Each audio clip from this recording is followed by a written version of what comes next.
Hey everyone, if you're enjoying my RM audiobooks, don't forget to like, subscribe, hit that hype, and maybe check out my Patreon if you want to support the channel even more.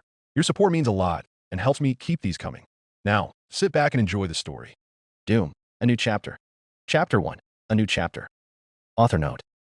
Wanted to clear up any confusion before reading this story. This is a brand new Doom X Hazbin hotel crossover I am working on. I have just had a lot of ideas for another story and a different way that the Doomslayer being in this universe could go down. My first story, Extermination, was more of a test to myself to see if I could write a story, since that was the very first time I've ever wrote a story that long before, and to see how good I could make it. Extermination to me is a little rough around the edges, and that is another reason why I'm writing this story is to fix mistakes I made in my first story, so I can make this one better in any stories I write in the future. I'll probably take some time at a later date to go back and perhaps rewrite chapters that I feel are rough. But now for this story. For context, this will take place directly after the events of the Ancient Gods, Part 2. So if you haven't played those two DLCs, I would highly recommend it. It will make sense of where it starts off. That is partially the reason of why I have been inactive for so long. I will be back and running shortly. So here is the introduction for now, and I hope you enjoy. The massive fight continued on. The fight that would decide the fate of all worlds. The fight between the creator of it all, the Dark Lord, known as Davoth, and the mighty Doomslayer. They kept exchanging blow for blow, but the Slayer was doing what he always tended to do, especially against a powerful opponent. That number one strategy was to slowly wear them down. And he was doing just that to the Dark Lord. The Dark Lord could easily tell that was happening to him. Nothing made the Slayer back down, nothing made him go away. He didn't know what to do at this point. As he readied his sword again to strike the Slayer blasted him with his super shotgun, followed by his sentinel hammer and then an onslaught of bullets to his specially made armor. When the Slayer got his chance, he wound up a powerful punch and hit the Dark Lord as hard as he could. The punch sent the Dark Lord flying back and down onto his side. His armor was toast. Smoke was fuming out of the side of the armor, followed by a collection of sparks. The Dark Lord was also in bad shape as blood poured from his mouth, followed by sides of his head. The Slayer slowly began to walk up to him but stopped in his tracks. He reached both of his hands to his head and slowly removed his helmet. He held it in his left hand and tossed it on the ground of the Ingmor Sanctum. He then began to slowly approach the defeated Dark Lord. The Dark Lord saw he was walking towards him and made a last attempt to grab his sword and fight back. But he saw it was no use as he was beaten, and as the warrior side in him, he knew when to accept defeat and take his loss. As he turned himself to face the Slayer, he muttered out his final words. "Tell me, have you nothing to say to your creator before you strike him down?" While the Dark Lord spoke these words, he tossed his sword to the side and prepared himself for the final blow. The Slayer gave him a mean glare as he raised his arm in the air and extended his doom blade from his wrist. He then took a step and shoved the long blade right through the middle of the Dark Lord's chest before speaking one word in response. "No." And this was the first time in an extremely long time that the Slayer even spoke a word. He was always silent and never spoke. The one time he did speak was to say he didn't want to say anything. Kind of ironic when you think about it. He then removed the blade from his chest and took a few steps backwards. Sparks were seen coming from the Dark Lord's chest as the Slayer saw his head shoot up to the sky and watched as 3 red beams shot from his mouth, his left eye, and his right eye. The beams reached the sky and seemed to explode, covering the whole sky in red. Hell's Law was coming into effect as every demon outside of Hell was killed off. On Earth, Urdak, Terra's Nabad, Sentinel Prime, and wherever else the demon stood. The Slayer still watched as the Dark Lord's lifeless body produced a soul sphere. It then began to shake rapidly, while making a loud noise as it broke down and sent off a bright red flash. The Slayer covered his eyes as the flash took only a second and then was gone. It was over. He had won. The battle that he had been fighting for as long as he could remember was over. He stood there for some time, before a portal opened up behind him. This would return him back to his fortress where he had not been for some time. This had been a very busy week for the Slayer as he had battle after battle after battle.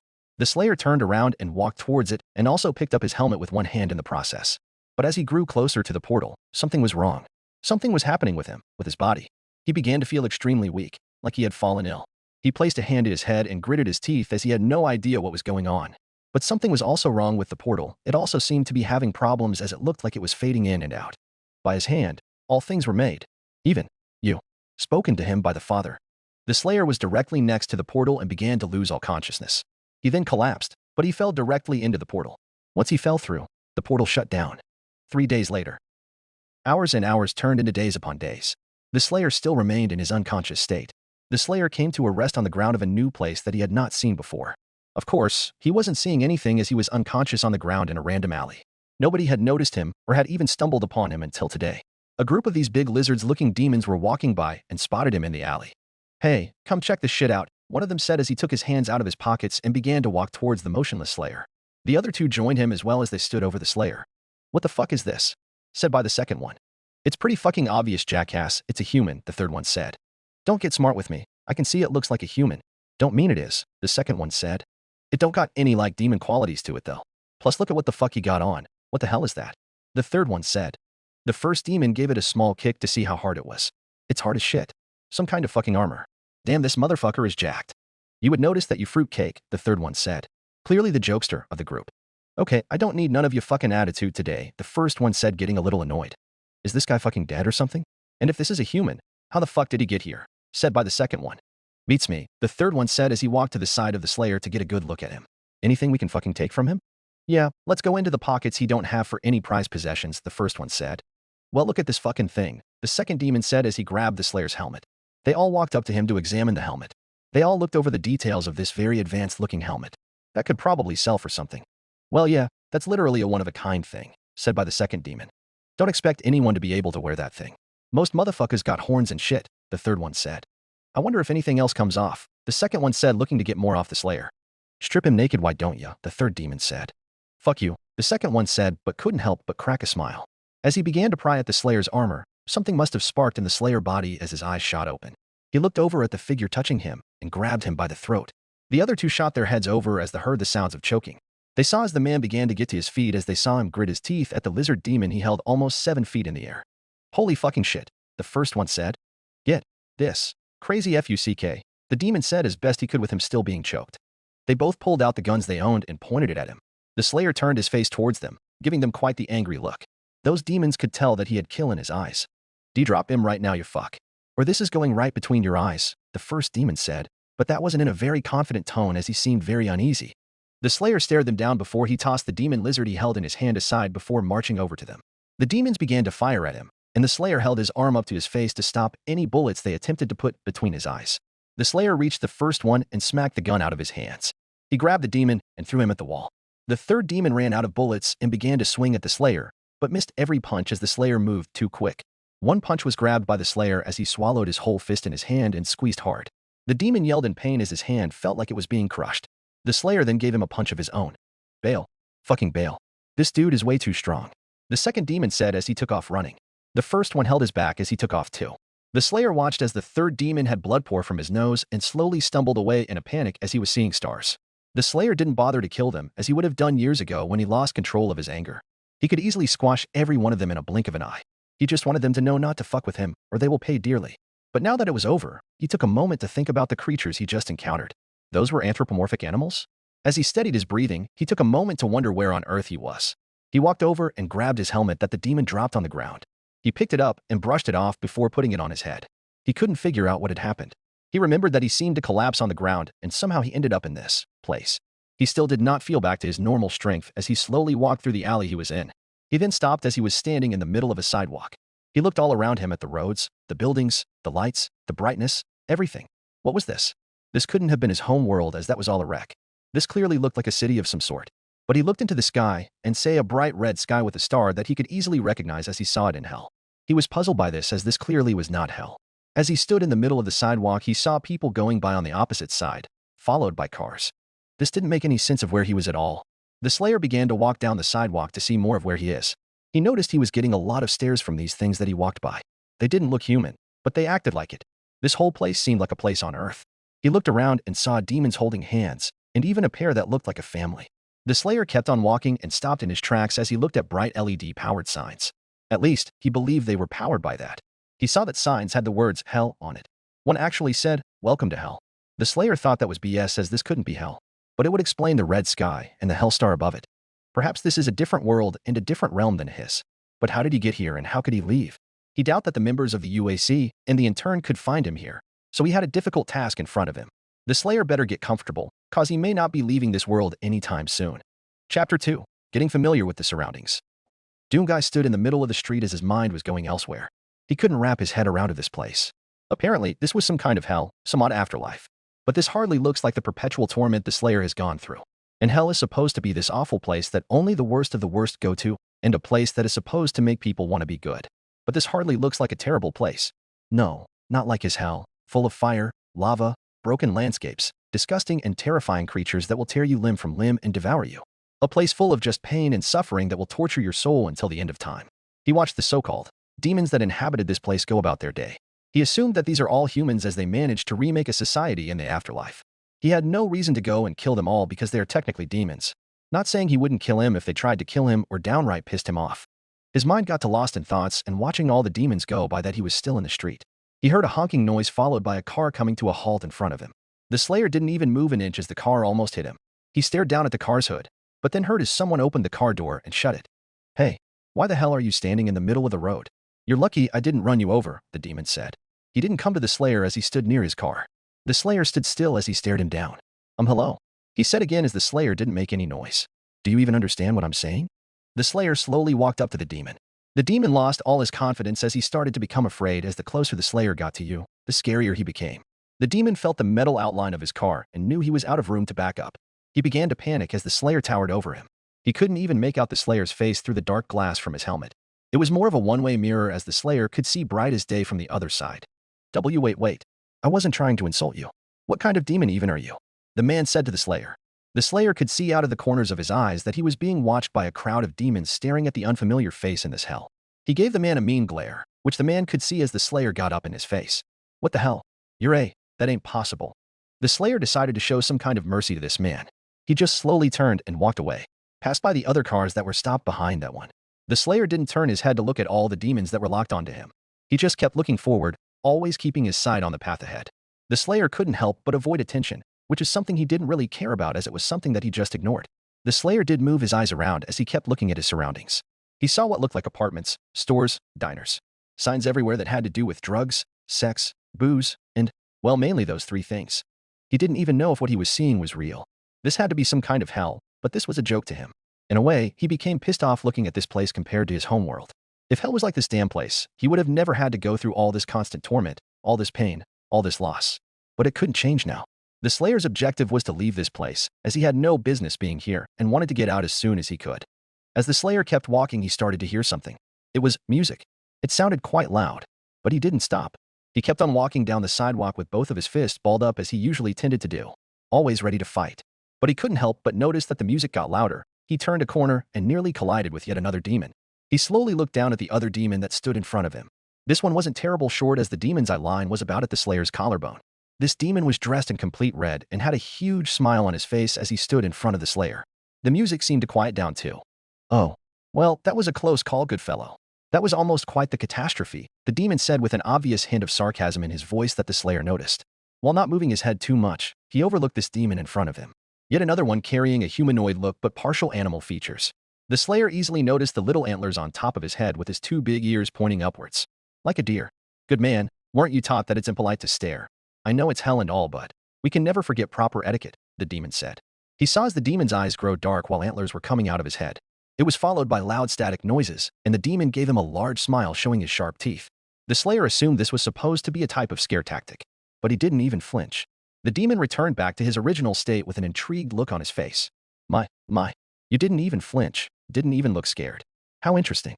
Even the most rugged and biggest brutes hell has to offer cower in fear, but you're different. Although I do not even remotely recognize you." The Slayer heard as the music came back to life again. It was a type of old jazz. Jesus, the Slayer couldn't even remember the last time he heard that kind of music. He also saw the demon make a microphone come out of nowhere. It was obvious to him now that this demon had powers. Maybe they all did. But then the thought disappeared as those lizard demons used regular guns to try and kill him. So maybe that's not the case. He watched as this demon walked around the Slayer using his microphone to point out things. "Look at this swell suit of armor you have on. This design and look. I've never seen anything like it in all my years, and I've been here for many, many years indeed," the demon said, making himself laugh. He didn't touch the Slayer's armor but simply pointed at it. "Oh, you are quite a strong fellow. Look at those arms. Very impressive, my good man." The demon kept on pacing around until he got back in front of the Slayer. You're not a demon at all. You're a human, right?" The Slayer, as usual, said nothing and just kept staring him down. This demon seemed to make the noise of disapproval, staring and not speaking when you were spoken to. Your parents, whoever they shall be, must not have taught you very well. The Slayer stayed where he was. This demon was starting to annoy him. "Hello, is this thing on?" The demon held his microphone towards the Slayer. To the Slayer's surprise, the mic spoke. "I hear ya. I don't know what's the matter with the guy." The Slayer about snatched it out of his hands and snapped it too. "Well then, I guess you are not a talker. Big, strong, silent. Interesting," the demon said. The demon would remain unknown to the Slayer at this point in time, but this was Alastor. one of the strongest demons to step foot in hell given the nickname of the radio demon. One of the main reasons that hell is down a large number of overlords. And Alastor could usually use his power and scariness to make demons do what he wanted, make them his toy, or just kill him for fun if he wanted to.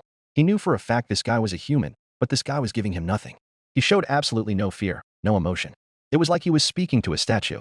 If you're trying to fit in with the rest of the demons, you will most likely fail. I can easily tell you're a human. Hell, I was once a human too. No demon would have that skin or have the figure you do. You obviously come from Earth, but how exactly did you even step foot in this world? Due to your commitment to silence, we may never know. Haha, such a shame. But Alastor is the name, and it should be a name you don't forget. But my morning walk has been interrupted long enough. I shall see if I see you around, human. The Slayer turned his head to watch this demon known as Alastor fold his hand behind his back and walk away. He seemed to be a pretty feared person as the other demons kept away from him. The Slayer was causing a lot of attention here and frankly being bothered by too many people here. He was not one for small chats. He wondered if he should try and be discreet. But that was not really his style anyway. His loud and heavy footsteps would always give him away anyways, and destroying things was just so much easier for him. He didn't know how he was going to get information about this odd place as he couldn't really tell what he wanted to know. Yes, the Slayer broke his silence to speak to the Dark Lord, but that was a very different situation. His own creator, the person mainly responsible for his hatred for the demons and the one who sent war on Earth. The Slayer still rarely spoke, but when he did, shit was going down. The Slayer didn't know for sure if he should break his silence to ask the demons about this place and figure it out. He didn't take any vow of silence. He just speaks when he absolutely wants to. He then raised both of his hands and cracked each one of his knuckles slowly, waiting for the crack. After his knuckles, he cracked his neck too. Due to the fact that he had to keep on getting confronted, he didn't know if these demons were going to take him as enemy numero uno. So if they did, he was ready. But I guess he was always ready. Elsewhere, the soft tender jazz music filled the space around him. As per usual on one of his walks, people ran away in fear of the radio demon. They either did that or just made sure they were extra nice to him. Alastor hummed the tune as he usually did walking down the streets of hell. While he tried to ignore it, that massive human he just encountered was just an interesting sight. Alastor had never seen a human that big before, but the size didn't matter to him one bit as he had godlike powers. Just the way he acted. Alastor decided to shake it out of his head as he was heading back to his new business venture of that hotel run by the princess. The newly changed Hazbin Hotel. Alastor still showed full commitment in making this whole idea of redemption work, I guess, although he didn't believe in it whatsoever. He began walking up the stone path still humming his tune. He removed his hands from behind his back as he needed them to open the doors to the hotel. He pushed them open and slowly marched through the hotel's lobby. The music still going and the humming still coming from Alastor's mouth. As he walked through, he saw the feline demon whose soul was in his hands passed out on the counter. Alastor turned off the music as he didn't want to wake him. Just yet at least. Alastor did enjoy tormenting Husk in a joking way, although Husk hated it with a passion. Alastor sat down in one of the spinning, circular seats at the bar right next to where Husk was laying. He raised a fist in the air and yelled, "Husker, my good man," he said as he perfectly timed his words with a slam of his fist. Husk shot up abruptly and had his eyes dart all around as Alastor startled him. Alastor kept his smile as he leaned on the bar, while Husk did not look very amused. "What the fuck is wrong with you?" "Nothing at all. Is something wrong with you?" "You seem to have a temper," Alastor said. "A fucking temper? Fucking really? You try being in a damn sleep and having someone make a loud-ass noise right by your ear." "Thought something fucking exploded," Husk said, rubbing his eyes. "Well, the day is upon us. There is no time to be lazy and sleep the whole day away," Alastor said as he reached down and grabbed Husk's hat from off the floor. He brushed it off a few times before pressing it down on Husk's head. Husk gritted his teeth as he wanted to say something but didn't. "How are you supposed to man the front desk if you're always in that coma of yours?" "I don't need this shit. With you always around here breaking my fucking balls," Husk said as he actually adjusted his hat on his head so it fit properly. "I have broken nothing, my friend.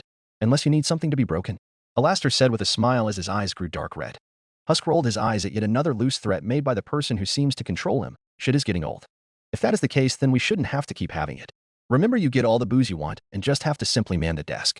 A job that does not require a ton of effort to complete, yet you seem to give none," Alastor said. "You full of shit. I ain't done just fucking nothing here. Besides, there is still not a fucking soul besides us, Nifty, the porn star, and the princess and her fucking girlfriend, or whatever," Husk said. "It seems as if the alcohol has clogged that head of yours. Have you really forgotten your fellow staff's names?" Alastor asked. "Does my answer truly matter to you?" Husk asked, growing tired of this. "Well, there is a great way to get rid of any reminiscence of that alcohol is to be up and moving. So my feline friend, go make yourself useful and restock the bar. And maybe do some cleaning while you're at it." Presentations, Husk. Now, Alastor said to get Husk to actually do it. And it worked. Husk groaned, but actually did the task given to him. He was an odd kind of lazy. Alastor smiled as he watched Husk do the task assigned to him. But after a minute, he went over to a nearby chair and sat himself down. He leaned back in the chair and crossed his hands together as he started to think about the Slayer again. A fearless human. That doesn't seem possible, he said to himself, but quickly thought of an idea. He snapped his fingers and a live shadow appeared next to him and gave a smile. He leaned over to speak so no one else could hear. Go find this human. I want to keep an eye on him to see what he does. I am too graveled by this person to just forget him. Alastor spoke to the shadow. He received a nod from the shadow as it disappeared. A live human found his way into hell. I must see how this turns out, he said with an interesting smile on his face. Chapter 3. First Impact. The Slayer peered out into this realm. He didn't know it yet, but he was right in the heart of one of the most populated places of hell, Pentagram City. As he peered up into the sky, he could see darkness and also clouds. How similar to Earth is this place? As the Slayer stood alone, he looked upon an absolute massive city. All the bright lights, the music, the commotion, everything. It screamed big city as it had a bunch of huge skyscrapers that had messages and also faces on the glass. One of the big ones was of a demon's face. Although, you couldn't see much as you could only see heart sunglasses and the demon's teeth. The Slayer had never been into big cities when he was growing up. He normally lived in rural areas. Once again, he saw more signs and images saying welcome to hell. If he had any more doubts this was a hell, he decided he would stay away from this part of this place, as that would attract too much attention to him. He had been walking for hours now. Hard to tell how much time he had spent here. He still had no way to conjure a portal out of here, at least not right now. After around another 20 minutes of walking for the Slayer, he was in another portion of the city. It wasn't as big as that other portion of Pentagram City, and it wouldn't be as that part was the heart of the city. He saw a giant clock tower and it read just like normal clocks. So the passage of time here is just like Earth as well. The clock read 1:22. He assumed AM as it was dark, but not too dark as the city was so bright with lights. Nighttime didn't seem to decrease the number of people in the street like the Slayer had hoped. As he stood upon the roof of an unnamed building, he noticed that it read Next Cleanse, and it read 54 days on it. He wasn't quite sure what that was about. The Slayer assumed that the demons all started to kill each other on that day. As he kept looking around, he saw different buildings, such as several banks, skyscrapers, bars, a hotel called Jackpot Hotel, Devil's Diner, this big building called Hazbin Hotel in the distance, and just normal housing in general. As he walked, he passed right by some nighttime club. He started to hear sounds of commotion. He turned to his right to hear a door bust open. Out of the door came a girl demon that seemed to be in a panic as she was trying to get out of there as fast as possible. The Slayer could tell it was a girl demon based on her long black hair and feminine features. She didn't even see the Slayer at first as she was running with her head looking back at the door she came from. But when she turned around, she put the brakes on which caused her to fall to the ground. No, please don't, she cried. She looked like she was attacked by someone. The Slayer could see prominent bruises, followed by her torn clothes that exposed one of her breasts. The Slayer eventually saw as a group of individuals emerged from out the door. These demons were dressed in fancy clothing and were wearing several kinds of jewelry like rings and chains. For the female demon on the ground, she had never seen this person before, so she knew that he was not with them. She actually crawled over to him. Please, don't let them have me. The Slayer looked back towards the individuals. Oh, perfect. You stopped her. Much obliged, partner, said by the demon he believed was the head of this group. This guy did have some size on him, all right. He looked to be about the Slayer's height, maybe a little taller. He could see blood coming from his lip and looked down at the girl. She most likely struck him to get away. Now, fucking bitch, you get your ass over here now, he said in a deep tone. Fuck you, Frankie. Fuck you, she said back. Heh, bad mouth on you tonight, said by the person now known as Frankie. You are going to pay dearly for tonight, he said as he cracked his knuckles and walked over to reclaim the girl. She tried to crawl away, but couldn't go fast enough. Frankie was about to grab her torn outfit, but the Slayer grabbed his arm before he could. The girl gasped, which the Slayer didn't understand at the moment. Did you just fucking touch me? Touch my expensive-ass suit with your, well, whatever kind of shit you've got on. You don't know me, partner, and I don't know you, he said as he got his arm back from the Slayer's grasp. He then got right in the Slayer's face. But you don't touch my suit. He then swung a right hook and nailed the Slayer in the face, or in the side of his helmet. His goons behind him laughed at the fact as they knew how physically strong their boss was. But they could not see their boss's face as he had a look of pain on his face. He was trying to hide the pain that was throbbing through his fist, as that hurt like a motherfucker. The Slayer's body was so durable and strong, it was like punching a wall. The Slayer's head slowly cocked back as the punch didn't seem to affect him in any way. Frankie had a strong as punch too, and he didn't care that the Slayer was wearing a helmet. Frankie took a step back as he raised his arms up like he was cracking his knuckles again. But he wasn't. The Slayer could tell he was gripping his hand in pain and trying to disguise it. The Slayer clenched his right hand and hit him right back. But his punch was a lot more effective as it did damage to Frankie. He fell backwards and on the ground. His goons quickly brought out their guns ready to shoot the Slayer. No. Put your guns away, Frankie said with a hand up. He began to chuckle to himself as he was shaking off that punch. A punch that wasn't even at max strength. Hard hitter. Damn. You a strong fellow stranger. I could use a guy like you. What's your name? He said as he got on his knees and rubbed his chin. When he got silence, he turned his head away and sighed as he had a mad look on his face. The Slayer saw as he pulled a ball out of his pocket and started to toss it up to himself. "You know, you're starting to piss me off," he said, but threw the ball at the Slayer, which the Slayer quickly caught. He turned the ball to his face to look at it before tossing it on the ground. Oomph. Nice reflexes. This guy seemed to act like he was the only person beginning to get pissed off. "Look, I don't know who you are. Frankly, I don't care. But she belongs to me. She owes me 3,000 Gs. She is my property, and I can do whatever I want a property." The Slayer watched as he turned his back to him. "Nothing seems to get through your head, though, does it?" The Slayer saw as he reached his jacket for a gun. Frankie turned quickly to aim the gun at the unarmed Slayer. Boom. They didn't even know how this stranger did it. But in an instant, he pulled a pump shotgun out of nowhere and blasted the so-called boss demon right through his chest. The demon went flying back and laid on the ground. "What the fuck? Where the fuck did that come from?" one of the goons said. This time, the Slayer was not feeling mercy. He began to walk towards them and cocked the shotgun. They tried to pull their guns out in a hurry, but he was too quick as he kept blasting each goon away, one after another. They all yelled in pain as the shell blasted through their chests. He approached the last one and knocked his gun out of his hand. But the impact of the Slayer made the demon spin around, which allowed for the Slayer to stab his blade right through his head. The Slayer held his fuming shotgun in one hand and sent it away. He raised his left arm and retracted his blade as well. He then opened his fists, turned around, and walked away from the bloody scene. But before he did, he went over to one of the bodies. This one is the one he stabbed in his head, so the clothing he was wearing was not covered in blood. He removed his jacket and walked over to the girl who still remained on the ground. The Slayer dropped it on the ground next to her as her body was pretty exposed. After that, he proceeded on his way. She looked in somewhat shock as this large stranger just killed those brutes with ease. She wasn't completely shocked as this was hell after all. She didn't really know what to do now. She grabbed the jacket and actually put it around herself to cover her body. She looked back at the person who saved her from her attackers, and he was already walking away, saying nothing the whole time. Like killing seemed to come easy for him. Hey, wait. She stumbled over herself trying to catch up to the Slayer. It wasn't terribly hard for her as he was just walking and she was partially running. Even though the Slayer was aware this girl was following him, he paid no attention to it. She seemed to be in deep distress and was likely being attacked and raped by those other demons. He did what he typically did, which was killing those who deserved it and also pissed him off. He had killed so much in his time as the Slayer, it just went through one ear and out the other. "Hey, you. Can you stop walking away from me?" she said as the Slayer kept on walking. She decided to pick up her pace and get in front of him. "Stop," she exclaimed as she put both her hands on the Slayer's armor plate, where his abs would be. She was a little out of breath as spoke again. "Please, stop walking away from me. Do you realize what you just did for me?" The Slayer stared down at her as she kept on breathing heavily. Her hands were still placed on his armor as she had a look of desperation in her eyes. She is another person that tried to have a conversation with him. It was easier in his world as everyone knew he never spoke. "You don't talk, do you?" she asked, finally taking her hands off of him. And judging by this person's continuous silence, she knew he didn't. "I don't know who you are, but I can't just not thank you." The Slayer didn't care if she did or didn't thank him. He did what he did, couldn't change it now. This is the second time guns were pulled on him with an intent to kill him. He wasn't going to let it slide again. She saw that this person had his fist clenched most of the time. "You seem very angry, and I don't think you probably want me around you, and I don't really know if you understand what you did, but it was big. That was a powerful mob group that you just killed. They mistreat their girls all the time, and I just reached my breaking point. Thank Lucifer you were around when you were." She had a smile on her face for the first time since the Slayer had been around her. "My name is Priscilla, by the way. Thank you, and maybe I'll see you around." A part of her wanted to wrap this individual up in a hug as she was very thankful. But this person didn't seem like someone who liked to share emotion. So she wrapped the jacket around herself and began to walk down the street. The Slayer watched as she turned the corner and left. That was an unusual encounter on his part. He couldn't remember the last time he was thanked for anything or had somebody talk to him like that. But he pushed it out of his mind for now. Looking at a nearby building, he decided to scale it up to the very top as a way for him to get off the streets. After around 30 seconds, he reached the top.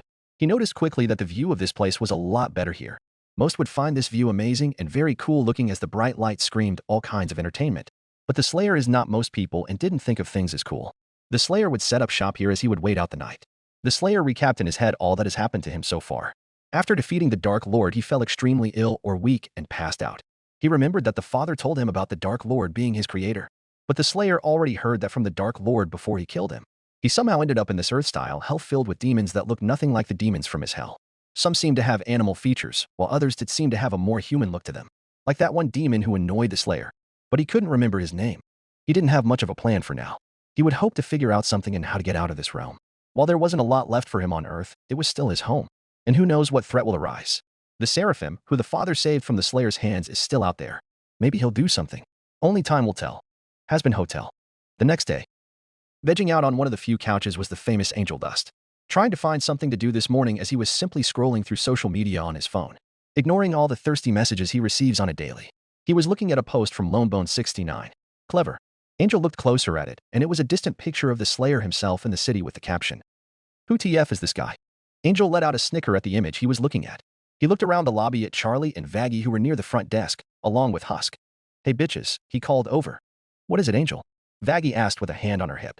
Angel got out of his seat and walked over to them with his phone. "Take a gander at this fella." Angel watched as Charlie and Vaggie looked at the photo. Angel saw as Charlie's face went from happy to puzzled as she looked at the photo. "Huh, I do not recognize this person," Charlie responded, handing Angel his phone back. "He's probably just a new person that died and went to hell." "What is the big deal?" Vaggie said, not impressed. "Neva said it was a big deal. Do you not see it?" Angel said while holding his phone back out again. "No," Charlie said. "Nope," Vaggie also said. "Well, Charlie, you ain't a sinner. And Vaggie, I honestly don't remember if you are or not. Now I can't be for certain, but this guy may be a fucking human," Angel said confidently. "I'm a fucking sinner, Angel. I know what a human looks like," Vaggie responded. "No shit," Angel responded. "Are you certain, Angel?" "That can't be right because a human can't get into hell without dying." "I've been told that before by my dad," Charlie said. "Just look at the fella. Look at those big sexy arms and that big body. What fucking demon looks like that?" Angel asked. "But Angel, that doesn't mean he is for sure a pure human. Look at Charlie. She looks similar to one." "Doesn't mean she is," Vaggie said. "Charlie has pure white skin with red dots on her cheeks." Angel stopped as he looked for reinforcement. "Husky, back me up here. I want no part of this," Husk said as he faced away from Angel. "Come on, look at the picture. You were a human before. Don't this guy look like a human?" "I need backup," Angel said as he groaned. "Will you shut up if I look?" Husk asked. "For sure, babe," Angel said with a giggle. Husk groaned and then turned around and saw that Angel was holding his phone out to him. Husk wrapped his claws around his phone and held it up to his eyes. "Humph. Fucking hell, that may actually be a human." "Huh. Fucking told you so," Angel said triumphantly. "Okay, calm down, Angel. Just because the drunk agreed with you doesn't mean it's a fact," Vaggie said. "Fuck off, why don't you?" Husk said with a glare.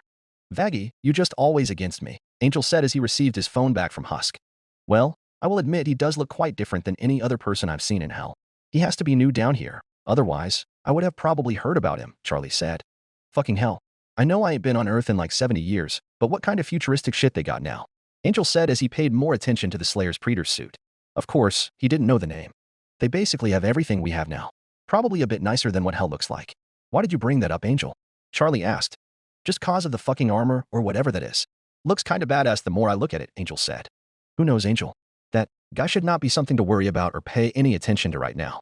Hell is a big place, and we have bigger concerns with the hotel than some stranger," Vaggie said as she went up and snatched Angel's phone away. "Hey, don't take my phone. I got important shit on there," Angel said. "You should be focusing on actual rehabilitation and not this," Vaggie instructed. "Blah, blah, blah. Okay, Mom. I promise to work on my rehab. Now give me my phone, bitch," Angel spoke in a sarcastic tone, while also snatching his phone back. "You all are such an annoying married couple. Do this shit somewhere else," Husk exclaimed. "You don't have to be there. You could go somewhere else if you're so annoyed," Vaggie said in a snotty tone. "And get your annoying-ass business partner on my ass?" "And no thanks," Husk said, talking about Alastor. "I'll take that roll over if I get to be on your ass," Angel said with a smirk. "Fucking funny," Husk said as he was unamused. "Speaking of Alastor, has anybody seen him today?" Charlie asked the group, but nobody knew. Chapter 4. Divide and Conquer. Another day in hell. The majority of the staff at the hotel had gotten done eating their breakfast. Alastor was still AWOL. Husk didn't bother to spend too much time in the dining room due to his lack of social ability. So that left Angel, who had been quite obsessed with his phone lately, and Nifty was assisting Charlie and Vaggie with the cleanup. "Angel, you could. I don't know. Help?" Vaggie said, getting annoyed at him swiping away at the screen. "Hey, there is a lot of important shit here. I mean, by God, hell seems to be going a bit nuts for this John," he said as he looked quite entertained. "That new guy?" Charlie asked as she overheard the conversation. "You're the new guy," Angel answered. "What new guy?" Nifty asked as she was not present for their first conversation about the Slayer. "Just some guy that Angel seems to be obsessed with," Vaggie said. "I ain't obsessed. Not my fault that he's all over the place," Angel said. "What does he look like?" Nifty asked. "Come on over, shorty, and I'll show ya," Angel said as he swiped through comments to get to a picture that was taken of the Slayer. "Well, who is that?" Nifty asked. "No one knows," Angel said with a shrug. "Angel believes that he is a human. I still don't know what to believe, to be honest," Charlie said. "I believe it too. No demon looks like that. Wow, he's ripped," Nifty said as she spotted his large biceps. "I know, right?" Angel said. "Also, I'm surprised that you are not so into this being the literal princess of hell. I bet that good-looking father of yours is." "I'm not saying I'm completely ignoring it. My mind has just gone elsewhere," Charlie said, ignoring the comment about her dad. I mean, it is like the only new thing to happen down here in like a long-ass time, Angel said. Really? In 70 whole years? Vaggie asked. Pretty much, Angel said. He shut his phone down and placed it back in his jacket. Moving over to another part of the hotel, Husk walked by himself to get away from it all. He heard some noises that sounded like voices and rustling. He had been around the radio demon for too long that he knew that he was here. Husk turned around to see that Alastor was walking down the lobby with a smug grin on his face. Husk knew that meant no good. Thought you fucking left me out to dry, he grumbled as Alastor got closer. Left out to dry? How would I have done that? Alastor asked him. You just disappeared for 2 fucking days. Thought you actually caught a brain cell and decided this was stupid and bailed, Husk spoke. He kind of hoped that was the case so he could leave too. Oh no, no, no. I wouldn't do that. Why, that is quite unprofessional and frankly quite rude. No, when I set my mind to something, I will see it to the end, Alastor said as he now approached Husk at a close enough level. Of course you do. And you had to drag me into it, Husk said with a sigh. Alastor in a way wanted to share his little side experiment. But Husk would not just go and ask him. So he'd have to try to work it in. Sounds like you were quite concerned that I was away for so long. Concerned? About you? You would have to be an fucking idiot to be concerned about the radio demon. Who in hell would even try to kill you? You're basically the strongest fucker here, Husk said as it was a stupid statement in his mind. He hated when Alastor asked him that question. Perhaps I may have found the kind of person, Alastor said slowly and in a soft tone. He wasn't looking at Husk when he said that, which caught Husk's attention and reeled him in. What the hell does that mean? He asked as he put a little emphasis on the hell. I met a certain individual, Alastor spoke. Didn't know you swung that way, Husk said. He knew that Alastor was talking about a man as he didn't normally call a woman an individual. Huh. Funny. But no.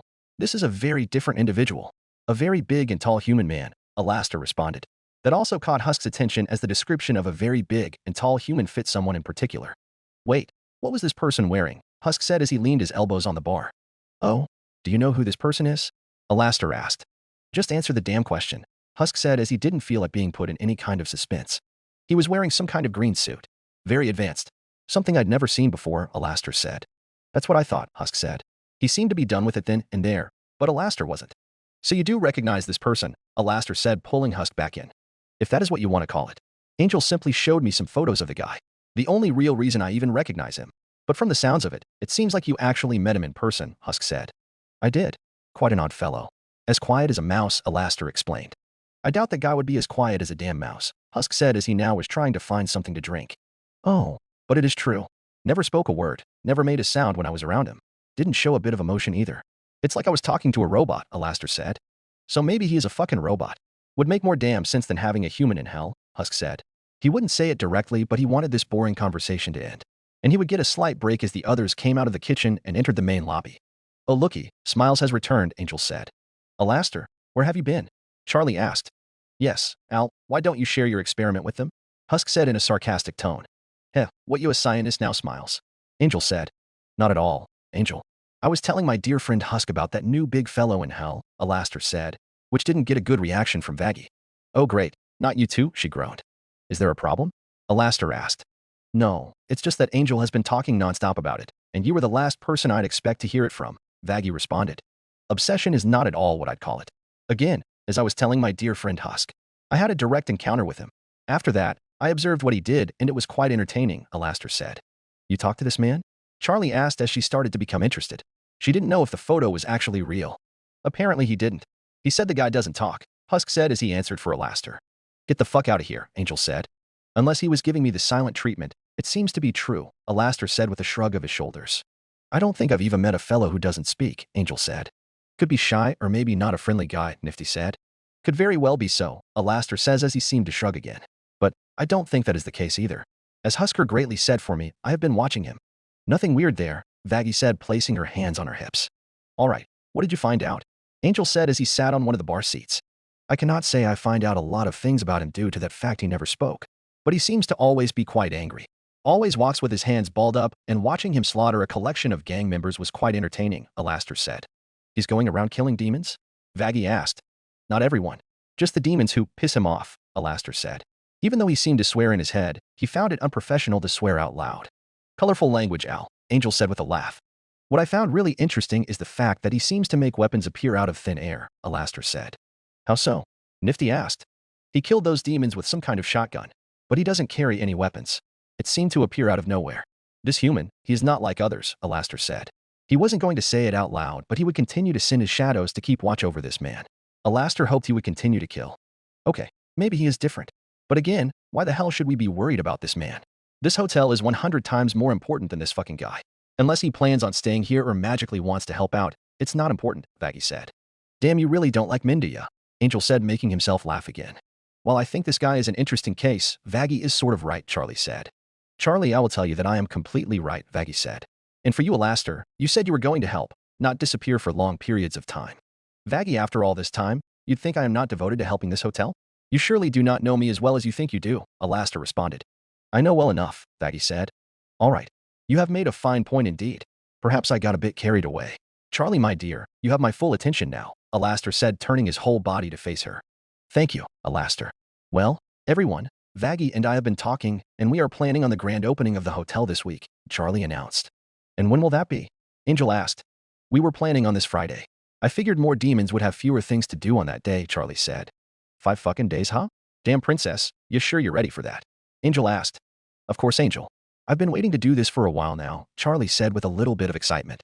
What kind of stuff needs to be done before? Nifty asked. I'm glad you asked, Nifty, Charlie spoke as she pulled out a little notepad. Oh goody, she has a list, Husk said with a groan. Charlie flipped through a few pages and found the preparation list. All right, everyone, here's what we need to do. Somewhere in Pentagram City. Sitting atop of a large building in Pentagram City sat the Slayer. He had been in this new realm for days now and still had no clue on how to get out. Now he had a lot of time to himself, a lot of time to think. One of the big things he thought about is what got him here in the first place. He started to rethink his whole battle with the Dark Lord. For too long have I been imprisoned by my own creations. You will not stop my vengeance, nor the one who betrayed me. Tell him. He is the first being, and my creator. When he fell, I ascended. They lied to you, Slayer. Amora and its people would have been perfect if not for the treachery of my servants, as all things were made by my hands and soon shall be unmade. Starting with you. Have you nothing to say to your creator? Before you strike him down. By his hand, all things were made. Even you. The Slayer started to think about those words that were said to him by the Dark Lord and the Father. He had been lied to about it all. The Dark Lord, his biggest threat, was his maker. But what he didn't understand still is why he fell ill or became extremely weak after he killed the Dark Lord. It is not like every person still alive on Earth died out when the Dark Lord did. No, they had parents who had to give birth to them. And it wasn't like the Dark Lord was the Slayer's father either. That was something he wanted to know. He believed he still had his strength and all the additional strength given to him by the divinity machine. Or did he? He didn't know if the Seraphim did something to him in retaliation. But he still had pure argent flowing through his body as all the demons he killed seemed to make him stronger. He knew he would have a lot of time to think about it here as he didn't have a lot to do, which was a weird thought. In his world, he could always do something at least. Kill the demonic threat or any threat, build something on his workbench, or just work on something. All he really could do was think about things. Then a new thought came to his mind. For the demons, he just killed here. What happened to them after they died? 'Cause this is their afterlife after all. And since they can be killed, where do they go? The Slayer doubted that he absorbed them in any way as Argent energy most likely didn't exist here. Maybe they came back to life over and over again. Or maybe there was just nothing after that. They didn't get a third chance. Hell, if he knew, he doubted he would get much information from the demons without directly asking them. He didn't even know if he wanted to even use his voice with these beings. So far, he was not a fan of this place at all. The Slayer was someone who liked to be on his own. This place was too crowded and lively for his liking. On top of that, he figured every single demon here was a former human. So every person here was most likely not a good person or a person who has sinned. But then again, that one girl he saved didn't seem like she was a terrible person. This place must work on the original Christian beliefs of sinning. If you sinned at all, you go to hell. The Slayer had killed many in his life, mostly demons but not all. But there is a big difference between killing those for the fun of it and killing those for the good of others. The Slayer didn't know if his claims were even correct. For all he knew, everything he believed about this hell could be wrong. He didn't know how wrong he could be as there didn't seem to be other answers. The Slayer got up on both feet and loosened up his shoulders. He began to take out his weapons and examine each one of them, and of course making sure they were loaded. This made him think about one of his newly acquired weapons, his sentinel hammer. He pulled it out and carried it with 2 hands. For the Slayer, you could never have too many weapons. The Slayer was done thinking and went back down to the ground level. It was time to do some more exploration in this realm. Back at the Hazbin Hotel. Okay, for now, we should probably split up into groups. Divide and conquer, as they say. Charlie spoke as she got done with her list of projects for the hotel. Splendid idea. What pairs were you thinking of? Alastor asked. I was thinking me and Vaggie. Nifty can go with Alastor and Angel can go with Husk, Charlie said. Immediately Angel looked over at Husk with a big grin on his face. Shit, Husk said quietly. Vaggie and I will work on the new decor for the hotel, Charlie said. Alastor and Nifty, I would like you two to scout around the hotel for any damages or large messes. Angel and Husk, you both are going to be moving furniture around. If you're having Alastor repair things, why don't you just even do this as well? Husk asked. Now Husker, be a good sport. Time to adhere to your duties, Alastor instructed him. Husk didn't say anything. He simply grumbled at the fact that he didn't have much to say. Let's get started, Al, Nifty said. After you then, Alastor said as he followed her. All right for you too. I want you to help pick up, move, and arrange the furniture, Charlie said as she pointed out what she wanted to be moved and where she wanted it. After a moment she was done. Husk of course had something to say. How fun, Husk said sarcastically. Everyone else had gone to do their tasks, leaving Husk and Angel in the lobby. Damn, this body ain't used to manual labor, Angel said. Don't got a fucking choice now, do we? Husk said as he went to do his job, reluctantly. Damn, don't gotta be so grumpy, Angel said. Only way I know how, Husk said as he started to grab stuff. After he picked up a few chairs, they went over to a flipped couch. Husk was going to move it, but Angel helped him out. Husk and Angel both assisted one another as they lifted it up and brought it over to a wall. Use those extra fucking arms you got for extra strength legs, Husk said. You know, that's a smart idea, Angel said as he extended all 6 arms. They put the couch on the floor. Husk moved it against the wall while Angel went for the next one. Angel was going to grab the next couch, but his phone started ringing. He pulled it out to see that Valentino was calling. Angel gripped the phone in his hand and looked around the room. Husk was distracted by the task at hand. By the time Angel looked back down at his phone, he had missed the call. He had begun to grow a little worried as he kept on looking around the room. I gotta take this, Angel said. Well, that's fucking convenient, Husk said looking over to him. He seemed a little annoyed by this. Is it? Angel asked. Fuck yeah. You haven't gotten a phone call all day, and now you get one. You probably told someone to call you, Husk said. He's seen shit pulled like that before. Husky, babe, when the hell would I have done that? Angel asked as his smirk came back. I don't fucking know. Probably that redhead friend of yours, Husk said. Heh, you mean my girl, Cherry? Angel asked, which was exactly it. Yeah, whatever, Husk said, rolling his eyes. I promise you I didn't, Angel said as he was walking towards the doors. He then spoke real quietly to himself. I wish that were it.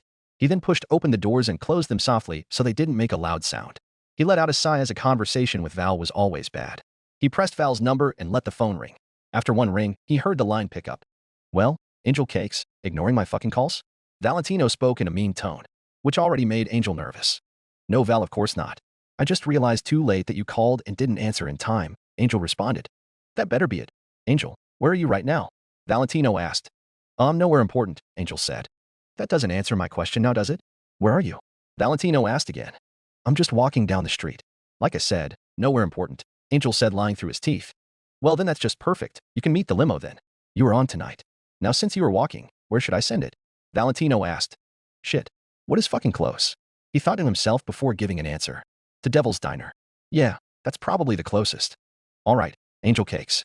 You better be there, Valentino ordered. I will, Angel said with a nervous laugh. Valentino hung up on the other line. Angel sighed again as he was hoping he was going to get out of his duties tonight. But guess not. He began to walk as he had a little trip ahead of him. He looked back at the hotel before heading to the diner. He had a little pep in his step as he had to beat the car there. He placed 2 hands in his pockets. They'll always had to call him at bad times. He did feel a little bad leaving Husk and all of them. But he had to. He didn't want Val to know he was at the hotel as Valentino heavily disagreed with it. He took offense to it as he thought Angel was trying to leave him and Valentino would never let Angel go. It took Angel around 15 minutes to finally reach the front of Devil's Diner. Thankfully, neither Val nor the limo was there yet, so he had some time to kill. He leaned against a light post and pulled out a cigarette. He lit the end and took a puff. He folded his arms and waited for the limo to get here. Angel wondered what was in store for him tonight. Private dances? Gangbang? Working the pole? Some really important client he had to satisfy? He never really knew. Although he just thought that someone in a car could come and ask for his services as he looked like he was selling ass right now. He kept on waiting as demons and cars went by. He was becoming very bored now and pulled out his phone with one of his many arms while he still smoked the cigarette. He started to swipe away on his phone while looking up every once in a while. Until he saw something. He quickly did a double take as he saw someone walking down the long street. Holy fucking shit, Angel said out to himself. There he was coming down the street. The mighty Doomslayer. Angel tossed his cigarette to the side and put his phone away.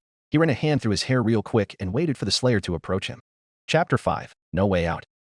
The area was beginning to come more familiar to the Slayer, although he still was unsure of where places were. It seemed as if the time frame was around the early afternoon in this realm. As usual, when the Slayer was walking down the streets of hell, he received looks from every single person he passed by. Some said things to him as he passed by, but he didn't acknowledge it. He turned a corner and walked down a street he had never been on before. He intended to keep on walking, but someone approached him and got in his way. He stopped as a new demon stepped in his way. This demon was covered in white fur and had many arms. The Slayer could tell it was some spider form. The Slayer wasn't really in the mood for someone else to talk with him, but this person was blocking his path and there was no reason for him to just run him over if he meant no harm. Well, hey there, handsome. I didn't think I'd even see you in person. You've been quite popular lately, this demon said to him, but he didn't get any response from this man. I've heard you don't talk, but didn't think it was true. So people are beginning to talk about him after all. Maybe people are figuring out the fact that he doesn't speak. Maybe this will keep them from trying to talk to him anyway. But that didn't stop this demon whose name he would learn real quick. I take it you're new here. You've probably seen posters of me around hell. If you haven't, I'm Angel Dust. One of, if not the greatest porn star in hell, he said. The Slayer could tell he spoke very highly of himself. The Slayer also found that to be an interesting name. Not in a good interesting way, but in a way that someone would name themselves after a drug. But his nickname was Doom Guy, so how much could he really judge? I'm pretty famous round these parts. Most people know me, seen my work, or have at least heard of me. Usually, people pay top dollar for 30 minutes with this, but I know you're probably new. At least I think you are. I feel like I would have seen you around hell before. If you were in fact new, I could give you a piece for practically nothing, Angel said as he puffed up his fur like a pair of breasts. Angel looked at the man to see if wanted any, or if he was becoming interested at all. But Angel wasn't getting much so far. Normally when he tried this on demons, they would either be eating out of his hand or telling him to fuck off. Normally if they pissed him off, he had no problem shooting them and taking whatever money they had. But so far, this man wasn't doing anything, and by that, I mean he literally wasn't doing anything. So, Angel had to try a different approach. He began to slowly pace around the Slayer to examine his whole body. I mean, look at the size of these hands, those big biceps you have, and this armor looks cool as shit as far as I'm concerned. You wouldn't be willing to tell me where you got it, would you? Angel asked the Slayer. The Slayer didn't move his feet, he just watched as Angel circled him. He could tell what was going on. By the words the demon was saying, asking for a piece, complimenting him on his size, the obvious seductive tone in his voice. He was trying to seduce him. The Slayer was completely uninterested in anything of that matter. It could be the hottest person in the world, or in this case hell, and the Slayer wouldn't budge. This thing has a cannon on your shoulder? You got a blade on your arm too? Well, what a package deal. And what a package deal indeed. Angel spoke, then walked to the back of the Slayer. Nice view from the back. And look at the bulge in your crotch plate. What a packing down there. 6? 8? Fuck, even 10 inches. But still nothing from the Slayer. Just Angel being carefully watched. Okay, this is getting weird. The guy is just staring at me while saying nothing. Is this fella even interested? He hasn't made any movement or shown any reaction besides this blank stare he's giving me. Angel thought to himself. He decided to go for a more physical approach to try to get this man interested. Seriously, want to tell me where you got this? Once again speaking in a seductive tone. He started to run his hand up the Slayer's gauntlet towards his exposed bicep. Angel had a grin on his face as he thought this was working. This guy wasn't objecting to it. He nearly reached his massive bicep, until he didn't. Angel sort of jumped as before he got to the Slayer's bicep, his arm was snatched out of midair. The Slayer's left arm grabbed his arm in a tight lock. Not in a painful lock like it was being crushed, just tight enough where Angel couldn't break free easily. Angel stared at his arm, which was completely engulfed in the Slayer's hand. He then looked at the Slayer's face, which he really couldn't see, but looked scary as hell. The Slayer used his left arm to move Angel's arm back towards himself before releasing his grip. He hoped the demon got the idea through his head. This was just a warning. If he tried to make any other sexual or seductive move on him, his blade would be doing some talking. Whether it be painful or just another scare tactic. The Slayer wasn't sure yet what he would do. It would probably come to him as this went on. Tight grip you have. You sure you don't want to show me what you can do with those hands? I gotta believe you got so much pinned up inside of you, or are you sure you don't want to let it all out? The porn star added as he was about to put his hand on the human's chest, but saw as the human's hands became tightly closed fists. This was starting to turn into a waste of breath as this guy didn't seem to have any feeling or emotion. He could faintly see his eyes through his dark helmet. He could see his eyebrows were protruded downward, showing that he looked mad. Oh, well shit, you really aren't interested? People have paid good money for me, buddy, Angel said, trying to keep his cool, but his thoughts were nothing like that. Shit, this guy is like immune to my charm. Did I push too hard? I probably should stop, right? Damn, but it would probably be real nice to get in his pants. But this guy looks like he wants to kill me. I mean, should I really even care? I've dealt with tons of big brutes like that before and kicked the shit out of them. Well, and I suppose I had some great fucks with them. Imagine what this guy would bring. But shit, I got no sense on how to read this, John. No other demon has ever acted this way before. Angel kind of expected this guy to hit him or do something, but just stood there with his hands balled up in fists. Are you really not going to say anything? Anything at all? Angel asked, trying to get some word out of him, or even a sound at this point. But that was ruined now as Angel turned to his right to look down the street. Angel and the Slayer saw as a vehicle was approaching them. Angel sighed and said, "Great," quietly. The Slayer looked towards Angel when he said that, and then back at the long car that parked in front of him. He wasn't too familiar with this kind of vehicle, but he believed that it was called a limousine. The Slayer then looked out of his peripheral vision to this Angel Dust that was failing to seduce him. He saw that his expression wasn't too happy anymore. This Angel Dust was clearly not happy to see this car. The Slayer stood his ground as he watched a door open and another demon came out, followed by streams of red smoke. The Slayer quickly noticed something about this demon, and that was the fact that he was pretty tall. For the first time in this realm, the Slayer had to look up at him to meet his eye line. "Well, Angel Cakes, what is going on here?" Valentino asked. The Slayer could recognize this demon from his face as he had seen it before throughout hell. "In nothing, Mr. Valentino," Angel said, putting all his arms behind him. "Can't keep that thing in between your legs under control until I fucking arrived?" Valentino asked him again.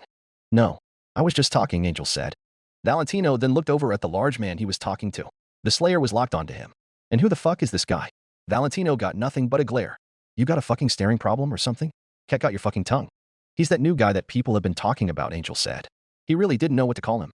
"Oh, that's right. You're that fucking human that people have been running their fucking jaws about," Valentino said as he did a motion with his hand to replicate speaking. An idea started to pop into his head as he looked the Slayer up and down. "You know, you do have quite the physique. A physique that all of hell would love to see more than just those arms of yours. We could certainly work something out that would make us a lot of fucking money.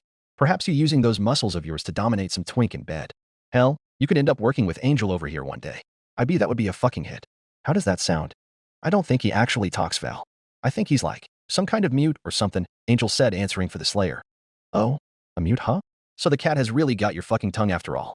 I could make that work, as that would definitely be something that these horny fucks of hell have never seen before," Valentino added as he was simply imaging the possible porno that could come from this. The Marine was growing quite tired of this conversation. A conversation that first started out as some demon trying to seduce him to then a bigger demon trying to involve him in some porn productions. When Valentino wasn't getting any kind of response, he decided to put a pin in this. "Look, how about you think about it?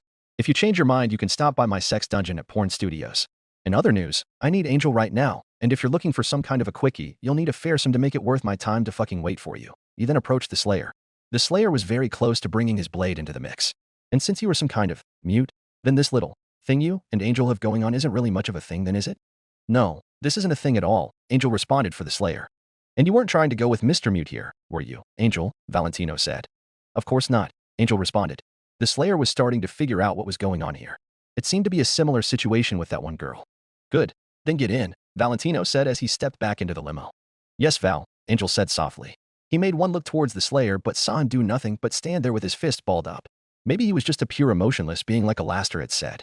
The Slayer saw the door close and the car take off. He then turned to his right and proceeded down the street. Yet another encounter he had with a demon, and still not what he was expecting.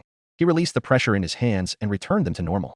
But it seemed as if this new hell was starting to become even more clear to him. That big demon, who he now knew as Valentino, said something about a fair sum, which the Slayer could figure out meant some kind of money or currency. And this Angel Dust, well, it was clear to the Slayer what he was, as the Slayer is not dumb or naive. He was offering him some type of sexual favor for money. Prostitution. Does that mean that this hell has a money system and jobs for the demons? That must be it. This was exactly like a city of earth slapped together in an afterlife. The thought of this made the Slayer grow angry. Some of these people could be some of the worst people of all time and get stuck down here. Could be mass murders, rapists, people who torture their victims to such a high extent it drives them insane. Anybody of that sort who has no care for innocent lives and never got what they fucking deserved. Instead, they get sent down here to this hell, which the Slayer considered to be pussy shit to his hell. That is the hell that people like that deserved, and he was the one who got that eternal torment. The Slayer's fists were tightening so much, it felt like he would break his gauntlet. Maybe he should be the one who gives them a real punishment. Maybe that is the reason he is here. Maybe. The Slayer decided to calm himself down. He hadn't got that worked up in some time and wouldn't let his anger lose control and try and do something like that. He had just ended his fight. This was supposed to be his time to find some kind of peace. He released his hands out of fists and began walking again. He had been walking for days now and hadn't really thought about a specific solution on how to get a portal out of here. He didn't know how he could do so at the moment. He had attempted to call for a portal from his fortress, but it couldn't access this realm as it was unknown. If he could just get one portal, he could have the portal's signature forever that would allow him to come back and forth, if he even wanted to, that is. He didn't believe that in turn would find him here. He doubted the father would either. It was to say how much of an ally the father was to him at the moment. Yes, he did seem to asset him on his journey through the world spear by deeming him worthy to cross the large nether lake. But he did destroy his entire life spear, leaving him just in essence. That would be a second option. The third would be him trying to make some kind of slipgate. While the Doomslayer was a smart man who was good at making things, he wasn't sure where to start, especially in this place. The main problem he would face is this dimension's lack of materials. It's obvious his homeworld is ahead of its time. His whole fortress was created by the people of Argent Nur after all, and those people used maker technology which most likely doesn't exist here. So it does not mean that he knows how to make one at the moment. So he now had that as a goal. Along with his exploration of this place, he would try and find anything that he could. But thinking of the makers, he thought of heaven in this realm. He wondered what that was like as it was supposed to be some type of paradise. The Slayer began to slow down as he then collapsed down to a knee. He placed a hand on his helmet as he tried to recollect himself. This was the second time this happened to him. It was like he was having some kind of withdrawal, which made him feel drained. He stayed on a knee and shook his head. He seemed to be slowly recovering his full strength from the small coma he was in. What he didn't know is that the strength he was at right now could still give the radio demon and the king a good fight. But even if he wasn't as strong as them, you couldn't convince him anyways. He punched a fist into the pavement and got back up to his feet. He did not like to show something that could be considered weakness. He shook out his shoulders and began to walk again.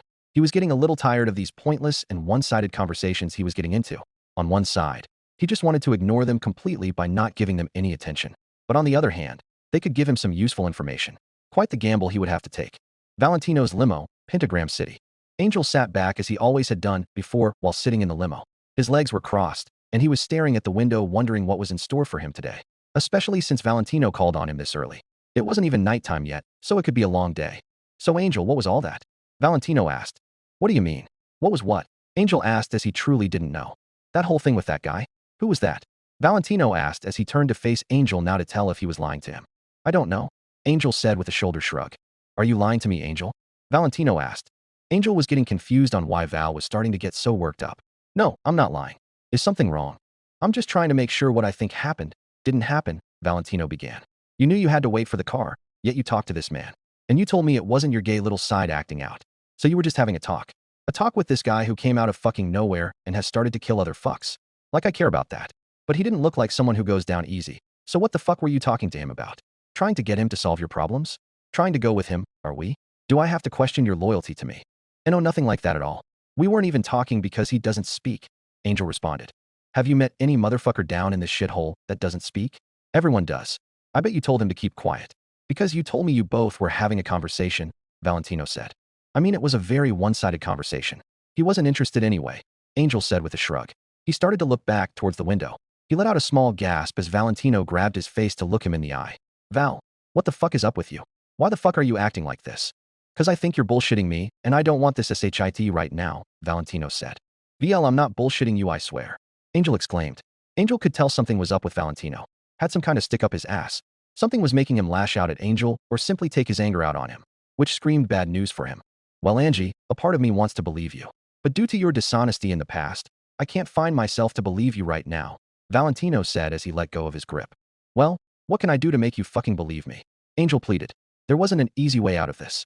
For starters, how about you don't go near that guy anymore? And I better not see you near him. Got it, Valentino stated. Yes, all right. I will stay away, Angel responded in a sassy tone. Valentino was acting like his fucking father or something. Valentino didn't just act like this normally. Something was up. That's what I thought, Valentino said. The back seat of the limo went quiet again for some time. Angel was very annoyed right now and didn't want to talk unless he had to. As the car pulled to the front of the studios, Angel watched as Valentino got out first. He then reluctantly followed. Angel followed him through the front doors of the studios. Right now the studio was not as full as it normally is. Afternoons were usually not a common time to go out looking for sex. But this is hell after all, and people have all kinds of urges. So Val, you normally don't call me for afternoon gigs. What is going on? Angel asked, although he wasn't sure if he even should have. Well, Angel, you could be in for a big day today. Some desperate fucks are paying good money for you. Later today you'll be on stage, Valentino said. From the sounds of it, it was probably going to be a long day, and with Val in this pissy mood, it was probably going to be bad. Back at the Hazbin hotel, Husk was a bit pissed at the moment, as Angel did in fact ditch him. After what was 30 minutes, he knew he wouldn't be back soon. He had finished the job given to him, as was currently leaning against a wall having a smoke of his own. He took a gander at the phone that he would use every once in a while to see if Angel said anything to him, but nothing. He heard a distant conversation of Charlie and Vaggie, which meant they were coming back to the lobby, most likely to check on how they did, or how he did. Hey Husk, are you both done? Charlie asked. Yes. Now am I fucking done, or are there any other chores? Husk asked, but didn't receive an answer to that at first. Wait, where's Angel? Vaggie asked now. Couldn't fucking tell ya. He said he got some kind of phone call during our little job and never came back, Husk said with a shrug of his shoulders. He left? Did he say where he was going? Charlie asked. No, Husk answered. I guess we probably should have expected that, Vaggie said as Angel disappearing was quite normal nowadays. I have a strong feeling I know where he went, Vaggie. I feel like you do too, Charlie said towards Vaggie. Princess, I would say your guess is probably right, Husk said as he pushed himself off the wall and walked past the two of them, considering he didn't get an answer. If that is the case, why this early? Angel has never gone to that shitty place until like nighttime, Vaggie said. I don't really know, it's hard to figure out. Angel is a very confusing person at times. But there is that Valentino guy after all, Charlie said. Yeah, and we know Alastor won't help, Vaggie said. Do we really know that for sure? Alastor may help after all, Charlie suggested. Although she wasn't too sure about that after all. Good one, princess, Husk said from the bar. Alastor won't do shit that involves other overlords or stepping onto overlords' territory. You said what about me, Husker? Alastor said as he literally appeared in the middle of the room. You fucker, Husk said with a glare as that actually spooked him for once. I'm always listening, and I heard my name be mentioned several times. What did you say about me? Alastor asked. Nifty now entered the room as well. I wasn't saying jack shit. They are the ones talking about you. Husk answered, which was a little bit of a lie as he did say something. We weren't saying anything bad about you, Alastor. Angel has gone missing, to some extent. He is most likely with Valentino now, Charlie answered. Wouldn't call that missing now, would I? Alastor said. She only called it missing because we don't know for certain if that is where Angel is. We just have a pretty good idea. Vaggie answered this time in a bit of an annoyed tone. And what did you want me to do about it? Alastor asked. You pretty much knew, but wanted them to say it. Maybe help Angel out. We can't rehabilitate him if Valentino is always forcing him to go to the studios, Charlie said. Charlie. My dear, you have to realize the process of soul owning. I have no business getting in between that kind of arrangement, Alastor responded. It's fucking hell. You would eat and kill whoever you please, but Valentino owning Angel's soul is where you draw the line. Vaggie asked. It's simply ethical and good business. My image would certainly be damaged if other overlords found out I brought that conflict on. And how would that look for the hotel as well? It would give it just as bad of an image. Besides Charlie, Angel would probably commit those same sinful acts had Valentino not been in full control of him. And Angel did get himself into this mess originally. Alastor responded. Princess, this is a losing battle, Husk said, trying to get her to stop. Al, I know you could stand up to Valentino, Charlie said. Alastor then clenched a fist. I could crush him whenever I want. But that doesn't mean I should. I'm afraid Angel will have to find his own way out of this. Maybe that big fellow can, haha, but I truly doubt that. Chapter 6. Making a name for myself. Sitting down at his desk was news anchor Tom Trench. He was currently going through paperwork, a task that everyone enjoyed. He had a little time to kill as he wasn't supposed to go on for another hour. Another thing he was waiting on was the news crew bringing him the stories that he and Katie Killjoy would have to report on. After he got done signing his name on the last piece of paperwork, he placed his pen on the table and sat back in his chair. He tapped his finger on the desk thinking of what to do now. He looked around the room and looked at the coffee maker that was in his office. Might as well, Tom said with a shrug of his shoulders. He grabbed a mug and prepared a cup of coffee to bring his energy up before he died of boredom. After 30 seconds, the machine dispensed the coffee into the mug. When it was done, he picked it up with his right hand and was about to drink it until a knock on his office door came. It's open, he said to whoever it was. In came a few members of the news crew. Well, Tom, here's what's on the agenda. Spoken by Dexter, one of the field reporters. He placed a list on the table. Tom placed the mug down and looked it over. He started to skim through the stories. What is this stranger in hell story? Well, have you heard about this new guy in hell? Massive guy with green armor. He's supposed to be some kind of human. Any of that ringing a bell? Dexter said. No. When did this come up? Tom asked. Been a topic of talk for a few days now. A strange guy, I'll tell you that much. Spoken by Emmett the cameraman. Yeah. We saw him in hell and tried to get an interview, Dexter said. So you didn't get one? Tom asked. Well, yes, but also a huge no. This guy wasn't too cooperative. I'm going to stroll on in and say that he is not a people person, Dexter responded. Fucking guy has some anger issue for sure. The bitch snapped some of our equipment, Emmett said as well. He did? Tom asked. Yes. Fortunately, he didn't break my camera, so we have the footage from the fucking fail of an interview, Emmett said.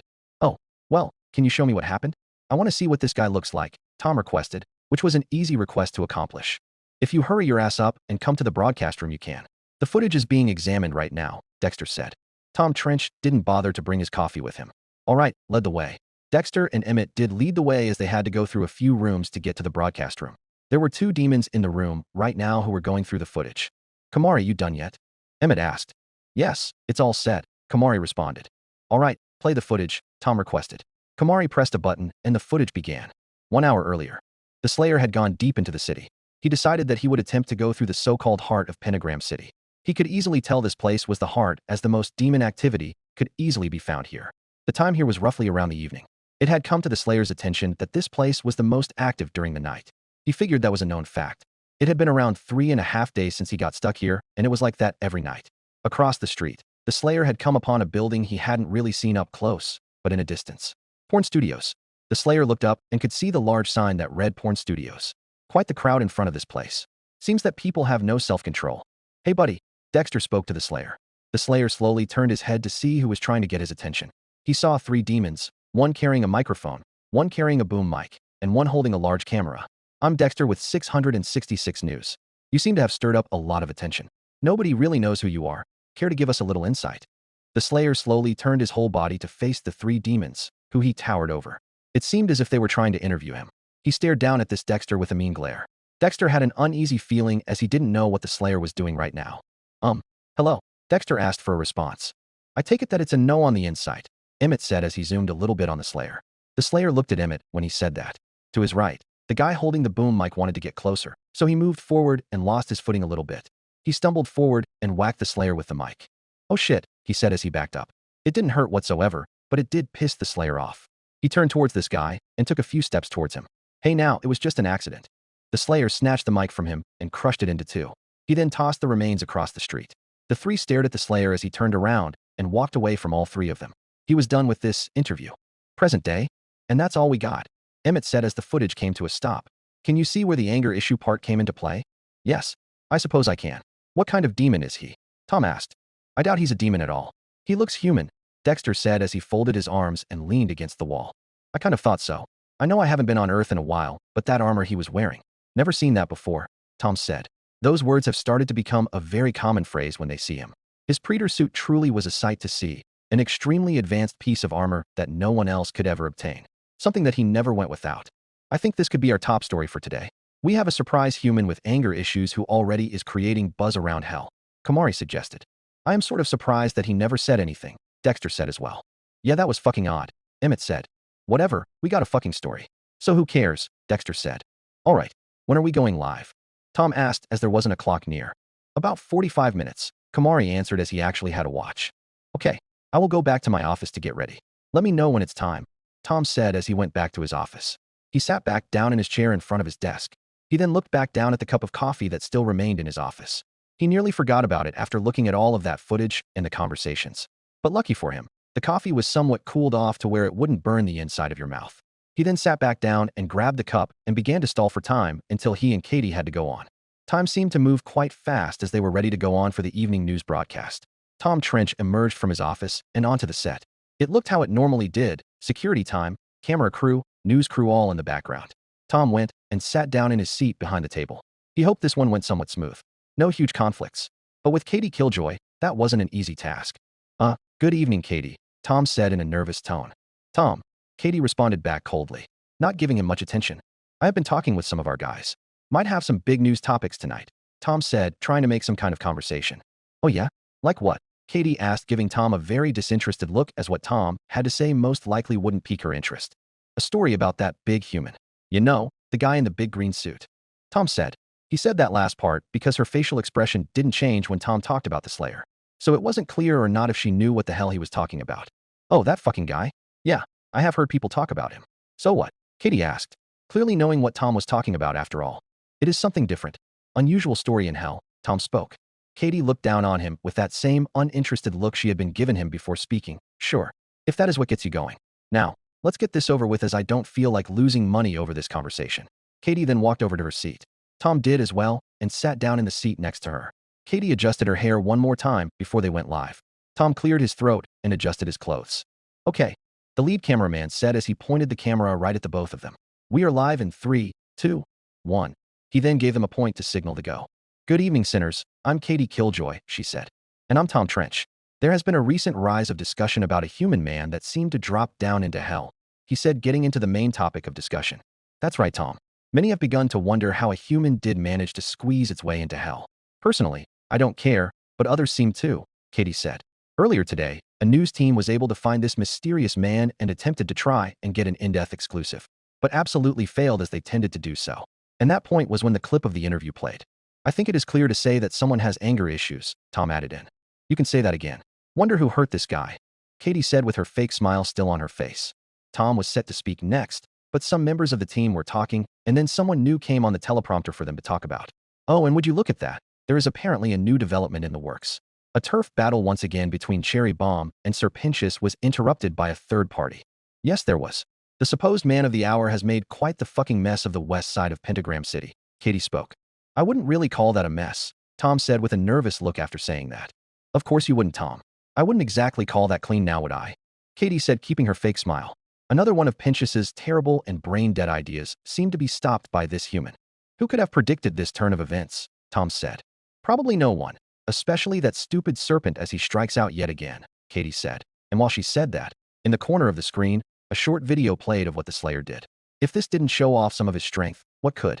I think it is safe to say he is one tough nut to crack, Tom said as the video ended. You can say that. But that is enough of that. When we come back, we have an inclusive with the notorious Overlord Vox as he is here to reveal a brand new piece of technology he has been working on. I fully expect this interview to actually be somewhat interesting, not like that waste of airtime interview with the princess, Katie said as she made herself laugh. All this and more, after the break. Pentagram City, West Side. The Slayer found himself in a newer part of Pentagram City that he had not seen yet. He didn't realize how big this place really was, and he was walking everywhere he went. It would mostly take him many days to truly explore every area, and he didn't even know about the 6 other rings of hell.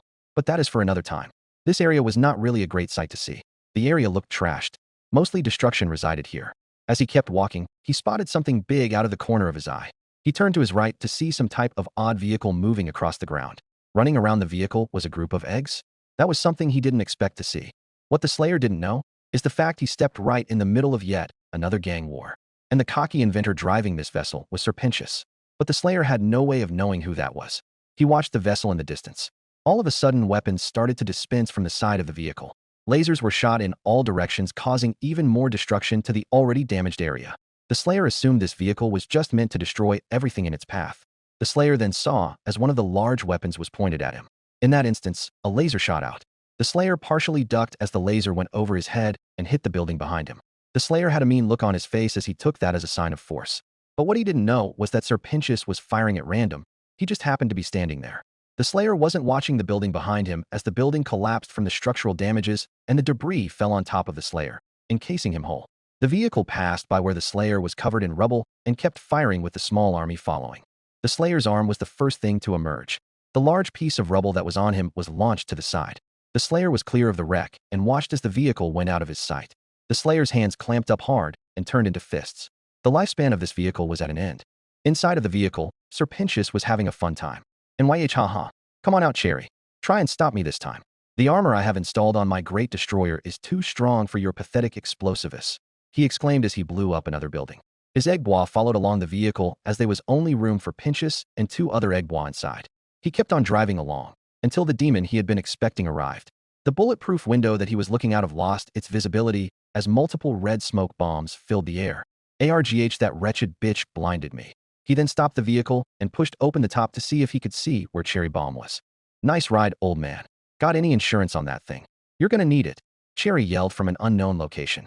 Sir Pentious couldn't locate the source. You keep on thinking that, missy. I dare you to try and destroy my destroyer. Sir Pentious responded back before he closed the top and manned the wheel again to find Cherry and try and kill her. The smoke started to clear up, and Sir Pentious spotted Cherry on top of a building. He zoomed in and saw Cherry flip him the bird before throwing a few more bombs that dismantled some of the Egbois. Hope you're prepared for this. He shot a laser at the building, but Cherry leaped off before he could hit her. You too. I want you to focus all fire on that whore right now, he said to the 2 Egbois controlling some of the other guns. Yes, Mr. Bossman, one of the Egbois responded. They did as they were told and began to fire at Cherry. Cherry used her quickness to keep on moving from place to place and not make herself an easy target. She took cover and prepared a shot of a rocket to do some damage, but the rocket wasn't strong enough to penetrate the exterior. NYH haha. Sorry, Cherry, but that isn't going to work this time, Pentious exclaimed. You know she can't hear us inside of this, Mr. Bossman, the egg boy pointed out. I know that, you simpleton, Sir Pentious exclaimed to the egg boy. Concentrate more on firing and not on trying to correct me. They did just that and kept on firing at Cherry. The egg boy outside attacked Cherry, but weren't having much success as Cherry could easily blow them to bits. Cherry found herself having some troubles today trying to destroy this vehicle. Her bombs weren't doing a whole lot. She got caught off guard when a laser shot close to her. The impact shot her back and sent her rolling across the roof. She groaned as that kind of hurt. She threw down a few bombs to cover her tracks. She leapt to the next building and hid behind a piece of brick still standing. The old man really came out strong today. Guess I'll have to get creative. I'll give him a ag-fuck, Cherry exclaimed as she felt a pain run through her body. She heard a collection of yells and a loud sound. It only lasted for a few seconds, and the pain stopped. She then crawled forward to look down at the battlefield to see that a large amount of Egbois was dead, and Pentious's strong vessel suffered major damages. It was a direct hit of the BFG, and the BFG's plasma shot tended to cause damage to everyone around. What the fuck was that? She said to herself. Sir Pentious let out a few coughs. What the hell was that? What did she do? I don't think she did anything, sir. I never saw her fire, the egg boy said. If that wasn't her, then what the fuck was that? Sir Pentious yelled. All of a sudden a loud thud was heard on top of the destroyer. What was that? All of a sudden loud bangs could be heard, and even more damages could be found. The destroyer seemed to be rocking. What is going on? He yelled as he held on tightly to his seat. He then heard the sounds of creaking and released the top was being torn off. Sir Pentious looked up and saw as the top of his destroyer was completely torn off, and you could see the red sky. He just caught a glimpse of a large green object. But he had bigger problems as the destroyer seemed to go airborne. Sir Pentious and the egg boy yelled out as they were sent on a very dangerous ride. The vehicle came crashing down and ended up upside down. Sir Pentious was in a daze but was still alive. Couldn't say the same thing for the egg boy. They were in a sense scrambled. From outside, the Slayer had jumped down from a building and landed on top of the vehicle. He punched the hull a few times and tore off some of the guns. He then went for the big gun and gripped his hands into the hard material and ripped the large and heavy gun off and threw it across the drive. At this point, the vehicle was toast, but the Slayer wasn't happy with just toast. He then jumped off and lifted the large vehicle off the ground and threw it quite far. It hit the ground hard and rolled over several times before coming to a halt upside down. Now the Slayer was satisfied. He looked around to see a collection of the eggs and saw a look of fear in their eyes. Some of them held weapons still, but didn't look like they wanted to fight him. It was like they had to, and the Slayer could tell. The Slayer glared around and pulled out his pump shotgun and gave it a cock, which scared the rest of them. They all dropped their weapons and looked scared shitless. The Slayer didn't bother to kill them as they didn't look like any sort of threat. He was done here. That damn vehicle wouldn't be causing any more. Now over to the Cyclops who watched all this unfold. From the same spot she was, Cherry watched that entire encounter. From what would have taken her a long time to beat, took him a matter of seconds to destroy. And he fucking threw the damn thing like 50 yards. Holy fuck. That's that damn human people have been talking about, she said to herself as she got closer to the edge. She saw the Slayer who just stood there with his fists balled up. He was staring at the vehicle he just single-handedly disassembled. There was still a collection of egg bois still alive, but they seemed terrified of this man and didn't want to go near him. What kind of human could do that? That was fucking awesome. She saw him pull a shotgun out of literal nowhere and cock it to scare the eggs.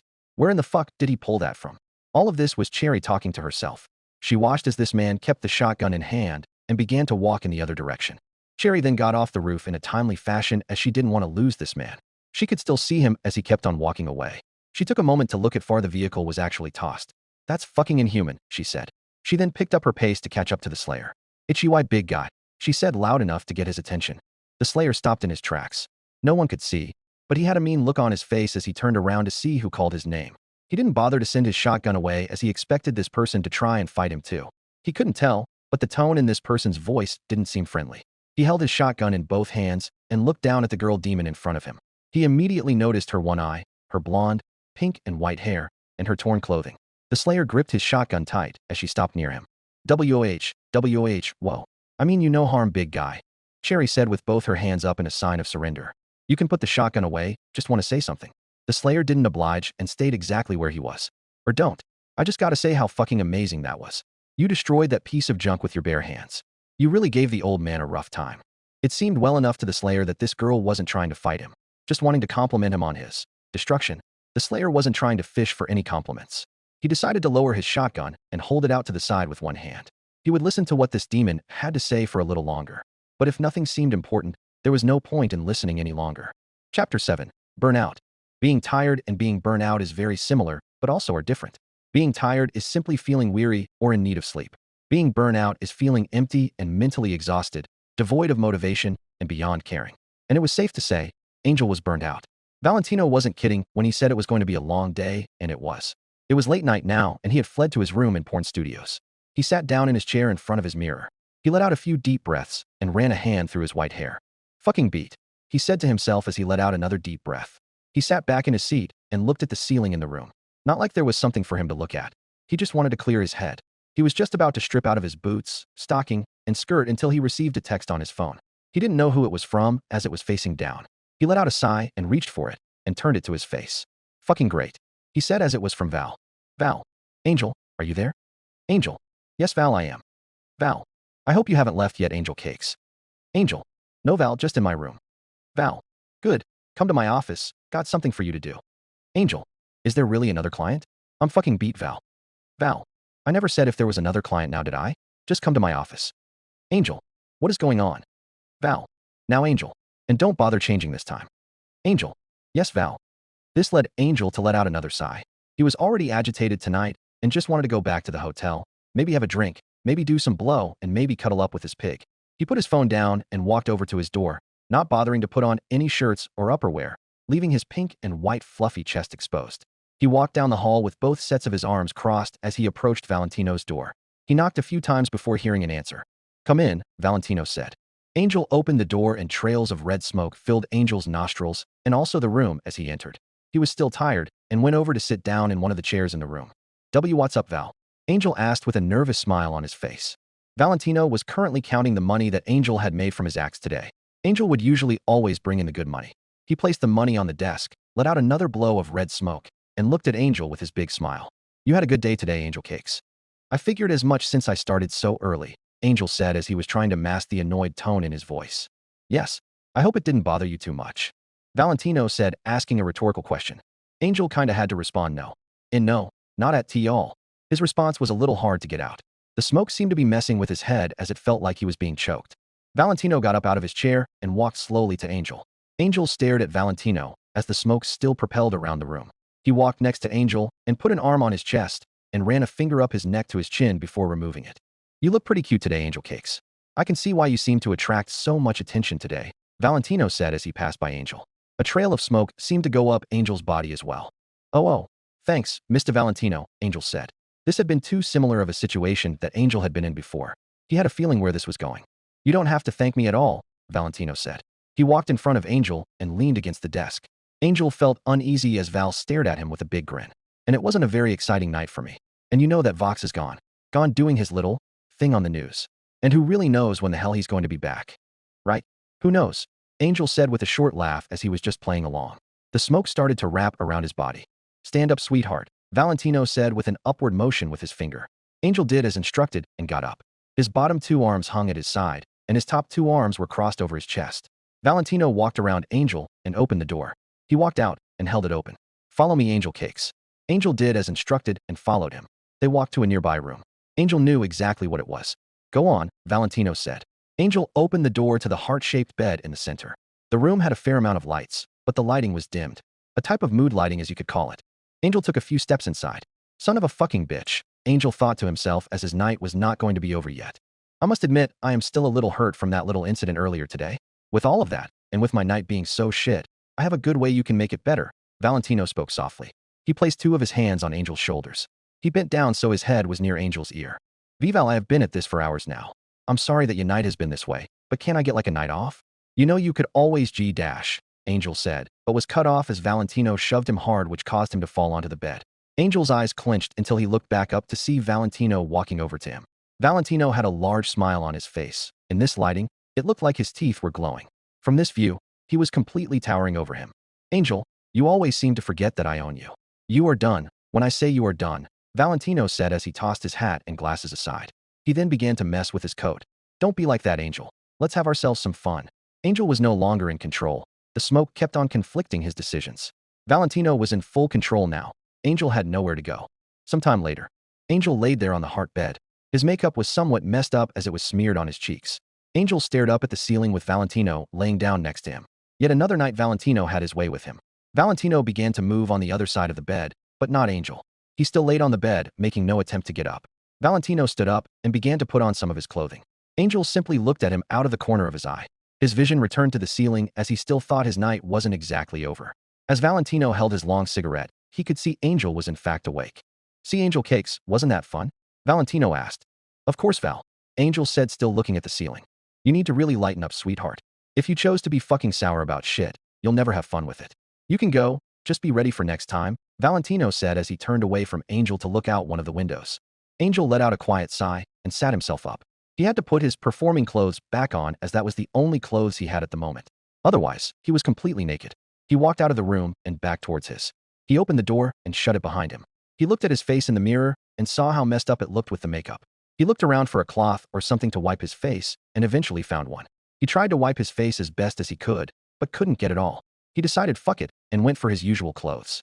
After a few minutes, he was fully clothed again. He would have to wait until he got back to the hotel to fully clean himself. He took one last look in the mirror and adjusted his hair a little bit. It looked like he had 2 black eyes from the mascara. He didn't want to stay in here any longer, so he decided to take off for the hotel. Back in the bedroom, Valentino still resided. He decided he wasn't going to throw on a full outfit as it was getting late. Valentino simply threw on his large red coat, basically to act as a robe as he only had underwear on underneath. He opened the door and went towards the penthouse room where he, Velvet, and Vox would typically hang out when nothing was going on. He turned on the large flat screen that was present in the room and went to prepare himself a drink and also a smoke. As he had poured a small glass of vodka, he went over and sat down on one of the couches to count the money that was made by others and not by Angel. It was a large sum indeed. As he was shuffling through the money, the door opened, and through the door came Vox. "Hey babe, hope you didn't miss me too fucking much," Vox said as he shut the door behind him. "Fucking wondered when you would be back," Valentino said. "Ah, so you did miss me, how sweet." Vox said, "If you're wondering how the fuck my little news thing went, it wasn't nothing too fucking interesting. Got a new app one plan on producing." "That's fucking amazing, Voxy. It's almost as amazing as when I asked," Valentino said with a large grin. He took another sip of his drink while Vox found his joke unassuming. "Huh, funny. I just got back and you feel the need to bust my fucking balls," Vox said. "Where's the fun if I fucking don't?" Valentino asked, and it was a genuine question in Valentino's case. "Oh, I know. You do it all the time," Vox spoke in response. There was a little bit of annoyance in his voice. "You know I can do what I want," Valentino said with a smile on his face. "I am aware," Vox said. The conversation died down until Vox thought about something he did end up seeing. Something that could actually be of importance. "I don't know if this is a bad idea of me even opening my mouth, because you'll most likely give me shit like you just did. But, when I was waiting, they did talk about the new person in hell. The apparent new guy or something like that." "What fucking new guy?" Valentino asked. "The human man. It was supposedly their top story. I found that to be bullshit as my story was definitely more important than some human." "But what the hell ever," Vox began. He held a finger up to one of the small antennas in his head, which created a small spark of electricity. He then shot the electric bolt at the TV, which turned it on and started to play a rerun of the news story. "Gotta say, I've never seen a human do that before." "Oh, this fucking guy again," Valentino said as they saw the broadcast from 666 News. "You know him?" Vox asked as it seemed like Valentino did. "I wouldn't call it that. When I went to get Angel, he was talking to this guy, but Angel told me this guy doesn't have jack shit to say. The guy is like some pissed off statue. Hardly says or does anything," Valentino answered. "Sounds like a fun guy," Vox said as he sat down in a different chair. "Fucking oddball as far as I'm concerned," Valentino added in. "What makes him so fucking odd? We were both humans once too. Yeah, he seems strong as shit, but the guy still seems human," Vox said. "He is a fucking odd human. It is clear he is not a demon, but he clearly has some kind of power," Valentino said before taking a sip of his drink. "No normal human could do that shit. Not even the strongest fucking humans could." They both saw the brief showing of the Slayer lifting a 5-ton vehicle and single-handedly destroying it. "Huh. Wow. If that pussy Pentious was truly operating that thing, he clearly wasn't having a good time," Vox said with a grin as he was not a fan of Sir Pentious. "That's my fucking point. He clearly has powers. And if he was a demon, he would probably be considered of overlord status," Valentino spoke as that made him think of something else. "The fact that he did all that, looks different from most humans, and somehow found his way into hell wasn't enough proof for you?" Vox asked, which made himself laugh. "Shut the fuck up, Vox," Valentino said as he was not in the mood. Vox stopped laughing before speaking again. "Okay, well then do you care to share what brought this up? Besides the fact that it's all over the fucking place? But yes, I had a small thought. Due to the obvious fact, nobody knows who the fuck this guy is and what he can do, we should probably treat him like he's some kind of overlord. And not some human I thought I could push around," Valentino answered as he took another puff. "I doubt we will run into him that much. Hell is a big fucking place," Vox said as he stopped watching the TV. Valentino didn't speak anymore. He placed a hand on his chin and concentrated on the Slayer. Something about him was just something Valentino didn't trust. Elsewhere in Pentagram City, the activity in hell didn't die down too much during the late hours. This seemed to be party time for most demons. Partying, drinking, sex, it was all a big theme. Angel just ignored all of it tonight. Angel crossed his arms and was walking down the sidewalk. It was quite late now, but Angel would admit that there have been times when he was out even later than this. Now those were some crazy nights. Angel reached in his pocket for his phone. The time that it read was 1:21. It was later than he thought, that's for sure. He was planning on shoving it back in his jacket's pocket until he thought of something, or someone in this case. He unlocked the phone and went through all his contacts on his phone. He scrolled through his contacts until he found Cherry's number. He selected it and placed the phone up to his ear and waited for Cherry to answer. He kind of hoped she was awake as he just wanted to talk about something. Make the walk back a little more entertaining. It took a few rings, but Cherry did in fact answer. "Hey Angel," Cherry spoke. "Hey Cherry," Angel spoke softly. "What's up?" Cherry asked. Nothing much. I got a bit of a walk back to the hotel. Just thought I'd call to see what was up. If this is a bad time, I can call you later. Angel said, not trying to be a bother. Angel, of fucking course not. You know I'll always make time for you, Cherry responded. Thanks, Cher, Angel said. He had a small smile on his face. You alright? You sound like something is wrong, Cherry said as she knew Angel too well. Yeah, I'm alright. Just an extra long day. Val had me fucking going from this afternoon until now, Angel said with a tired sigh at the end. He ran a hand through his fur again. Shit, you must be exhausted, Cherry spoke. You said it, sugar tits, Angel responded.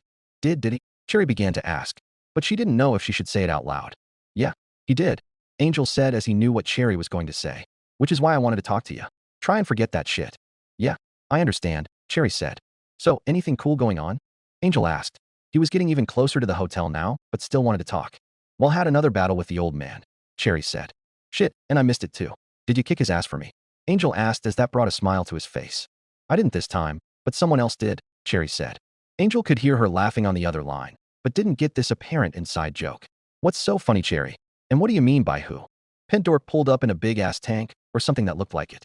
And out of literal nowhere, this massive man came in and wrecked his shit in a matter of seconds. It was something all right, Cherry answered. Massive man? Angel asked. Yeah, the big guy people are talking about. Big as hell, dressed in green armor.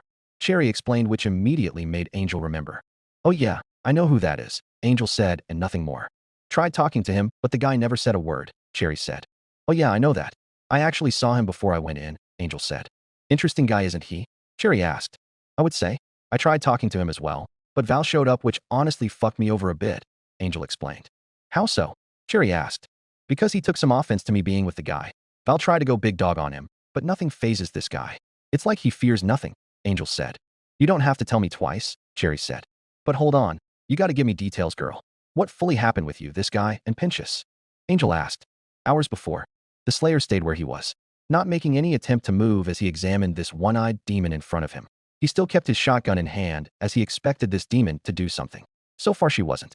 Cherry Bomb kept her hands up but didn't seem to be afraid, at least not at this moment in time. I know who you are, Cherry spoke to him. The Slayer almost found that intriguing as he didn't know if this demon was being serious or not. Hell, I think most of hell is starting to know of you. Heard a shit ton of rumors. Didn't think they were actually true, she said as she placed her hands down. That is what the Slayer thought she meant by knowing him. She then looked back at the destroyer. I mean, shit, you somehow did that. The Slayer actually took his eyes off of Cherry and looked back at the vehicle he just dismantled. He never really gave much thought to the inhuman acts he performed on a daily basis. Just went one ear and out the other. As he was looking at this makeshift tank, he could see sparks and smoke coming out from the vehicle now. The Slayer believed it would catch fire or explode at some point. He kept looking until Cherry spoke again. You're obviously new here. I'm Cherry Bomb, but most just call me Cherry, she said. The Slayer slowly returned his eyesight to her when she spoke. That guy who you just fucked up over there, that's Pentious. He's an annoying inventor who thinks he's the shit. Always trying to take my turf as well. I do greatly appreciate the backup, by the way. The Slayer made the assumption now that this demon was not trying to hurt him and was not an immediate threat. He then made a motion of moving his shotgun behind his back. When his hand emerged again, the shotgun was gone. The Slayer partially began to turn his body to the opposite way. He figured this conversation wouldn't be of use to him, so he began to walk away. Cherry didn't bother saying anything about him leaving, as this was a basic one-sided conversation. She left it with one more thing. Maybe I'll see you around Muscles. The Slayer paused for a moment, seemed to look down, before beginning again. He doubted that he would see this girl again, as this place seemed never-ending. The Slayer was more focused on what his next step was going to be as the chaos kept on following him. It may be time to become more and more discreet. Cherry watched as he was beginning to walk away. Her attention then went to the vehicle. A collection of the egg bois began to go towards it. It made her think that Pentious was probably still alive, so she began to venture on over. Over near the vehicle, the egg bois couldn't find Sir Pentious at first, until they saw the top hatch bust open, and out of the hatch slithered Sir Pentious. You're all right, Mr. Bossman, one of the surviving egg bois said as Pentious emerged. Sir Pentious slowly dragged himself out of the vehicle and onto the hard pavement. What in the hell was that? He asked as he came to a halt and laid on the ground, catching his breath. Big, scary man, sir. Tossed your vehicle with his bare hands, the egg boi said. What? This thing weighs like 5 tons. That's not possible, Pentious said as he began to sit up. We saw him, Mr. Bossman. He did, said by an egg boi. Pentious let out a frustrated sigh. Who did this? What does he look like? He's over there, sir. Walking away. The egg boi pointed in an opposite direction. Pentious began to crawl over to the other side of his destroyed destroyer to see what they were talking about. He saw the Slayer in the distance walking away. Pentious squinted to make out the Slayer. He then reached into his pocket and pulled out an extended telescope. The lens was somewhat cracked, but he could still see somewhat. He could fully see the Slayer's body and his armor as he kept on walking away. Who in the blazes is that specimen? We don't know, one of the Eggboy answered. That armor, what in all of hell is that made out of? That couldn't have been made here. No, that's too advanced. Pentious spoke, mainly to himself. How sophisticated. I must know where he got it. You're not going to ask him, are you? One of the Eggboy asked. Well, you don't think I'm going to read minds, do you? Pentious exclaimed. That made some of the Eggboy cower in fear. But sir, he just tried to kill you. The Eggboy I mentioned. On the contrary, he would have no way of knowing that I am the one in the vehicle. It is completely sealed. And he walked away too. He'll never know, Sir Pentious said. He'll probably know all right, a voice said. It sounded really nearby as well. Who said that? Pentious asked. He looked left and right, but not the direction where he needed to. And that was up. On top of the vehicle sat Cherry. She was dangling her feet and looked at him with a sinister grin. I knew you were old. Didn't know your vision was fading on you too. Cherry said, trying to work Pentious up. You should realize that I am as sharp as ever. Pentious responded, feeling very confident. Right, and that sharpness you claim to have really came in handy here, didn't it? Cherry said, asking a rhetorical question. Ha ha ha. Pentious said, laughing sarcastically. You got lucky and got some unfair help from that outsider. But now he's gone, and you do not have any more help. I don't need help when I have these. Cherry said while holding 4 bombs, 2 in each hand. Shit, Pentious said softly. Cherry raised them high and tossed them downwards. Present day? Well, fuck me. The guy seems stronger than I thought, Angel said. Seems so. So after a good day's work, I got Pentious and his shitty gadgets off my damn turf again. He'll probably be down for a while, Cherry explained. Well, damn, would have been nice to kick his ass right about now. Take out some aggression, I guess, Angel said. Yeah, I bet, Angie. Cherry said softly now as she could tell how Angel was feeling. Well, I am just about to get to the doors of the hotel, so I'll probably go for now. Thanks for providing me with my nightly entertainment, Angel said with a short chuckle. For sure, anytime. You sure you're okay? Cherry asked, making double sure. I'll be okay. Just need to call it a night. I'm about to pass out at this point, Angel answered as he was now right in front of the doors. He wanted to wait until he was done talking to Cherry before he went in. Okay, catch you around, Angel, Cherry said. For sure, Angel said before moving the phone away from his head and hanging up. He couldn't tell how many times he had sighed, but he let out one more before going in. The lobby was empty, which is what he was hoping. The sounds of his boots seemed to echo against the walls. I see Husk finished up our task. I kind of feel bad on bailing on him, as I know that was probably not his favorite thing to do. Maybe I can make it up to him. Angel then walked up a staircase and down the long hall so he could get back to his room. He opened the door and wasn't greeted by Fat Nuggets this time, as he was currently sleeping in front of the bed. Angel almost decided to move him, but he seemed peaceful where he was, so he left him there. He then began to strip down to a certain extent so he could get ready for bed. He fell back on his bed and stared at the ceiling. Chapter 8. It's a deal then? Another day had passed again in this new realm for the Slayer.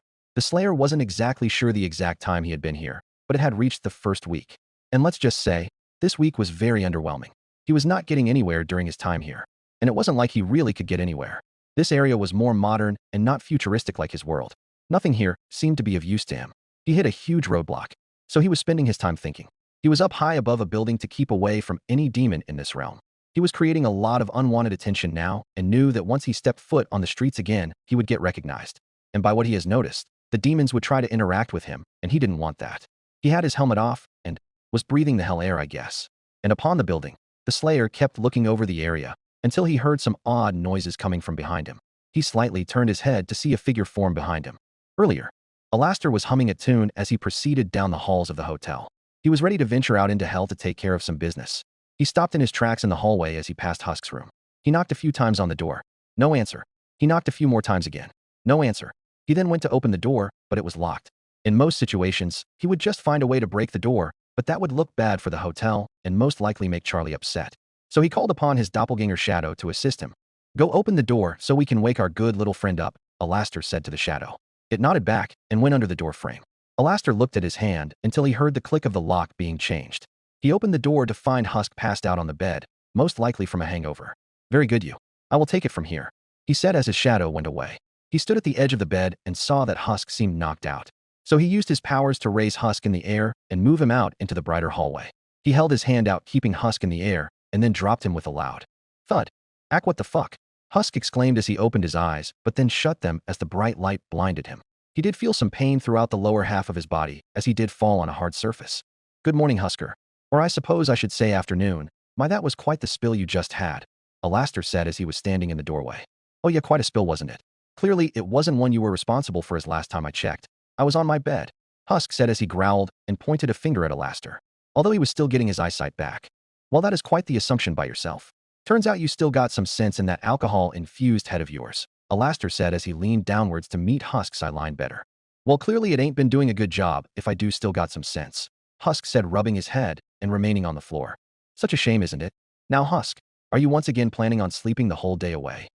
Alastor said, leaning against his cane. Maybe I was, maybe I wasn't. Do you have a problem with how much I decide to sleep? Husk was clearly not in the mood for this right now, especially after getting woken up so abruptly. Well, you cannot be useful and productive that way, can you? But no matter, since you are up now, you can come with me. We have something to do, Alastor said as he finally seemed to get to the point of why he did this in the first place. Husk let out an audible groan. Why can't you ever get Nifty to go with you? He said as he still made no attempt to get up. Because you are a more qualified candidate for the job. While Alastor spoke, a collar formed around Husk's neck that was connected to a long chain that Alastor had the end to too. While he spoke, he yanked on the chain, which brought Husk closer to him. Husk let out a strangled breath as Alastor yanking the chain sort of choked him. Fine. What the fuck is the job even? All will be revealed in due time, Alastor replied as he made the chain disappear. Now come on. Time waits for no man or feline, Alastor said in a loud tone. He started to walk away from Husk and down the hallway. He didn't have to tell Husk to follow him. Husk kind of just knew. Husk started to rub his neck with his paw and let out a loud sigh as he knew he had to go. Too fucking early for shit like this. He mainly spoke to himself as Alastor was out of earshot now, and he mostly wouldn't hear him as music began to play. Husk rolled his eyes and got up to his feet and reluctantly began to follow Alastor. Although, Alastor wasn't really waiting for him to catch up as he was already out the doors to the hotel. He eventually got there and pushed open the doors to see Alastor rubbing two of his fingers together. Oh, you made it out here faster than I expected. No dilly-dally out of you today, it seems, Alastor said with a smug grin. Sure, let's just get this fucking over with, Husk responded in a cold tone. Sometime later, the two demons had been walking for some time now, mostly in silence. Husk was completely pissed off the whole time and wasn't in a chatty of a mood. But of course, even in his silence, he couldn't help but wonder what this was all about. So, do you want to tell me now what you dragged me out here for? Husk asked as Alastor was not being very informative. Husker, my dear servant, don't you just want to take a break from your normal life and just go on a relaxing stroll? Every day can't just be spent drinking the days away at that pitiful bar, Alastor responded as he was one who enjoyed his daily stroll. Are you shitting me? You really brought me out here on some fucking walk like we're some kind of fucking married couple, Husk exclaimed. Would that be so bad? Alastor asked with a large smile as he always liked to get Husk all worked up. You're a fucking riot, Husk said with a roll of his eyes. But fear not, my dear friend. Now that I have had my fun with you, I can tell you honestly that a simple stroll is not the real reason we are out here on this fine afternoon, Alastor said, placing an arm around Husk's shoulder. Then what the fuck is it? Husk asked again. He moved his shoulders to get Alastor's arm off of him. Patience, Husker. Patience is a virtue, Alastor said, returning his arm to his side. I wish for one damn day where you don't do this shit around me. I'm not a damn detective that can sniff out all these subtle clues you give me, Husk said. Because where is the fun in that? And are you telling me you do not receive any assistance from your feline senses? Alastor asked, but he pretty much knew what Husk would say in response. I don't have feline senses for the last damn time, Husk responded.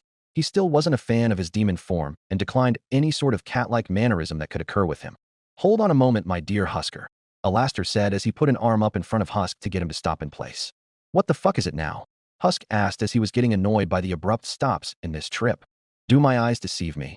Alastor said with a slight squint of his eyes and an adjustment of his monocle. I don't know.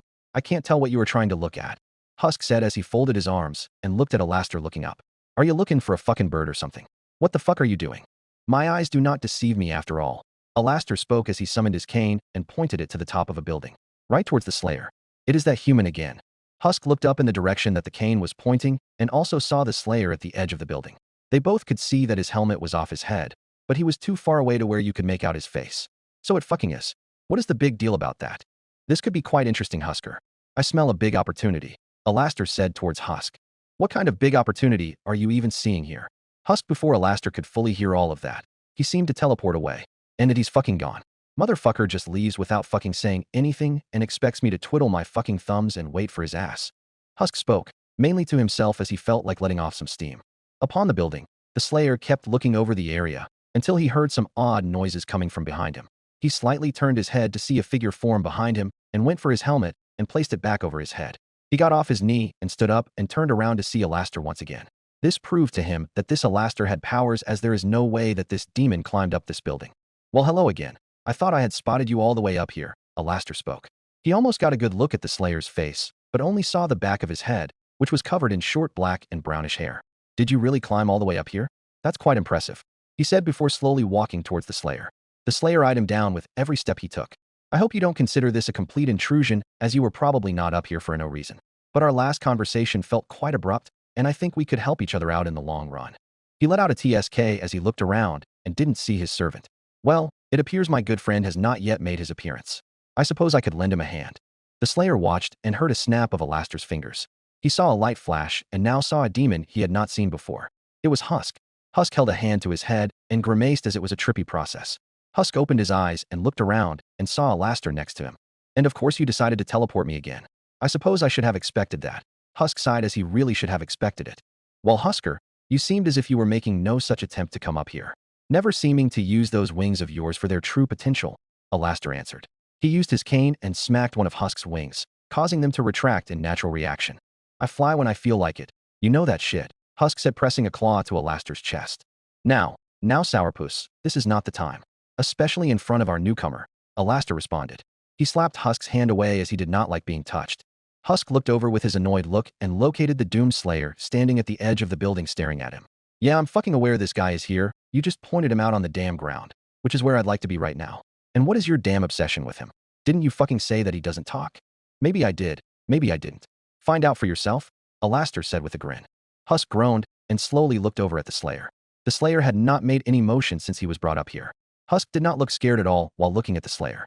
Yes, the guy was very big and somewhat intimidating looking, but Husk didn't give enough of a shit. Would he try and pick a fight with the guy? Probably not. Perhaps if they all knew the Slayer's true power, they would all be very scared.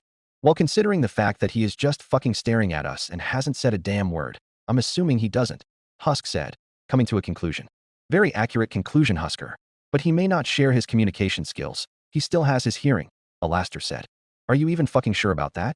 Maybe that's a reason he doesn't speak. Maybe he's just fucking deaf, Husk said, folding his arms. That is not an impossible conclusion. But I have never seen a deaf person look the way he does. Besides, he seems to respond when spoken to, so he must be able to hear us, Alastor said, which wasn't a bad point. Well, who fucking cares? What is the point in trying to talk with him? Husk asked. In time you will know, Alastor said. The Slayer started to turn around and look back towards the streets of hell. He was thinking about walking away and leaving these two demons to continue their banter. He was looking down at the street as he was preparing to jump down, but something caught his ear. Well, sorry, Alastor. He's fucking leaving, Husk said. He expected Alastor to do something or make any motion to get him to stop, but Alastor looked calm and quite confident. He saw him looking over his hand and his sharp claws before speaking. You seem to be searching for something. Is that an incorrect statement? Alastor said as he finally looked up. Husk and Alastor both saw as the Slayer's head moved upwards and slowly looked back towards them. While he said nothing, his body language could speak words. Alastor's attention getter was working. I can take that as a yes, he spoke. He put his arms behind his back and began to slowly pace around. You desire something, as most of us do. Unfortunately, your silence makes it hard to figure out what. A human in hell. You don't seem to belong here, that much is certain. And judging by your somewhat abrupt reaction, you surely desire something. And a man like you is quite entertaining. I have seen some of the things you have done. Killed multiple demons, tossed. Husker, what is the name of that demon again? The one who appeared at the hotel when we first arrived. The serpent. Fucking Pentious? Husk answered, although he wasn't completely confident in that answer, as he wasn't good with names. Mostly cause he was probably drunk when he first learned it. That is right, Alastor said. The Slayer could hear sounds of static and feedback. You are obviously new and most likely do not know who I am outside of our brief conversation. So, once again, I am Alastor, a very well-known demon around hell. Isn't that right, Husker? Sure, whatever, Husk answered half-heartedly. Oh, come on, Husker, I need more enthusiasm out of you than that. Why don't you truly introduce me to our newcomer here? Alastor said as he tried to intimidate him to get him to do what he wants. And why the fuck can't you? If anyone knows you, it's you, Husk answered. Well, of course I know myself, but there can be no bias involved in that answer. You are acting as a third party, Alastor said again. Husk let out a sigh. Yes, this is Alastor, the fucking radio demon. Probably the strongest demon in all of hell. Someone who likes to make a lot of fucking deals. I am a product of one of his deals. Husk looked over at Alastor as he would most likely be stuck in Alastor's deal forever. Precisely. And with my power, I can give you want. Of course, nothing comes free in this world. If I do this for you, you would need to do something for me. And with a person like yourself, you seem to be quite capable, Alastor said. He could tell by the Slayer's body language that he was becoming interested, or at least paying attention to what was being said to him. Of course, that would require you to actually speak and let me know what exactly you desire. Didn't know you were a miracle worker all of a sudden, Husk said from the back. Who says I am not? Alastor responded with a devious smile. As I was saying earlier, I can give you what you desire most in this hellish landscape. See, I don't know if your desire is to kill everyone you meet, which I greatly respect if that is the case. Or you wish to grow power in this realm like all the other overlords and entrepreneurs down here. And you wouldn't have to give your life savings away to get it. No, no, no. A deal is all it takes. A deal that can help us both out tremendously. That can reach a wide variety of things. It could be something small such as I do this for you, and you do this for me type of deal. Or something bigger than that. I help you, and you help me when you are called upon. All you have to do is break that silence of yours, and we can get rolling. The Slayer's gears were turning here. Maybe this demon was being legit in what he was saying. He could get back to his own world, or at least gain something in finding out how he could. I hope you fully understand the situation laid out for you here. I would see this as a prime opportunity for you, as we could really do wonders for one another. You help me, and I can help you. Simple as that. Do we have a deal? Alastor asked as he held out his hand. The area seemed to become bright, which caused the Slayer to briefly shut his eyes, and he wasn't prepared for that to happen. The Slayer could also feel air blowing past him on his exposed skin, similar to wind. He then opened his eyes to see green trails filling the air. He looked all around to watch where they went. After that moment of curiosity, he then stared down at Alastor's hand, which was still held out to him. He then raised his own hand and looked it over. More thoughts began to race through his mind. Could this demon be of service to him? Get him out of here? Actually, allow him to get back to his world? He seemed quite powerful in some sense. Maybe he could be capable. But this demon was making it seem like he would have to do favors for him, and the Slayer wasn't too keen on trusting others and doing their favors. Had bad experiences in that field. He then came to a decision. The Slayer began to approach Alastor, which caused Alastor to grin as he fully believed the Slayer was going to accept this deal and shake his hand. The Slayer stopped right in front of Alastor and looked down on him. The Slayer leaned his upper body downward and looked Alastor right in the eyes, before doing something unexpected. Using his voice.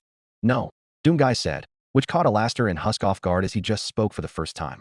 Alastor could see his eyes now as he was really up close and personal.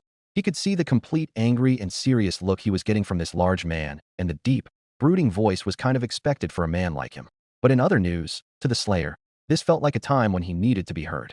The Slayer turned around and walked back towards the edge of the building. If he was going to get out of here, he would figure it out, not get involved in some deal. Although he wouldn't totally dismiss the idea, he stored it in the back of his mind as a mega failsafe if he couldn't figure anything out. He really didn't want to get help from anyone. He had a feeling that this Alastor was going to try and play him like a flute if he accepted. But who's to say that the Slayer couldn't play him if he accepted? Got what he wanted and said adios to Alastor. He then jumped off the building and landed on the pavement with a superhero landing. He then began to walk away from said building. Alastor's grin was gone now as he walked to the edge of the building to see the Slayer walking off. Well, I take it that didn't go according to plan, boss. Husk asked even though he knew the answer. He tried to hold in the grin on his face as hard as he could as he found it a bit hysterical that Alastor's deal with this man backfired like that. It did not go as expected. But dash. In that instant, Alastor teleported himself and Husker back on the ground. Life does go on. And that wasn't our main business, after all, just a small detour. So come along now. I had a strong fucking feeling that it was the reason, Husk said as he was shaking off the effects of being teleported again. No. I had no idea that man would be present up there. Besides, did it seem like he was expecting us? Alastor asked. Fair point, Husk responded with a small sigh. As they both started to walk again, Husk began to think once again of why he was out here. It would still be fucking nice if you would explain what we're doing and why you needed me, he said as he trailed behind Alastor. I do not have to explain my choice of actions to you. It is business, and you were the perfect choice of the job. Alastor responded. All will become clear momentarily. When we are venturing to one of my favorite places in all of hell. I get a really bad fucking feeling of going to a place that you enjoy. With you being you, Husk said. Oh, calm yourself. It will be quite fun, Alastor said. I swear to fucking Satan if it's that damn place full of those cannibals, Husk said, which got a huge smile from Alastor. And you told me you don't have any feline senses. Alastor exclaimed. Hazbin Hotel. Angel let out a big stretch of his arms and also a large yawn as he entered the hotel lobby and plopped himself down on one of the couches. He then sat there and decided to browse the web on his phone until he found something else to do. But it didn't take long for someone to enter the room as Charlie came in holding a folder under her arm. Oh, hello, Angel, Charlie said as she greeted him. Afternoon, Toots, Angel said with a mini salute. I see you got this whole lobby squared away. Yep, we did, Charlie said, although some awkward silence came between them. Angel looked up from his phone and looked toward Charlie, who placed his folder on the bar. What? Angel asked as Charlie seemed like she didn't want to say it. Something came up yesterday with work. Sorry, I had to bail, but work is work. I know, Angel. I know you can't control that. I keep trying to get Alastor to help with that, but he won't budge, Charlie said. Figures. He's too high and mighty to do something like that, Angel said, and then sat back on the couch. His smile's even here? Feels like I have barely seen anyone today. I don't believe so. I thought I saw him and Husk go out. Not quite sure for what, Charlie said. Alastor probably dragged Husk along then, Angel said as he came up with an accurate conclusion. What makes you say that? Charlie asked. I doubt Husk would willingly agree to just go out with Smiles, Angel said. Well, you're probably right about that, Charlie responded. After she answered, the conversation died again. So she tried to get back onto the big topic. Charlie then decided to keep her folder on the bar and walked over to a nearby chair. I just don't understand why Valentino always needs you so often. You should have some type of time to do what you want. And we won't ever be able to start your rehabilitation with that going on. Who fucking knows? Fucking assholes uses his property as much as he wants. Not like I can do jack shit. And for some reason he got extra pissed off today because I was around that human, Angel said as he folded his arms. That human in the armor? Charlie asked, but quickly regretted it. Is there more than one human in hell now? Especially one who wears armor. Angel said sarcastically. Right, dumb question. When were you around him? Charlie asked now. Well, after I had to, ditch y'all, I had to meet him on a corner. All of a sudden this big tank of a man comes down the sidewalk, Angel began. Did you talk to him? Charlie asked. Try to get in his pants. Didn't fucking work. Alastor's general assessment of the man was 100% correct. Angry, doesn't talk, strong, and whatnot. For some damn reason, Val saw us together and acted like I was cheating on him or some shit. Like we were some fucking couple. And I have no idea why. Val acts like this guy is a major threat to him, Angel said. He made himself frustrated thinking about it. Yeah, that doesn't make any sense at all, Charlie said. She always did feel bad for Angel. She could never really learn what that felt like, as most people would leave her alone when she was growing up to not piss off Lucifer Morningstar and bring the holy hellfire down on them. Are you doing okay, Angel? I mean, it's fucking whatever. Same shit, different day. Probably just take out my anger by blasting a couple of fucks who step on my turf. That's usually a good stress relief. Angel responded with a shoulder shrug. Angel, you can't just go out and kill it well. There has got to be a better way for you to release that anger than blasting gangbangers, Charlie said with a concerned expression. Well, what else can I do? This is hell after all. Maybe I do a line or two, but you and Vaggie are always against that. Not really in the mood to fuck my anger away, so like, what can I do? Angel asked. That's what we are here to do. What this hotel is designed to do. When you feel that anger, we try and direct it to new paths, Charlie answered. Yeah, I am well aware of that, Angel responded. But I would go out on a large limb here to tell you that Valentino will probably call upon me tonight as well. So I'll have to put on my gold tooth smile once again. I have kind of been thinking about this and wondered what your take on it was. Yes, I know that Valentino has a soul contract set in place on you. But what if you just take permanent shelter here and just ignore when he calls for you? You could be safe here in case he tried to do something, Charlie suggested. Well, that would seem nice, wouldn't it? But I couldn't stand being cooped up inside here every day. Probably would blow my own brains out. And because of that reason, he'd eventually find me. But even so, I fucking doubt me being here would stop him. He'd blow the walls off this place and probably hurt all of you too. Even though I've done a lot of fucked up shit, I don't know if I could live with something like that on my conscience. So just gotta deal with it, Angel responded. But I'm gonna hit the town, as I said. I don't like to be cooped up here forever. Well, alright. You are not going to do anything terrible, are you? Charlie asked as Angel never specified what he was doing. No promises, toots, Angel said with a wink of his eye and a gold-toothed smile. Angel, Charlie said in a more serious but still somewhat playful tone. All right, I will try not to blow anyone up. But I was being brutally honest in the no promises part, Angel said, placing a few of his hands in his jacket's pocket. I'll take that then, Charlie said as she gave him a faint smile. Buona giornata, Angel said in Italian and gave Charlie a sarcastic bow before leaving through the doors of the hotel. When both of them were shut and he was well within hearing distance, he pulled a revolver out of his jacket and checked to see if it was fully loaded, which it was. I did say no promises after all, he said to himself before stowing it back in his jacket and proceeding with his day. Chapter 9. Time to finally meet.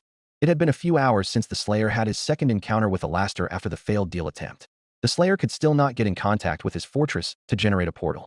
So at this point, he just kept on exploring and really seeing how far the lengths of this realm would go. He figured it had to be almost endless, but who could really know? The Slayer started to hear a new noise now, a noise that sounded like some kind of hissing. He looked around and found the source of the noise. The sound seemed to fade away as the Slayer looked around for what caused that. Something about that made him feel like he was being watched. He still couldn't locate the source, so he just continued to walk along. He was on some type of high alert as he expected to figure out what the source was. And it didn't take long for him to spot a gray creature on the ground. It was an actual snake that was slithering on the pavement. He saw as it slithered over his armored boots and the area around him before going up his body. He could feel the serpent slithering around all parts of his body, but he still remained calm as always. The snake wrapped itself around his forearm and looked the Slayer in the eyes before showing its fangs and hissing loudly at him. The Slayer glared right back at the snake, and he snatched it right off his arm. He brought the snake up to his eyes and gave it a death stare. He could actually see the snake completely back off as it actually looked uneasy. The Slayer was thinking about crushing it in his hand before he heard an odd noise and then heard footsteps approaching him. He slowly looked up to see a new demon walking toward him. This one actually looked somewhat human except for his pure white skin, sharp claws, red spots on his cheeks, and sharp teeth. The demon held a cane of his own with an apple on the end and was dressed top to bottom in a fancy white suit and top hat. The Slayer dropped the snake and loosened his fists in case a fight was about to break loose. He then focused on the snake as it slithered away in a hurry and went towards this man. He saw a big, calm smile on this man's face as he extended an arm out to it and allowed it to slither up his arm, and it found itself resting on the top of his white top hat. The demon looked right at the Slayer in his eyes before introducing himself. "Calm yourself, I assure you. I am not here to fight or anything like that. I'm Lucifer, Lucifer Morningstar. I have heard quite a lot about you. I think it's time we met." Elsewhere in hell, a massive explosion could be heard from many blocks as Cherry unleashed a bomb at a nearby billboard in hell. "Nice one, Cher," Angel said as he was currently sitting down on top of a roof enjoying a bottle of booze while Cherry unleashed destruction. "Thanks. Want to have another go?" Cherry asked. Got a fucking target for me this time?" Angel asked as he started to look around for something to shoot at. He was hoping for something involving the 3 Vs or Sir Pentious. "Gimme time. I'll find something challenging," Cherry said as she was looking. "Had any more run-ins with the old fuck since the last time?" Angel asked. "Nope. If he's still alive, he's probably in fucking hiding after the ride he was sent on," Cherry said, re-mentioning his outcome with the Slayer. "Still wish I could have been there for that," Angel said as he took a swig. "It was very unexpected, but a riot," Cherry responded. "Did you ever speak to the guy? Where you ended up wasting your breath?" "Yeah, I did try, but I guess it is true. The guy doesn't talk at all," Cherry said. "Huh. Right there, 3 o'clock. "Cherry, I ain't no army man that I know what 3 o'clock means," Angel said. "Well then get up off your lazy ass and come look at what I'm seeing," Cherry said. She went over to Angel and helped him to his feet. "That billboard over there. I'm sure you'll want to destroy it." And Cherry was right. It was one of Vox's billboards. "Nice find. Think I'll take a real shot at this one," he said while taking out a pistol and lining up a shot. He ended up emptying the whole barrel. He raised the gun and blew the smoke that came out of it to admire his work. "I would honestly never put it past you to do something like that," Cherry said with a laugh. Vox was present on the billboard, and Angel shot 6 rounds. 2 of them were made where Vox's nipples would be, and the other 4 made a dick shape on his screen. "Of fucking course, Cher," Angel said. "Just wish I could do that shit for real." "You want to shoot a dick shape on Vox's face?" Cherry asked, clearly knowing what Angel meant by that. "You wouldn't?" Angel asked. "Touché," Cherry said. "So, you got anything else going on today?" "I do got something at the hotel. And I would bet that fucking Val is gonna call me in for some all-night bullshit," Angel said in a less enthusiastic mood. "You actually have something to do at that hotel?" Cherry asked. She heard what Angel said about Valentino, but didn't want to bring him down, so she avoided it. "Yeah, the 2 Killjoy Queens at the hotel have scheduled redemption bullshit that they want me to do. Probably should just to keep him off my back. But then again, where's the fun in that?" Angel said. "I don't know. Maybe you should so they don't ground you. Then I'll never be able to see ya," Cherry said. "True. I would bet they'd get the fucking radio demon to help them ground me for real. Give him a good fucking laugh," Angel said. "Isn't the radio demon some kind of fucking cannibal?" Cherry asked as she didn't know a lot of personal things about Alastor. "Pretty sure," Angel responded. "Damn. If you defy the princess, she'll probably have him eat you," Cherry said. "Well, better get going then. I don't want to be late," Angel said with a sinister smile as he obviously didn't care about being late. "If you want, you can swing by that hotel I'm staying in. Could make it a lot less boring." "Maybe I'll take up your offer if I don't have anything going on," Cherry responded. "I hope so. It was fun to blow off some steam with you. See you around Sugar Tits," Angel said with a few snaps of his fingers. Cherry remained upon the building for a little while longer before going down the fire escape to the ground floor. She brushed off her red top a few times before hearing a familiar, and to her, annoying voice. You dirty cheating bitch," Sir Pentious exclaimed as he slithered on over to Cherry. Pentious had a few of his egg bois, following him with weapons in case the situation turned hostile. "Oh, nice to see you still alive and still complaining," Cherry said as she placed her hands on her hips to give him a sassy type of look. "I am not complaining. Our battles are between you and I, and sometimes that whorish friend of yours, but mainly between you and I. It is cheating to involve a third party," Pentious responded. "A third party?" Cherry said with a laugh. "What the hell are you even talking about?" "I am talking about your inclusion of that overlord to our battle. The one who dismantled my destroyer," Pentious said. "You mean the fucking human? Also destroyer? Very original," Cherry said and ended her speech with sarcasm. I will not have you insult my names. And you are for sure lying to me. That was no human. And no human could do such a thing. Pentious said, taking offense to that insult. I thought you were so hip and like to keep up with the times. That right there was a fucking human. And I have never seen that guy before in my life. You clearly have an enemy and he made you eat shit, Cherry said. Then how do you explain how he did that? Pentious asked, demanding an answer. I don't know. Maybe cause he has something you don't, Cherry said with a shoulder shrug. I find that highly unlikely. I have genius intellect, stunning looks, am remarkably evil, and have the most class in all of hell. What could he possibly have that I don't? Pentious said with a cunning smile and a proud stance as he thought he bested Cherry's argument. I don't know, how about muscles? Brawn? Literally any kind of physical strength at all. Cherry said and made herself laugh as she managed to shoot down Pentious's ego. She has a point there, sir, said by one of the egg bois. Shut up before I scramble you, Pentious exclaimed. He now tried to think of a good comeback. Well, that does not matter. The brain is better than brawn, missy. Oh yeah, cause your brain really helped you out there, Cherry said sarcastically. Look, old man, I still don't have a clue who that is other than the fact he is not a guy to mess with. So you should just take your loss and slither back to your little lair or wherever it is you stay. Unless you want to go for round 2. No. I am not prepared for an attack as this was a mutual meeting, Pentious said, trying to not make it look like he was a coward. Right. I will be waiting for when you want to try again, Cherry said as she began to walk away. Sir Pentious let out a frustrated groan. I hate that tramp so much. Mr. Bossman, what is that? One of the egg bois said. Pentious then looked down to see that Cherry had left a small bomb behind. It was too late to try and run as it went off, leaving them surrounded in a cloud of pink smoke. After a few coughs and waves of the hands, the smoke cleared. But Cherry was long gone by then. I really hate her, Pentious said again. So, what are we going to do about that man, Mr. Boss, a man? One of the egg bois asked. I think Cherry is lying in saying that we are now his enemy. I don't believe he saw my face. He did see all of yours, but did not see mine, Pentious said. He then started to brainstorm an idea. Still, that armor he wore was something I had never seen before. That material, it looks new. Egg boys, back to our lyre. An idea of mine has sprung out of my genius mind. Hazbin Hotel. Back at the hotel, Husk and Alastor had returned from their little male bonding trip. Husk had of course retreated to bar, but was not behind it today. He was sitting in one of the various bar seats. Nifty was doing some cleaning in the lobby, so it didn't take long for her to want to talk to Husk. Hey Husk, did you have fun with Al? Nifty asked as she was aware that the two of them went out. No, I cannot say I had fun being Alastor's henchman today, Husk responded to her question. What did he even have you do? Nifty asked. For some reason, he felt like he needed to bring me along to go to a damn meeting with one of his damn lady friends. Went through the damn cannibal part of hell, Husk said. Oh, was it Rosie? Nifty asked as that was one of Alastor's lady friends. I think so. Surprised you fucking know her, Husk said. Oh yeah, I've heard of her before when talking to Alastor, Nifty said. Then that makes even less goddamn sense of why he decided to bring me, Husk exclaimed. It is not very often when only you two get to hang out, Nifty said, coming up with her explanation. I'd like to keep it that way. Usually, when it's me and Alastor, he always makes me do shit that I cannot say no to. Makes my life easier when you are around, Husk said.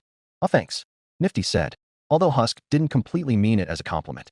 And whatever, don't read that much into it, Husk said with a shrug of his shoulders and a bored look on his face to combat Nifty's smile. So all you and Alastor did was meet Rosie? Nifty asked, wanting to get the most details as possible. Yes. Well, I guess I take that shit back. Something else did happen, Husk said. He stopped and let out a small chuckle as he at least found it amusing. What is it? It must be funny if it actually got you to smile. Nifty said. I don't think you will find it as funny as I did, which really wasn't that much. But it was fun watching one of Alastor's deals blow up in his fucking face, Husk answered. Like metaphorically or physically? Nifty asked as she figured Husk would find both funny. I wish it was physically. Could finally get him out of my fucking hair, Husk said before letting out a sigh. We ran into that human. Well, actually fucking no. AL ran into that human and using another one of his fucking portals, brought me along for the ride, Husk said for clarification. So what happened with the human? Nifty asked. He politely declined my offer, Alastor said as he was now standing behind both of them. My ass, he politely declined, Husk grumbled. No, my dear Nifty, I'm afraid Husker likes to exaggerate. Nothing spontaneously combusted. I simply offered the confused human a good deal for his troubles, and he declined. Was simply a loss for him, Alastor said as he somewhat ignored Husk's response. You seriously ran into the big guy again? Angel asked as he now joined the conversation. The three honestly didn't even know he came in the hotel. They were all too drawn to the conversation that they weren't too aware of their surroundings. It wouldn't come as a surprise that others would join the conversation, as any big topic about the human brought some interest. Yeah, we fucking did, Husk responded. Spill the fucking beans then smiles. What happened? Angel asked. There are no beans to be spilled as you so graciously put it. I spotted him in the city and decided to play my hand in offering him a deal that could benefit both parties. I gave him a choice, and he said no. Alastor said, giving the brief summary. Emphasis on the word said. Husk said, which raised some eyebrows. Care to expound on that one, Husky? Angel asked. What our feline friend is trying to say is that we actually heard the voice of this human. But he only responded with the singular word of no. As I said, nothing to be spilled. Alastor said as he wasn't finding this to be that interesting. You actually got him to say something to you? Didn't think that was possible after I ran into him. Angel responded. You also met him? Nifty asked. A few days ago. Unfortunately, none of my luscious charms worked on him. Angel said while placing the back of his hand on his forehead and acting like he was heartbroken. Small world we live in, don't we? Alastor said sarcastically. He then twirled his cane in his hand and began to walk away towards his own room. Something's up his fucking ass, Husk said as he watched Alastor leave. I could kind of see it too, Nifty said in agreement. You both could tell?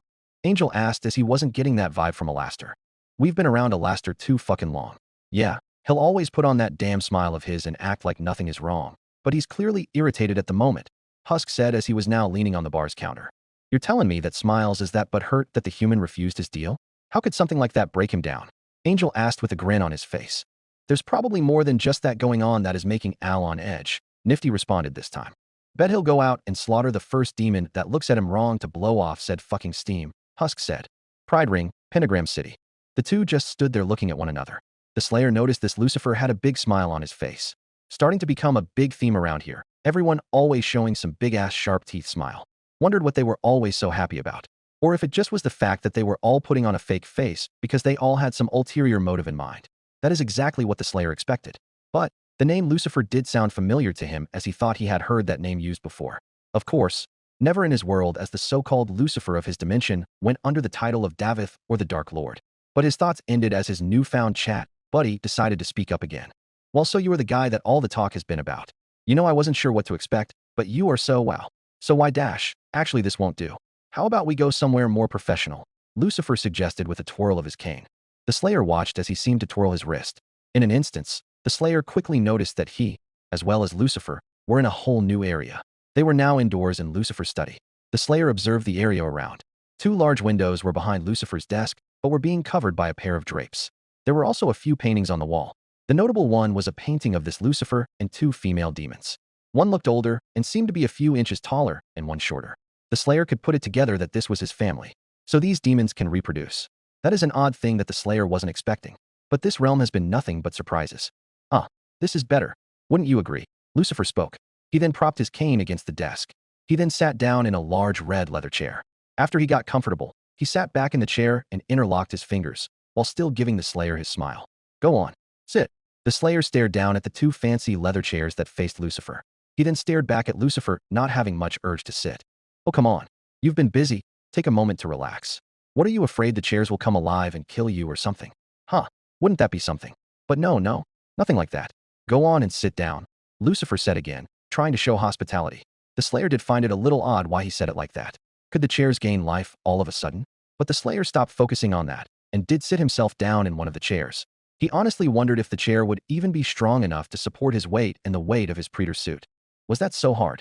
Lucifer said sarcastically. So, as I said, my name is Lucifer, the king of hell and ruler of the Pride Ring. You've probably heard of me from those ridiculous stories made by Christians. One, in particular, being the Bible, he said with a grin. Anyways, as I would love to toot my own horn, that is not the point of this. Yes, you are the point of all this. So much talk has been going around hell lately. Demons were saying some human had made his way into hell and was walking down the streets. He explained while he used 2 of his fingers to illustrate walking. I thought it was frankly bullshit, but here you are. You are quite big for a human. You clearly like to work out, I see. Very impressive stature you got there. Lucifer then got out of his seat and walked around to Doomguy's side. And that is quite the getup you have on. What were you going to some convention or something that those humans go to? Is this your little cosplay outfit? I must say it does look really well made and wow, okay, that is actually really hard. He exclaimed as Lucifer gave the armor a few taps with his fists. He then practically teleported back to his seat on the other side of the table. So maybe you aren't just for show after all. Perhaps you are special. Now I have to believe you may confused, lost, maybe scared. The Slayer being the so-called first human in hell was probably the correct answer, but he felt no need to actually respond to that question, so he continued to sit in silence. Silent treatment. Was I that mean? Well, anyways, you seem to be a human. I mean, you at least look like a human. Unless you are some kind of human look-alike creature. If you're not, then you are in fact a human. But what am I saying? Whatever you are doesn't matter because you are not a demon. I can sniff that one out. And a non-demon being in hell, in my realm, is quite unheard of, and I don't mean that lightly. I have been down here for so long, and not once has a human stepped foot here without having died first. And by the way you look, I really feel like that isn't the case. Lucifer spoke. He then adjusted his suit for a moment before speaking again. With that being said, I have some questions for you. Nothing hard really, just really simple questions. Now I figured that you have probably been asked these questions 100 times already, so it should be an easy answer, right?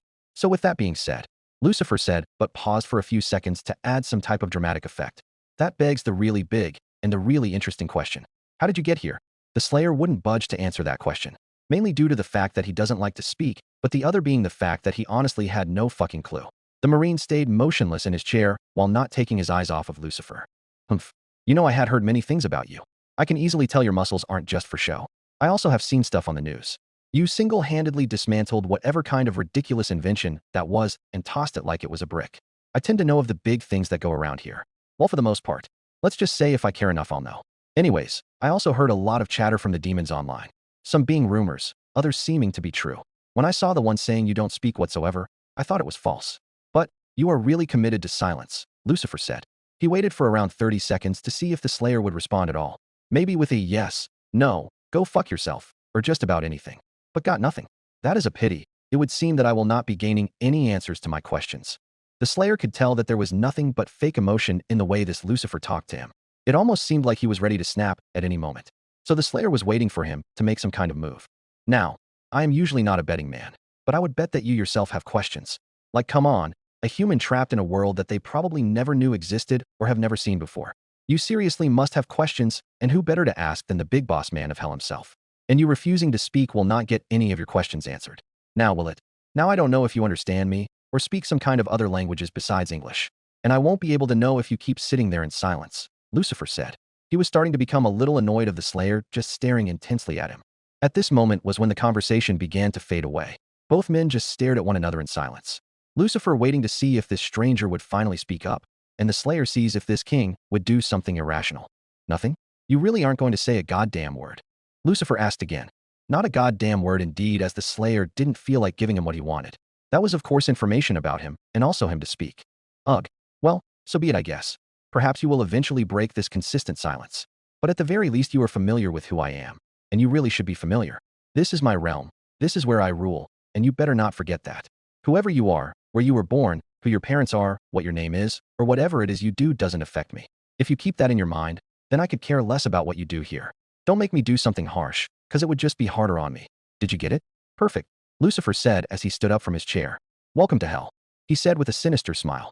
Once again he gave a twist of his wrist, and the Slayer was teleported out of the room and right back into the city where he was taken from. The Slayer looked all around him, and he certainly was back to where he once was. Once again, an interesting conversation with one of the beings who call this place home. He seemed to be gaining the attention of the powerful beings who inhabit this hell. He assumed that he would start to draw the attention of more. But this Lucifer seemed to be someone to be aware of. He might not like what he is doing, and considering the fact that the Slayer is a type of intruder in his realm, he may try to kill him. But something did catch the Slayer's ear during that conversation. When he said he was the king of hell, he said that he was the ruler of the Pride Ring. This made the Slayer think that there was even more to this hell than where he found himself. Maybe there were more of these rings out there that inhabit different things. Maybe things that could help him. So the Slayer figured out that there was more in store for him in this realm, and he had nothing but time. Chapter 10. All of hell is watching now. At this moment in time, Sir Pentious was sitting down monitoring a screen. The Egg-Bois had noticed that he had been sitting at this screen for some time now, and seemed glued to it. Is something wrong, boss man? You have been staring at that screen for some time, asked an Egg-Boi. Nothing is wrong at all. I'm just observing the video that I created, Pentious responded. What video, sir? The Egg asked. I have sent out a call to the demons of hell. A job that will provide them the service of working alongside the great Sir Pentious. A job that will grant them that access and will reward them for doing so. What the kids call a win-win situation. I call it that, one of the Egg-Bois said. Why yes, good for you, Pentious said awkwardly. I had placed the message over social media, which I know people will see. Take a gander on my persuasive message, Pentious said as he pulled up the video that he had just talked about. Hello, inferior demons of hell. It is I, Sir Pentious, and I am here with a proposal for anyone out there who will take on the challenge. I am giving anyone who feels worthy enough a job. A job that requires people who are good at using weapons, and those who feel they can kill without mercy. That shouldn't be too much of an issue considering we are in hell, should it? There are some requirements that must be met for the job. If you assert in cherry bomb or angel dust, you are not able to respond to the call. I know you are watching this, cherry. Ahem. Now, if you take this job offer and successfully complete it, you will be rewarded with a sum of $10,000. All that if you seem to be up to the task. Come to this address that will be on the screen at 2 sharp. Better hurry. SS seems like a foolproof plan. I know most of these demons use all the fancy technology created by Vox. This would be a good way to spread the message, Pentious said. How long ago did you spread that message, sir? One of them asked. Finally, a well-thought-out question. Ahem, hours ago. And since it is several minutes past 2, it would mean 2 things. 1. There are already takers here to take the job. Or, nobody showed up and my efforts would go to waste. To test if any of them are here, let's check the camera feeds, Pentious said as he went typing away to bring them up. He went through a few without any luck, but the third one showed a wide variety of vehicles and demons outside of his lair. NYH haha. Perfect. Eggbois. Go let them in. The Eggbois did as they were instructed and retreated towards the doors to let the demons in. There was a wide variety of demons that responded to the call. Some big, some small, some with 2 arms, some with many arms. Your typical rugged crooks. Well, I see that my message was successful, Pentious said. After 30 minutes had passed the selected time slot, there were 8 demons that responded to the call. Pentious was fine with that, as if there were like 20 demons and they were successful, this was going to become expensive. If that's what you want to fucking call it, said by the biggest demon of the group. Is this a joke? What's with all the live breakfast running around here? This was said by one of the taller demons. Do not mind them, they are just my Eggbois. Forget about that. You all are not here for no reason. You are all here to take battle. Pentious explains. Care to tell us who the fucking target is? One of them asked. The target that I wish for you all to deal with is that human, Pentious said. The human? For what reason? The big demon asked. He and I have a little bit of a rivalry. I am too busy with other and more important things to bother to deal with him. But I have money, which is why I have called upon all of you to deal with it for me, Pentious said. But it really wasn't much of a rivalry as the Slayers still didn't even know Pentious existed. But Pentious didn't know that. Or is it the fact you were scared? I have heard through talk about this guy. He's not some fragile human. He's said to be a fighter, said the smallest demon out of the group. Not likely. I could easily create a new vessel of destruction. And I am not scared of some human. I have taken on the likes of the radio demon, Pentious said, which was a true statement. But you lost, sir, said by an Eggboi. Silence, Pentious exclaimed. You took on the radio demon? Now, why the fuck would you do that? The big demon asked, but found it kind of comical that he would even attempt to kill what many believe is unkillable. Because I am the great Sir Pentious. That is why. I will eventually conquer hell, and I am not afraid of some man in a red suit. He just caught me off guard. Got lucky is all, Pentious exclaimed. He realized he was getting off track and got back on it. But if you all paid attention to the message I put out, which you clearly must have as it led you all here, you know of what to do and what you shall receive if you complete said task. Yeah, you promised 10 grand to every person, one of them responded. You'd think they all would know that part by heart. Correct, Pentious responded. So if a shit ton of people showed up, you had enough money for all of them? Said by the big demon. Of course. Do you think I do not possess money? Pentious asked them. Hell if I know. I hardly know you other than the shit I see on the news about your turf wars. The big demon responded again. All you need to know is that I am one of the evilest beings hell has to offer, Pentious said. I feel like the radio demon is the most evil being boss man, one of the Eggbois said, which wasn't smart. Will you shut your trap? Pentious said as he used his tail to constrict the egg. So what is stopping us from killing you and just taking the money for ourselves? One of them asked. This was a question that Pentious figured someone would ask. It is hell after all. Cause I don't think you really want to try something like that, Pentious said as he released one of his minions. I am Sir Pentious, the future ruler of hell, and I giving you a fair chance to earn money. Do not lose that opportunity in your life because you want to try and be tough, Pentious said in a flamboyant tone. The other demons were caught a little off guard by, as they didn't expect this guy to defend himself like that. His eyes were both completely red, and he actually looked somewhat intimidating. It at least told them he wasn't a pushover. Fair enough. Well, what do you say, boys? Should we get started? The demon asked the group of said bounty hunters. Fuck it. One of them responded as they all started to turn around and make their way out of the lair and to some of the vehicles they used to get to this place. Might be smarter to use that vehicle over the others, one of them said as they pointed towards one of the big vans that was brought. That van seems big enough to where we can all fit and would only have to take one car, one of them suggested. Any reason for that idea? Another one of them asked. May seem more subtle to see one car rather than like 8 following one another. I'd say that's less fucking suspicious, the demon responded. Works for me, said by the smaller demon, who didn't seem to care too much. Once the others decided to follow the plan, the demon who brought up the question basically shrugged his damn shoulders and just went along with it. After a moment of them securing their seats and weapons, they were off. But something was following them. A smaller flying mechanism. Back in the lair of Sir Pentious, he was sitting down in front of a large screen that established a camera feed from the flying device. Since the egg bois loved asking questions, it sparked their interest. "What is this, sir?" asked by one of the egg bois. "What do you think it is?" "It is easily a spying device that I have created. A drone is what others may call it. It really is a brilliant strategy because now I can see what happens with these hitmen and this enemy of mine. I can see what he does, and if they don't kill him, I will have logical proof of it.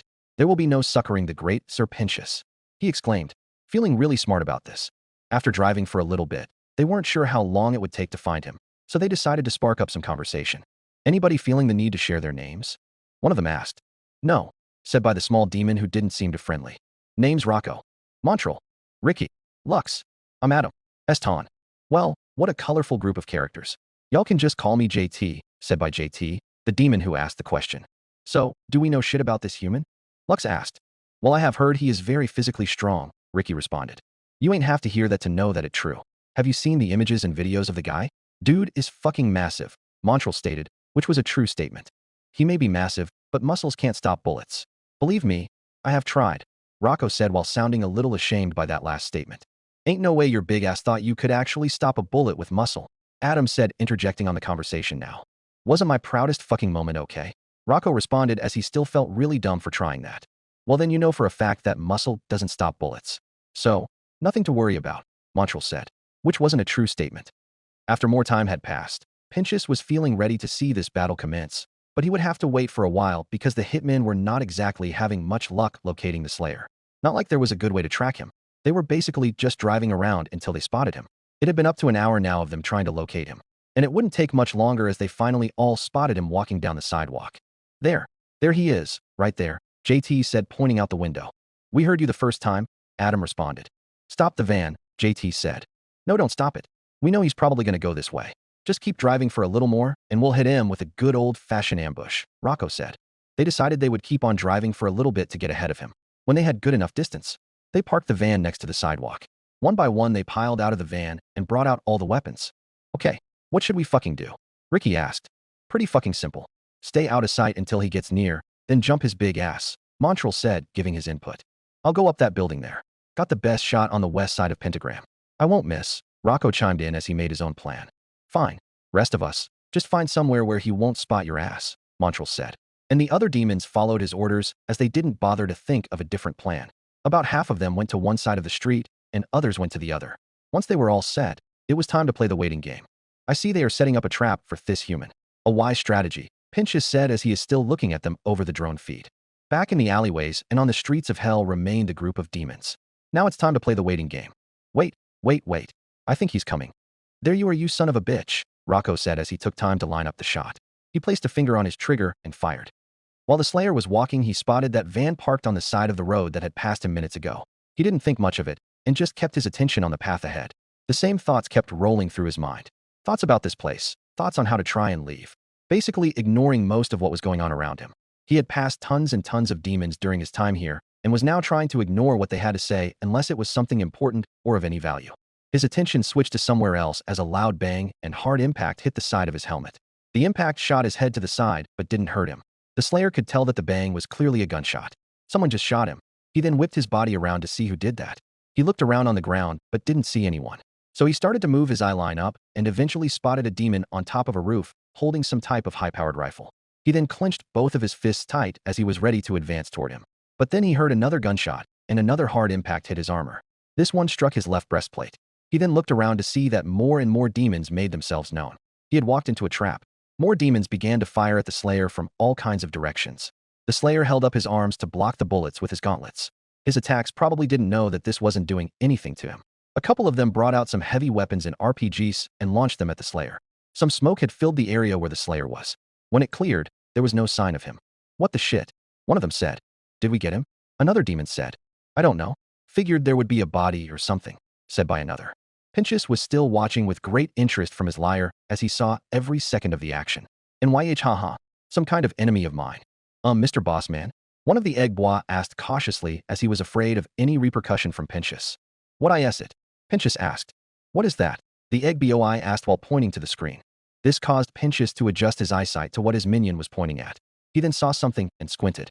"Hold on a moment. I asked that." He did see what the egg boi was pointing at, but that didn't mean the others did. Maybe we just fucking obliterated him out of existence? Cause otherwise, I don't glak. The demon didn't get to finish his sentence. The others began to look confused as they could only hear the sounds of choked breaths and gurgling noises. They all looked around until they spotted the demon, who sounded in distress. They all looked in horror as the Slayer held him in the air by his blade that was completely through the demon's chest. The others stood dumbfounded. There was a collection of chatter from the group as they couldn't believe it. What the fuck? Lux exclaimed. Hell no, that's not possible. Ricky added. How the fuck did he move so fast? Montreal also added. The Slayer retracted his blade, and the demon dropped on his back with a thud. The Slayer slowly walked over until he was standing over the demon, who had one hand placed on his chest trying to stop blood flow. But it would all be for nothing as the Slayer crushed his head with a powerful punch. The Slayer stood up straight as he knew the others were watching. That is what he had hoped for. He looked at all of them before shaking his wrist one time to get some of the blood off his gauntlet. At this point, the Slayer was wondering who he was going after first. As the demons began to fire their weapons again, he brought out his rocket launcher. Oh shit, one of them yelled as he spotted the rocket. The rocket hit Lux and Ricky head on and knocked the rest down. The Slayer then brought out his pump shotgun to gun some of them down. From the ground, one of the demons who got hit hard by the explosion of that rocket watched this human. He saw the human firing his weapon that was once again brought out of nowhere, blasting each one of the demons with perfect accuracy. Eston was gunned down by the human. He then saw Adam blasting him with rounds from point-blank range, but it didn't even hurt the man. He got a shotgun shell to the face and was killed automatically. He then saw Montreal rush the human when he ran out of bullets and try to hit him over the head with his gun. But the human grabbed his arm and restricted him. The human then pointed the shotgun at his chest and unleashed a round which sent the demon flying backwards. This smaller demon had seen enough. This was a losing battle, and he would save fate. He then went to haul ass back to the alleyway he came from and take cover. Well, actually it was more to hide in as there was no hope for survival in this fight. He knew that this guy was stronger than he was made out to be. That goddamn snake. He thought to himself. The demon wasn't going to try and fight the Slayer anymore. He knew this was a losing battle and would wait it out until the human left. As the Slayer was in the middle of fighting those other demons, JT took out a sharp knife and bull rushed the Slayer from behind. He then jabbed the knife into his exposed skin. But what happened next was something he never predicted. The knife simply bounced off the Slayer's skin, not even piercing it. The demon then looked down at his knife in fear and disbelief while slowly backing away. It was plenty sharp enough, and he used enough force where it would surely pierce flesh. After a few seconds, he could see the Slayer's feet standing in front of him. He slowly looked up to see the Slayer looking down on him. He partially jumped at the sound of the Slayer's doom blade extending outwards, but that fear only lasted a few seconds as the blade went through his head. The Slayer looked around to see if he got them all. Then he remembered the shooter on top of the building and turned his head towards it. That was his next location. He proceeded towards the back of the building to catch the demon by surprise, and he did indeed. When he got up there, the demon was looking down on the street to see where the Slayer was, but let out a faint yell as he turned around to see the Slayer. In his attempt at an escape, he fell backwards and fell right on his ass. It didn't feel great, but he knew this human was still proceeding towards him. He tried to crawl away, but ran out of real estate as he bumped against the edge of the roof. The Slayer grabbed him by his shirt and held him up in the air and over the edge of the building. Wait. IT was just a job, and nothing personal. WWE were paid. We don't know who you are, Rocco pleaded. But it didn't seem to matter as the Slayer dropped him. Rocco let out a scream as he was sent free falling to the ground. The Slayer didn't bother to look. He just turned around and proceeded on his way. He leaped off the building and landed on his feet to walk away from the bloodbath he just created. He didn't care too much about the fact that the demon said that this was a job. You try and kill the Slayer, he will do what his name intends. Sir Pentious Lair, Pentagram City. All of that was just so unexpected, Pentious said. It had been around 45 minutes since all of that went down. Pentious was trying to use his intellect to come up with an answer and maybe even a solution to what could be a newer problem. We told you he was strong, boss man, said by an egg boi. I realized that. But there is strong, and then there is really strong. Pentious exclaimed. Oh bits, this was really not the outcome I expected. I mean that is a human, right? Gee sir, we don't really know what humans are, one of the egg boi responded, but pretty much responded for all of them as they didn't know either. Well, I guess you don't, Pentious said as he didn't have something good to yell about. Sir Pentious somewhat jumped out of his seat as he heard the back door of Liar bust open. A very worried expression filled his face. His remaining egg boi grabbed their weapons and pointed them towards the door. He expected the worst, and the worst was the fact that the human had found him. He saw a figure come in, and the figure was nothing close to that of a human.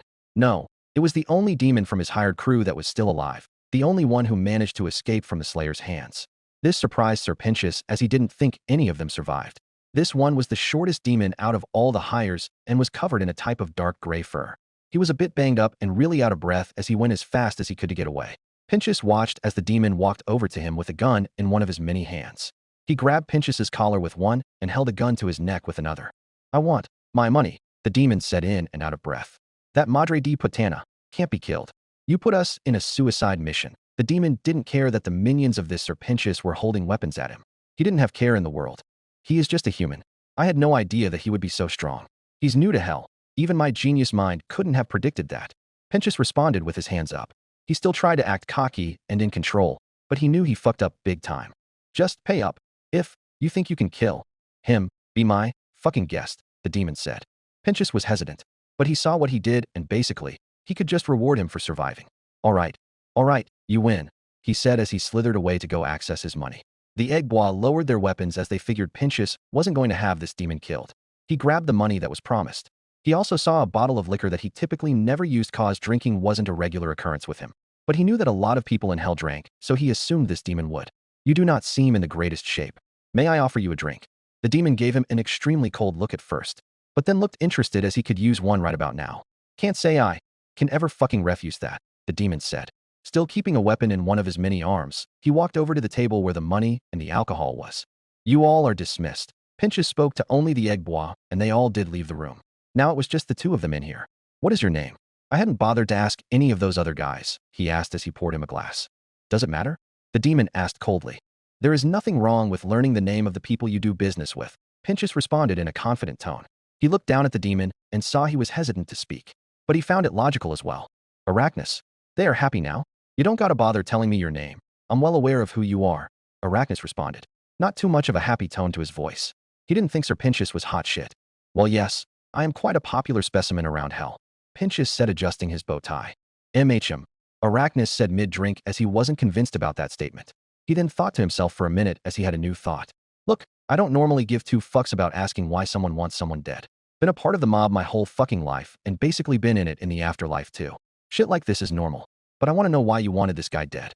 "Well, I wouldn't exactly say I wanted him completely dead. It had been rumored that I had made myself a new enemy. And with a new enemy, one must scout out the competition.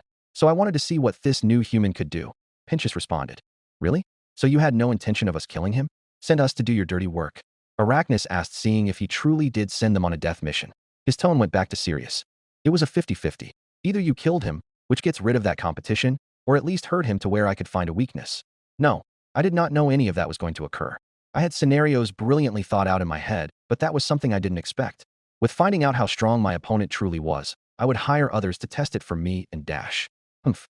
The more I say this plan of mine out loud, the more flawed I am coming to realize it is," Pentious said. "No fucking shit. If that Ragazoo is looking to kill you, you're as good as dead. That motherfucker doesn't die. He moves so fast and is relentless in his onslaught. You and the rest of these eggs don't stand a chance in fucking hell," Arachnus said with no pun intended, and he flat out meant it. "I would not like to think about that now, as there is a chance this human doesn't know who I am. But I still don't understand how he came out of all that without a scratch on him," Pentious said as he placed a hand on his chin. "If I had to guess, it was that fucking armor he was wearing. That shit is nothing like I've ever seen. I would bet my entire afterlife that he didn't find that shit in hell, and I would be damned if he got that shit on Earth. That armor is some of the most durable material I have ever seen. We hit this guy with rockets and high-powered rifles, and fucking nothing came from it," Arachnus said. He still didn't know how any of that was possible. "That SSS what I had thought too. I could only imagine if I could possess such armor. That bitch Cherry and goddamn Angel Dust wouldn't stand a chance against me," Pentious claimed as he held a fist in triumph.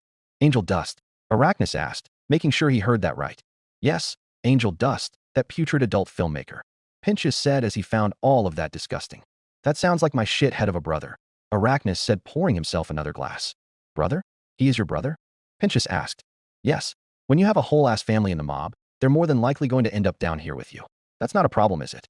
Arachnus asked, looking him dead in the eyes. No, it is not a problem," Pentious responded in a defensive tone. "I'm just fucking with you.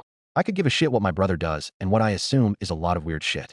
If you want to kick his ass, be my guest," Arachnus said. "Oh, I see," Pentious responded. Once again, he failed to sense a joke.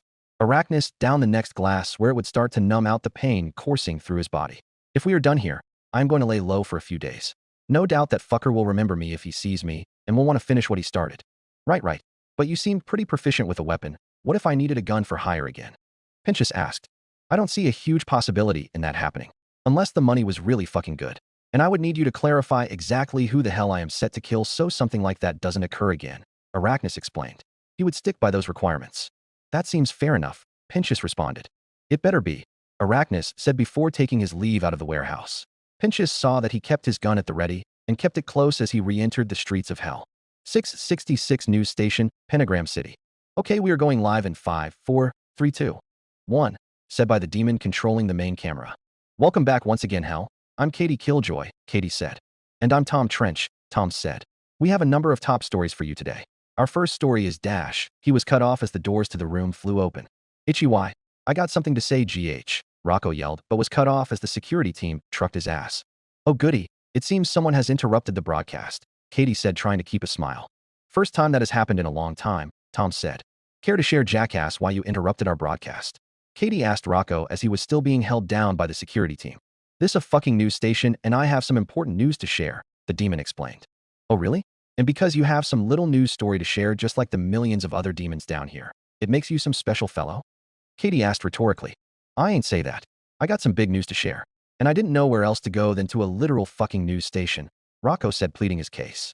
Well, you look like shit, so the place you should be going to is a fucking shower.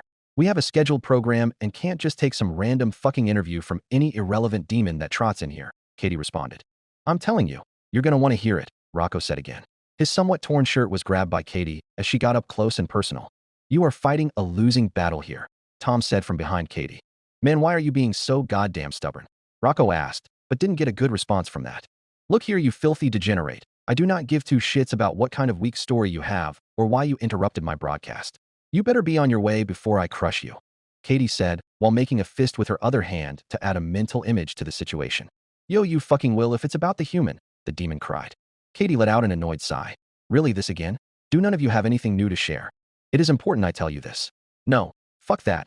Not just you but all of hell, Rocco said, trying to draw in the attention of the crowd. I mean, it could be interesting, Emmett said from behind the scenes. I don't give a shit what you think, Katie responded coldly. I am aware, Emmett responded. Well, we are still live, Katie. And news about the human could make for a decent story. At this point, you might as well let him say what he wants to say, Tom said. Katie wasn't thinking about that during all of this, and it may make her look bad if she said no. What you want us to do? Kick him out? One of the security demons asked. No, he can stay. She then let out a sigh. All right, then degenerate. Here is your big chance. Go sit yourself in that chair over there behind the desk and come out with your little story. But I swear if you wasted all this time barging in here to give us a shit story, I'll break you. To keep it simple, it better be good if you want to keep your head. Oh, it will be good, Rocco said as he followed her instructions and sat down. All right, hell, still with us? If you just joined in. What is your name? Katie asked. Rocco, he responded. Okay, Rocco over here claims to have a juicy story about the new human in hell. Why don't we have a listen? Katie said as she still spoke with fake joy. As usual, this broadcast went through every TV throughout hell, even outside the Pride Ring. Demons all over had stopped what they were doing to hear whatever this was. Even the Slayer himself saw the broadcast. From another part of the city, the Slayer caught the word human in his ear. He saw a collection of TVs in the window, and he noticed the demon talking was the one he dropped from the building. He may have underestimated the durability of these demons. Whatever this was, it was clearly about him.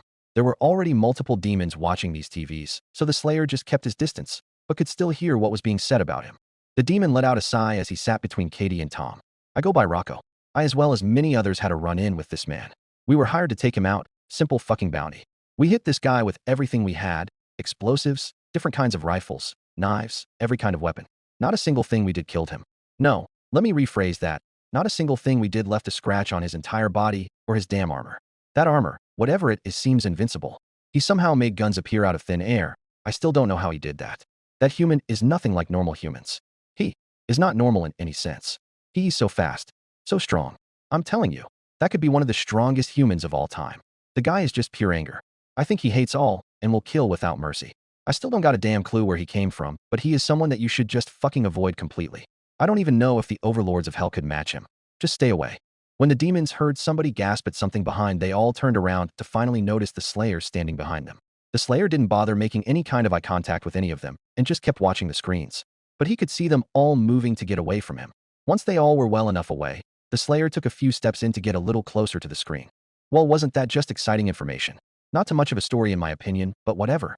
Before we go on with our next story, I think it would be a good time for a break, Katie said, clearly brushing off anything that was just said. And it didn't take long for the feed to cut. The Slayer believed that was all that was going to be said. He then looked to his right, and then to his left to see if anyone was around. Some were. They were just avoiding him now. He watched as this news station went to commercial and just stayed there staring at the TVs. All of hell was watching now. The Slayer started to think of some outcomes to come out of this, and he predicted a few different outcomes. One of the outcomes would be himself becoming a bigger target than he appeared to be. Or, he'd become the most feared man in hell once again. Something that he was already used to. Chapter 11. Something more? So Husk, you know any tricks? Angel asked. He was currently at the bar, which was pretty much his favorite place in the hotel to be beside his room. In Angel's opinion, what more did he need? He has booze and all types of alcohol when he wanted it. Plus it had a hot bartender working behind it. Tricks? Husk asked as Angel had never asked him something like that before. You like magic tricks, or maybe bar tricks too? Nifty and I did some chatting, and she told me you love tricks, Angel said. Did she now? Husk asked. Yes. What? Is she lying? Angel asked as now he wasn't sure. No, she is not. Just something I don't feel like openly sharing with people. Husk responded. Why not? Ain't nothing wrong with that. Angel said, giving him some reassurance in case he felt embarrassed. I never said there was. Just something I keep to myself, Husk said. Well, if you are ashamed, don't be. I like me a trick. You should do one, like pull a rabbit out of a hat or something. Angel said, throwing him examples. That's like cartoony shit, Husk said. Okay, well, you should do one. I've been so worried, Husk, Angel said, faking his despair. He overdid it by laying across the counter. But this was put on pause as Charlie and Vaggie showed up. Angel, there you are. We have been looking for you, Charlie said with Vaggie following her. This should have been one of the first places to look besides his room. He's up here most of the time, Husk said, which wasn't a lie. Husk was glad they showed up as he got himself out of this conversation. Oh, come on. You love my company, Angel said to Husk. Says you, Husk responded. Angel chuckled and gave Husk a wink. He then turned his stool around to face the women. So ladies, what ya want?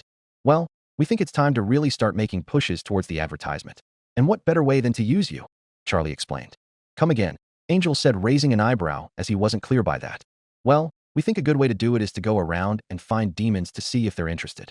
And since you are our client, we can show them that someone like you can change, Charlie explained again. Like walk the streets of hell? Angel asked. Yes, something like that, Vaggie said. Angel started to open his mouth and held up a finger before speaking. Do I have to? If you want to keep your free room and board, then yes, Vaggie said. Am I legally obligated by hell law to do this? Angel asked again. Come on, Angel. We haven't made you do that many redemption activities. It's time we finally start, Charlie declared. I can't go now, I can't leave Nugs home alone, Angel said, coming up with an excuse. That's your excuse? Husk said as it was really bad. Yes, Angel, you leave him alone all the time. Are you sure you want to go with that as your excuse? Vaggie asked. I did it first, but all you judgmental bitches make me want to change it, Angel responded. Oh, come now, Angel. I think Charlie makes an excellent point that you haven't been pulling your weight around here with this whole redemption thing. Alastor spoke now as he loved to interject in conversations. First off, do you always just appear out of nowhere? Second, Smiles, you are not being helpful here. I'd expect you to back me up here, Angel said, trying to indicate what a bad person Alastor is. Frankly, I wouldn't dream of backing you up. Besides, stretching those long legs of yours could be good, Alastor said with a big-ass smile. Husk could clearly see that he didn't mean a goddamn thing he was saying. Cut the bullshit, Al, Angel said now as he was getting a whiff of that too. I'm afraid you will find none from me, Alastor said in his defense. Why the hell don't you go? You're the guy who is supposed to be the big help with the hotel, Angel asked. Probably cause he is not our first patient, Vaggie said. First and only patient, Husk said in an annoyed and softer tone. Not helping, Vaggie said. I don't see the point. Fellas don't normally take a look at this and think, holy shit, now that screams redemption, Angel said as he pointed toward his whole body. We'll never know if we don't try, Charlie said with her prime optimism. That's the spirit. I think Angel just needs a push in the right direction, Alastor said as he walked toward the three of them. He summoned a collection of tentacles that grabbed Angel by his arms and legs and lifted him in the air. What the fuck, Al? Angel asked as he wasn't one to be held dangling in the air. Like I said, you just need a push, Alastor said. Oh really? I've seen a fair share of hentai to know where this is gonna go. You sly dog. I didn't know you were so freaky, Al, Angel said in a seductive tone. You do not know me at all if you think that. Have a wonderful adventure dabbling in the arts of redemption, my good fellow, Alastor said. He then commanded the tentacles to throw Angel through a new portal. There is my push. Alastor, where did you send him? Charlie asked as it could have been anywhere. Do not fret, my dear. Angel is already in the city. Now he'll have no choice but to go along with it, Alastor said. But where exactly in the city did you send him? Vaggie asked sternly as he didn't give them much detail. See for yourself, Alastor said with a wave of his hand. Alastor, I swear to dash, Vaggie started to say, but was cut off as Alastor sent them to Angel. They got a much more gentle treatment than Angel did. You're hilarious, Alastor, Husk said in response to his joke. Why, thank you, my good man, Alastor said as he put his arm around Husk's neck.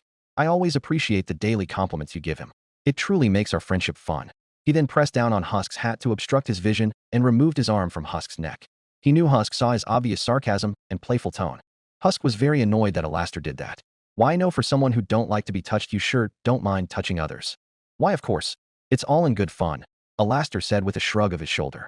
You truly should be more like Nifty. You'll have a much better time in life. He said this as he was going down the hallway. Alastor decided to take some private time to himself and go towards his room. I'd probably end up shooting myself if I was like Nifty, Husk said to himself. He didn't mean it like he hated Nifty. She was way too happy, and that much happiness makes him sick at times. Elsewhere in the city, Charlie and Vaggie were a little disoriented from being sucked through a portal. They both were in front of Angel, who was rubbing his backside as he landed directly on his ass when he was thrown through the portal. Did I ever say Alastor's an asshole? 'Cause if I didn't, Alastor's an asshole, Angel said towards the both of them. I will admit that this wasn't the method I would have used, Charlie said as she didn't want to encourage Alastor's actions, but it was helpful. She didn't really know what to think about it. I would surely fucking hope not, Angel said as he started to get himself up. You decided to press him, Vaggie said with her arms crossed. Damn, you all down to suck the radio demon's dick or something? Angel asked as he brushed off his clothes and adjusted his fur to make sure he looked good. Oh, come on, Angel. This is something that I think could be an effective strategy to convince others. Most people find it better if you have proof, Charlie mentioned. Didn't you have proof when you went on air? It didn't seem to work out so well that time, Angel responded. Ah, you cunt, he exclaimed as Vaggie kicked him hard in his shin. You know why it went bad? Need I remind you it was because of you? This time that won't happen, Vaggie said. Look at it in a more positive way. If we get someone else to join the hotel, then we can use them next time instead of you. And besides, like Alastor said, we are already out here. We might as well, Charlie said, giving him a smile in hopes it would persuade him. Ugh. Fine, okay, Angel said. Great, Charlie responded. No time to waste now. I think I may have to offer my services in order to get people into the hotel, Angel said as they all began walking. That's a big no. Sex is not exactly a redeeming action, Vaggie reminded him. I find that to be kind of bullshit. If there is a God, he had to have made children somehow, Angel said in response to that. Vaggie groaned at another comment by Angel that ultimately ended up annoying her. You seem to keep on forgetting that sinners have to agree to join this hotel on their own. You using whatever sexual shit to get them to join is using a bribe to get them to stay. It's no better than Alastor making them stay here. In return, he doesn't kill them. Right? Because offering this flawless body to whoever is the same as some murderous psychopath forcing demons to stay here, Angel replied as he placed a hand on his hip. You know that is flawless logic, bitch. Okay, Charlie spoke up to get them back on track. Look, let's just go out and do this, and let's try to avoid any more discussions while we're out there about offering anything to anyone to stay at this hotel. All right, fine, Angel said with a shrug of his shoulders. But I'm just saying, don't be surprised if these demons want something else in return in order to stay here. Pentagram City, 1 hour later. In the heart of Pentagram City, Vaggie, Charlie, and Angel were having very little success. And by little, I mean no success at all. Every demon that they approached completely turned down them, and they weren't having luck with the next demon either. Hey, is this a joke? Do you honestly expect me to go along with this idea? Better yet, you expect me to believe that Angel Dust, one of the biggest sluts in hell, has completely changed and wants to be redeemed? Don't make me laugh, he said with a loud cackle. Watch it there, Buster, Angel said with a large gold tooth grin as he now held a gun to the demon's throat, which caused the man to make a small wince. I've killed fuckers for a lot worse. And you'd think by now you jackass would come up with a more original name to call me. Angel had had enough of the consistent name calling. Slut was a very common term that people used to describe him. Angel, Charlie exclaimed as this did not help out the cause, and she was worried Angel would kill a potential client. Big emphasis on the word potential. Angel did comply as Charlie pulled his arm away. Why the fuck do you have a gun? Vaggie asked. I always got one, toots. You really should get one, Angel asked as he adjusted his clothing. The demon took a chance to catch his breath and rub his throat. He then began to back away and make a break for the other direction. Fucking crazy bitches, fuck you. Yeah, take a load of this, you jackoff, Angel said as he gave the demon 4 middle fingers with his forearms. Wow, Angel, that was really helpful, Vaggie said with her arms crossed. What? You didn't want that douchebag. Guy was a total asshole, Angel said in his defense. And yet we have you, Vaggie responded. Sticks and stones, Angel responded back. Charlie let out a small sigh. Look, Angel, you can't go around and pull a gun on everyone that disagrees with the hotel or even throws around an insult. Something like this idea of the hotel isn't something that people take seriously, believe me, I know. You are just going to have to learn how to deal with some negative comments and criticism. You don't find it absolutely annoying and tedious? I mean, we ain't be having shit for luck today. As I expected, every demon has said no to us, Angel responded. I know, but this is change, and people aren't too comfortable with change. We just have to push through the bad cause good will come in the end. So can you please promise me that you will not pull another gun on someone? Charlie requested. Angel now found himself feeling a tad guilty, which is something he didn't expect to feel. Something about Charlie and her kindness. Well, Charlie, I cannot make any promises, but I can try to refrain from killing anyone. A big emphasis on try. Well, we can start with you trying by you handing me your gun, Vaggie said with her hand out for the gun. Hell no, I ain't letting you take my gun. You probably don't even know how to use it, Angel said, becoming real defensive over his weapon. Right, because something as simple as pulling a trigger is too hard to figure out. This isn't up for debate, Angel. You already fucked it up the first time when you went apes hit with that friend of yours, Vaggie said, bringing up the turf war from a long time ago. Ugh, Angel exclaimed in protest. Fine, but if we're in some sort of gunfight and I don't have my gun on me, it's your fault. I don't think that will happen. Okay, there is always a small chance, but I'm optimistic, Charlie said. Aren't you always? Angel said, asking a rhetorical question. Of course. So with that in mind, let's try and find our next potential guest, shall we? Charlie said. Whatever you say, Toots, Angel said with a shrug as he was basically going with the flow at this point. As the three demons began to press on, a new thought came to Angel's mind. So, is there like a requirement on who you are actually going to try and get for this little redemption project? None at all. You just have to be willing and able. I mean, look at Alastor, for example. He's probably what most would consider the worst of the worst, and he's there. Charlie answered. We know it's for his own entertainment. I still don't think Vaggie was cut off as a demon bumped into her, which pissed Vaggie off. Watch it, she exclaimed as she grabbed him by his collar. She thought that it was on purpose, which was not the case. The demon looked afraid, but it wasn't of Vaggie. The man looked around and recognized the princess. I'm telling you now, you don't want to go that way, he said as Vaggie let him go, and he made sure he got as far away from the opposite direction as possible. Well, geez, in a place like hell, what you think has him so scared? Angel asked as he didn't take that seriously. Maybe Alastor is on another one of his killing sprees, Vaggie guessed. I think we should check it out, Angel said as he began to go that way. Angel, I wouldn't recommend doing that.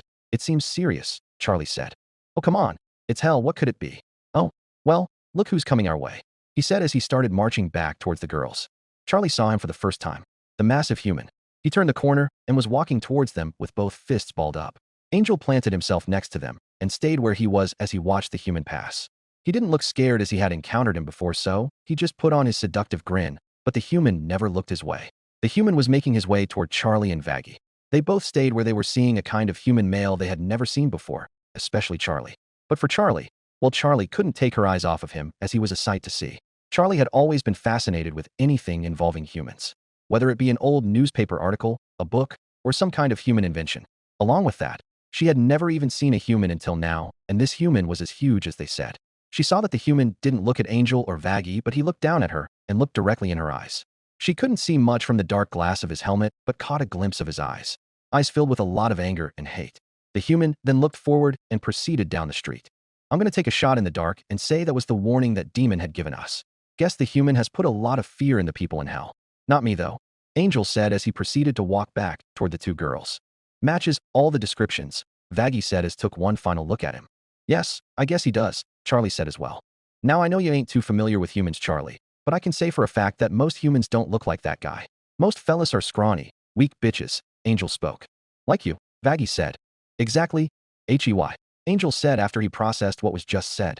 Talk about a freak of nature, all right, Vaggie said as she was moving on from that small discussion with Angel. And she was also not wrong by that statement. Well, I don't know if that is a really fair statement to make about him, Vaggie, Charlie said as some newer thoughts and maybe new ideas came to her mind. You say that like you know him, Charlie. Something you ain't telling us, Angel asked. No, I know as much about him as all of us combined. I just think there is something that everyone is missing, Charlie said. What are you thinking, Han? Vaggie asked. Every time someone talks about him on the news, it usually always starts with what? Charlie said, asking a rhetorical question. He's a human? Angel asked as he wasn't sure. No, the fact that they tried to attack him and completely failed. The fact that they tried to do this and that and failed. Which probably shows that this human attacking all those other demons was in an act of self-defense. Maybe he doesn't just go around killing everyone in sight, just because he's some evil person like people make him out to be. He could have easily killed us when he walked by and didn't, because you know why? 'Cause we're hot, Angel asked. He didn't even know, but just wanted to throw out a random guess. Because he may not be such a bad person after all. Maybe he's misunderstood, Charlie responded. Charlie, you just saw the fella. The dude is like 300 pounds of muscle who can seem to kill anyone on sight and seems to have a lot of anger issues. I'd know, he ain't too friendly, Angel said, giving her his summary of the man.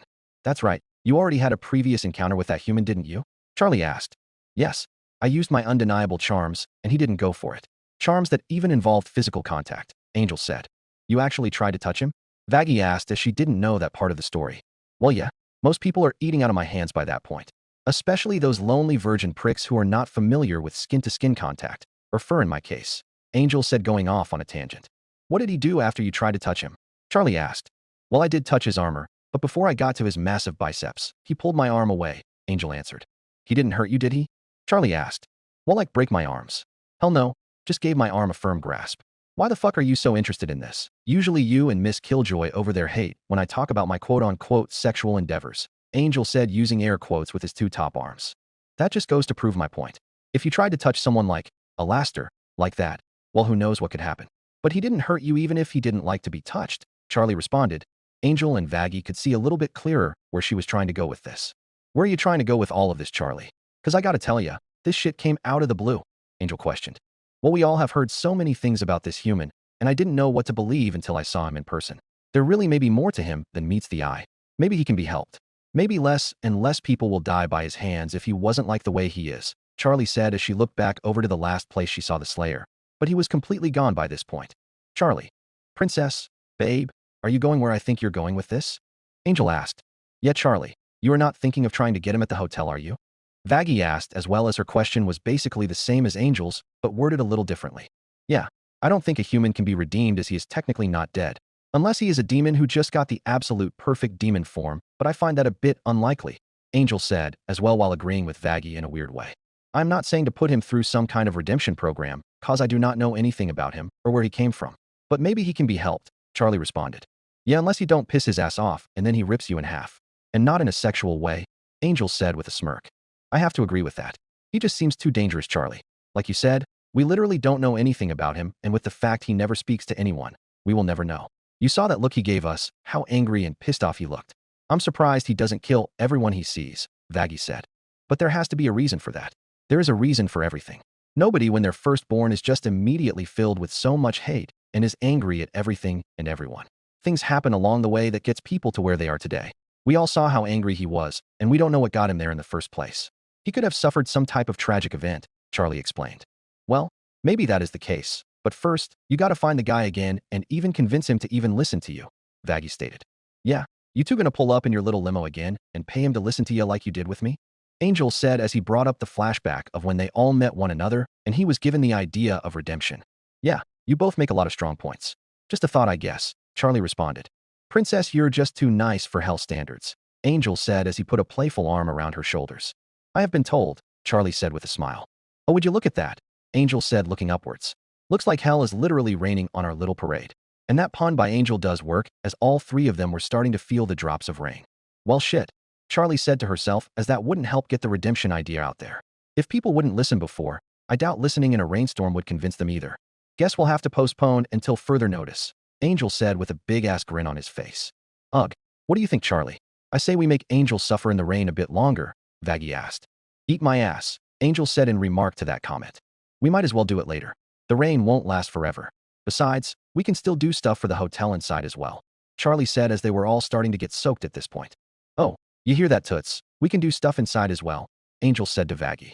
Clearly, they both heard it. He just wanted to get under her skin. Be better if we just ditched him, Vaggie said to Charlie. Come on, we aren't that far from the hotel. But Angel, I am going to hold you to it that we do this again, Charlie said, pointing a finger at Angel. Yeah, whatever, Angel said to it. He still thought this was a waste of time. The three of them start to make the trip back to the hotel. As Charlie said, they were not that far from the hotel, so they wouldn't have to be in the rain terribly long. After they had been walking for a few minutes, Charlie looked at Vaggie and remembered that she was just wearing a sleeveless top. Being the good person and nice girlfriend she is, she undid her coat and wrapped it around the shoulders of Vaggie. Charlie received a wholeheartedly smile from Vaggie, as Charlie could tell she completely appreciated the gesture, as she knew what Vaggie was thinking. Ah, ain't that sweet, Angel said sarcastically from the back. Shut up, Angel, Vaggie responded back. Her tone this time was a mix of joking and hateful. Angel let out a small chuckle and put his hands in his coat pockets. He would never admit it, but he was a bit jealous of the two of them. He always thought it would be nice to have something like the two of them had, instead of every demon he met just wanting sex. Maybe something like that wasn't in his future, especially with you-know-who in control of him. He then felt a vibration come from his coat pocket, And no, it wasn't a vibrator. It was his phone. Shit. He thought to himself as he had a feeling who it was. He decided to ignore it and kept walking with Charlie and Vaggie. Another minute passed, and he felt another vibration and then another. Shit. Shit. Shit. Not now, why now? Angel took a breath and started to take out his phone, hoping it was Cherry or something. But nope, speak of the devil, it was Valentino. Angel looked at the 3 texts that Valentino had sent him. Val, I need you at the studios now. Got a new film for you that we think could bring in a lot of revenue. Angel, you better not be ignoring my texts. Angel kept on looking down at the screen and then back up at Charlie and Vaggie, who seemed distracted in their conversation, to look at what Angel was doing. Angel, no, I am not ignoring your texts. Val, that better be the case. Since you read them, you know what I want. Don't keep me waiting. Angel, you want me to go all the way across the city in the rain? Angel wished he hadn't sent that one. He knew Val was not going to take that lightly, but he was trying in a subtle way to get out of this shoot. Val, really, Angel Cakes? I've seen you go on killing rampages before, but rain is your undoing? If you were so worried about that, we'll put you in a new costume, freshen you up. Don't keep me waiting. I don't give a shit if it's raining. The rain won't kill you. But remember who can. Angel. Yes, Val. Well, shit. Angel was stuck in this dilemma again. He didn't want to bother to tell the girls what he had to do, so he would just slip away under the radar. He waited another 20 seconds to make his move. He needed some kind of escape route to slip away, and he also had to make sure they weren't speaking about something that involved him. They probably would catch him in the act. When they had to turn a corner and start walking left, he found that as his ticket to slip away. When Vaggie and Charlie kept walking, he didn't. He stood where he was for a moment before proceeding away towards porn studios once again. It surprisingly took Charlie a little longer to notice Angel went rouge. A few moments after he gave them the slip, she thought to herself that Angel was being rather quiet. She turned around to find he was gone. Vaggie, where did Angel go? What the hell? Vaggie exclaimed as she whipped her head around.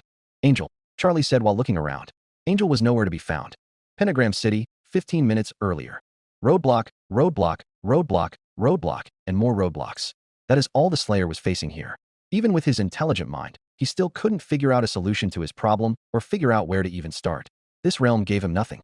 This realm was nowhere near as advanced as his own, which made it severely lack the materials and technology to successfully create a slipgate out of here. The Slayer was fully starting to believe that he was going to be trapped in this realm forever. He hoped that wasn't the case, as he really didn't care for this place or the demons inhabiting this world. He also wanted to be back where he belonged, so he could stop any future threats that attacked his home. But once again, he couldn't think of anything like that, as he was beginning to give up hope. But on a different note, the Slayer was starting to realize the reactions that he was being given by some of the common folk in hell. Everyone that was smaller and stood absolutely no chance against the Slayer ducked and cover, especially after the broadcast that was given around a day ago. Information spreads fast here. Demons being afraid of him was something he was already used to. So far on his little afternoon walk, which had turned into a lot of walks, he had passed a large collection of demons. No demon truly looked the same here. As he rounded another corner, he spotted another group of demons. Only this time, this group did not run away from him. The more the Slayer thought about it, he recognized the white one. Yeah, it was that Angel Dust who he met in the first week of him being here. His name wasn't that hard to remember anyways, as it was the name of a drug. He didn't pay that Angel Dust much attention, as he had a stupid grin on his face as the Slayer walked by. The other 2 demons with him were clearly female demons. The Slayer did turn his head to look them over, as they were demons the Slayer had never seen the Slayer look them over. One of them stood out to the Slayer. The middle one with the true blonde hair, white skin, and red cheeks. The look of a marionette. The Slayer had only seen that look one other place, and that was with that Lucifer Morningstar. Now that the Slayer thought about it, even more, he did remember seeing a photo in that room he was brought into, and it had a girl in the picture who looked like that.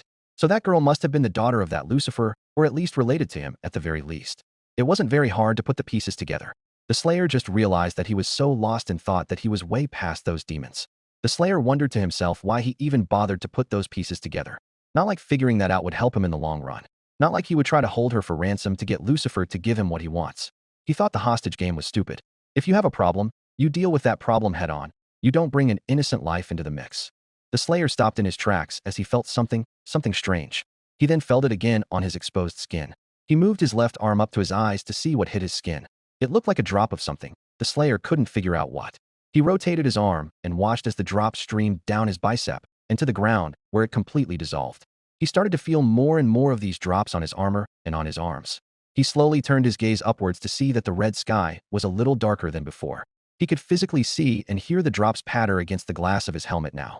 The Slayer couldn't believe it. Was it raining?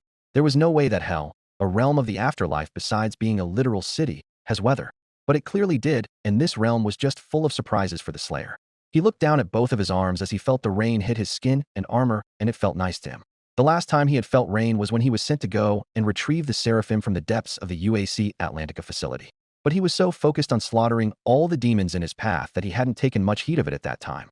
Another surprise again from this new hell, and at this point, he would bet that he would encounter something else unexpected. And how right he was. Chapter 12. Time to dig deeper. And the happy crew are back, Husk said as he spotted Charlie and Vaggie come through the door. Nifty turned her body and saw them as well. Hey, Charlie and Vaggie. Did you get anyone for the hotel? Nifty asked. I'm guessing by the lack of new faces with them.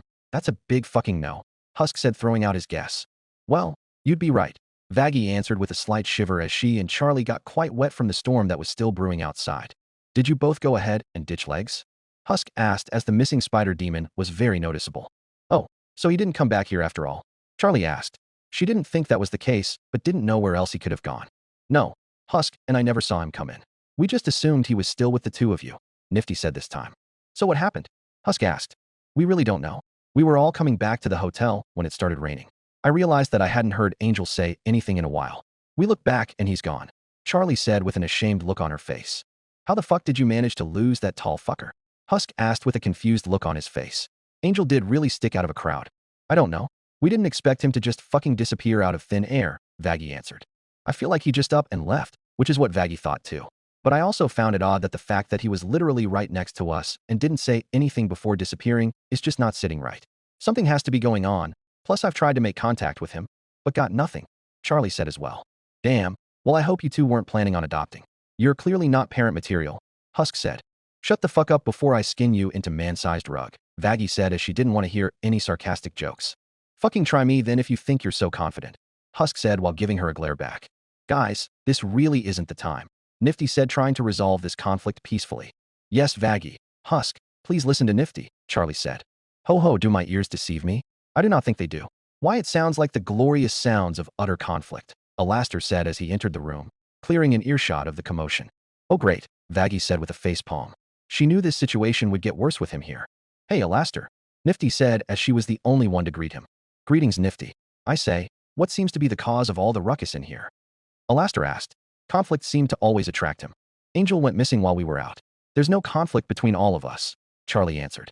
How did he in fact go missing right in front of your very eyes? Last I checked, Angel does not have any type of sorcery in his arsenal, Alastor said.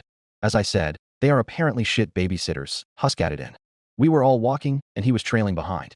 I got distracted that I wasn't paying attention to what Angel was doing behind us. When I finally decided to look back, he was gone. Charlie responded to Alastor's original question. Angel knows what he is doing. Something probably came up, Nifty said. Excellent point, Nifty. Do not worry yourself, my dear. I'm sure the fellow will be back. He always comes back, Alastor responded. Porn Studios. Angel pulled open the door to the back of the studios and headed inside. His clothes were quite wet as the rain didn't seem to let up since he began his journey to the studios. He was well aware that his phone had been blowing up since he began walking here. He knew that was going to happen. He wasn't quite sure what kind of excuse or story he would tell Charlie and them if they asked. Didn't know if he wanted to tell them the truth or just flat out lie like before. Well, look who's here. Glad you decided to stop by, Vox spoke to Angel as he caught him backstage. He had a big smile projecting from his screen and a full sarcastic tone to go along with it. Well, thank you. It's always nice to see smiling faces when I arrive, Angel said in a sarcastic tone of his own. Of course, I'm sure you can figure out that Val has been waiting for you. I think they put an outfit in your room to put on, so I would hop to it, Vox responded. Fine, Angel responded as he began to make the journey towards his room. Don't get lost, Vox said in his own sarcastic voice and had a big smile on his screen as he walked the opposite way of Angel. Angel eventually found his room and closed the door behind him. He saw the costume laid out for him. It looked like a tight black piece of lingerie with a black mystical mask to go with it. Some kind of theme tonight, he thought to himself as he held the costume up and turned it back and forth to examine what the front and back looked like. It was a little revealing in the back, but what else was expected? He undid his bow tie and tossed that on a nearby table. Then came the removal of his long pink and white gloves, which he also tossed on the table. Then he began to remove his blazer. Before he got it completely off, he heard a few knocks at the door. He didn't respond as he waited to hear if a voice followed, and it didn't. He completely removed his jacket before a few more knocks came, this time with a voice. You and their angel cakes? Valentino asked from outside the door. Angel had to put on a happy face as he tossed his jacket aside and went to answer the door. I'll look at you. Already taking the initiative to get ready, Valentino said, holding one of his cigarettes. Why yeah, Vox told me that you had something put out for me, Angel responded. Good, I'm glad that information spreads quickly. Since you are pretty much halfway done with changing, I don't expect you to take long. When you are done, meet me in my office, and don't linger, Valentino said as he turned around and left Angel to himself. Angel waited until Valentino was completely gone before closing the door. He took off the rest of his clothes and began to put the costume on.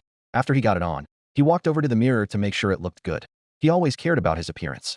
Hours later, Angel had finally gotten his pass to leave and finally walked his ass back to the hotel. Once again an exhausting night, but it wasn't the worst of nights. The majority of his night consisted of pole dancing and flirting, two things he was always shining in. And he didn't have to choke on Valentino's dick tonight, so once again an added bonus. It was probably a good thing he did abandon the girls, as if he didn't, a worse night would have been in store for him. But after putting on his regular attire and marching back, he finally made it back to the hotel. Although, he wasn't quite sure what waited for him on the other side. He expected the girls to be waiting for him cause obviously, they would know that he bounced. He stopped once he got to the doors and let out a sigh. Well fuck, here goes, he said to himself. He reached for the doors and opened them. He quietly opened the doors and closed them behind him. He looked into the lobby to see that the coast looked clear where he could get back to his room undetected. He knew tomorrow he was going to face the fire, but that was tomorrow's problem. Well, the more he thought about it, it already was tomorrow as it was past midnight, so it would just be future Angel's problem. As he tried to walk with light feet, the sounds of his heels made it quite difficult to be quiet as a mouse. I should be good, right? Yeah, no way Charlie and Vaggie would still be up. Don't take him for all-nighters. He thought to himself as he walked up the staircase to get to the floor where his room was. He got to the right floor and began to walk down the hallway until he heard a voice. Angel, Charlie said from down in the lobby. Oh shit, that goddamn princess is awake. Angel said quietly to himself. I don't need this right now. He quickly tiptoed to try and get to his room, but he didn't think he'd make it before Charlie found him or heard his loud footsteps. Fucking heels. He opened the door to the closest room to his left and hurried inside. He gently closed the door and sat down in a chair by the door. Angel let out a small sigh of relief as he felt like he was in the clear for now. He was too tired to bother talking. He then looked up as he heard breathing coming from the bed. This told him that this room was actually occupied considering there was a demon in the bed. Angel stood up and got closer cause it was very dark in the room. He quickly caught the red wings in the bed and put 2 and 2 together. Oh shit, this is Husk's room? Well, this was room number. Huh, I guess it is.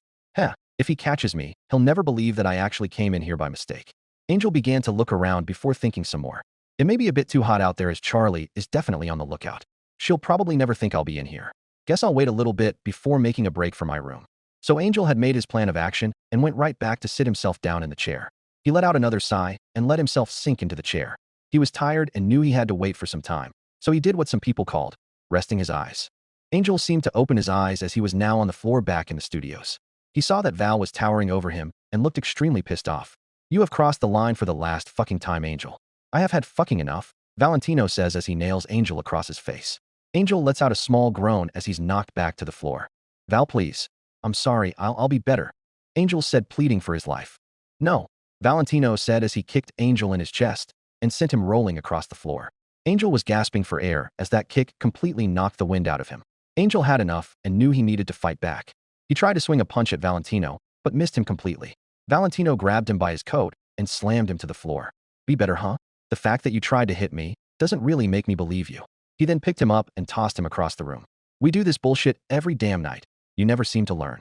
Everyone else seems to be on the same page, except for you, Angel Cakes. Every fucking week you do something different to defy me to piss me off. Angel couldn't do much now. His whole body felt numb and everything hurt like a motherfucker. He was at the complete mercy of Valentino now and had no idea what Val was about to do next. He was barely able to mutter out a few more words. Fuck, you shitbag. Oh, heh. All this isn't worth the headache, Valentino said as he reached into a drawer and pulled out a pair of brass knuckles. I don't typically use these, too tacky, but I think you will finally, and I mean finally learn. If this doesn't work, then what will? He said with a shrug of his shoulders and a big gold tooth smile on his face. Valentino's rampage was interrupted as a loud bang come from behind him. As the smoke cleared, Angel could see that it was the human. He couldn't believe it. This time, you couldn't even see the human's face as the glass on his helmet was completely dark. Somehow this made him look even scarier. Angel started to realize something. He realized that this wasn't real. Yeah, this was definitely a dream he was having. He thought that it could be real, but the human bursting in out of nowhere seems pretty unrealistic. On top of that, he remembered shutting his eyes but didn't expect to fall asleep. Perhaps he could try to wake himself up. But he wanted to stay in it a bit longer. Really watch the chaos unfold here. Valentino took a swing at the human, but his arm was caught and swallowed in the human's massive hand. The human maneuvered his body and yanked Valentino by his arm and threw him over his shoulder hard into the ground. Valentino let out a gasp of air as this time, the wind was knocked out of him.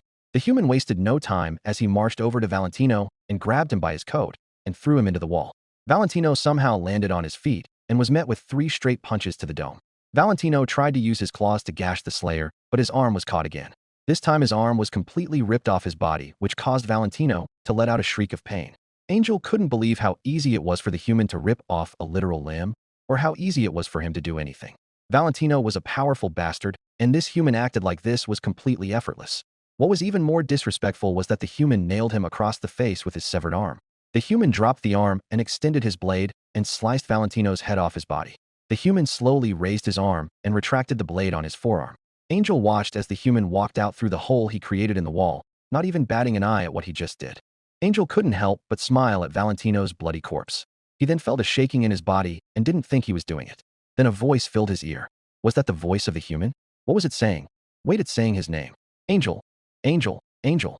Angel snapped awake at the voice in his ears and looked up to see Husk standing over him with his claws on his shoulders. Husk let him go as he could clearly see he was awake. Husk? Angel asked as he rubbed his eyes. Glad to see your eyesight still fucking works, Husk said with an annoyed look on his face. What ya doing in my room? Angel asked as he stretched his limbs. Your room? You're in my fucking room, Husk explained as he waved a hand around the room to show off that it was his. Oh, so it is, Angel said as he stared around the room and then down at the chair that he was sitting in. Now that it was bright in the room, he could actually see what was in the room as he had never been in Husk's room before. It was nothing like his room in the sense it was very dull. In Angel's room there were lights, mirrors, posters, and a lot of colors. Husk hadn't put anything in his room. The only thing that didn't come with it was the few empty bottles of booze on the floor. This clearly wasn't the way he thought he would have gotten into Husk's room. I think you can figure out what way he had hoped for. Want to explain why you're in here? Don't try to use a bullshit excuse that you walked in here, Husk asked, demanding an answer. Okay, it's coming back to me now. So when I was out with the gals, I sort of snuck away, Angel answered. Yeah, I'm aware of that. Charlie was pretty concerned when they came back. They made it sound like you got kidnapped or some shit, Husk said. Yeah. So I didn't really want to deal with that when I came back last night. So I snuck into the first room I saw, and it happened to be yours, Angel answered. Really? Out of all the rooms, it was mine, Husk said. Angel could see the look on his face, said, I don't believe you. I figured you would think that. Now I know it may seem the way you and I are thinking. But I assure you it isn't. When I came in here I guess I was so tired I passed out, Angel said with a nervous look on his face and a nervous chuckle to go along with it. Husk let out a small sigh. Whatever. I'm up as it is. He went over and put on his hat. So, do you have any kind of plan to face Charlie? 'Cause I ain't letting you take shelter in here. Good question. I'll think of it as it comes to me, Angel said as he got to his feet. Actually, what actually did happen to you? Husk asked. Husk himself realized that he never asked that question. He was more focused on the fact Angel barged into his room. Shit just came up is all, Angel partially answered. Uh-huh. Does any of it have to do with that job of yours? Husk asked. Like I said, shit came up, Angel said, giving the same answer. But Husk could easily tell that Angel gave him a yes to his question. Well, I'm going out. I expect you to not be in here when I come back, Husk said, going to the door. You sure? I could give you a good surprise when you come back, Angel offered. I don't trust you to not go through all my things, Husk said with the door opened. Not a no, Angel said with a grin. Fuck off, Husk said as he shut the door behind him. Still not a no, Angel yelled so Husk could hear. And Husk did hear. Angel figured he should leave. He did barge in his room and unexpectedly fell asleep. He thought it was a good idea for him to go back to his room for a minute to freshen up before he faced the storm. He opened the door to Husk's room and tried to proceed onwards, but not before Alastor and Nifty came down the hall. Oh, look at that. He has returned after all, Alastor said with fake joy as he and Nifty got closer. Oh great, it's you. You know I still ain't happy about you chucking me through some strange-ass portal, Angel said as he had not let that go. I wouldn't consider it as a chucking, more of a push in the right direction, Alastor said, rephrasing it. How the fuck do you consider that a push? Angel asked. It got you to go, did it not? Alastor responded. Didn't have much choice then, Angel said. Wait a second. Did you just come out of Husk's room? Nifty asked. Yeah, Angel said. He looked over his shoulder to double-check if it was in fact the right room, which felt stupid as Husk was literally in there, so no shit it was his room. Oh my gosh. I knew it would happen eventually. You slept with Husk, Nifty exclaimed. I guess in a weird technical sense you're not wrong, Angel responded. I can write a story about this. I need details. What happened? How did you get Husk to do it? Nifty asked, feeling very excited. I think it would be better if you asked Husk about that. I think the gals are probably going to want to have a chat with me, Angel responded. Alrighty, I will, Nifty said as she left them to go to the bar. I can assume by the fact that you didn't just go out and say it that you did not pursue the loveless alcohol after all, Alastor said as he wasn't convinced. No, afraid not. Accidentally fell asleep in his room as I was trying to avoid attention. So like I told Nifty, you could say we slept together, Angel said with a grin. I see. Well, now that you are in fact safe and sound, do you mind sharing the reason for your disappearance yesterday? Alastor asked. I would not. Besides, it ain't none of your business what I do. You won't give two shits either way, Angel responded coldly. You are probably right. But if you participate in actions that damage the reputation of this establishment, well, then it is my business, Alastor said as his eyes went partially dark and his voice deepened. Yeah, right. You barging your way into this business suddenly makes it yours? Don't make me fucking laugh, Angel responded. I have stuck to my goals and have been doing what needs to be done for this establishment to even work. Maybe you should try doing the same, Alastor said. That response made Angel livid. You know, maybe I don't give two shits about what you think. You're a smart guy. You know what goes on, Angel exclaimed. Perhaps I do, Alastor responded. Whatever. I got one more headache to deal with. I don't want to deal with another one, Angel said as he took himself out of this conversation by walking towards the lobby. It was a good start to his morning as he already got annoyed by the good old radio demon. He walked into the lobby to see that it was empty at the moment. Well, at least I don't gotta deal with them for a little while longer, he thought to himself as he planted himself down in a bar stool. He rested his arm on the counter and was basically waiting for everyone else to arrive. He waited for a bit until Husk stepped behind the bar and pulled him into a conversation. So, I could tell you were having a good dream, Husk said, bringing up a thought of his from earlier in the day. How the hell do you know that? Angel asked. Cause you had a big-ass smile on your face when I discovered you were sleeping in my room. Looked fucking weird, Husk said. Oh, well, you ain't wrong. Was an odd dream to say the least. Angel was thinking of just leaving it at that. But he liked talking to Husk, and he didn't think Husk would ask, so he just told him. Valentino was kicking the shit out of me for something I did. Then all of a sudden, the human bursted through the wall and mopped the floor with him, Angel said as that smile that Husk saw this morning returned. Sounds odd, Husk said. Yeah, didn't expect that fucking human to appear. He seems to be everywhere nowadays. Kinda odd, Angel said. It was your dream. Clearly it made you see what you wanted to see, Husk added. Yeah, but why wasn't it me kicking the shit out of my fucking bitch of a boss? Angel asked Husk, and frankly, himself. Probably cause that was the most realistic situation. Valentino is too strong for normal demons to handle. But the way that human is and how strong that everyone is making him out to be, he would probably be someone who would actually kill Valentino, Husk replied. Well, look at you. Smart John you are, Angel said as he now completely agreed with Husk. Yeah, whatever, Husk said. He didn't think it was that impressive for him to find that. So, think I could use a drink before Charlie and Vaggie get down here. Could use a little buzz, Angel said, changing the topic. No, Husk said sternly. Huh, Angel said as he didn't expect that response. Husk never told him no. Fuck you mean no? You're a bartender. Cause Nifty wouldn't stop chewing my ear off cause you said we slept together, Husk said, giving him the reason. Like I told Smiles, we both slept in the same room. So you could say we did sleep together, Angel said. You should have said that to Nifty so I didn't have to waste time saying it, Husk responded. Where's the fun in that, Angel said. But he heard a very familiar voice all of a sudden. Well, look who decided to show up, Vaggie said as she and Charlie came in. Husk leaned in closer so Angel would hear. I could have given you that drink, but where's the fun in that? He said, showing his first smile in a while. Well, fuck you, Angel said, giving him the finger. Stolas' palace, Pride Ring. The Morningstar limo came to a nice and easy halt in front of Stolas' large palace. The driver unlocked the doors, and out stepped the king himself. He took a moment to look over the palace as it had been a while since Lucifer had been here. It had also been a while since he last spoke to Stolas. He slowly walked towards the front of the limo, towards the passenger window in the front of the limo. The driver noticed him standing out there and quickly rolled down the window. Lucifer leaned down to where their eye lines met. Keep the car parked here. This won't take long, Lucifer ordered. Yes, sir. The driver quickly responded to not get on his boss's nerves. Lucifer planted his cane in the pavement before heading towards the front doors of the palace. He heard the driver roll up the passenger window as he got further and further from the car. Lucifer soon realized that he could have gotten the driver to pull up right in front of the staircase that led into Stolas' home. But it's not like he didn't mind the walk. He looked to his right to see the small fountain in front of the palace. It had been so long that he forgot it was there. It always was tacky, he thought to himself as he began to walk up the steps. He reached the top and didn't feel like knocking on the doors. He was the king, after all. So he reached down to the golden handle and pulled the door open and proceeded inside. The door closed and the sound seemed louder than usual. The palace seemed quite dead and pretty empty today. No sign of Stolas at the moment. Lucifer decided to walk around for a while to look at the decor inside of the palace to see if anything had changed since he last visited. It looked relatively similar except for a few missing paintings here and there. Mainly family photos that Lucifer swore were missing. Hello? Is someone in here? Stolas spoke from the other room. An old face, Lucifer responded back as he turned around to see Stolas walk in. Stolas was wearing his typical red tunic, but without a cape and his hat. He also had on a pair of long tan pants that looked like they were cut off by his long red boots. Lucifer, Stolas said in a very shocked expression, as this was unexpected. My, this is quite an unexpected visit. It has been a long time since I've seen you. Yes, yes it has. Last I was here, your daughter, Octavia, was still a kid. She probably is grown now, isn't she? Lucifer asked. Why yes. No longer a kid anymore, Stolas responded.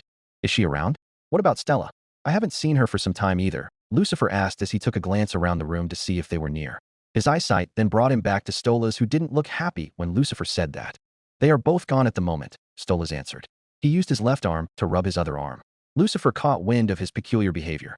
It brought up some questions. Tell me, how are things? Lucifer asked with a raised eyebrow. Things are fine. Yes, they are fine, Stolas responded. Really? Are you sure they're fine?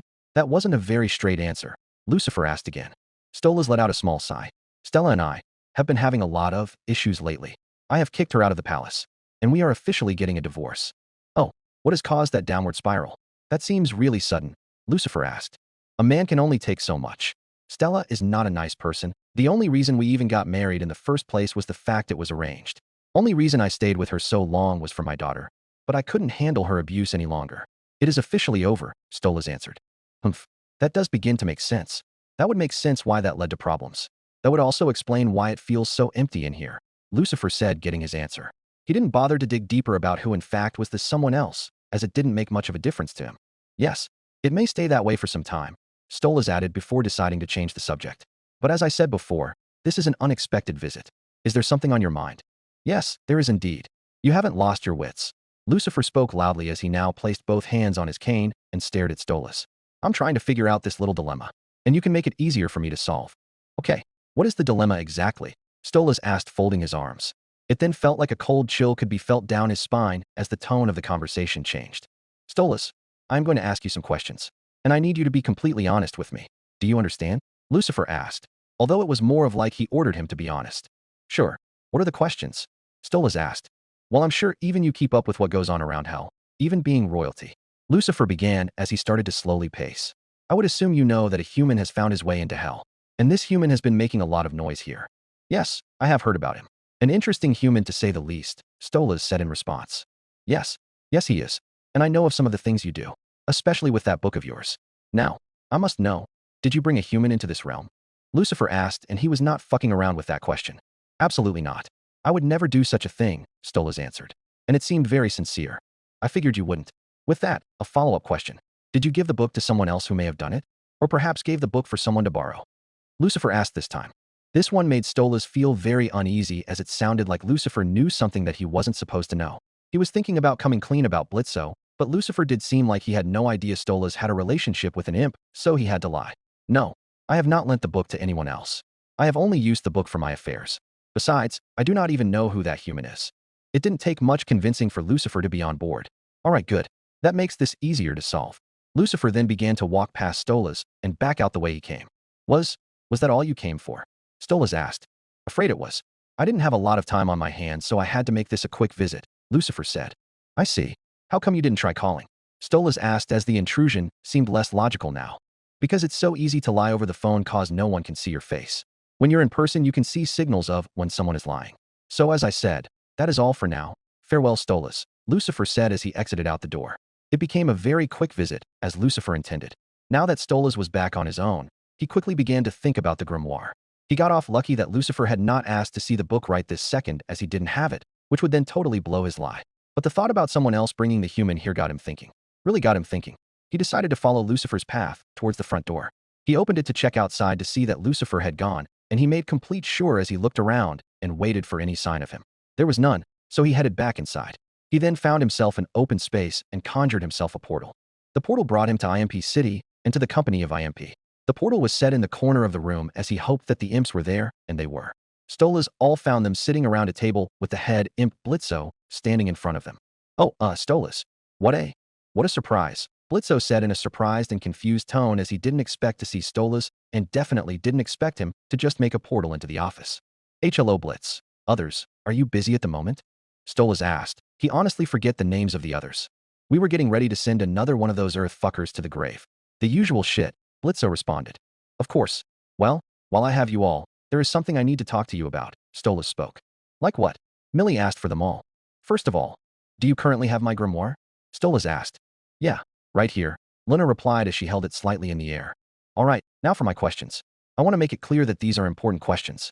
So I need 100% complete honesty from each and every one of you. Is that clear? Stolas asked.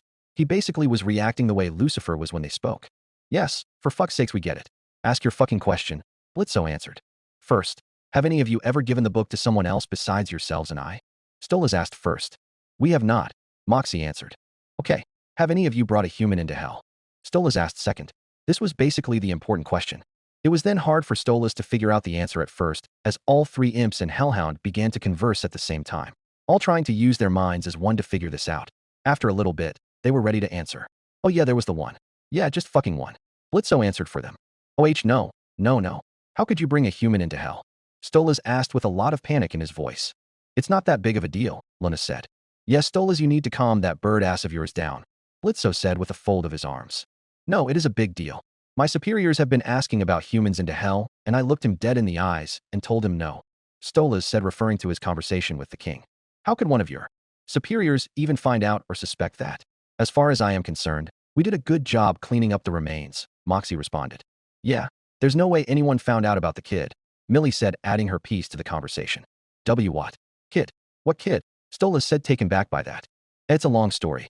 To make it short, we thought we shot some asshole kid by mistake, but it turned out he was the client's target. So we blasted him, cut him up, and sent his dirty ass back where he came from. Like Millie said, there's no way anyone find out about that. Blitzo said. Wait, so, not the human in hell right now? Stolas asked, basically for clarification this time. That big fucker? Fuck no. I don't even know who that is, Blitzo responded. Haven't given that much thought, Luna said as well. Besides, what would we have to gain from that? Moxie asked. It is something that Stolas thought of, and Lucifer as well. And that human doesn't look like no joke. Would probably be hard to wrangle him into hell, Millie added. Yes, I suppose it would, Stolas said. He was starting to feel less stressed, as they most likely didn't bring the human into hell. Who knows? Maybe he'll become a potential target, Blitzo said with a shrug of his shoulders. Elsewhere, in the Pride Ring. The rain stopped after some time, but what didn't stop was the Slayer himself. He didn't mind the rain at all, but the Slayer really decided to take a moment to really think about his situation. There probably was no hope of him getting back to where he once was, and he had to think of that being a really possible outcome. The Slayer stumbled upon a brand new building this time, and this building looked so out of place for hell. Everything in this realm seemed very red and dull, but this was a huge golden building that looked like it belonged somewhere else. Maybe in heaven or something like that. Not this place. The Slayer noticed that this place was packed.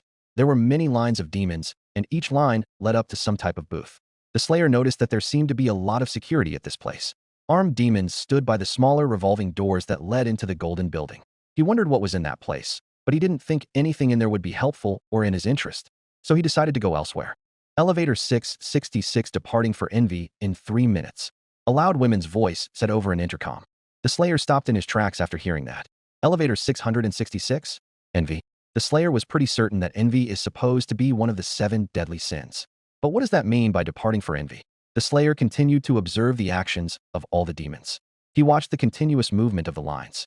Demons going in and out of the many entrances.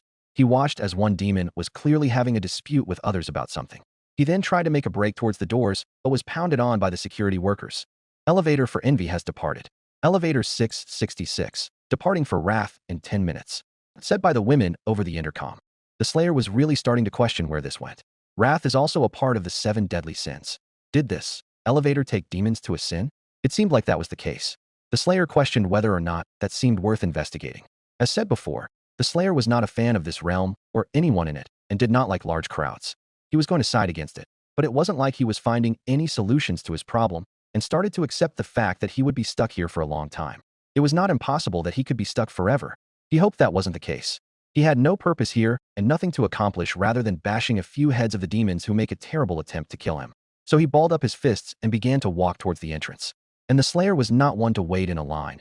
Time waited for no man, especially this man. So while all the other demons waited in line to buy their tickets to their certain realms, the Slayer just avoided all that and just skipped the line by walking right through it. That of course didn't go unnoticed. One of the demons who worked there confronted the Slayer. Hey, you cannot barge through without buying a ticket. Surely you can't be that dumb. The demon said to the Slayer. The Slayer looked down at him before just walking right past him, basically giving him a really expression. But this demon was determined. Ichiwai, I'm talking to you. You can't just dash, he started to say as he got in front of the Slayer again. This time, the Slayer was not so gentle and put his massive hand on the demon's shoulder and tossed him out of the way. The other spectators around all were surprised at how far the demon flew with such an effortless push by the human. A lot of attention came onto the Slayer as he walked down the middle towards the doors. In front of the middle set of doors, 2 guards stared at the Slayer as he approached. Usually, they were always prepared to stop anyone who entered without proper access. But this man wasn't anyone. "Oh fuck, it's that damn human," said by the one on the left. "Who the fuck does he think he is? He can't just push his way through. Only Hellborn can take the elevator," the right one said in a stern tone. He put on a mean face as the Slayer got closer. He then felt the hand of his coworker touch his shoulder. "Buddy, I think you should let it go," the left one said. "Fuck that. He's just a human. I ain't scared," he responded as he approached the Slayer with gun in hand. "Hey, you can't take the elevator.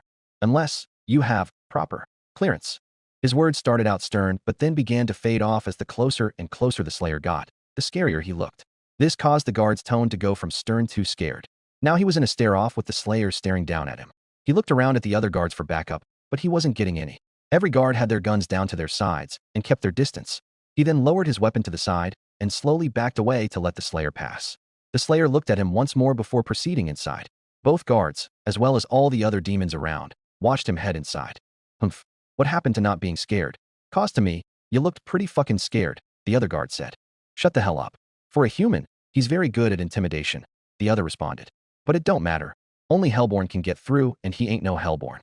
They both then watched as the Slayer was denied entry as there was some magic wall that wouldn't let him in. He's finding that out for himself. Did all this for nothing. But what came next was very unexpected. They watched as the Slayer forced an arm into the barrier and actually was able to make it through. He then forced his other arm through and began to pry the barrier open for him to make it inside. A feat that not even the strongest sinner demons could accomplish. That's not possible," said by the guard on the left. "What should we do?" the right one asked. "We need to get this to Lucifer," the left one responded. Inside, the Slayer walked through the double doors and was now inside. He looked all around in the very bright golden interior of the so-called elevator. The place was quite crowded as it seemed to be a hot spot for these demons to go. "Whoa," a voice said to the Slayer. He slowly looked down to see a small demon. By the high pitch of the voice, he assumed it was some type of a child demon. "Are you that human?" the child asked him. The Slayer could tell this child was clearly not immediately intimidated by the Slayer's look, unlike most of the other demons here. The Slayer then slowly looked up at the sound of rushing footsteps. "Come back over here. You stay away from him," a female demon said as she dragged the child away by his arm. The Slayer could hear some dispute conversation between them, mainly why he couldn't be by the human and all that jazz. He slowly gauged the entire area, while other demons gauged him. He slowly marched around the waiting area observing all he could see, and it wasn't like there was anything big to look at. It was mainly just a lot of demons standing around and waiting for the ring they wanted to go to. The back of the building held the large elevator that actually brought the demons where they wanted to go. The Slayer stared at it from a distance. He saw 7 different colored gems above it. He then looked over his shoulder at a screen that had 7 different colored sections saying either pride, wrath, gluttony, greed, lust, envy, and sloth. Pride was red, wrath was orange, gluttony is yellow, greed is green, lust was blue, envy is purple, and sloth is a type of pink. He then looked back at the gems as they matched up in that order. The order of the rainbow. Clever. The Slayer watched as the big doors opened and a collection of demons piled in. The Slayer was content on just watching, but maybe it is something worth checking out. Just like what brought him into this place in the first place, he had a feeling he would be here for some time. He had been here for nearly 2 weeks, and this pride ring provided nothing. Maybe one of these other sins could. Probably is a long shot, but he didn't have anything better to do. Chapter 13. The most famous human in hell. Hell is a very big place. It is a massive realm split into 7 different rings harboring a massive amount of demons. The amount is so high that it's pretty much incalculable. But even with hell being so big, information always found its way around. Anything big that happened was hard to be kept a secret. So it is no surprise that more big news made its way to the king himself. And let's just say that he's been in happier moods. Bang. The loud noise came from Lucifer as he slammed a fist down on the table in front of him like he was trying to break it. Of course, he did not possess the physical strength to do such a thing, but he would still try. "He's traversing the fucking rings now," he exclaimed as the echo from the bang left the room. "This just isn't possible. It is just not fucking possible. He's shattering every fucking rule set in fucking place, and somehow has the fucking ability to do it," Lucifer exclaimed, never dropping as many fucks as he just had in one sentence before. He began to walk back and forth throughout the room, talking to himself in the process. This human just keeps on doing this to spite me. He's just trying to get under my skin. He's trying to officially piss me off," he exclaimed, believing that he found the solution to this. Because along with me being angry, I am also upset about all this confusion I am experiencing, he said, once again to himself. He also was rubbing his hand and wrist, as it did hurt from slamming a hard wooden surface. I have beaten this to a dead horse by now, but I'll say it again. This human continues to do things that shouldn't be possible. First, it was coming to hell. Then it was showing off incredible feats of strength and power that no human should ever have. Now he continues to break hell laws and access areas that only hellborn demons can access. How in my father's fucking name did he get through the barrier to the elevator? No sinner has ever been able to do that before. Absolutely no one. I don't understand it anymore. I wish I could understand it, but he doesn't say a word. Nothing. Nada. Absolutely zero. He finished. He decided to stop his pacing and simply sat down in a chair in the room. He decided to take a deep breath and collect his thoughts before he really decided to get too mad. He shouldn't be able to manage this. I mean, what's next? Is he going to slaughter every high-ranking demon in this realm? Destroy every building he sees? Bring more humans into hell? Honestly, the possibilities are endless. Lucifer continued again, still sounding like a crazy person. Could he really be some time of a god? I mean, even if he is an apparent god, he shouldn't be able to traverse the rings. That's powerful magic stronger than any demon can conjure. What is he like? Like the god of rage, god of silence, god of rule breaking. But then I think more about it. Why does he not have any different features to that of a human? Even angels, archangels, and gods that I had ever witnessed had some type of different feature. Like me, for example. No human has pure white skin with red dots on their cheeks. But who really knows at this point? He spoke before letting out another large sigh. A human traveling the rings? Huh. I mean, what are the chances? But what purpose would he have in the other rings?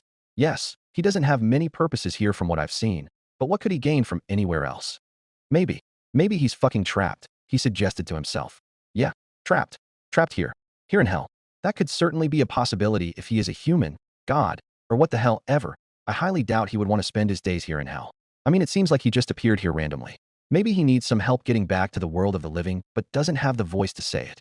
He once again got out of his chair and began to walk around the room again, devising a new game plan going forward. That plan would really consist of how he was going to find the Marine again, what he was going to do or say when he found him. I will have to locate him again. I want to have another talk with this so-called human. Maybe he'll open up to me. It's my only hope of getting answers. The king spoke, still in a bad mood. I will locate this man and put him in his place. Yeah, that's exactly what I'll do. I'll just go down there and once again inform him on how things work around here. My immediate intent upon reaching him will not be to engage in battle. But we'll see where it goes, he said, staring out into the hellish landscape. Inside of the elevator. Another elevator had come and gone. The Slayer had been overlooking it for a bit now, doing his own kind of observing. He basically was debating with himself if he should go on it for the past 20 minutes before finally coming to a conclusion. And that was yes.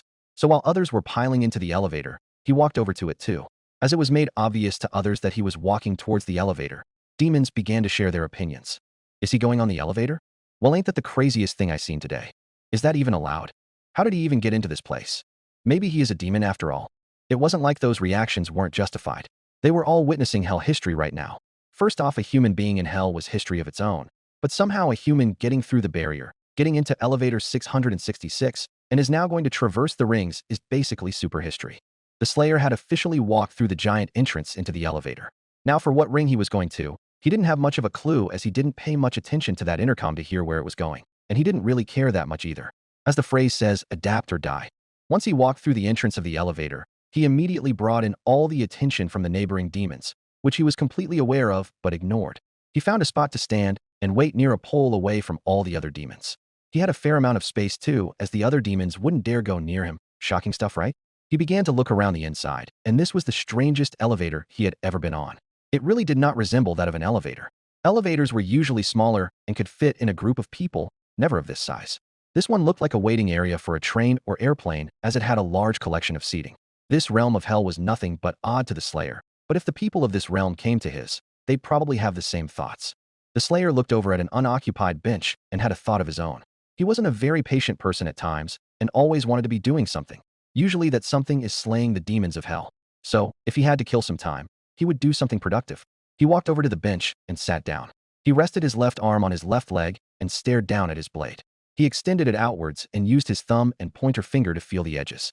While it was hard to completely judge the sharpness of the blade through his gauntlet, it felt like it could use some sharpening. Even if it didn't, he would still sharpen it to at least look busy. He pulled a grindstone out of one of the holsters in his so-called utility belt and began to slowly sharpen his blade. He was too busy looking down to notice, but all the demons inside of the elevator were watching him, observing every one of his moments like he was an animal. To the others, this looked like a power move. At this point, everyone in hell knew who the Slayer was. If you didn't, people would wonder where the hell you've been. He was easily becoming the most feared person in all of hell. He was feared more than most overlords, demon royalty, and the embodiment of sins. There was really only one person who still competed with him for the most feared man in hell, the radio demon. There were good reasons for him being so feared. Most of the demons knew that he had developed a kill count in hell. That usually wouldn't scare anyone in hell, as most demons have probably killed another demon. It's just the way the Slayer is that makes it worse. No one in hell had ever had a conversation with him, or at least a two-sided conversation with him, so nobody knows anything about him, such as what he likes, what he dislikes, what sets him off, what makes him happy, if he has any guilty pleasures, dirty secrets, secret hobbies, kinks, or literally anything. The only thing people know about him is he's a human, he's jacked, he wears green armor, and he doesn't talk. They don't know anything else, and probably will never know anything else. And stuff like that makes him scary. He's not like Alastor, who people know as he's been in hell for a long time. People kinda know his flow, and that he will probably kill you if you piss him off or annoy him over the edge. While it seems to be this way with the human, he's completely unpredictable. No one knows when he'll strike or why he'll do it. He's the pure definition of a ticking tomb bomb, or silent, but deadly. And with all that in mind, the fact that he's slowly sharpening a murder tool in front of all these demons makes them think he may kill everyone in the room. The creaking noise coming from the blade, followed by light sparks, seems louder than ever before. Most conversation stopped as they were all still focused on that. The other demons know he clearly doesn't care about anything in hell, any rules, any backlash, any status. So with all of this in mind, they'll have to wait and see what happens, and it may be a long ride. The loud ding of the elevator, followed by the voice over the intercom, signaled the elevator had reached its destination. Where that destination was still a mystery to the Slayer, as he had gotten so focused on his work and his thoughts. He looked up to see the demons getting off, some in a hurry, and realized it was time to move again. He placed his grindstone back in one of the cartridges on his waist and stood up. He then retracted his blade and walked out. The area looked about the same as the station and the Pride Ring. He assumed he would see a change once he exited this place. This time he got even bigger reactions from the demons around him. This happened because the majority of the demons had never seen him in person before. He decided the best thing to do was follow the demons who were leaving this place, as it would help him find the exit easier. It was a good plan because he did find a way out and proceeded over and through the exits. He slowly stepped out to examine the new world around him. It didn't look too different, as it still had the city look to it, as well as the large number of LEDs. He got further and further from the elevator as he kept looking at everything. As per usual, he heard a bunch of conversations about him from nearby demons. "Babe, that's that human. Fuck, that dude is big. Never expected to see him down here in lust. Guess he's a horny fuck like everybody else." The Slayer caught those words. Lust, that's where he got sent to. All the lights and words starting to make sense now, as most of them had the words sex and horny in them. A lot of the signs also had some type of sexual body part in them as well. Oh goody. The Slayer decided to push all of those thoughts out and proceeded onwards. Sex, sex and more sex was all that seemed to shoot out at you in this ring. It seemed like every sign, every store had something to do with that topic. The Slayer also became a type of attraction for the demons in lust. Every demon that saw him began to stare at him with rather dirty thoughts in mind.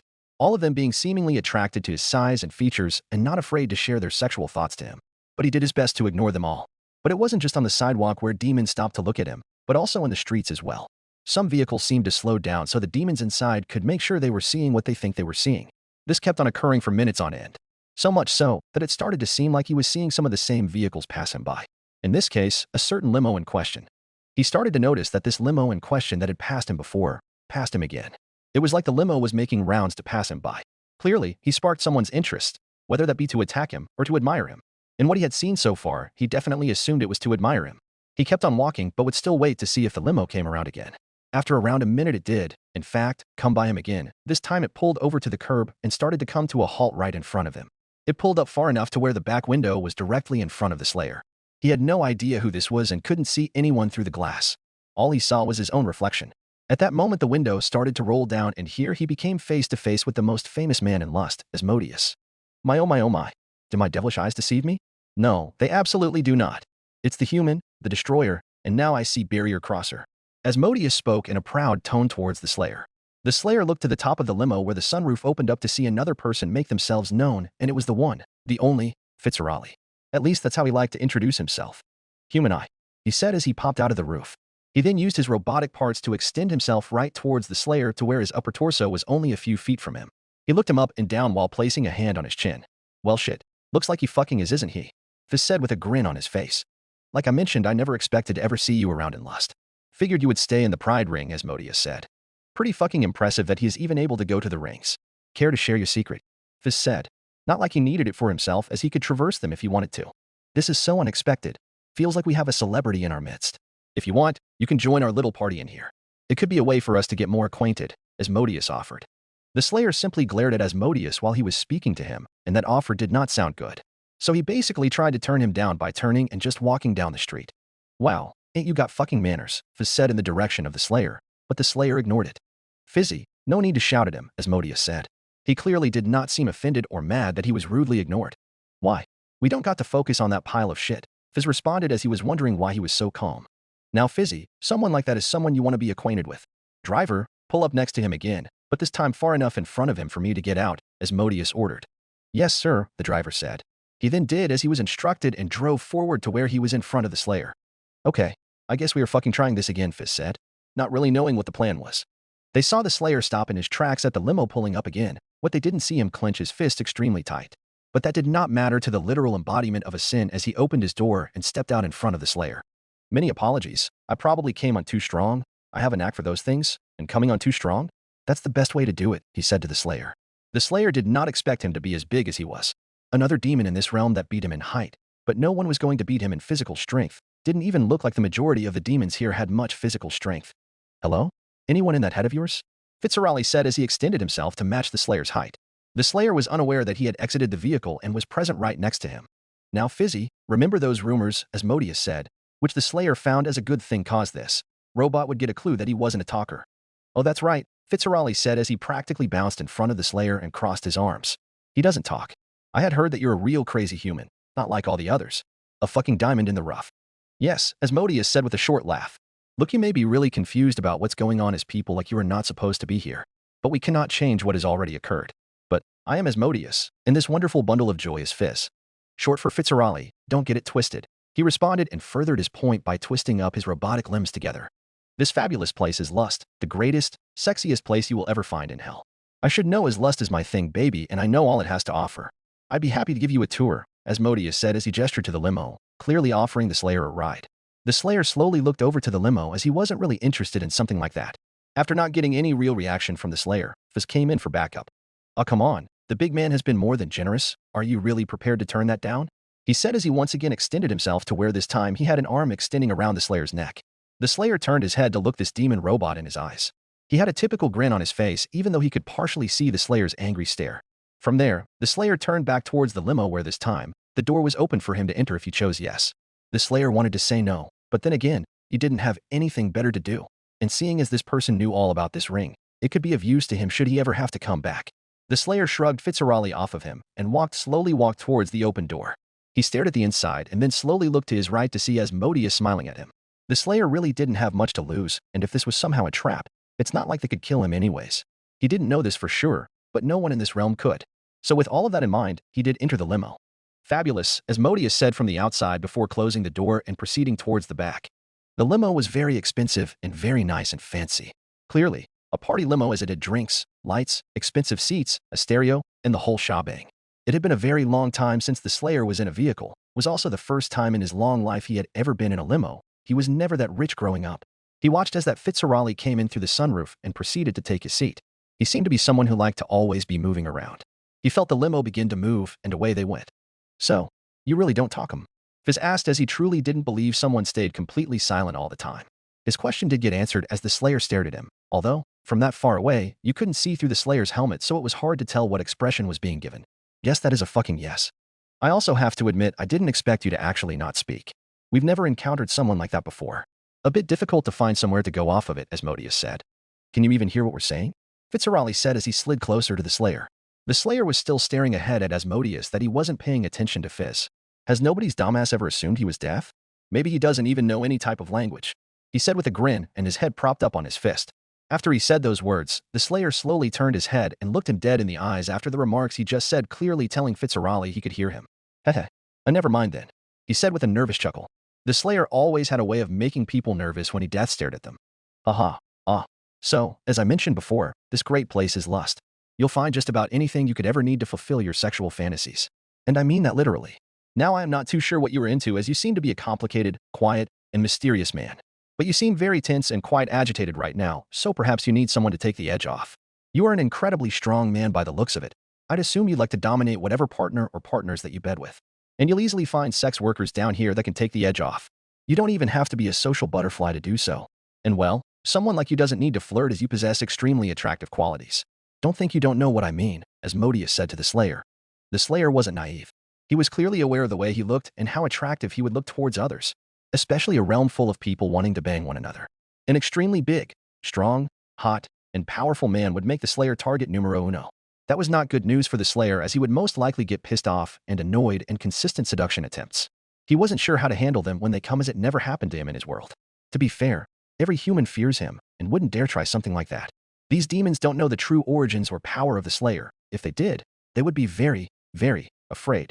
Oh yeah, someone like you is going to be rolling in all the pussy or ass that you fucking want, Fitzgerald said, making sexual hand motions. All of this was just useless information to the Slayer, and frankly, he just started to ignore most of it. He mainly stared out the window at the buildings and landmarks that the limo passed. He noticed that this Asmodeus and Fitzgerald began to talk with one another, which was just fine with the Slayer, as he didn't have to listen to what sexual remarks they had to say. But the Slayer really started to think about his entire time in this realm. Everything that had happened was an entirely new experience for him, an entirely new change of pace. He had gotten so used to fighting every day, moving so fast in his life from battle to battle, from scar to scar, wound to wound, and home to home. He had never experienced anything that all of these demons had experienced. Never lived a life even remotely close. He would never understand them, and they would never understand him. I have an idea. Why don't we take our guest to Ozzy's with us, Asmodeus suggested. Yeah, sure. I feel like that place ain't really his cup of tea, Fitzgerald responded. Since we are taking him on a tour, it would be silly not to show him one of the biggest places in all of Lust, Asmodeus said back. Fuck it, Fitzgerald said as he backed down. All right, I hope you heard that, driver. If so, you know where to go, Asmodeus said in a louder tone so the driver could hear him. Understood, the driver responded. The Slayer, of course, had no idea what Ozzy's was, but he would soon find out. It took them around 5 minutes to arrive at Ozzy's. The Slayer didn't get much conversation directed his way during the course of the ride. Everything to him in this realm felt the exact same. It was a pretty common theme, and that theme wouldn't leave this place for a second. The limo came to a halt in front of Ozzy's. The Slayer peered out through the window to see a giant, bright establishment that looked to be a hot spot in Lust, as there was a massive line. He noticed that Asmodeus and Fitzgerald were exiting the vehicle, so he did as well. If he felt up to it, this could be his moment to bail on this. After a few seconds of maneuvering his large and wide body, he made it out of the vehicle and slowly walked around to stare at Ozzy's. You're not just going to stand there and stare at the place, are you? I promise it's way better inside, Asmodeus said to him. For an odd reason, the Slayer found himself getting pretty agitated at that moment. He didn't feel like he was getting pissed off at Asmodeus, but more himself than anything. He basically couldn't believe he was doing this right now. This was not his style nor his interest. It almost felt like a massive and degrading step down from fighting powerful beings and the literal creator of the multiverse to going to some club. He knew wasn't going to enjoy this and wanted to just say fuck them and walk away. But then again, what the fuck else did he have to do? He was still holding on to the possibility that one of these demons tell him something useful.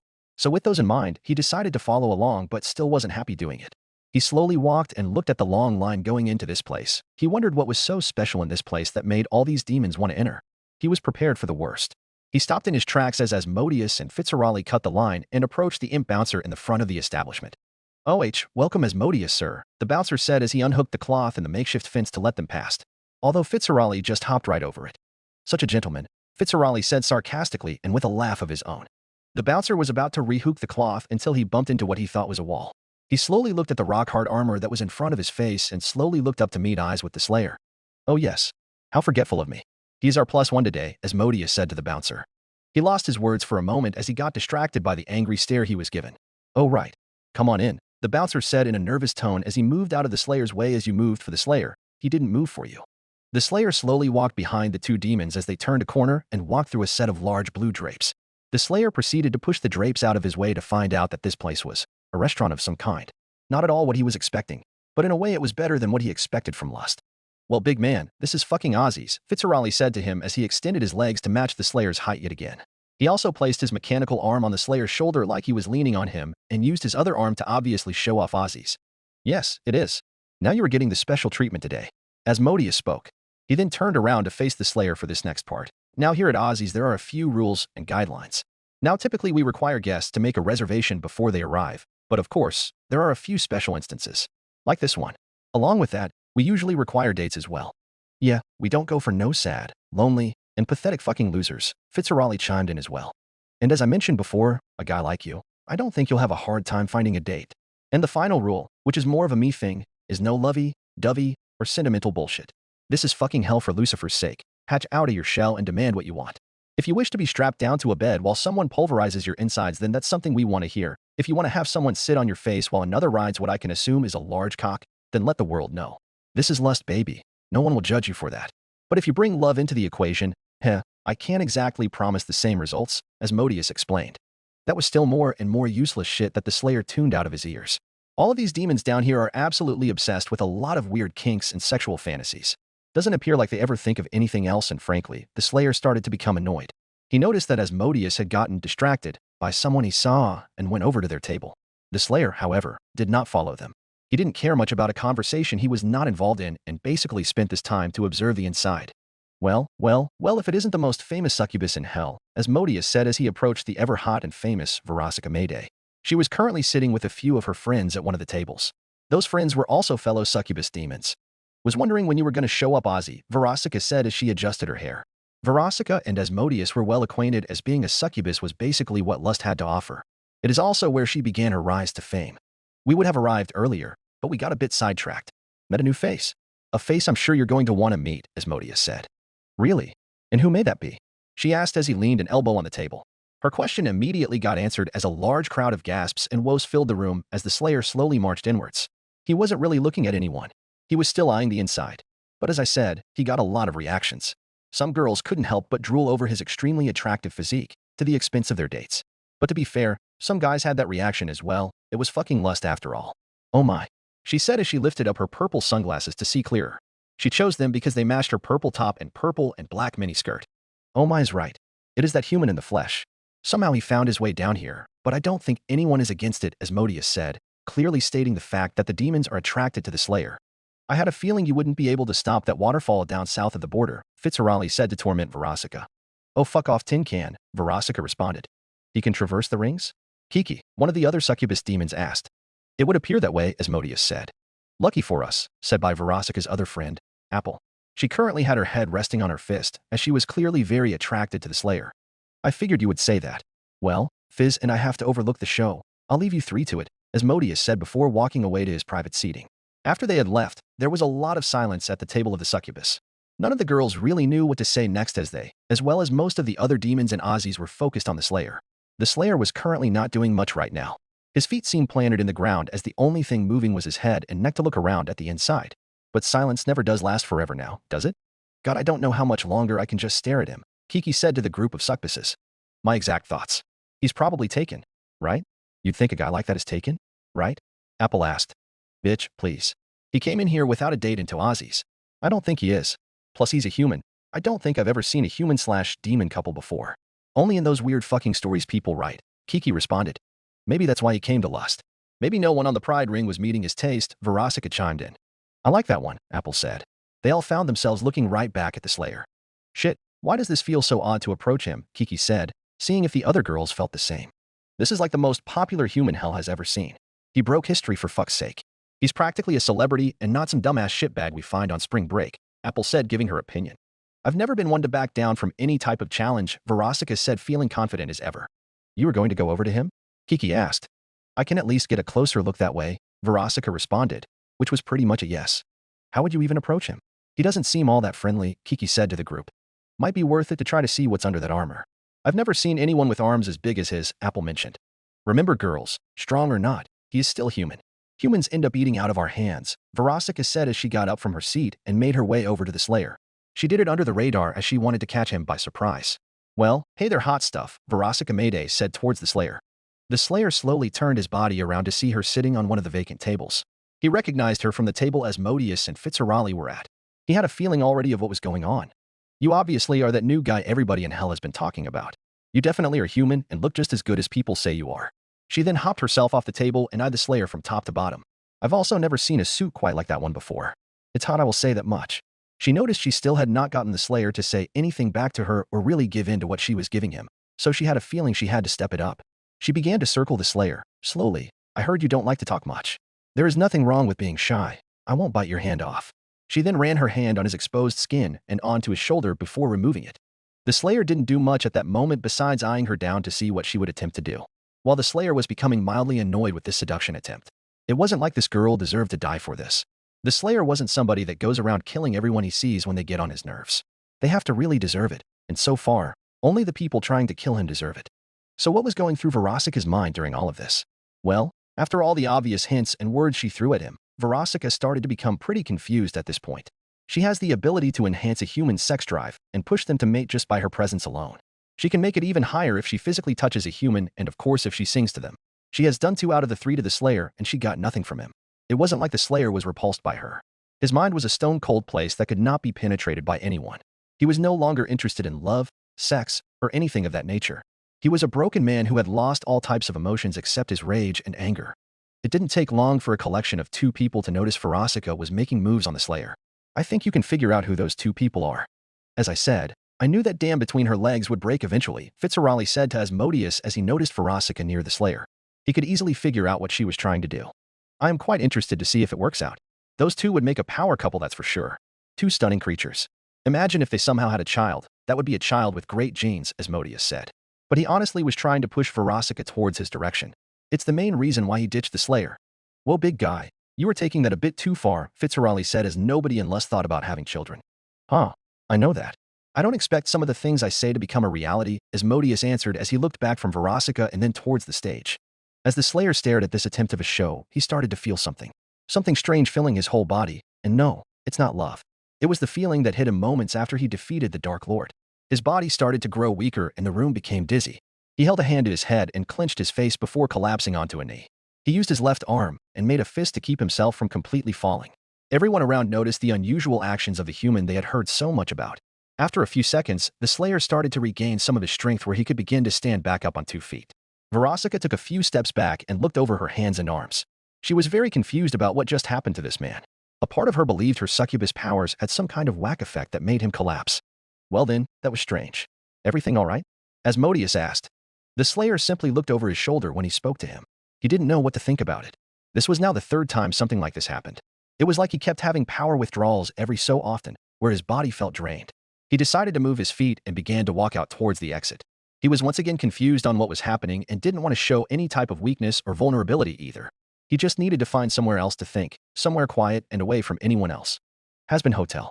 Look, do we even gotta do this? I think we all fucking know how this conversation is going to end, Angel said as he was trying to get this conversation over with faster. He had pretty much gotten the same talk as he had gotten several times before. He shouldn't be going off to have sex with strangers, dance on poles, and all that jazz. It seemed like Charlie and Vaggie had a feeling that this time it would stop Angel from committing sins. It would be nice if you stopped sneaking off all the damn time, Vaggie responded. Gee, sorry, MOM. Saved me more of a fucking headache to just sneak off than tell you both the shit I had to do. By this point, I don't know how you haven't figured it out, Angel responded. We know where you go when you do it, Charlie answered. I figured. All right, family meeting over. Same time next week? Angel said as he got out of his seat as he wanted to leave. Do you even bother trying to stop your usual actions? Or just keep doing the same things expecting shit to change? You'll never get rehabilitated that way, Vaggie said. Ah shucks. Guess I'm shit out of luck, ain't I? Angel responded. He had heard that line too many times before. We just want you to stop doing it, Vaggie said. Sure. Just simply make an exact clone of me and send that to Valentino, and I'll be on my merry way. Oh wait, you can't do that, Angel said as he now physically removed himself from the conversation. My, he is an interesting fellow, isn't he? Alastor said, starting a path to a new conversation. This really has to stop eventually. It's just been a consistent shitstorm at this point, Vaggie said. Charlie let out a sigh before speaking. Yes, I know. I just don't know of a good way to make him stop going. But it is hard when he is literally a contracted soul. Believe me, I know too well how those work. Yeah, I know. But he doesn't absolutely have to go. He can take shelter here. I doubt Valentino would be batshit crazy enough to trespass into Alastor's so-called territory. I don't know why he doesn't think about that, Vaggie said. There has to be some way to show him that, Charlie spoke. There may be only one way to do that, Alastor said, clearly having an idea of his own. Which is? Vaggie asked. Manually keep him here, Alastor said. Yes, I have had that thought before, but that sounds easier said than done. He's not like our kid who we can just ground. And I don't think we'll be able to keep him locked up in his room, Charlie responded. I mean, we could. Just have Alastor keep watch over him, Vaggie suggested. Sorry, dear Vagatha, but I am not qualified as a babysitter. Second, I would dare to spend long periods of time with just Angel. Knowing his motives, he would try many things, Alastor said, practically having an asexual panic attack. Unfortunately, I wouldn't put it past Angel, Charlie said with a nervous chuckle as that wasn't exactly a good thing. There is the process of sedating him. If you do not wish to do the other options, there could be the option of him being completely unharmed, Alastor recommended. Right, cause if I woke up one morning and found out I was drugged to not leave the hotel, I'd be fucking pissed, Husk said, bringing his own thoughts in.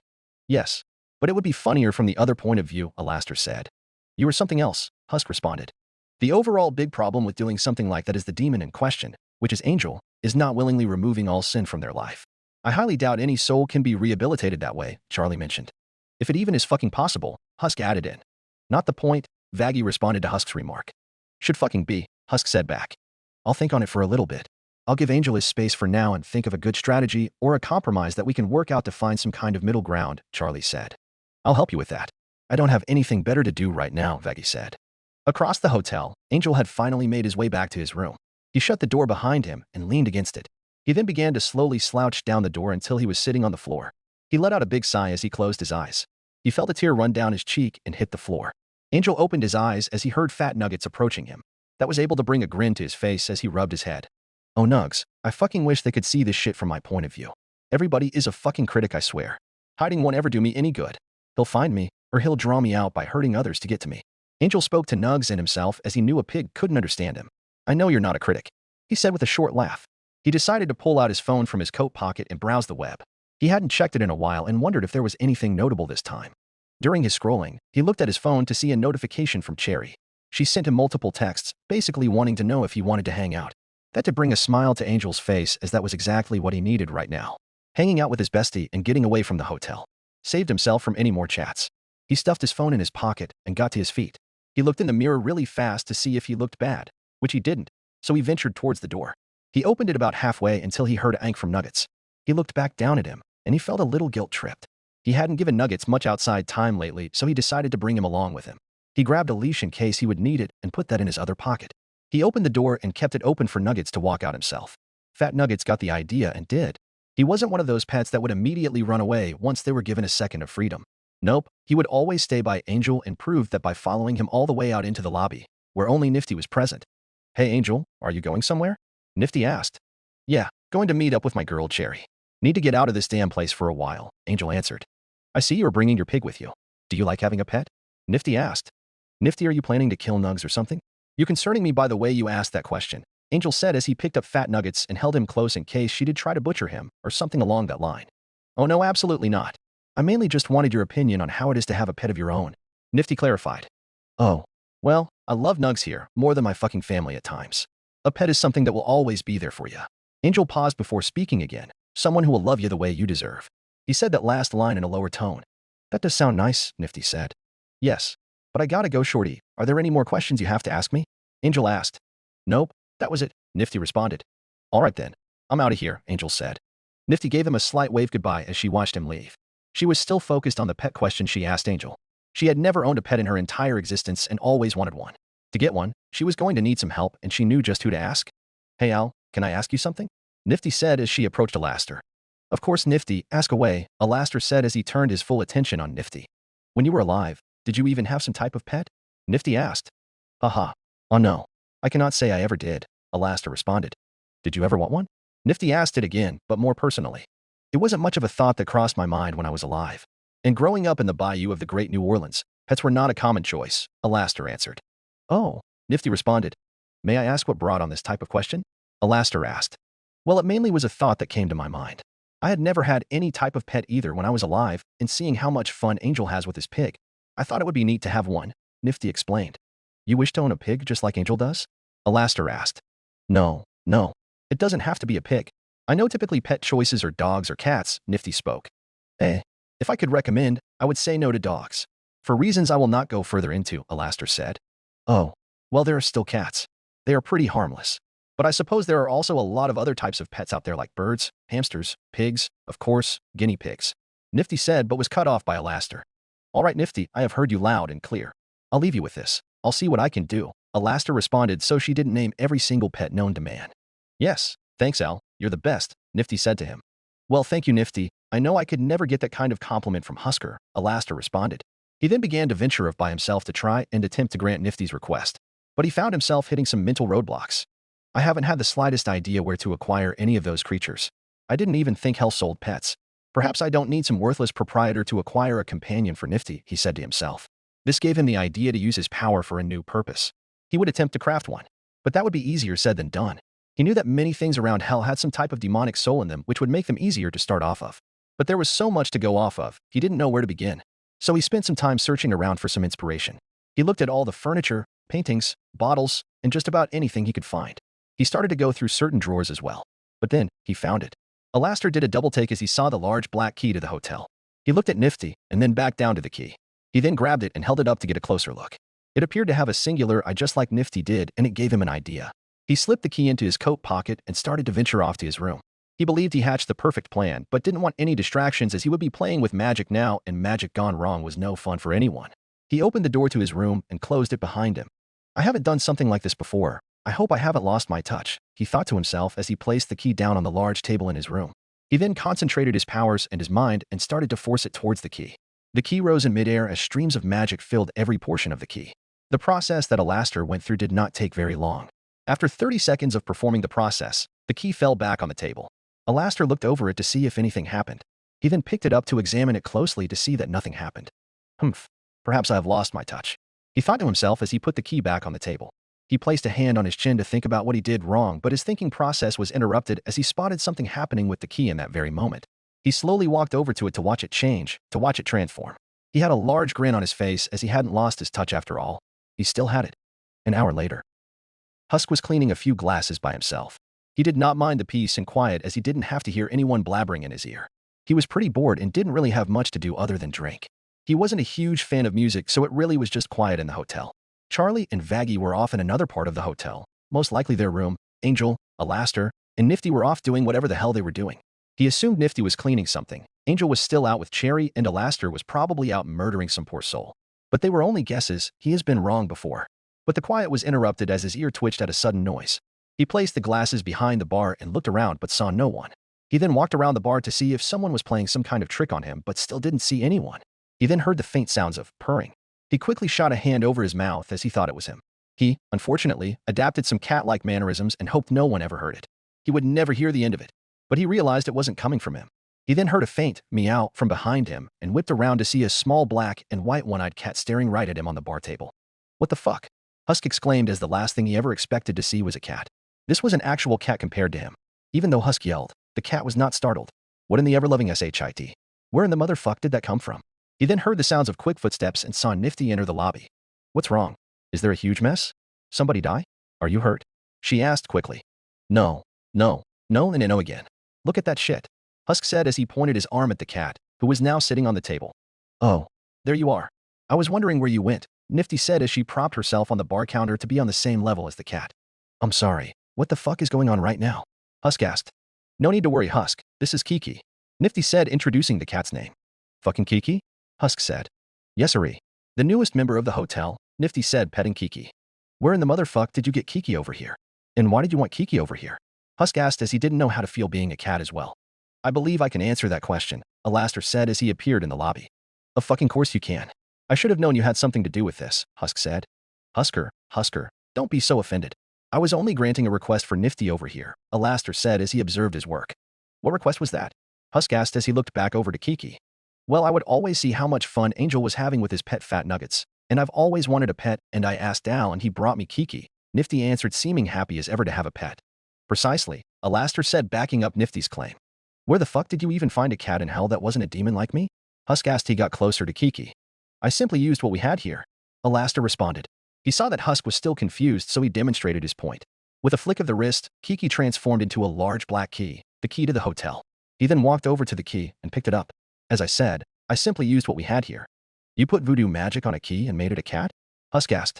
It isn't just any key, it's the key to the hotel, Alastor responded. Why the fuck did you use an inanimate object and make it alive? Husk asked again. You could make the case it was already alive, Nifty said. Precisely again, Nifty. Take a gander, Husker. You can clearly see the presence of a solo eye on this key. That immediately gave me the foundation to go off of. In a way, it had the foundation of a cat, and we now have a second one-eyed being in this hotel besides Nifty. A match made in hell, Alastor said. Why the fuck did you have to use me as a guide? Husk asked. I did not know what you were talking about, Alastor responded. But he clearly did. Don't give me that crap. You practically gave it the same color scheme as me using white and black fur, Husk said as he wasn't fooled. You should feel flattered. I only know one cat in particular, so you were the perfect guide as well, Alastor said. He placed the key back on the table and they all saw Kiki transform from a key to a living animal. Aha. You don't think Charlie may be weirded out by the fact you turned the literal key to this place into a living animal? Husk asked. Absolutely not. You know as well as I do that Charlie is a kind spirit. She'll probably fall for it like everyone else. You should be happy as well. As I mentioned, Nifty is no longer the only one-eye being here, and you are no longer the only cat, Alastor said. 'Cause I love being a cat all right, Husk answered. He was starting to no longer give a shit about this conversation as he had dialed himself down. Nothing to fret about, Husk. Kiki clearly has an eye for you, Nifty said.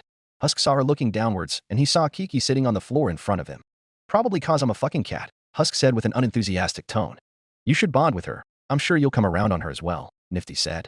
Like I said, she is the key after all. Chapter 14, The Princess and the Slayer Part 1. Night had turned into day all over hell and its 7 rings. And for one very large human man, he spent the entirety of the night trying to regain his strength. The Slayer didn't understand these changes that kept happening to him. It was something he hadn't experienced in a very long time, especially since he was given the power of the divinity machine. He believed he would still keep some of his strength as he still had pure Argent energy flowing through his body, but he did figure out that this place wouldn't have the flow of Argent like his world, so he wouldn't have gained any from the demons he killed. He wasn't sure with the Dark Lord's defeat if he would lose all his energy, his power, and his life, as the Dark Lord was his creator. Only time could tell of something like that. But the Slayer wouldn't focus on something like that right now. He had bigger fish to fry. As the night turned to day, the Slayer had finally located the elevator again. He didn't think he would find it again as he still didn't know the layout of this realm. And going in that limo didn't help as it brought him further away and made it hard to backtrack.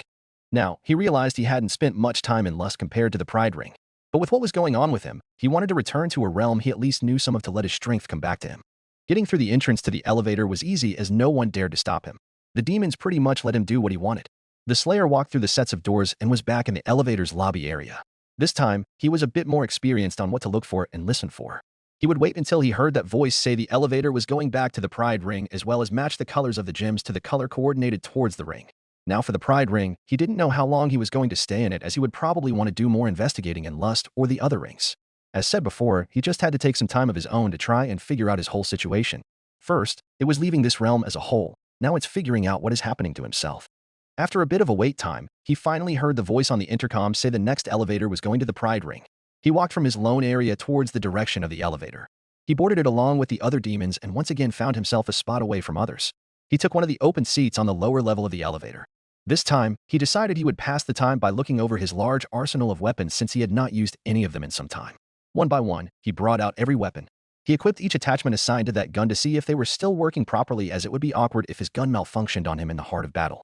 But the Slayer didn't have to use guns. After all, he was plenty strong enough to rip beings apart with his bare hands. But where's the fun in that? He did not bother to bring out his Sentinel hammer, as that was of course a hammer and not a gun, so there was no point in checking it. As time on the elevator passed, the Slayer picked up some side conversations about himself. He had gotten used to people talking about him, as many didn't have the balls to speak with him directly. The main topic, besides the Slayer, was his weapons. Look at that. How the fuck is he doing that? Where in fuck's name did he pull those out of? He wasn't holding all those weapons. Where did he get those guns from? Those motherfuckers look like they do damage. The Slayer then heard the sounds of someone approaching him, but he didn't pay any attention to whoever it was. Right now he was focused on his baby, the BFG. Hey, buddy. This seat taken? The demon asked. The Slayer gave him no response as he looked over the BFG. I'll take that as a no, the demon said before sitting down next to him. He was defying the odds here. Fucking A. A human on Hell's elevator. Thought I'd seen it all. The Slayer turned his head to see what this demon looked like, and he didn't look like much. Torn clothes, some type of eye patch over his left eye, collection of scars on his face and arms. Looked like he had been in his fair share of scrapes, and didn't look like one of the higher class demons here. He looked back down at the weapon. That's quite a neat trick you're doing there. Making those guns of yours appear out of nowhere. And those guns look one of a kind. Hell, I've been here in, well, hell for many years, and I ain't ever see anything like that on the market. Usually, the rarest shit is those angelic weapons. Feels like everyone got those at this point. But those guns, especially that big-ass thing. I mean, goddamn, it looks like some kind of futuristic rocket launcher. The demon said. That was one way to describe the BFG, although it was more destructive than a typical RPG. Something like that could easily sell for a whole fucking lot. Mind showing off what it does by giving it a fire? Just one, it's fucking hell. After all, no one will care, the demon asked. The Slayer just slowly looked back at him with an annoyed expression. He completely ignored his request as he kept fidgeting with the BFG. Buddy, don't fucking ignore me. Come on, how much for that thing? I could make a fortune on the black market for that. Look, if you ain't gonna fire it, let me hold it, he said as he tried to grab it from the Slayer. Big mistake. He let out a groan of pain as the Slayer grabbed his left arm and squeezed it real tight as he didn't like people touching his things. He gave him a death stare before releasing his grip and then giving the demon a small shove which put the demon right on his ass.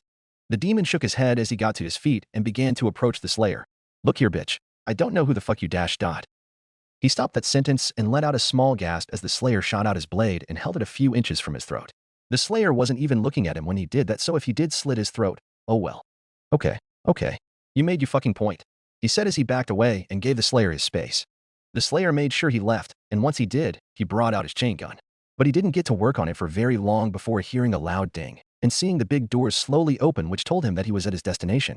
He sent the chain gun away and rose to his feet and exited as well. None of the other demons, especially the one he just encountered, bothered to go first if the Slayer was by them, as nobody wanted to piss him off.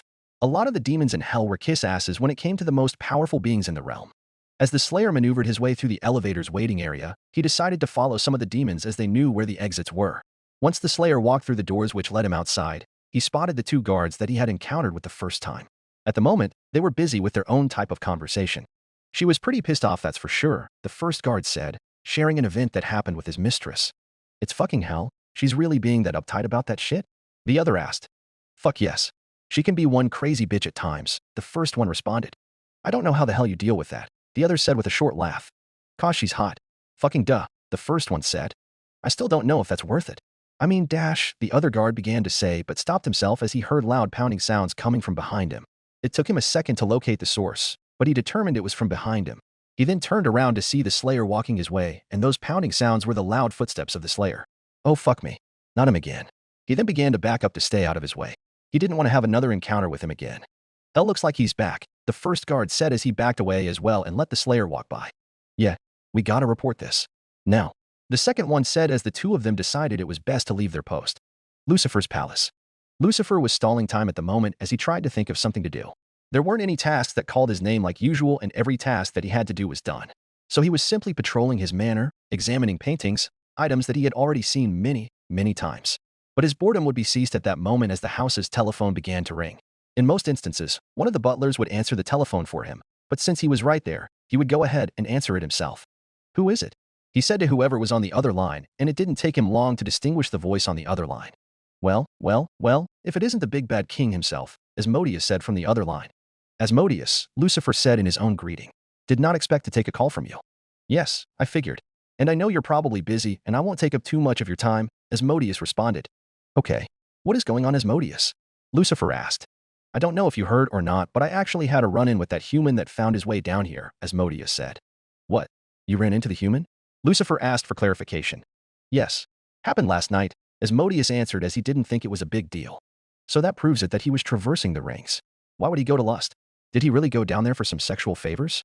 After all the shit he has been doing, has he really not been able to control his own urges?" Lucifer thought to himself. Which wasn't a fair statement, as most demons here in hell couldn't control their own urges, even himself at times. But there was no point in asking himself these questions as he had the man who would know best on the phone right now. So he decided it was better to focus back on the phone and ask for himself. "So what happened? What did that human do down there in Lust?" "Not a whole lot, really. Spotted him walking down the streets of Lust, convinced him to join us for a ride, gave him a little tour of Lust along with the rundown, and then took him to see the best place in Lust, Ozzy's. Although while we were at Ozzy's, the strangest thing happened with him," Asmodeus said. "What happened?" Lucifer asked. "Everything seemed to be fine, then all of a sudden the human just collapsed out of nowhere. He seemed to be in some pain or discomfort as it looked like he lost the ability to walk. After that, he left Ozzy's and I haven't seen him since," Asmodeus explained. "I see. And you do not know where he is now?" Lucifer asked. "Can't say I do," Asmodeus said. "I am also wondering how someone like him can access other rings. I never expected to see him for that reason, so it was a super unexpected encounter. If you're looking for me to answer that question, I also have zero clue. I do know how it's possible and wish I knew how. This human must have something to bypass it that I don't know about," Lucifer said. "Well, that's a shame," Asmodeus said. "This may be a pointless question, but did the human say anything? Do anything of significance?" Lucifer asked as he knew the answer. "From what I said nothing and hardly did anything either. I've never seen someone with so little emotion before," Asmodeus said, coming from someone who was quite flamboyant. "You and me both," Lucifer replied as that answer did not provide him with anything of value. "It sounds like you want to track him down. Why's that? Don't tell me you've outgrown the queen and are looking for another king to satisfy you? While he is very attractive, that just wouldn't seem like you," Asmodeus asked. He didn't expect Lucifer to say yes, just wanted to have a little fun. "Absolutely not. I want goddamn answers." As you mentioned, a literal human should not possess the power to access the barrier. I need to have another conversation with this human, so I need information on his whereabouts, Lucifer replied. Well shit, I'm sorry, I cannot help you with that, Asmodeus answered. Yes, I am aware. Just keep your eyes open and let me know if you hear anything. That is your domain, so you should know of shit that goes on, Lucifer said, giving Asmodeus a new task. I can't guarantee anything. Tracking people is not my specialty, Asmodeus said. Surely somebody will find him eventually, Lucifer said as he got out the final words before hanging up the phone. After he hung up the phone, he took off his white top hat and ran a hand through his golden hair before placing it back on his head. He didn't know because he had his back turned, but one of the butlers approached him with some juicy information. Excuse me, sire. I have some important news to share with you, said by one of Lucifer's butlers. What is it? Lucifer asked as he turned himself around to face the butler. It was reported that the human was spotted coming off of the elevator located in the Pride Ring, he responded. What? He's back in the Pride Ring? Lucifer asked as this was the important news he needed right now. Yes, sire, the butler responded. How long ago was this reported? Lucifer asked as that would help him track the Slayer. Not very long at all. Around 5 minutes, he answered. Convenient, Lucifer thought to himself. That's good, very good. As far as I can tell, he doesn't own a vehicle and can't fly, so he just walks everywhere. That means he couldn't have gotten far. That is the most likely, sire, said by his butler. Gives me a good chance of finding him, Lucifer said as he walked at a fast pace past his butler as he was now a man on a mission. He didn't want to waste time taking a vehicle as that would take too long to get to the elevator and make it harder to find the Slayer. So he would use his powers to teleport himself to the area. He pulled a Slayer move as he was currently standing on top of one of the buildings near the elevator as he could see it in the distance. While Lucifer was looking around, he figured out the negative of using his powers to get to this area and not by vehicle. He didn't have a good way to traverse this area and he wasn't going to go on a goose chase of just walking everywhere. But why would he even have to walk anywhere being the person he is? He is Lucifer after all. A fallen angel. He turned his head and looked at his back like he was expecting to see the wings that he still possessed. He figured he might as well use the one good thing he got from heaven. He got down on one knee, loosed his shoulders, and prepared himself. Okay, here we go. Haven't done this in a long time. But no way I forgot how to do it. His wings shot out of his back and with it he took flight for the first time in a very long time. With all the animal hybrids you find in hell, he still was one of the very few who possessed the ability of flight. He began to simply tread in the sky as he spent time looking back and forth, north and south, east and west. He looked around the general area of where the Slayer could have gone in about 5 to 10 minutes of walking. He struck some luck as he spotted a green tint in the distance. A moving green tint, and he knew there was only one explanation for a moving green thing. He slowly descended and came down to a gentle landing on top of a building in front of the green thing, and it was 100% the Slayer. Got you, he thought to himself as he spotted the Slayer. He slunk down to a nearby alley to make a type of grand entrance. For a man like the Slayer, he had a type of sixth sense. He immediately caught wind of something, or someone. His eyes moved all around to see if he could find the source of what he just heard. When he wasn't finding it in front of him, he turned his head to the right to look behind him. And that is when he spotted Lucifer Morningstar coming out from a nearby alley. Humph, impressive awareness, Lucifer said to him, although not filled with much joy. The Slayer turned all the way around to face Lucifer. He didn't think he would be confronted by him again, so he was on his guard this time. Are you getting real acquainted down here in hell? Lucifer asked. Although he stopped to look at a few demons coming down the street and gave them quite the glare. The demons figured out what that meant and knew they would have to go somewhere else. Shit was probably about to go down. You do not even have to answer that as I know you are. A bit too acquainted if you ask me. He realized he would have to time his words as there were a fair amount of cars going past on this road. A busy night in hell. So, I mentioned this before when we very first met, the talk we had at my palace. I know you didn't forget it. I mentioned before that being the king and all I know pretty much everything that goes on, some things I could of course care less on. So of course I have heard even more of what you have done here. I saw that pathetic and scared shitless demon on the news that claimed you were the biggest and worst person he'd ever come across. I also found out that you barged your way through and into elevator 666. The Slayer noticed his pause after he said something about the elevator. The tone he used, the slow delivery, using whatever kind of power he had to make his voice sound more demonic.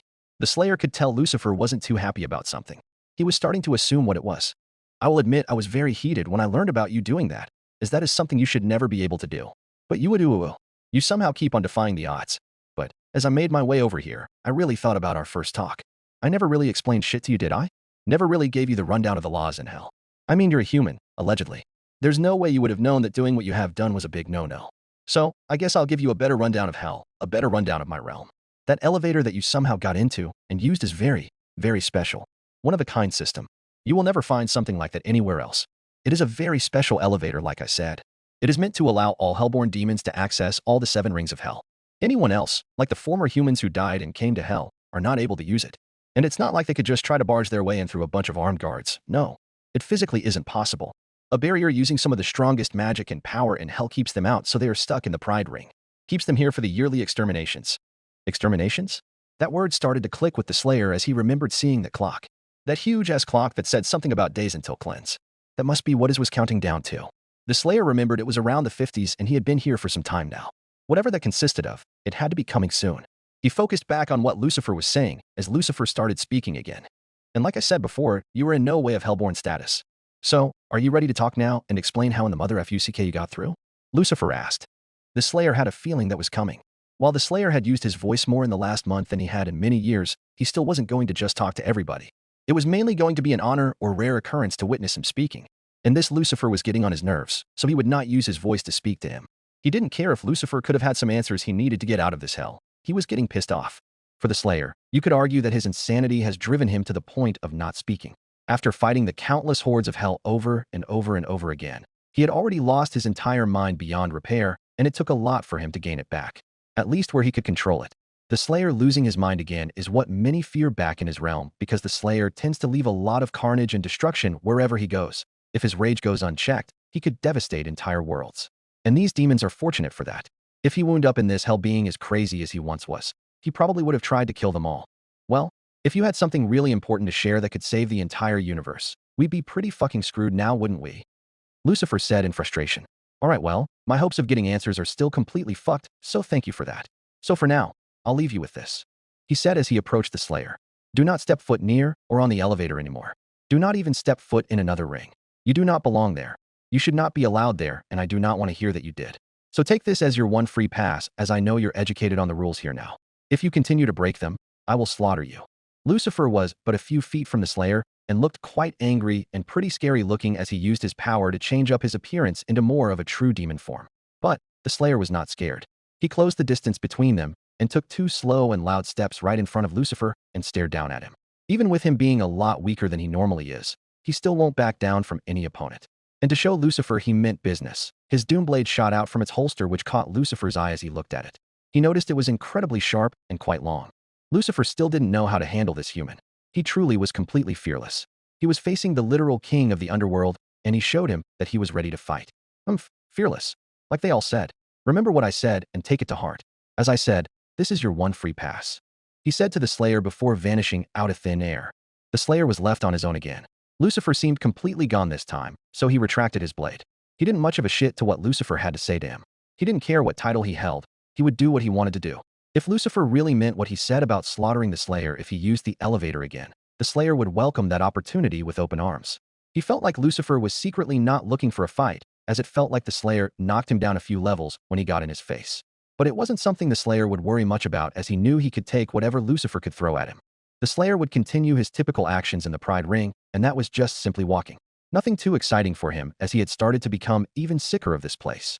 He was so tired of it all and wanted to find a way back to his fortress where he could be on his own. He felt like he didn't have much of a purpose right now as this realm didn't need some god protector to save it from immediate destruction. His fight was to kill all the demons in his hell, and he had practically done that. He had fulfilled his purpose. He got out of these thoughts of his as there was a group of demons ahead that would end up blocking his path once he got close enough. From the looks of it, it looked like some type of conflict, some type of altercation. As he got closer, he saw that this group consisted of 3 male demons and 1 female demon, and the female looked uncomfortable in this situation. The banter turned into physicality as one of them started to grab the female. The female did fight him off as she delivered a solid punch to his jaw. The Slayer was rather close now. He decided that he might as well intervene. He was aware that there were some pieces of shit down here, and some that didn't seem so bad to be in a place like hell. 20 minutes ago, at the Hazbin Hotel, it was once again a brand new day down in hell. Charlie was already up and about in the hotel, as she had a good feeling inside her today. A good feeling of determination. And she was going to need that feeling as she was going to try and attempt to finally get some other demons for the hotel. Time for some of these demons was running out as the next extermination was less than 2 weeks away. She would use that as a type of bargaining tool. For today's attempt at getting new residents, she would do it on her own. The last time she did it with Angel, it did not go well. Angel didn't know how to accept negativity and vaggy. Well, she had a problem with that too. And bringing along Alastor maybe isn't the best idea either with him being quite feared. It wouldn't work to scare someone into joining the hotel. That's why she would take it solo this time, see how it goes. Before she left, she opened a drawer near the check-in table and pulled out a stack of handmade flyers. And by handmade, they were actually handmade. They were nothing crazy, just a few drawn pictures illustrating Charlie's plan. Because what good presentation doesn't have some type of visual aid? After she acquired her flyers, she was all set to embark on this amazing recruitment quest. And, as expected, it didn't take long for her to find any other demons. She spotted a small group of demons standing in front of a building. They were not the worst-looking demons hell had to offer, so that was some kind of a starting point. "Well, hello there. Do you all have a chance to talk?" Charlie said as she greeted them. At first, she didn't get a hello back or any kind of reply, but she did see one of the demons raise a finger and pointed at her. "Ain't you the princess?" he asked. Yes, I am," Charlie responded. "Oomph. Okay, shoot," the man said. Charlie figured he asked to see if she was worth their time. "All right. So first off, I'm Charlie. What are your names?" Charlie asked. "Ralph. Minoko. Des. Nice to meet you all. As I said, I am Charlie, and I was hoping I could interest all three of you in an amazing and brand new opportunity down here in hell," Charlie said as she handed each one of them a flyer. "Weren't you on the news a while back?" Des asked as he looked at the flyer. "Why, yes, I was," Charlie responded. She didn't like to think of that day too much. "But that tells me you have seen it, so you must have seen me give my presentation on the hotel, right?" "Not really. I don't fucking remember anything that was said in that broadcast. I just remember you and Katie Killjoy went at it," Des said with a shrug of his shoulders. "Oh, well, then I can explain it again. As you can see on the flyer in front of you, the great hotel that I am running will give you the treatment and process you need to cleanse your soul and allow you to rise above the world of hell," Charlie began. "Hold on, you're actually serious?" Des asked. "I am. This is not any type of lie or any type of prank. The hotel is the real deal. Since we are drawing close to another extermination in hell, it would be a great opportunity for each and every one of you," Charlie explained. "A great opportunity by staying in some hotel?" Ralph asked as he didn't think hotels were that amazing. "It's different from any other. The Hazbin Hotel is a safe place for all who stay there. You are provided with safety, food, and a room all to yourself while you embark on the path to pure redemption," Charlie said with a happy tone as she felt like she had a fish on the line. "Bet it's real fucking expensive," Ralph muttered. "Nope, you do not have to pay anything to stay," Charlie said. "Fucking what? You don't gotta pay? That seems like a dumb fucking idea, cause how the fuck you gonna make any money?" Minoko asked as he knew people in hell were usually stingy when it came to money. "You fucking idiot," Deza said as he smacked his friend on the head. "She's the fucking princess. She don't need any more money." That part was pretty much true. The Morningstar family was very loaded on cash. "I'm sure you can figure out why. That seems like some type of scam. Shit like that ain't typically free," Ralph said. "I promise you it is not a scam. As long as you make progress towards redeeming yourself, that will be even better than money," Charlie said, trying to sweeten the deal. "Redeeming ourselves? The fuck does that supposed to mean?" Des asked. "Redeeming yourself of all sin. The goal of my hotel is to grant sinners passage into heaven as a less violent way to deal with overpopulation." "Fuck that," Ralph said as he began to make himself laugh. Typically, mainly people laughed in Charlie's face once she explained her idea. "A demon getting into heaven? Is that even possible?" Minoko asked. While he wasn't buying into this whole stop sinning deal, he was interested to see if it was possible. I don't really know for sure, but you never know until you try," Charlie said in a nervous tone and with a nervous chuckle. "I doubt it even is. Most people are fucking assholes. I doubt heaven would even let them just come on in," Des said. "Seems like a worthless scheme, my princess." Ralph said he walked closer. He then was moving his eyesight all over as he began to eye Charlie's figure. "You ain't too bad looking, princess." Thanks," Charlie said with a bit of a confused tone. That was out of the blue and completely off topic. "Would you consider yourself a snitch?" he asked. "Eh, what?" Charlie asked. She heard what he said, but was confused to be asked that. "A snitch, a tattletale, someone who rats another person out," he said, explaining it in better detail. "No, no one has ever called me that or considered that to be a personality trait of mine," Charlie responded. She wanted to know where he was going with this. "Dude, I got a feeling what you're thinking, and I don't know if that's the greatest idea," Minoko said as he attempted to reason with Ralph. "Why is that?" Ralph asked with an annoyed tone. "Because she's the fucking daughter of Lucifer, man. He knows shit," Des said as he then looked back and forth to see if there was some possibility that Lucifer was lurking in the shadows. "Yeah, and he probably knew about her little brawl with Katie Killjoy on the news. But that stuck-up bitch is still alive, ain't she? Don't think he really cares that much about the shit that happens to her," Ralph responded. Ouch. That one caught Charlie in the feels all right. She started to become uneasy as this looked like a bad situation. This man complimenting her looks, asking if she would rat him out, and mentioning the fact that her dad didn't pay attention to who tried to fuck with her started to draw big red flags. "See, she didn't say otherwise, so the fact I said that probably means it's true," Ralph yelled as he smacked the flyers out of her hands to distract her before going behind her and grabbing her. Hey, let me go," Charlie exclaimed as she tried to wrestle him off. "Come on, you fuckers, help me grab her," he exclaimed, asking for backup. Des went in front of her and grabbed both of her feet to prevent her from squirming. Minoko rushed over to try and restrain the princess so they could try and move forward with what Ralph was planning to do with her. As Charlie tried as hard as she couldn't break free. These demons were definitely physically stronger than her and could control her how they pleased. So she needed a bit of help from her demonic strength. Her demon horns started to form out of her head as she started to slip out enough to where she could move her right arm around to deliver a punch right to Ralph's jaw. The punch made him let go as he backed away a few steps. That wasn't Charlie's usual style to go about things, and she didn't typically punch many people, but desperate times call for desperate measures. Due to him letting go of Charlie, she ended up falling down towards the ground. The other two demons were trying to restrain her until Ralph recovered. Ralph wiped off some blood from his lip, and a sinister smile rose on his face. Heh. Oh, you're going to regret that, you bitch, he said as he cocked up his arm to deliver a punch, but noticed his arm wasn't moving. For some reason, he thought moving his arm again would free it, but it didn't. He noticed his friends let go of the princess and were frozen in place, so he was prepared for the worst of who was behind him. He turned to his right to see that his forearm was completely engulfed in the Slayer's hand. He turned his head as far as he could to see the Slayer's angry stare. His face was now full of fear. "Gee guys," he said to see if he would get any backup, but his friends were still frozen in place. He then let out a small yell in pain as his hand was being squeezed very hard, and he felt his feet leaving the ground as the Slayer literally picked him up by his arm. He was trying to open the Slayer's hand so he could free his arm, but he still wasn't strong enough to get free. The Slayer held him up so he could see his face. The demon was petrified as the Slayer's head slowly tilted as he looked at the demon. He didn't have any previous encounters with this demon, but he could tell who was a piece of shit, and these demons were clearly ganging up against this female demon. Being the person he is, he decided to step in. He began to apply more and more pressure to Ralph's hand, which eventually caused his wrist to completely snap. Ralph let out a cry of pain as he tried so hard to break free from the man's grasp. Des quickly looked around and ripped a piece of metal piping off a wall and ran towards the man. He swung as hard as he could to try and get him to let go, but the contact of the hit did nothing but rebound backwards and end up hitting himself in the head with the pipe. In a way, it did work in making the Slayer let go. He dropped the crying Ralph on the ground and turned around to Des, who was rubbing his forehead. He snatched the pipe from him and easily bent the pipe to scare the demon some more. He then grabbed Des by his collar and threw him through a glass window of a nearby shop. He turned towards the final demon, expecting to have to deal with him too, but Minoko was already about 30 feet in the opposite direction. Charlie had watched this entire encounter from the ground. The human had made all that look completely easy and actually went out of his way to help her. Now if Charlie really used her powers, she could have killed all three of those demons, but she did not want to kill her people if she didn't have to.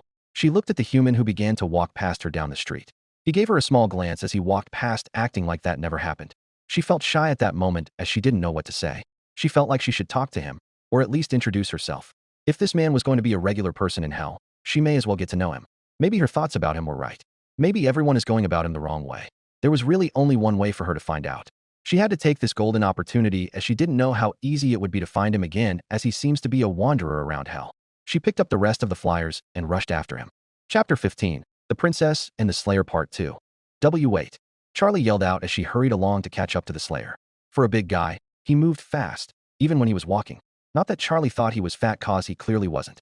But it sure didn't help her by the fact she was carrying a bunch of flyers in her hands and had to do a kind of awkward run to make sure she didn't drop them.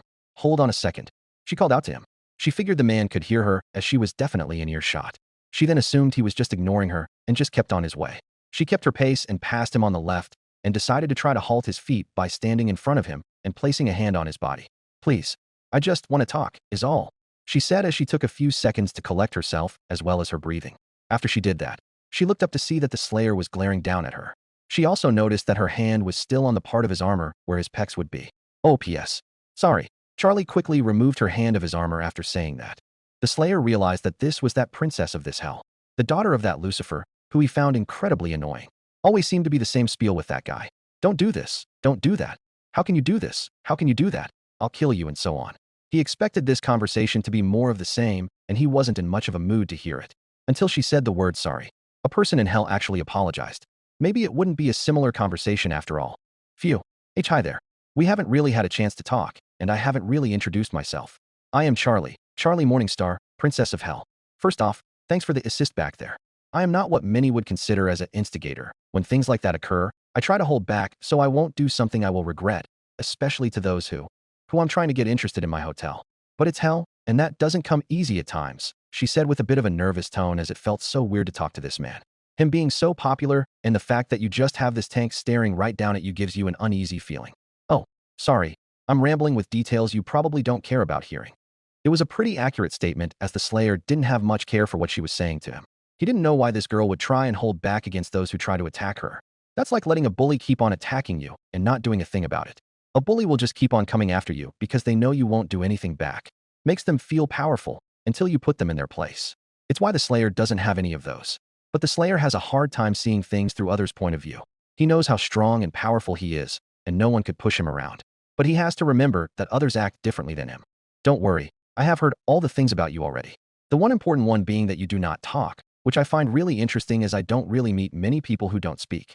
Well, I guess I also have never met someone who doesn't speak before. But there's a first time for everything. It also is really interesting to finally see a real human for the first time. I've always been interested in humans and their culture, as I have never seen one before, as I've always lived down in hell. And I don't really count all the sinner demons who were once human as humans that I have seen before, she explained. Charlie had no idea of knowing that the Slayer already knew some of those things about hell due to her dad laying it out for him. So, he expected to hear some of the same things again.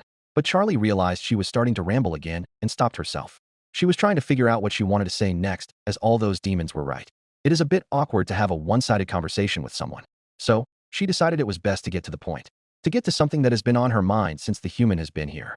So, I've noticed that every time I have seen you, you're always by yourself, always wandering, with really no place to go.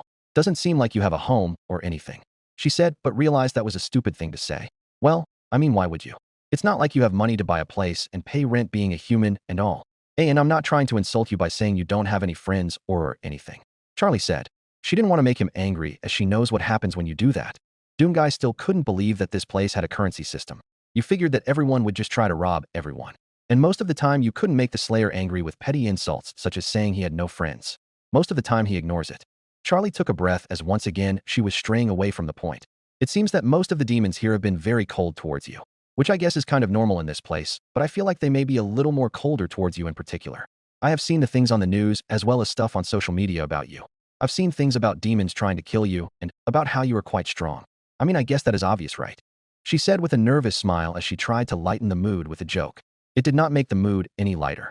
Anyways, demons are not really that friendly at times, and especially when humans are brought into the mix, even though they used to be one, which is ironic. But I can assure you I am not like most demons down here. I like to help others. And if you want, I'd be willing to help you too. Well, that was not what the Slayer expected to hear. At least for now, she was actually offering to help him without asking for something back. But that seems suspicious. Usually there is a catch where this princess will most likely want something from him in return. He decided he would keep on listening to see what she is going to propose to him and see if she can actually help him out. You see, I run a place called the Hazbin Hotel. Now usually it's supposed to be for those who wish to better themselves on the path of redemption and whatnot, but you are definitely a special case. Because of that, I'd be willing to offer you a room of your own so at least you would have somewhere to go and not have to wander the streets of hell. And while you're there, I'd be willing to help you with whatever problems you would like. Maybe you have questions? Concerns? Charlie questioned, but she decided to shift this proposal to a more deeper subject than before. Also, I can't help but notice the personality you put out. Very little emotion, extreme anger, complete silence. I have never met someone like that or ever heard of someone like that before. What I have heard about the humans up above, a lot of them aren't like that either. And I'm not trying to say the way you are is a bad thing. A point that I made when I first saw you in person was that fact that no one is born to be only angry at the world around them. Bad things probably happen to get them there, and I feel like bad things happen to you. I promise you I don't judge, so I would gladly be able to try and help you work out any issues you have. Maybe it's what you need to finally be at peace. Charlie said as she finally got out the main point of this discussion. The Slayer turned his head to the side as he was running the words through his head about what she just said to him. She offered to give him a room of his own, but, more importantly, she wanted to help him with his problems. And not his problems of getting out of this realm, but his mental issues, and he had a whole lot of those. That wasn't something that anybody ever offered the Slayer. He did most things on his own, and was prepared to do everything on his own. That's why he was so surprised to see Valen show up, as well as the army he had brought with him to help him defeat the forces of hell. In his journey as the Doomslayer, it felt like the ones that did help him became his enemies in the end, like Samuel Hayden, the Hell Priests in a way, and the Night Sentinels. Just to name a few. The only one who seemed different was that in turn he met on the Ark. The Slayer really didn't know what to do now or how he should react to this. For once in a very long time, the Slayer was stumped. But this still didn't sit right with him. It was hard to earn the Slayer's trust. He then turned back towards Charlie and slowly walked closer to her. Charlie wasn't sure if she said something wrong or what was about to happen, from how powerful hell has made this man seem. Even if she didn't hold back, she doubted she could take him. Hell, She hadn't really been in powerful fights with super powerful beings, so she had no idea what would happen. But nothing violent happened after all. What had happened was something she definitely didn't expect to hear. Why? The Slayer spoke in a deep and angry tone. He really wanted an answer to that question.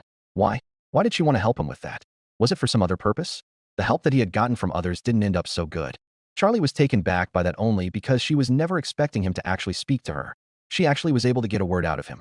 Because of that, she now had to come up with a response. Well, it's pretty simple really. I like to help others who need it. It just makes me feel good inside when others feel good. Whatever pain you have, whatever pain you are going through, you don't need to suffer through it. She responded, still taken back from the fact he just spoke. Unfortunately for her, that is all the Hellwalker would even say to her. He didn't feel like having a long chat after he did say something to someone. He started to believe that this princess was really speaking the truth when she said she wanted to help him. She had yet to ask for anything in return, which really felt strange as usually everyone asks for something back. He still thought something was up, but thought about some benefits to accepting this proposal. According to her, he would have his room which could be useful as a private place for himself, so he had a place to think and not be bothered all the time. Another benefit was that this Charlie was the princess of this realm, so she probably has powers of her own, and she most likely knows the way things work in this realm. That could be useful in finding a way out. As for her trying to help him with all the mental trauma he held, he truly believed there was no fixing that. So, what do you say? If you'd like, I would be happy to show you the way, Charlie offered with a big smile as she didn't get much of a response to the last statement. The Slayer decided he would see where this went. If she wanted him to do something in order for her to help him, he would just fucking leave. No one could stop him from doing anything he wanted to do. He wouldn't use his voice this time and decided to communicate in a different way. With his hands, he used his right arm to give Charlie the hand signal of lead the way, which Charlie understood. Great. Follow me. I'll take you to the Hazbin Hotel, Charlie said, catching herself as she does that a lot because she was so used to the Happy Hotel. Elsewhere in Pentagram City. Damn, what did that billboard do to you? Angel asked with a grin as Cherry just launched a bomb at a billboard and took a big chunk out of it. It had it coming, Cherry said as she was juggling another bomb in her hands as she was thinking of throwing another. I'm always impressed by your dead-on accuracy with those things. You should have gone fucking pro, Angel said. Aw, thanks, Cherry said. Now watch this shit, she said as she threw the bomb up in the air and used her knee to hit the bomb back up in the air before spinning completely around, snatching it in the air and chucked it back at the same billboard and destroyed it completely. Wow. Angel said as she gave her a golf clap with his two top hands as his bottom arms were holding fat nuggets. Showing off, are we? Fuck yeah. Cherry said. She then did a double take as she spotted a very familiar face. No fucking way. Is that who I think it is? She pointed ahead so Angel could see that Sir Pentious was coming their way. Oh, that goddamn snake. Haven't seen him in a while, Angel said. Neither have I. Aw, he doesn't look happy to see us, Cherry said as she saw Pentious's reaction to spotting them. Pentious knew there was no way to avoid him. He knows we're about to give him a ton of shit, Angel said. 'Cause we fucking are, Cherry said. She was the first one to speak as the three demons crossed paths. Holy fuck, old man.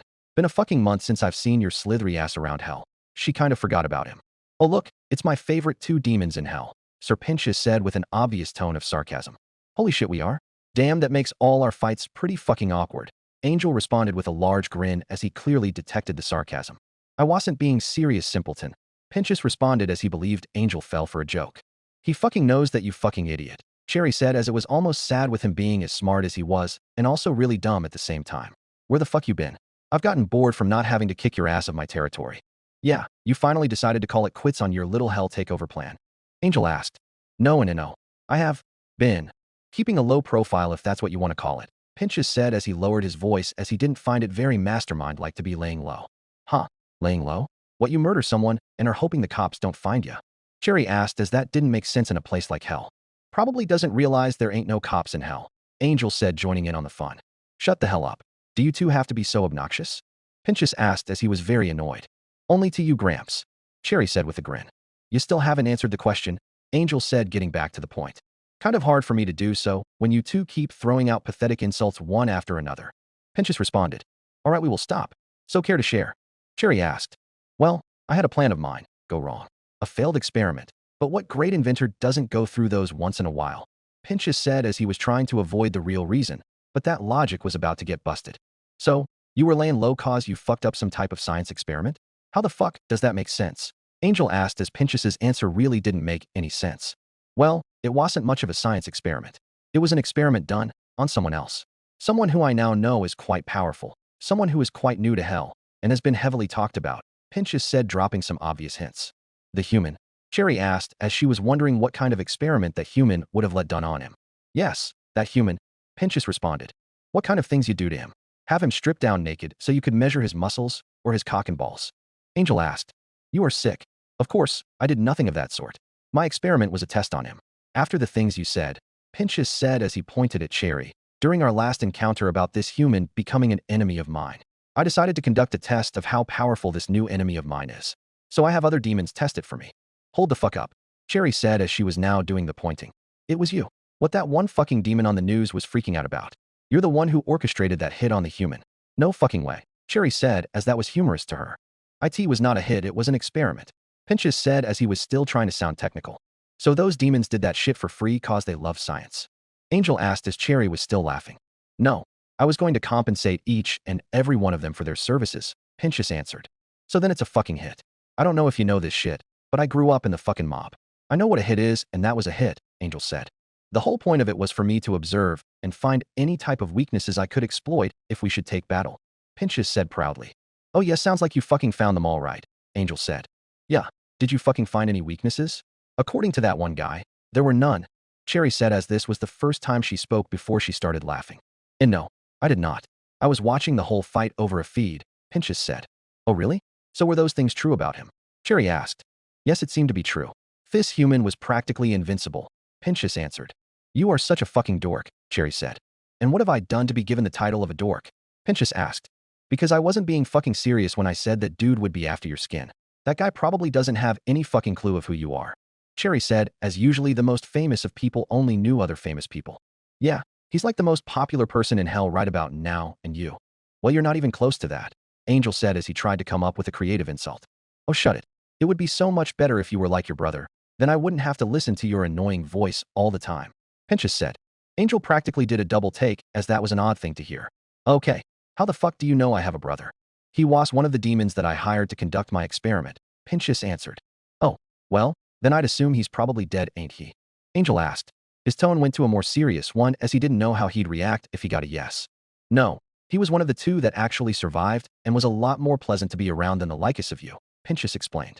Huh, you gotta be fucking with me cause I am way more fun to be around than my brother-ness. He's a real stick in the mud, Angel responded.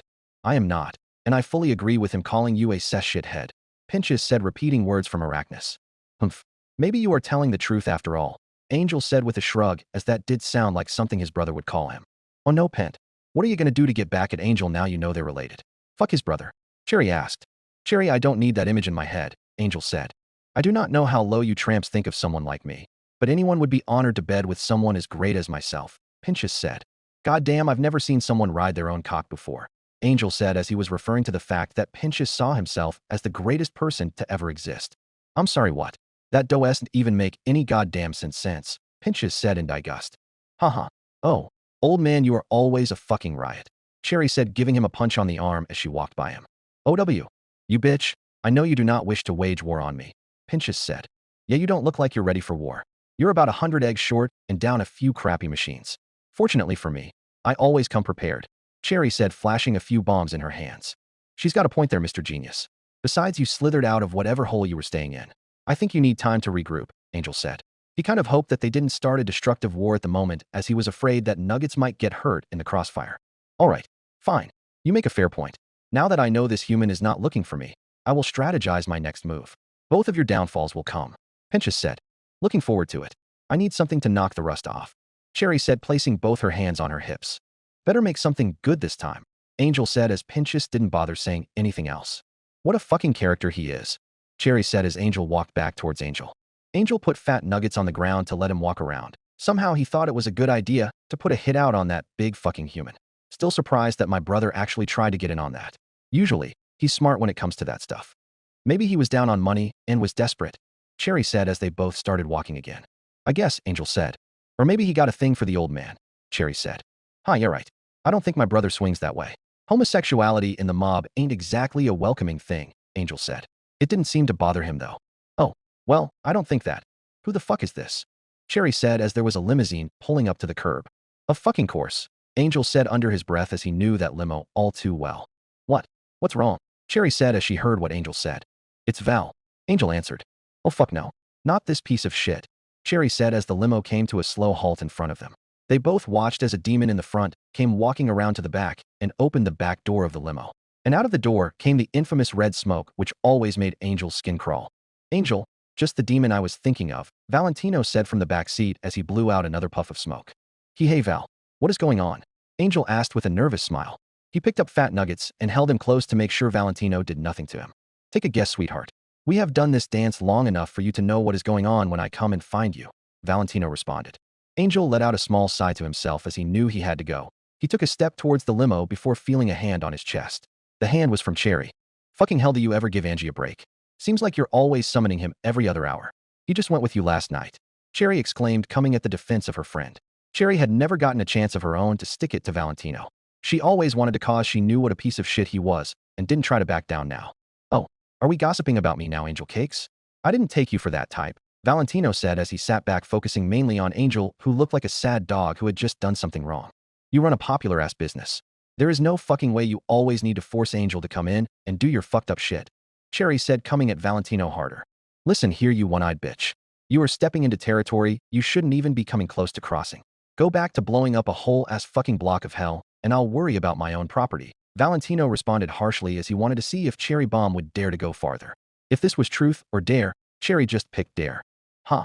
You're lucky I have not taken myself over to your neck of the woods, otherwise I would topple that shit whole business with you in it. And Angel isn't property, you fucker, Cherry said in response. Valentino had enough and now emerged from his seat and stepped out of the limo and stood towering over Cherry with a mean look on his face. Feisty bitch, aren't you? I don't know if you fucking noticed, but I'm not some retarded fucking snake who my left nut could beat on a weekly basis. So I suggest you take those big fucking tits of yours and fuck off back to that little shithole you come from. In Cherry's mind, it was too late to back out. She believed it would be a pussy move to try and run away now that she had the cojones to stand up to a powerful ass overlord. But a decision was about to be made for her as Angel lightly grabbed her shoulder. Cherry, stop, Angel said as Cherry looked away from Valentino and to him. Don't do something stupid for me. I'm gonna go with Val. Come on, Angel. There is no way he has to put you through it every day, Cherry said. It's fine, Cherry. Just take back Nuggets to the hotel for me, Angel said as he held out Nuggets in his arm for Cherry to take. Cherry let out a sigh as she knew Angel wouldn't let her go through with fighting Valentino. And she thought about some of the ramifications if she did fight Valentino and lost. Besides dying, she might make Angel's life a living hell as Valentino might take out the rest of his anger on him. So she would grant his request. Okay, I will. Humph. Good thing Angel actually cares about your fucking bitch ass. Otherwise, your head would be splattered on this pavement, Valentino said with a sadistic grin on his face. Cherry gave him the stink eye after he said that, emphasis on the eye, and watched as Angel reluctantly walked towards the open limo and got in. Valentino made sure Cherry wasn't going to do anything before following Angel into the limo. She looked down at Fat Nuggets, who let out a few oinks as he looked up at Cherry. She let out a sigh and began to venture to the Hazbin Hotel. Elsewhere again in Pentagram City. The journey back to the hotel was an eye-opening experience for Charlie, that was for sure.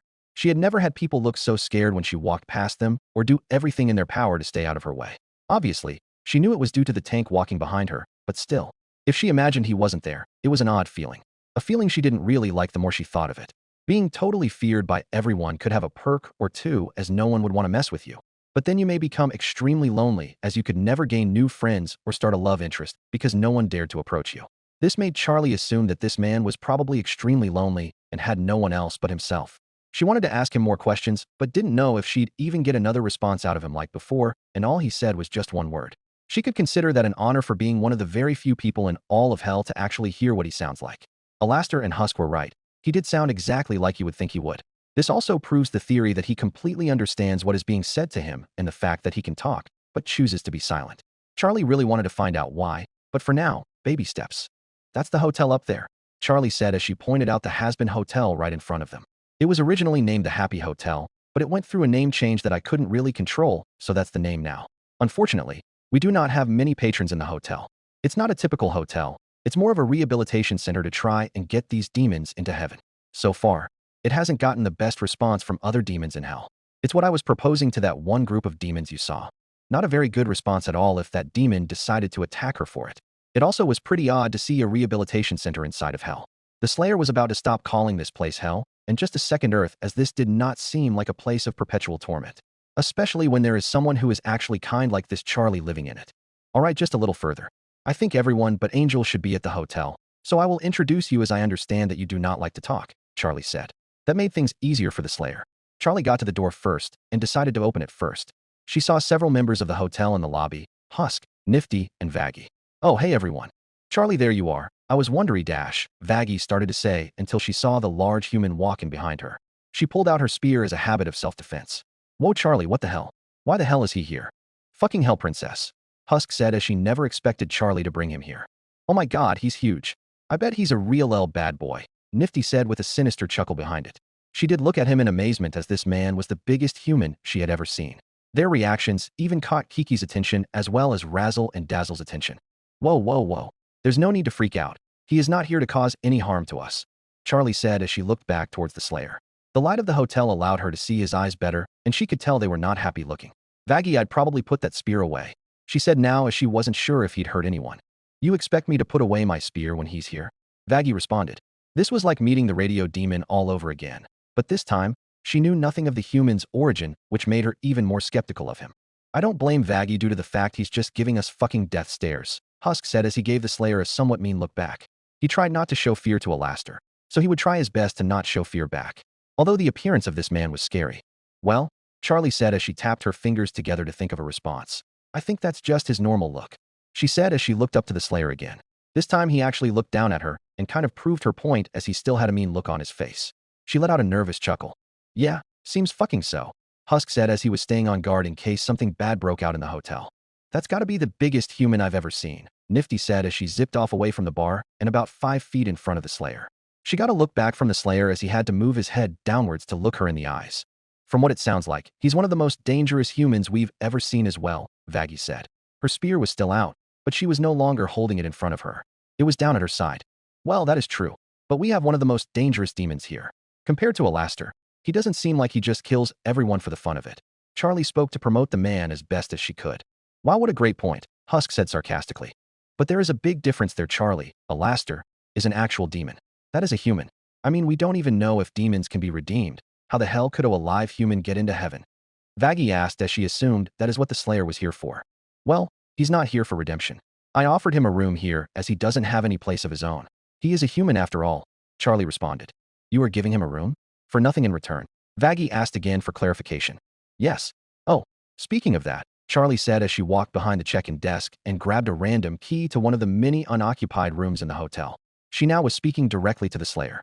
I intended to keep my promise, so here you go. She held out a keychain that had a room key and a plastic circle with the room number on it. The Slayer stared down at her hand before reaching for the key and taking it from her. He held it in front of his face and turned the keychain to where he could see the room number. The number read 105. The first number would indicate the floor, meaning his room would be on floor 1.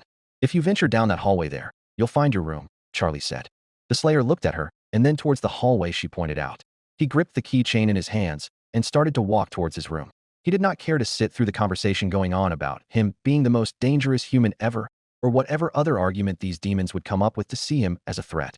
Because of that, he did not bother to look at any of the demons he passed. He just walked towards the room and found it rather fast. He stuck the key inside the lock, and after a few turns he opened it up. Due to the fact he wanted to be alone, he closed the door behind him. So, you really did give him a room? I'm not fucking imagining the fact you gave that guy a room. Husk asked as he didn't know if he was seeing straight. Nope, you saw right. It seems like he's a new member of the hotel, Charlie responded. Charlie, but like, why Han?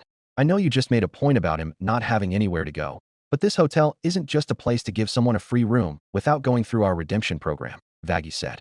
And even with that, how do we know we can trust that guy? Like at all. Ain't like he's taking somebody's spot in line, Husk said, which was a true point. Not helping, Vaggie said with an annoyed look. I'm not against having such a strong bad boy at the hotel, Nifty said while chuckling like a maniac. Why am I not surprised? Vaggie sighed as that wasn't a helpful response either. Who said he would even help us? I don't think he gives two shits about anyone, Husk said. I don't know about that one, Husk. He did help me out earlier, Charlie said with a grin of her own. What did he do? Nifty asked. Well, I had a bit of an altercation with a group of demons. A physical altercation. And he came in and stopped it. So clearly, he does try to help others, Charlie said. Wait, what? Who did that to you? Vaggie asked as she walked over to Charlie to see if she showed any wounds. It's all right, Vaggie, a thing of the past. Besides, their names kind of slipped my mind, Charlie said as she reassured her girlfriend. Why did some jackasses try to attack you? Vaggie asked. Just not on board with the whole hotel idea, Charlie said as she sugarcoated what actually happened to not make Vaggie immediately hunt down those demons. What a fucking surprise, Husk said once again sarcastically. Once again, not helping, Vaggie said. It's ALRI dash. Charlie stopped herself as she finally spotted the new member of the hotel in Nifty's arms. Whoa, whoa, whoa. Where did this cute thing come from? She spoke as she walked over to Nifty. This is Kiki, Nifty said with excitement. But she clearly was more excited than Kiki, as you could tell the cat had a personality, as it looked unamused at the moment. All right, Alastor did some voodoo magic of his and brought that cat to life from the key to the hotel, Vaggie said. Oh, Charlie said as he gave Kiki a pet and a scratch behind her ears. Wait, did you say the key to the hotel? Yes, the fuck she did, Husk answered for Vaggie. Wait, so this cat is the key? The key to the hotel? Charlie asked, as that didn't seem likely to her. It's true. Kiki can change back into a key at any time, Nifty said as she placed Kiki back on the floor. Does that hurt her? Charlie asked. Doesn't seem like it. She has done it several times already, Nifty responded. Well, that is a little strange how Alastor made a cat from a key, but she is pretty adorable, Charlie said. See, Husk, Alastor was right saying how Charlie wouldn't mind it, Nifty said, going back to their previous conversation. That's great, Nifty. Woohoo, Husk said with about as much fake enthusiasm as you could get. Yes, I will admit it's a cute animal. But can we bring this whole thing back to the bigger point of discussion? Vaggie said, putting air quotes on the word bigger. It was also a pun because the Slayer was bigger than all of them. I know it may be hard to be around him as he is different than anyone we've ever seen before, but I'm hoping that could eventually change, Charlie said. Change how? Vaggie asked. I want to see if there is a way to change him for the better. Try to bring some peace into his life, allow him to not show only anger, and maybe that will allow him to talk more. I am interested to figure out where he comes from, Charlie said. Princess, I think that's more of a pipe dream than anything. Whatever kind of shit that guy has gone through, I don't think there is fixing that, Husk said as that statement applied to him in some way as well. He has a bunch of problems of his own, which is the main reason he is mostly grumpy all the time and does not like to talk about his problems. It may be so, but you never really know until you try, Charlie responded. I don't think he'll be so happy to figure out that Alastor is also a resident here. It seemed like Al was getting on his nerves, Husk said. Oh yes, Alastor. I have been meaning to talk about Alastor about a few things. Is he here? Charlie asked to take the discussion away from the Slayer. He should be up in his radio tower getting ready to go one of his broadcasts, Nifty responded. Charlie believed that to be true as Nifty and Husk always had the scoop on Alastor. Thanks, Nifty, Charlie said. She then looked at Vaggie before going to see Alastor. We'll see how this goes with him. From what I've gathered, if we don't do anything to really make him mad, I don't think he'll go on a mass murdering spree. I guess Han. But it's really hard to tell his intentions by this lack of communication, Vaggie responded. Oh, speaking of that, do we even know his name? Nifty said. How the fuck would we know that? He doesn't say shit, Husk chimed in. It seems like he can talk just fine, but only chooses to speak when he absolutely feels like it. He at least spoke to me, Charlie said. He did? What did he say? Vaggie asked. Well, kind of similar to Husk. He just said one total word to me, and that was it. Charlie said, trying to not make it seem like a letdown that she only had one word said to her. What did he say? Nifty asked as she had yet to hear him. He just said why to me as he wanted to know why I wanted to help him. That's all, Charlie said with a shoulder shrug. Well, alright. But I really don't trust that guy. I trust him less than I trust the literal fucking radio demon, and that says a lot, Vaggie said. Why is that? Nifty asked. Because that guy seems like a loose cannon. Someone who's completely unpredictable. We have no idea what he's thinking or what he plans to do next, Vaggie said as she looked down the hallway of where the Slayer's room is. Well, thinking back to Alastor, if he wanted to kill us, wouldn't he have done that already? Charlie said. Vaggie let out a sigh. I guess. Who knows? Maybe he'll become a part of our crew here at the hotel, Charlie said again with a shrug.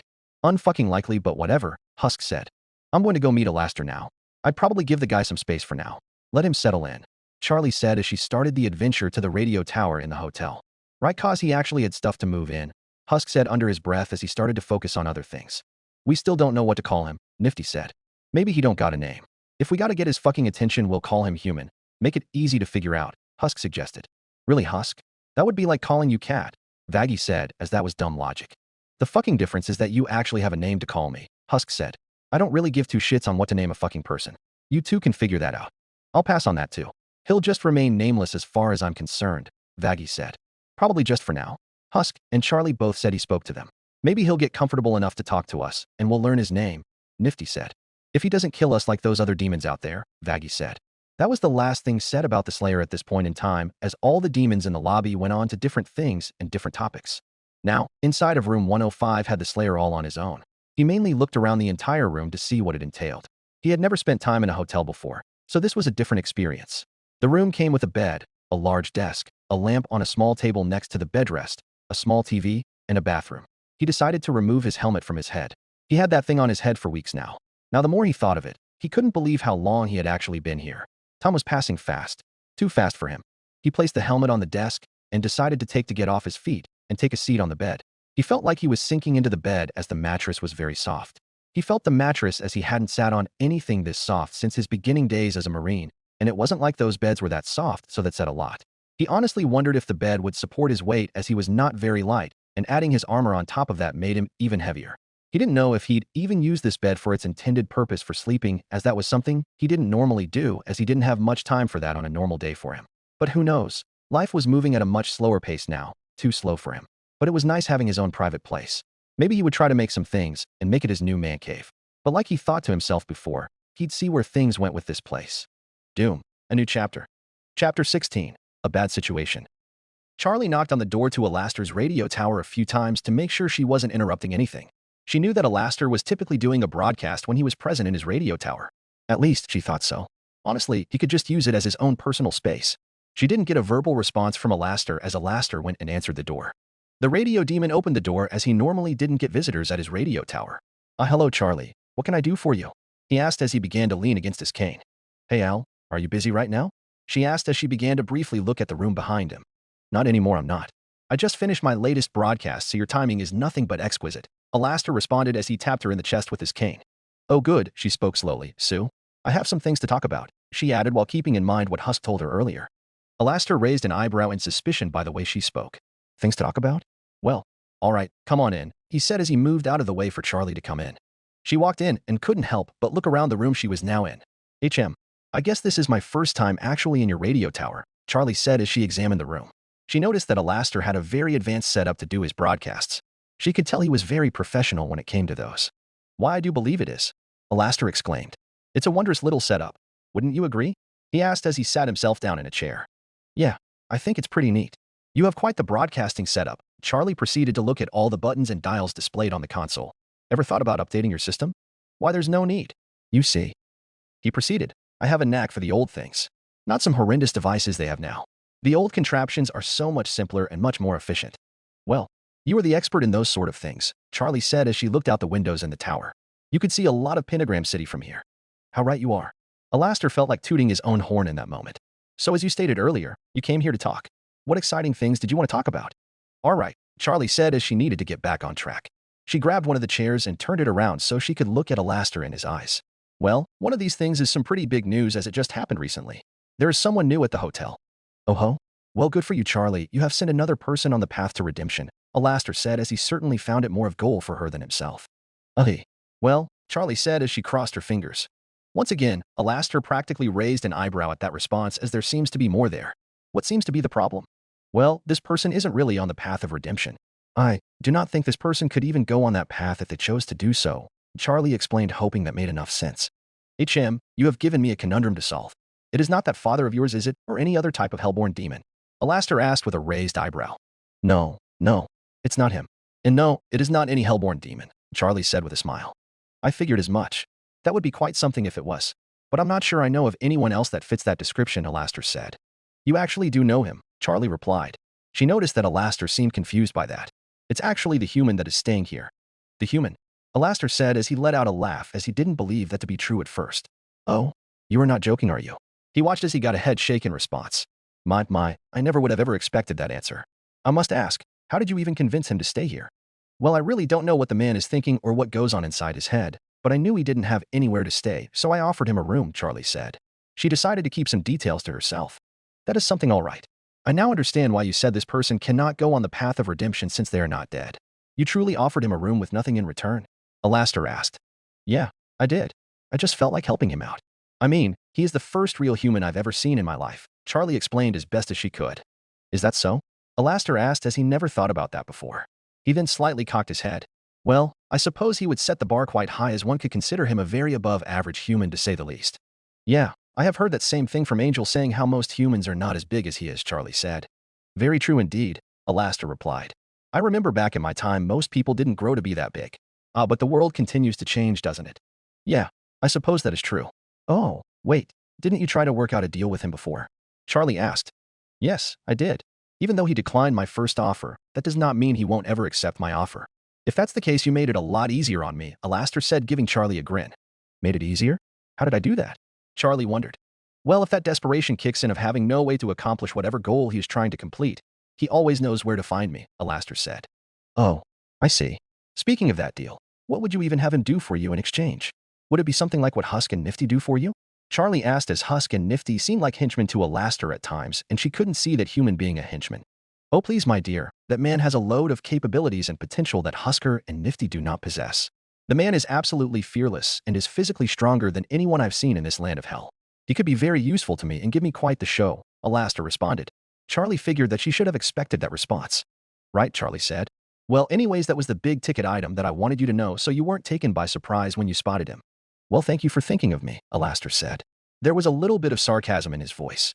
The next piece was along the talks of redemption, Charlie said, changing the subject. Of course, the most important piece, Alastor responded. My thoughts were more along the lines of where the hotel is at in regards to that, Charlie said. I have continued to promote the hotel on my end.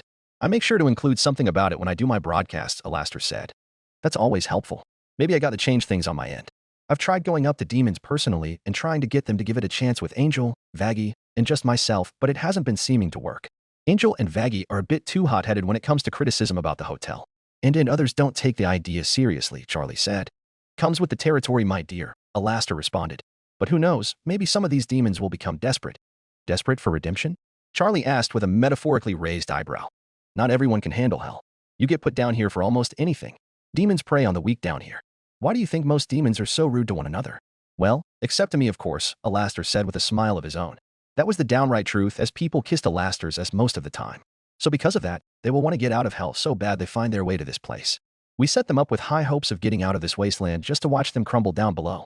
Alastor, that is not funny, Charlie said. It was too obvious for me to let that one slide. You know that I don't have to believe it as long as they do, Alastor said. But I honestly do have a few tricks that you could do in a different attempt in recruitment for the hotel. You do? Charlie asked. Absolutely, Alastor responded. That does not involve sheer amounts of violence or scare tactics? Charlie asked. She just had to make sure with someone like Alastor. I am offended you would think so low of me, but I also do not put any blame on you for thinking that way either. I assure you, these are just good business strategies, Alastor said, trying to be as reassuring as possible. Okay, let me hear them, Charlie said. During Charlie and Alastor's talk, Husk and Nifty remained down at the bar. And unfortunately for Husk's sake, Nifty was really obsessed with her newfound pet. Do you have to do this right here? Husk asked as he was becoming annoyed. Oh, come on, Husk. It's cute, Nifty said. The cute thing she was referring to was Kiki playing with a cat toy that Nifty managed to find. It was one of those sticks that had a string attached to it, and attached to the string was a fake mouse. Nowadays, I don't typically find things cute, Husk said. Oh, come on. I think you need to get over your jealousy, Nifty said. I am not jealous of a cat, Husk responded. See, you are. The fact that I didn't even mention you specifically being jealous of Kiki, Nifty said. Husk let out a defeated and annoyed sigh. Whatever. I'm just saying, 'cause this place is practically a ghost town, there is so much space to play with. He said as the name actually slipped his mind. Kiki, Nifty said, filling in the blank. Yes. With Kiki, Husk said, finishing his sentence. I just think you just need to get used to her. You two are practically a part of the same stitch, Nifty said as she was talking about them being cats. Unfortunately, Husk said. I'm surprised that you haven't gotten used to your demon form. Don't you see how unique it is? You can literally fly, Nifty explained. Thank you, Nifty. All these years I haven't figured that out yet, Husk said. Their conversation was put on pause as the doors started to open. They both assumed it was Angel, but were very surprised to see Cherry Bomb walk in with Angel's pig. Now Husk was aware of who Cherry Bomb was, but he didn't know too much about her as he never had any conversation with her. Nifty was pretty much in the same boat as Husk. Well, look at this place, Cherry said. This was actually her first time inside the hotel. You fucking lost or some shit? Husk asked as she doubted she wanted to be redeemed. Hell no. Unless there's another hotel that's trying to redeem the sinners of hell, Cherry said. Nope, this would be the one, Nifty answered. Well, good. I'm bringing Angel's pig back for him, Cherry said as she placed fat nuggets down. Where is Angel? Nifty asked. That fucking bitch-ass boss of his is what happened. Fucking pulled up in his little fancy-ass limo and took Angel with him, Cherry explained. Fucking hell again? Feels like the 10th time this week, Husk said. He was definitely aware of how much Angel had been going, Husk said. Exactly. So he didn't have time to bring this little guy back, so I'm here just to drop him off. Hope I didn't get your hopes up in seeking the path to heaven or whatever shit is going on here, Cherry said. It ain't like I'm looking for it either. I'm basically repaying a fucking debt, Husk said.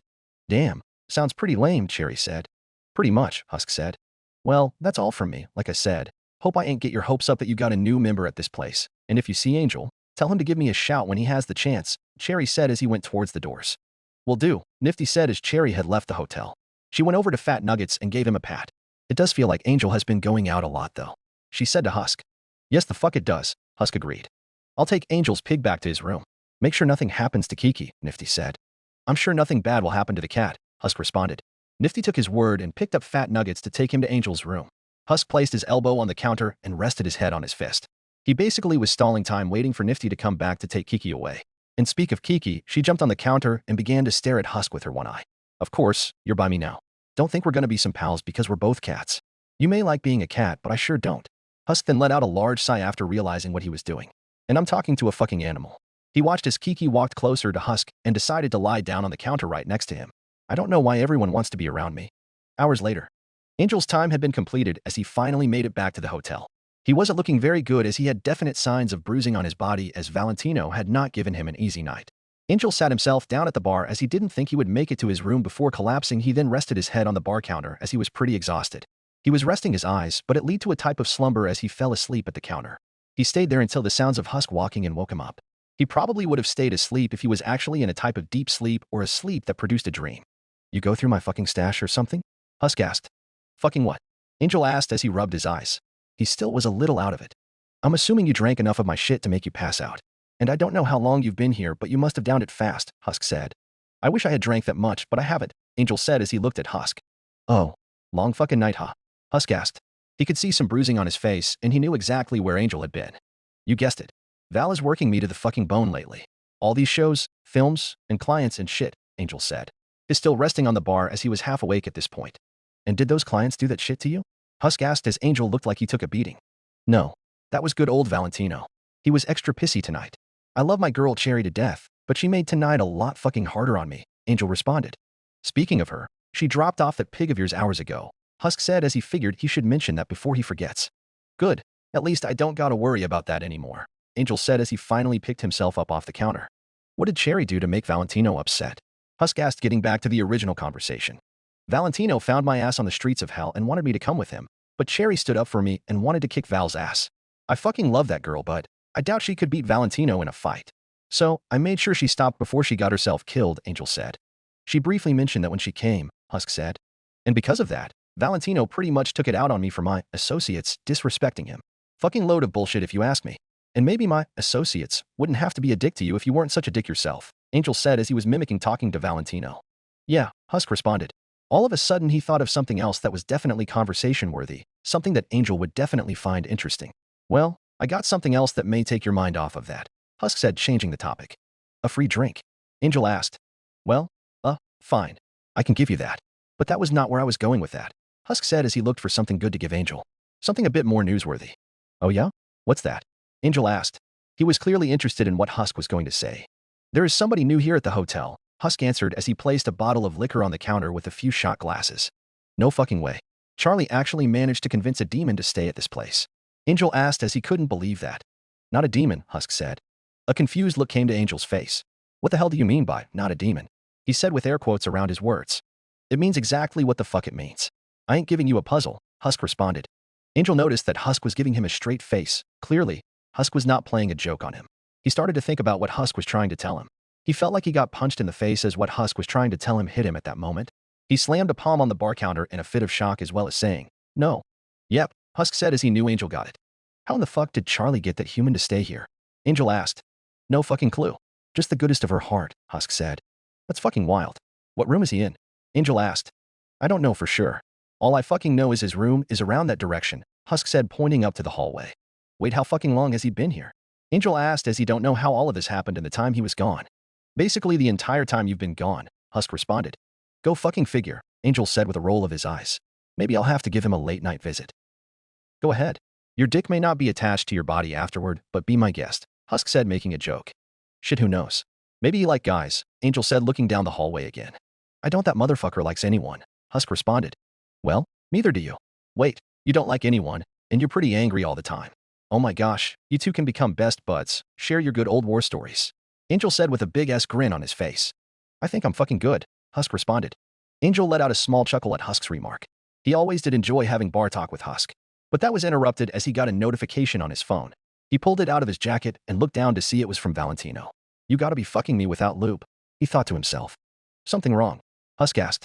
Angel said. He started to think to himself for a moment. He started thinking about all the stuff Charlie and Vaggie would tell him about going out. You are a pretty smart fella, right? Most likely depends if I'm sober or not, Husk said. Are you sober right now? Angel asked. He then figured that he asked a dumb question as Husk gave him the expression of, what the fuck do you think?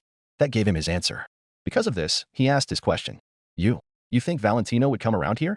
What a this stupid fucking place. Doubt it tickles his fancy, Husk responded, not realizing the tone of Angel's voice. No, I'm being serious. Do you truly think so? Do you think if I stay here for a while, I'll be protected? Angel asked. Husk could sense the panic in Angel's voice. He was being 100% serious with that question.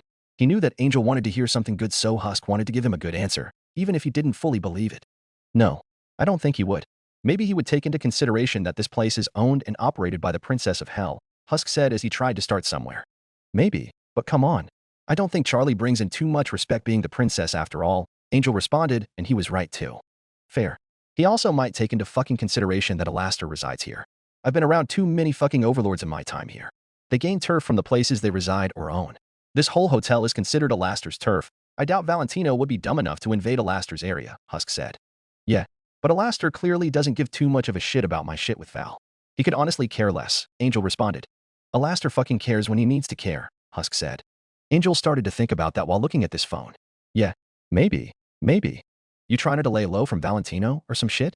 Husk asked as he was starting to catch Angel's drift. I could sure use a motherfucking break, I'll give you that much. Valentino will never go for it if I just say, hey Val, I know you're working my ass to the fucking bone and are a super strict asshole, but I need a break. Angel said, giving Husk an example.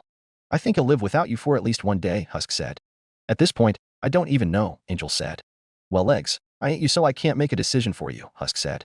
Yeah, shit, I don't know, but what I do know is that I'm fucking beat, so I'm calling it a night, Angel said as he downed a shot of liquor. After that, he poured a few more and downed those as well. Why don't you just take the fucking bottle at this point? Sounds like you need it. And it will help with pain, Husk said. Giving me a whole bottle? You really know how to spoil a gal, Angel said. You fucking want it, or not? Husk asked. Of fucking course, Angel said, taking it. Thanks, babe. Fucking whatever, Husk responded as he left Angel. Angel then proceeded up the staircase while taking many swigs of the bottle. Probably wasn't the greatest idea to get himself drunk while walking upstairs, but he pretty much said fuck it. Somehow he made his way towards his room. He wondered what he should do. He was truly thinking of bullshitting with Valentino, saying something like he lost his phone, or it broke, or he wasn't receiving his texts or calls. But he didn't know how long something like that was going to hold. He brought out his phone again as he kept on walking toward his room. He really was debating on his next move here while taking more drinks from the bottle. He stopped at the room to his door and proceeded to lean against it as he still was debating on what to do. He needed a fucking break, and Valentino was really pissing him off lately. He was making his life a living hell right now. All the emotion that was building up as well as the buzz he was feeling in him right now affected his decision. He decided that he would respond to Valentino's messages to get him to stop. But he really didn't focus on the message he just sent. His emotions really did affect his decision as he wasn't thinking far enough. Once he got away from the hotel, Valentino wouldn't just forget about that and greet him with hugs and kisses. But maybe, just maybe, Charlie or Alastor could allow him to be safe here. After all, Alastor had always been against Angel and had been on Charlie's side about redemption. Angel was hoping that it would work out in his favor. But for now, he needed some sleep. He opened the door to his room to find that Fat Nuggets was sleeping in his little bed.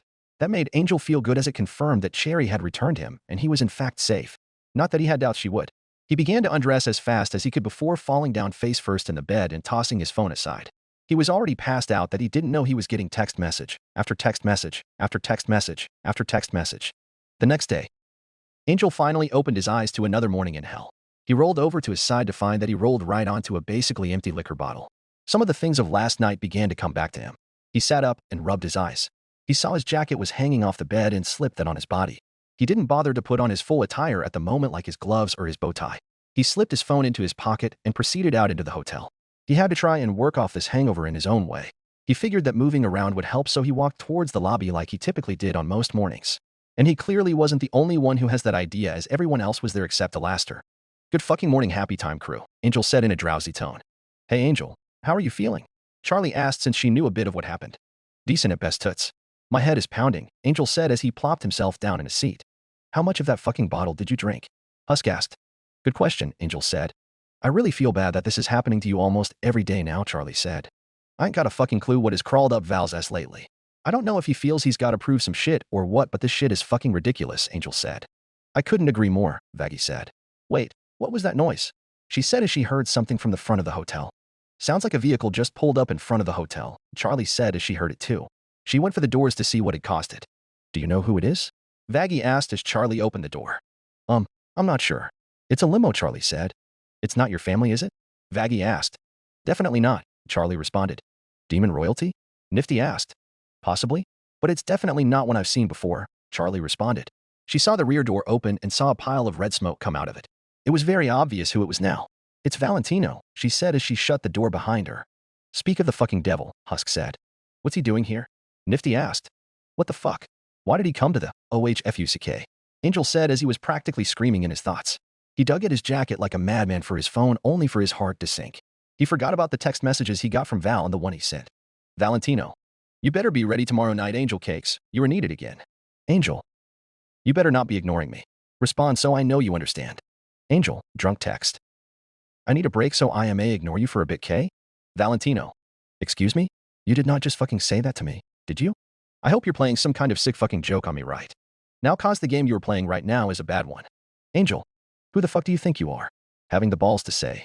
When you get to go on break and ignore me, you better take it. All back right now or else. That's it, Angel. I know where you were staying at.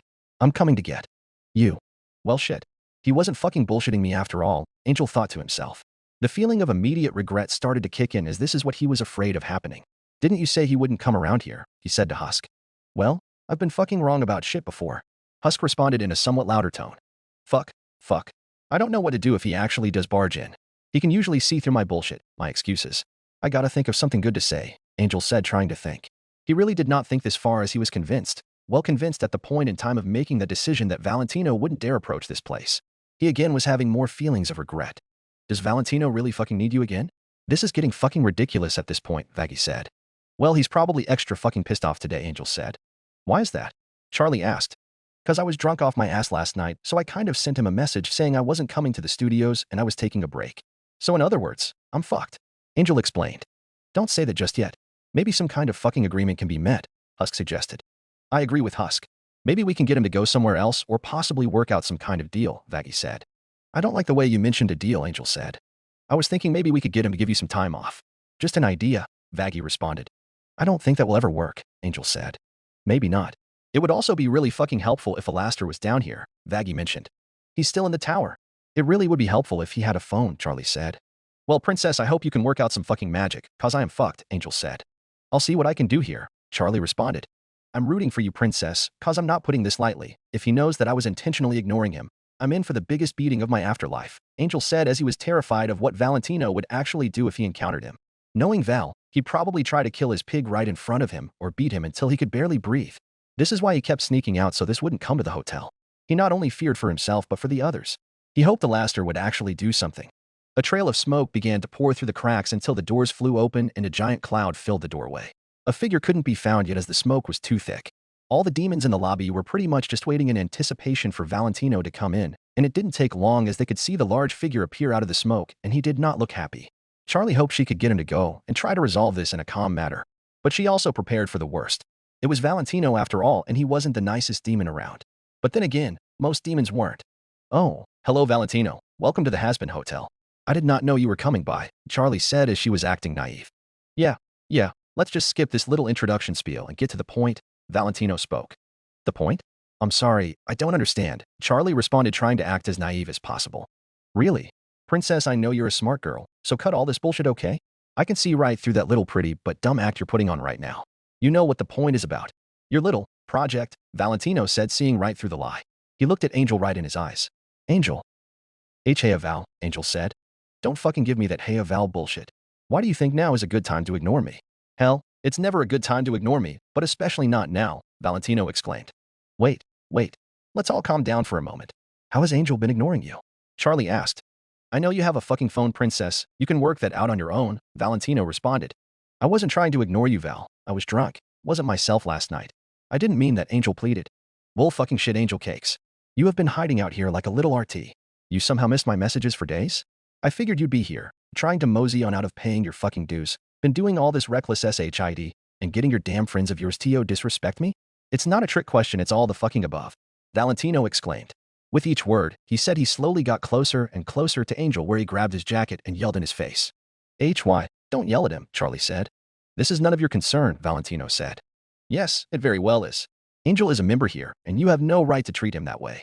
I know what his connection is with you, but can't you just give him a break? It seems as if you've been needing him every day now. You are working him to literal death," Charlie said. "Yeah, and there's a reason for that shit, princess," Valentino said as he turned away from Angel and was now focusing on Charlie. "I don't know what kind of shit has sprouted in these demons' minds lately, but Angel has been extremely popular lately. In the entire time Angel has worked for me, he has never been requested so often. So yes, I do need Angel, and I don't take it kindly when he fucking ignores me. Angel's not your only fucking worker, you know. I know Porn Studios is a company that brings in a lot of money, so I'm sure you'll survive without him for a while. Besides, he still needs time for the last fucking beating you gave him, which seems to be all you do," Vaggie said, chiming in. "Listen here, bitch. I don't need you telling me how to run my business, cause listen here, sweet cheeks, I've been doing this a long fucking time. I haven't gone broke yet, so clearly I'm doing something right," Valentino said with a big gold tooth smile. "But why do you always have to hurt him?" Nifty asked. "Because, you little midget, there's a way to do these things. Being a pimp like myself, you have to control your whores, sluts, hoes, or whatever you want to fucking call them, and not let them get out of line. There's a little hierarchy to this sort of thing, and those whores got to know their fucking place. My Angel Cakes had a notorious habit of always fucking up and getting out of line, causing me to always have to remind him of where the fuck his place is. I do not want to do what I do to Angel, but unfortunately, he wants to make shit so much harder on himself. Me being here is another example of it. Maybe this time, I can finally get it through his head," Valentino explained. "But Angel is not some piece of property that you can just toss around," Charlie said. "He is exactly that, my property. Everything that Angel is in right now was laid out right fucking before him. He knew what in the FUCK he was getting himself into when he signed himself over to me," Valentino responded. "Yeah, all those beatings you give him? I'm sure that was in the fucking agreement," Husk said with a very mean glare towards Valentino. "Oh look, it's the radio demon's pet. Didn't know you were that much of a pussy to where you believed in this redemption bullshit," Valentino said with a chuckle. Husk didn't have anything witty to say back, so he just continued to glare at him. Once Valentino was done making himself laugh, he spoke again. "Do not worry about my business with Angel. You can worry about whatever royalty shit or whatever shit goes on in this place, and I'll worry about my business. Angel is my concern too. I care about his well-being, cause I know you don't. I can't see Angel go with you again and come back even more hurt than the last time," Charlie said. After she said that, everyone in the room knew they had to be on guard, as they didn't think Valentino was going to take that lightly. "Princess," he said in a low voice. Not as low as a whisper, but not as high as a normal speaking voice. "You are wasting all of our time here. I don't know if you're trying to make some proud stand here against me, but that shit isn't going to fly. So just stop it now," he said. "It ain't some proud stand that she's making. It's the truth. You can't just beat the shit out of Angel every single day you're around him," Vaggie exclaimed as she pulled out her spear. "Who says I can't?" "You," Valentino responded. "I can't allow this to happen like this. You have to be able to work out something with Angel. Like Vaggie said, allow him to take a break or something," Charlie said. "Well, as far as I'm concerned, you don't control that now, do you?" Valentino responded. "And you can't seem to control not being a piece of shit," Husk muttered loud enough for all to hear. "Oh, well, I don't remember asking for your input," Valentino exclaimed as he nailed Husk over the face with a golden handgun. It was quite fancy for a gun standard. "Husk," Nifty said as Husk fell right to the ground. "Hey, UCA - Charlie started to say. Her horns were beginning to come out of her head until the gun was now pointed at Husk's face. "Now, I don't know what kind of powers you really have being the daughter of the literal king of hell. Who knows, you could probably survive getting shot with this beauty. But these other demons, like this pussycat, I don't think they will have the same effect. Will they?" Valentino said with a big-ass grin as he knew he was in control. But he was not aware of how long he would be in control, as someone else would be joining in. Time at this hotel was definitely an interesting experience so far for the Slayer. Again, none of this is anything like he is used to. He has been enjoying the fact that he has a private space for him to tinker and also a place to think. He needed to devise some kind of plan here of what he wanted to do. Hell, he didn't even know how long he would stay at this place. He hadn't had practically any interactions with the members of the hotel since the day he first got here. He would go in and out of the hotel at times, but always seemed to come back at the right time when the demons in the hotel were busy doing other things. None of the other demons had bothered to try and talk with him or bother him in any way, which was also a positive. The Slayer wanted to be left alone. He was in his room tinkering with his weapons, but couldn't help but overhear all the sudden commotion going on in the distance. It wasn't just some typical chatter that he had heard from the hotel. This definitely sounded like conflict. He stored only his pump-action shotgun away as he got to his feet to see what was going on out there. He opened the door to his room, maneuvered his way out, and closed the door behind him. He walked down the hallway to the balcony. The voices of the other demons came louder, as well as another demon's voice that he swore he had heard before. He now slowly walked to the top of the staircase and saw Charlie standing next to Vaggie with Nifty off in a corner. Closer to him, he saw Husk on the ground rubbing his face and wiping the blood coming from his face. The Slayer then clenched his fists as he slowly started to walk down the stairs. As I said, I'm not fucking around anymore. Angel, you were coming, Valentino said as he put the gun away. He turned at the loud footsteps and saw the Slayer walking down the stairs getting closer and closer. Oh, come the fuck on. You were really here too? What kind of fucking bitch parade you got going on here, princess? Valentino asked. He also remembered that the Slayer doesn't speak. Look, I know you don't have a damn clue what's going on or how shit works in hell, but this doesn't concern you, okay? The Slayer took his eyes off of Valentino and slowly gauged the room. He studied the facial expressions of Charlie, Vaggy, Nifty, Angel, as well as Husk, who was hurt on the floor. He could figure out that something was wrong here. They clearly were not happy to see this taller demon. This demon probably thought he could push the Slayer around cause he was a human, and this demon was clearly doing something Charlie didn't like. We're fucking going right fucking now, Angel. Valentino moved to the side and began to walk past the Slayer. He then stopped as the Slayer stuck an arm out and placed it on his stomach. The fuck do you think you're doing? He asked, and he was about to find out. The Slayer changed his positioning and just launched Valentino across the room with one hand. Valentino hit the floor hard and rolled a few times before coming to a halt. Valentino's back was stinging like a motherfucker after that one. He started to get up, but then stopped as he heard loud footsteps approaching him and approaching him fast. He looked up to see the Slayer was over him and delivered a kick to Valentino's ribs and causing him to roll over a few more times. Valentino was extremely pissed off now. He gritted his teeth as red smoke began to form all around him. The smoke went out and around the Slayer's arms at an attempt to restrict him, but it didn't work as the powerful man broke free of the hold within seconds. That took Valentino by surprise as that didn't normally happen. He then pulled out another gun from his coat, but it didn't matter as the Slayer used his left arm to quickly knock the gun out of Valentino's hands. The Slayer then quickly struck Valentino with a left hook and then a right one to follow. He then kicked Valentino hard and sent him flying back into the wall, causing damages to it. Valentino let out a few coughs as he attempted to get his breath back as the wind was knocked out of him from the kick and the impact into the wall. Blood was starting to run down his face and pour out of his mouth. He spit out the blood on the hotel's floors as he didn't care about them. He stayed on the ground and looked back at the Slayer, who slowly walked toward him. He watched as the Slayer stepped on his heart-shaped glasses and smashed them under his weight before coming to a halt over Valentino. Valentino looked down and let out a scoff. So, I guess those fucking muscles ain't just for show, he said. He slowly reached in his coat to grab his gun. But, let's see how those muscles do against a dash. Chick. Valentino stopped going for his gun and thought about the sound he just heard. It sounded like a shotgun cocking, but he knew no one in the room had a shotgun, and the Slayer didn't come out with one. Or did he? Valentino looked up to see the Slayer holding a large pump shotgun that had smoke coming from the barrel. What in the flying fuck?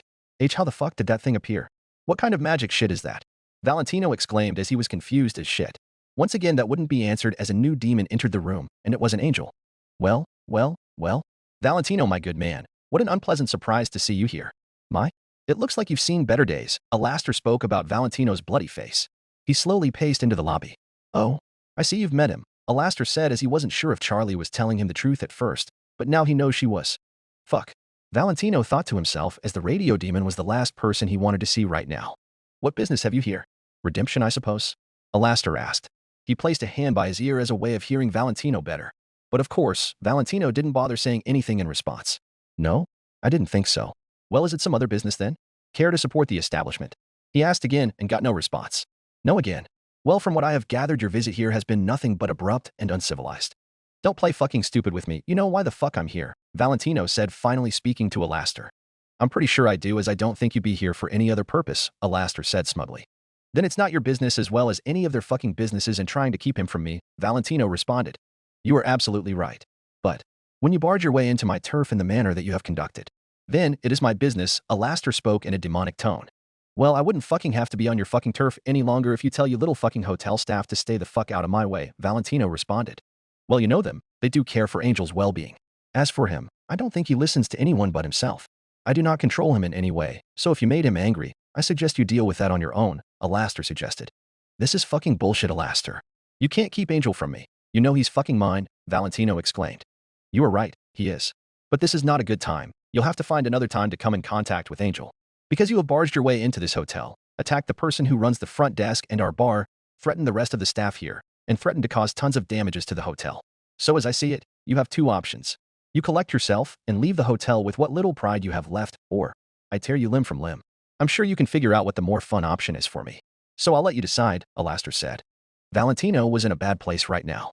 To his left, he had the Princess of Hell. In front of him, he had this massive human who just threw him around like a rag doll holding a massive shotgun. And to his right stood one of the most powerful demons in all of hell. So his decision was pretty easy as he knew he had to get out of there to save his skin. Fine. I'll fucking leave. But Angel can't stay locked up here forever. He belongs to me. You fucking know that, princess. You all know that. You can't do shit about this. You. I fucking know you, Angel. There's no way you stay here forever, and when you out there, you're mine. And I'll make you do gangbangs for the rest of your fucking afterlife, Valentino said as he got up to his feet. Well, you were right that he belongs to you. But your time to get him isn't now, the radio demon mentioned, giving him another indicator to leave. Valentino let out an angry grunt as he walked towards the doors and opened them. He then proceeded towards the limo that was parked outside. The Slayer, however, wasn't completely done. He let go of the shotgun with his left hand and only held it in his right before picking up Valentino's hat and walking outside with it. He saw that Valentino was now in the back seat of the limo by this time, but the sound of the hotel doors opening and closing brought Valentino's attention to him. The Slayer held up his hat for Valentino to see and then used his flame belch to light the whole hat on fire before tossing it to the ground to burn. It was basically his final fuck you to Valentino. Valentino gave out a super angry expression and followed it with a pissed off grunt at what the Slayer did, as he knew he couldn't do anything back right now. All he could do now was a retreat and come back with a better game plan. As the limo sped off, something only the Slayer would know about happened. He actually showed a small bit of emotion as he let out a small smirk when Valentino looked pissed off at his hat being burned. It was a smug smirk nonetheless, but it was still a smirk. Although, it didn't stay for long as the Slayer turned back to his normal angry state. He remained out front as he stood down and watched the hat slowly burn to a crisp while he rested his shotgun on his right shoulder. Inside the hotel, the whole group of the Hazbin Hotel stopped focusing on Valentino and were now focused on the aftermath of what just occurred. Charlie, in a way, was somewhat relieved as to what just happened. Nothing got extremely out of control, Angel didn't get dragged out of the hotel, and nobody died. But of course, it wasn't perfect as Husk was hurt from the encounter. Husk, are you alright? Charlie asked as she went over to check on him. I've been fucking worse than getting pistol whipped by some piece of shit overlord, Husk responded. He had a gash on his cheek that could easily be fixed by getting bandaged up. I can't believe he actually showed his face in the hotel, Vaggie said as she also peeked over at Husk's injury. He's a persistent one, that's for sure, Alastor said. And a fucking bastard too, Husk said as he picked himself up and sat on one of the seats by the bar. Yes, but I don't think he'll come by the hotel anymore, Charlie added, but that could end up being one less problem for them to deal with. I wouldn't be so sure, my dear. Valentino won't be stopped so easily. It will make it quite entertaining, Alastor said. Are you serious? Do you think he'll come back here after getting tossed around like a burlap sack by that human? I don't think so, Vaggie stated. Which was fucking awesome, by the way. Angel spoke with a type of shocked excitement as he finally spoke up. He really couldn't believe what he just saw. He had never seen Valentino so helpless and had never seen someone stand up to him like that. Usually whenever someone did that, they ended up making his situation 10 times worse, so he always told them to not get involved. But this human, he just gave zero fucks. And to Angel, that was hot as fuck. Ah yes, the damsel in distress, Alastor said looking towards Angel. Yeah, big fucking thanks to you, Alastor. Would have been nice if you appeared or were here during that entire altercation, Angel said. He looked over at Husk as well to see what his face looked like after that. Speaking of appearing sooner, where the hell were you, Alastor? It could have been helpful if you were here to stop Valentino in his tracks, Vaggie said. I was always there seeing through the shadows. I know Valentino is afraid of me in some aspects and would react differently if I were present. I assure you, had it gotten too out of hand, I would have shown my face. But that human had it all under control, Alastor said. Gee, my face fucking thanks you, Alastor, Husk said. He saw that Nifty had returned with the first aid kit. Speaking of the human, do you think he followed after Valentino? Angel asked. It could be a possibility, Charlie responded. Well shit, I feel like I gotta thank him in some way. Saved me a lot of fucking trouble, Angel said. Seems pretty fucking useful that you convinced him to stay here, Charlie. Now we got our own little hotel security. Yeah, I guess. Although I didn't give him a title of security. He did that all on his own, Charlie said. Who gives a fuck? I'm glad he did, Angel responded. Wait, is something burning? Vaggie said as she caught a whiff of something. Why yes, it smells like something is. From outside, Charlie said.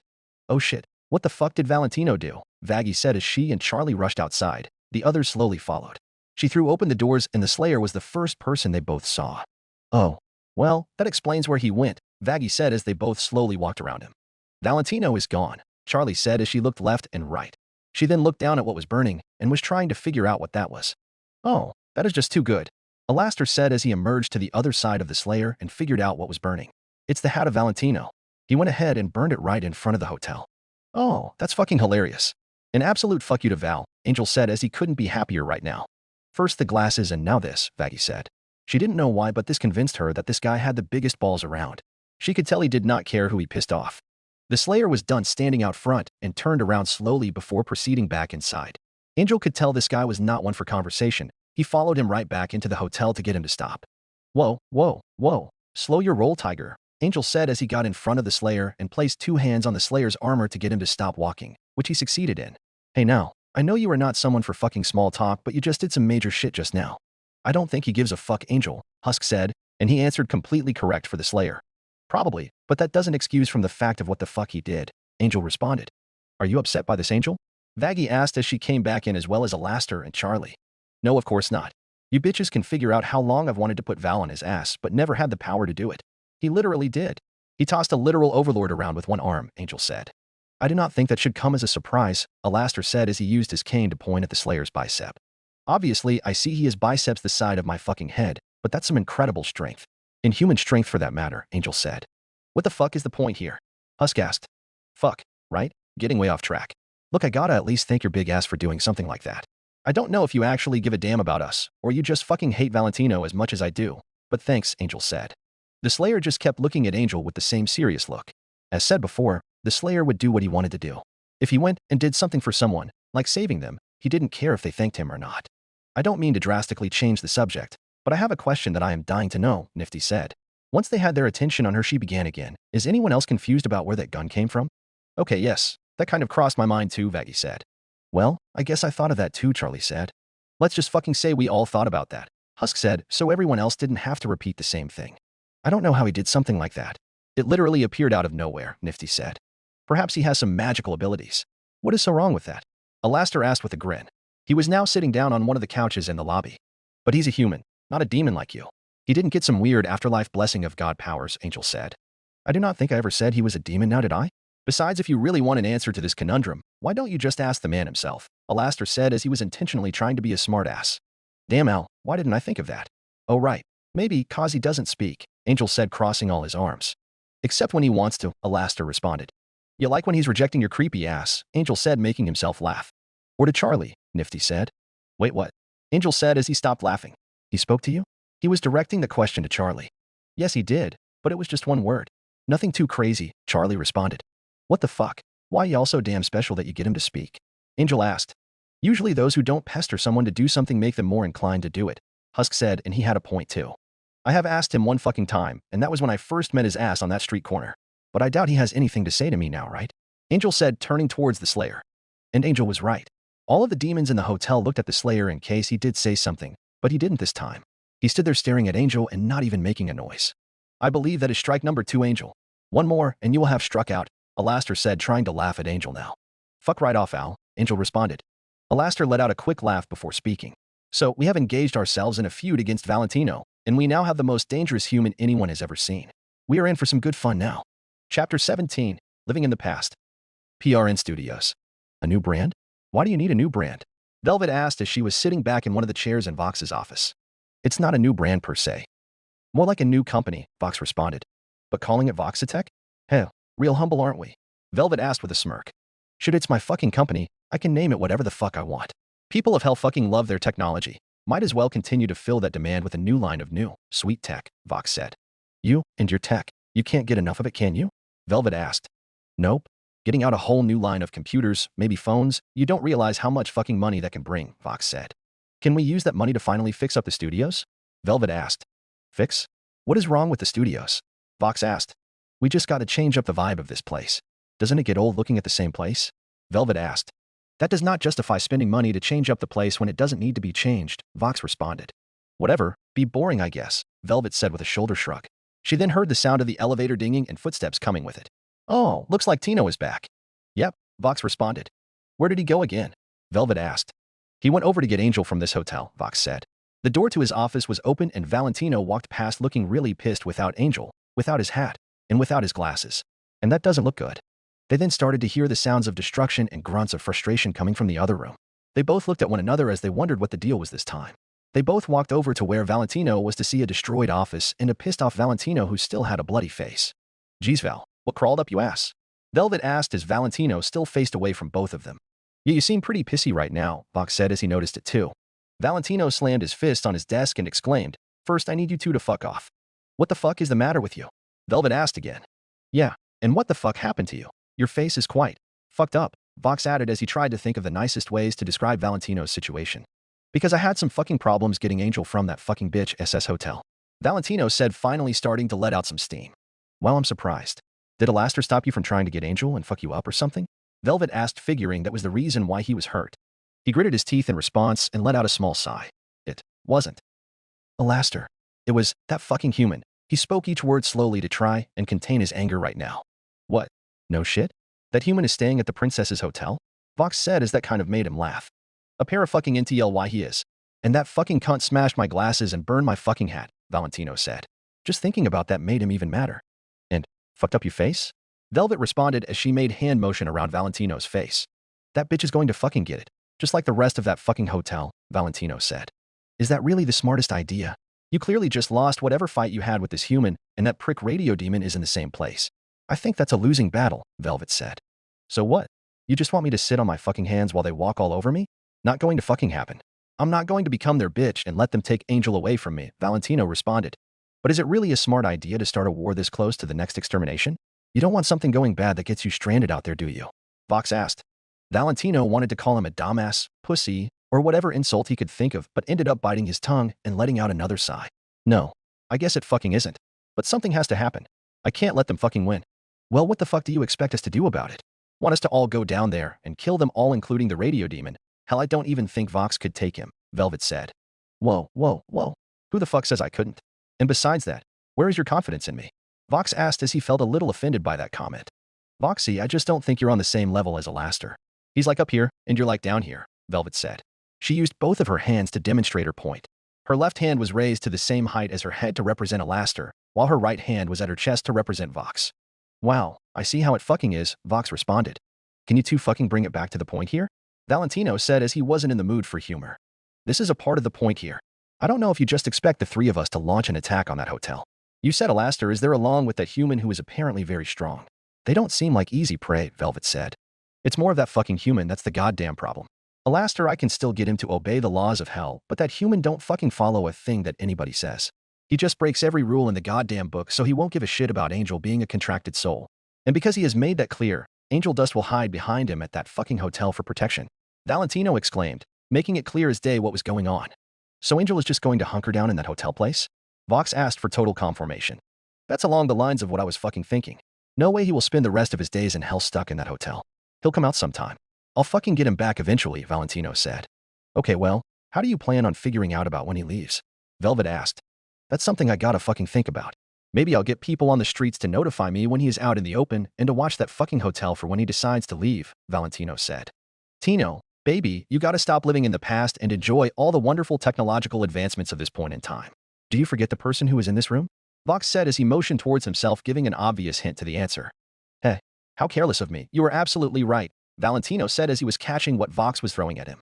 He knew that Vox was an absolute with anything involving technology.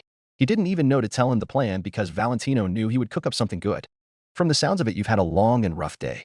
So how about you sit back and let your gracious boyfriend take care of it? Vox said with a bit of a seductive grin on his screen that did make Valentino feel better. Oh, and how are you going to take care of it, baby? Valentino asked. You'll have to wait and see, Vox said as he smiled back. Well, if you two are about to start, fucking tell me now, Velvet said as she was ready to bounce. You don't have to worry about that, doll. I need a bit of me time, Valentino said as he almost thought of saying yes. Oh, I'm all right. As I said, I'll make this Angel situation a hell of a lot easier, Vox responded. That is just what I need right about now, Valentino said. I'll leave you to it then. Vox left Valentino's office and Velvet did too. She was off to do her own thing cause she knew Vox would be busy with whatever plan he had cooked up. Vox re-entered his office and sat down in his chair and used his intercom to speak with his receptionist. Shannon, do me a favor and find Breyer and Hamill and send them up to my office, Vox ordered. Right away, sir, Shannon said from the other line. It took longer than expected for Breyer and Hamill to reach Vox's office, and because of that Vox grew a bit impatient as he liked things to be done fast and quickly. Why yes, Vox? Breyer asked as the two of them seemed hesitant to come in. First off, stop standing in the fucking doorway and come in, Vox said as he used his finger to motion them to come in. As they got closer, he used both his hands to motion to tell them to stop walking. Now I called for you two because I have a job for you two to do. What kind of job? Hamill asked in a nervous tone. Second, fucking calm the fuck down. It ain't a hard job. Even demons like yourselves could do it, Vox said as he interlocked his fingers. What do we gotta do? Breyer asked. Surveillance, boys. That is the name of the game on today's agenda, Vox said as he got out of his seat, walked around to the front of his desk, and then sat on top of it. Now, our gracious Valentino had a bit of trouble over at that hotel run by Lucifer's daughter. You probably saw that stupid news section she did, right? No, Breyer immediately responded. Nope, Hamill said as well. Vox basically looked at them both with an annoyed look followed by a sigh. Okay, well, do you at least know about the hotel she owns? Would it help if I said yes? Briar asked. For the love of fuck. What do you two know? Vox asked as he really wanted to know that question. I know the extermination is less than 2 days away, Briar answered. Me too, Hamel responded. Well, thank fuck you both remembered about the single most event in hell. That would be terrible, Vox said with obvious hints of sarcasm. We ain't that stupid, Hamel responded. Vox practically facepalmed at that response, or in his case, screen-palmed. Clearly, he thought to himself. Okay, let's back to the job you both are assigned. When were we assigned a job? Briar asked. The fucking surveillance. Do you both not remember when I said that was the name of the game? Vox said as he was beginning to lose his mind.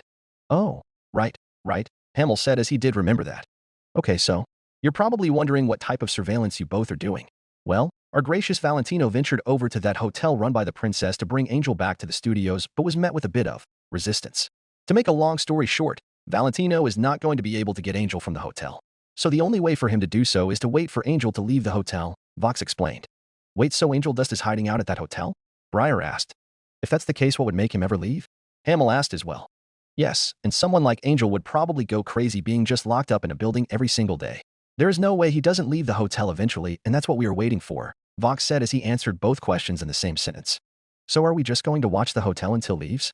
Hamel asked. Exactly, Vox said. He then got off the desk and walked around to pick up a small, black briefcase. In this case, is a set of cameras. All you have to do is go to that hotel and place these cameras around the hotel. But we don't know where it is, Briar said. Then I guess you better find it then, Vox replied. Okay, Hamel said as he took the briefcase from Vox. Now those cameras are small, which makes them less noticeable. Find a good place to place them where someone can't just look and find it immediately, Vox instructed. How come you don't do it? You could put the cameras where you want, Briar said. First off, I am way busier than you two on a daily basis. Second, I am very noticeable. People of hell all know my face, and if I am spotted near that hotel, they know I am not there for whatever bullshit they got cooking there. But they do not know either of your faces, Vox answered. Oh, I see, Briar responded. Now off you go. Come back to me when you have those cameras in place, and I'll take care of the rest, Vox said as he sat back on his desk.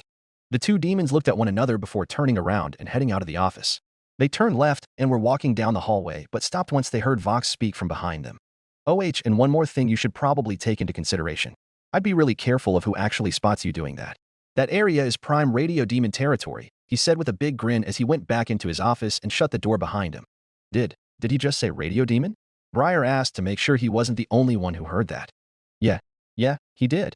Now I get why he really isn't going, Hamel said as he was back to feeling extremely nervous. Sometime later at the Hazbin Hotel. Okay, this has to be the place Vox was talking about, Hamel said as they were walking up the path to the Hazbin Hotel. Hazbin Hotel. That's a stupid fucking name, Briar said reading the name aloud. Who gives a fuck? We've been looking for this damn place for hours. Let's just get this shit done, Hamel said as he put down the briefcase so they could collect the cameras. The extermination is still like 24 hours away. We got plenty of time, Briar said. That is not what I'm fucking worried about. You remember Vox mentioning that the radio demon lurks around here? Hamel asked. Oh, right, Briar said. And if the fucking radio demon spots us doing something mischievous on his turf, he's probably going to kill our ass, Hamel said. I know you did not just use the word mischievous. What are you? Some proper English gentleman? Briar said, putting on an English accent. First off, fuck yourself. Second, is there anything wrong with a little class? Hamel asked. Dude, you're a demon of hell who works for a company in the sex business. You don't have any class, Briar said. You know what, I don't have to take this negativity, Hamel responded. It ain't negativity, it's the cold hard truth, and you know how the saying goes, the truth will set you free, Briar said. Okay, can we just get back to our fucking job here?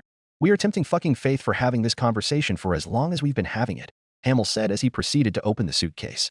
We are still looking okay at the moment. No one has come in or out, Briar said as he made sure that was true by looking all around. You fucking never know with someone like Alastor. That motherfucker lurks, Hamel said as he picked up 2 of the cameras and gave the other to Briar. I guess that is true, Briar said. He began to look around at the outside of the Hazbin Hotel. So where the fuck should we put these? I don't even fucking know. There really isn't anywhere good, Hamel responded, which was true.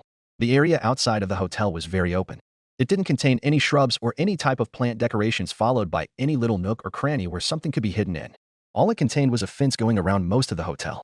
Look, we are just going to have to improvise and do the best we can cause there ain't no guarantee that no one is going to spot one of these fuckers. And we can just tell Vox that, Briar said. Or we could not tell him that. If we tell them that we hid them good and someone does find them, we can just say that they got lucky and spotted them, Hamel said. But then he could use the claim that if we hid them so good, how did someone find them? Briar said, acting in for the voice of Vox. That is a good point. Okay, fuck it, let's just hide them and say they are in place and just be done with it. Hamill said as he was starting to realize they kept on wasting more and more time. Fine with me, Briar said as he and Hamill split up to go find a spot to place the cameras. Briar was along the fence thinking of what he could do with this camera. He looked at the red fence and saw a gap between the top bar and the middle bar. He tried to shove the camera in the gap to see if it would stay, but the gap was too big and the camera just fell to the other side. Luckily for him, there were large square gaps in each fence, so he could just reach to the other side and pick up the camera. This is a really shitty fence when you think about it. Who the fuck is this keeping out? He thought to himself as he kept on looking for a spot. He looked back and forth but couldn't find somewhere good to put the camera, so he just said fuck it and just placed the camera on the ground next to the fence. He made sure the camera was pointing in the direction of the hotel so you could see who was coming and going out. After he placed his camera, he looked over to see Hamill was still placing his, so he decided to go meet back up with him. Hamill was currently being very quiet as he was right in front of the hotel and was pretty near the doors. He wanted to put the camera on top of something, but he couldn't find anything good. He just decided he would place the camera on the ground that was angled toward the front doors so you could see he came in or came out. He then looked around to make sure they didn't have any peeping Toms seeing them do this. He didn't see any, so he started to make his way back over to Briar. "You all good on your end?" Briar said once they met back up. "I just got this last one." "Where did you put your camera?" Hamill asked. "Over by the fence over there," Briar said as he pointed towards it. "Doesn't that seem a bit far?" Hamill asked. "I mean maybe, but what camera can't zoom in? Besides gives it a wide area to see," Briar said, trying to sound professional. "Okay, well, where should I put this one?" Hamill asked. How about you put it like in front of the pathway here? You can see who comes and goes pretty easy," Briar suggested. "All right, that could work," Hamill said. He and Briar both walked over to the stone path and placed the camera on the ground a bit out of sight and angled it directly towards the front side of the hotel. "Okay, I think we are good. I don't think these will be easily spotted." "Yeah, and I think that was best we could have done. Ain't like he had nothing to hide them in or could install them into a wall," Briar responded. "Exactly," Hamill said as he started to look around. "Oh my fucking god. Dude, that human, he's coming this way." Briar looked behind him to see the Slayer slowly walking in their direction. "Oh fuck. Vox never mentioned anything about him. Maybe he's just stopping by, and maybe he has some business," Hamill said as he was starting to speak fast. "Maybe he's not. Maybe he saw us putting up the fucking cameras," Briar exclaimed. "Ch. Shut the fuck up about that. Look, play it cool, he's coming this way," Hamill said as he put his game face on and turned to look at the Slayer who was in front of them both now. "Hey there, how you doing?" he said in a fake greeting. "Yeah, evening there," Briar said in a nervous tone. Luckily for them, the Slayer didn't bother to stop when they spoke to them. He just kept walking towards the front of the hotel. "I think our casual talk worked," Briar whispered to Hamill. "Thank fuck," Hamill said softly. "Let's get the hell out of here." "I agree," Briar said as they both started to speed walk away from the hotel. Over by the Slayer, he was re-entering the hotel after another trip through hell. During his trips, he really didn't have much of an end goal or any type of destination. He had fully accepted the fact that he would remain here for some time and just had to get used to an idea like that. He knew he would find a way out in the future, but how far in the future, that was a mystery of his own. There was old jazz music being played by Alastor as everyone was in the lobby at the moment looking somewhat busy. He saw that Charlie had a clipboard like she was making sure of something but wasn't aware of what. "Oh hey, welcome back," Charlie said in a cheerful tone. She knew she wouldn't get a response back, but always liked to keep her common courtesy. The Slayer decided he would remain in the lobby for now as he went over and sat himself down in one of the couches in the lobby. He held up his left arm and started to massage his wrist.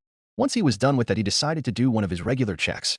He slightly extended his blade and felt the blade to see if it still remained sharp as ever or was becoming dull. While he was looking down and feeling the edge of the blade, he caught the side of a pair of white feet and knew someone was standing in front of him. He slowly looked up to see the person he was expecting, which was Husk. He was holding a bottle of something and had a new white patch on his cheek. The Slayer assumed it was from his wound. "Look, I don't know if you drink or not, but you can take this if you want. It's some hard shit.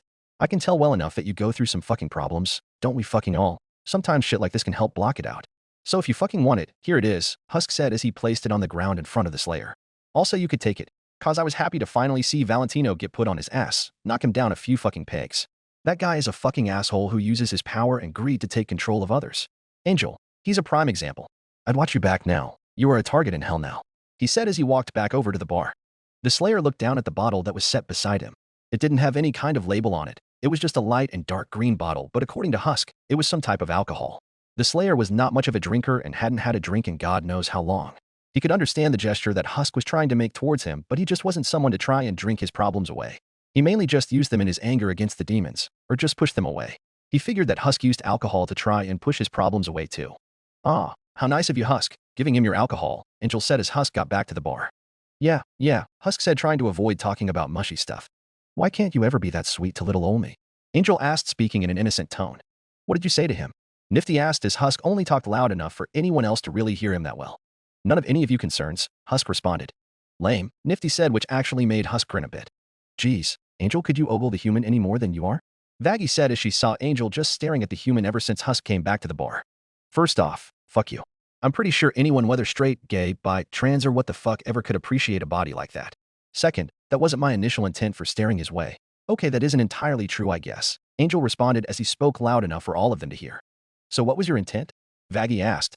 Well, Husk just gave him a drink and I want to see if he drinks it, Angel responded. So, you want to watch the human drink? Charlie asked in a confused tone. You really are into weird sexual fantasies, Vaggie added as well. Okay, whores, I don't always think of sex as much of a shock that may come to you. Think of it like this. If he does take a drink, what has to happen? Angel said as he was making hand motions to try and get their brains working. He has to swallow? Nifty answered. Kinky, but no. He has to take off his helmet, and girl, I know you all have to be wondering what his face looks like under that helmet, Angel said, answering his own question.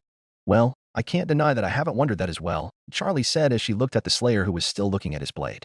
Exactly, the glass on that helmet is too dark for us to really make out what he looks like, Angel said. Well, I wouldn't try and pressure him to take it off, Charlie said. Girl, you think I could make that guy do anything? Believe me, I tried all my charms on him when I first met the fella and he wasn't biting, Angel said, speaking metaphorically. Well, I doubt you'll see it, cause he doesn't look like he will attempt to take any kind of drink soon. He seems too focused on that sword he is coming out of his wrist, Vaggie said. Going off of that, doesn't it feel like he never just relaxes? It feels like most things he does can lead to the lines of killing someone, Nifty said.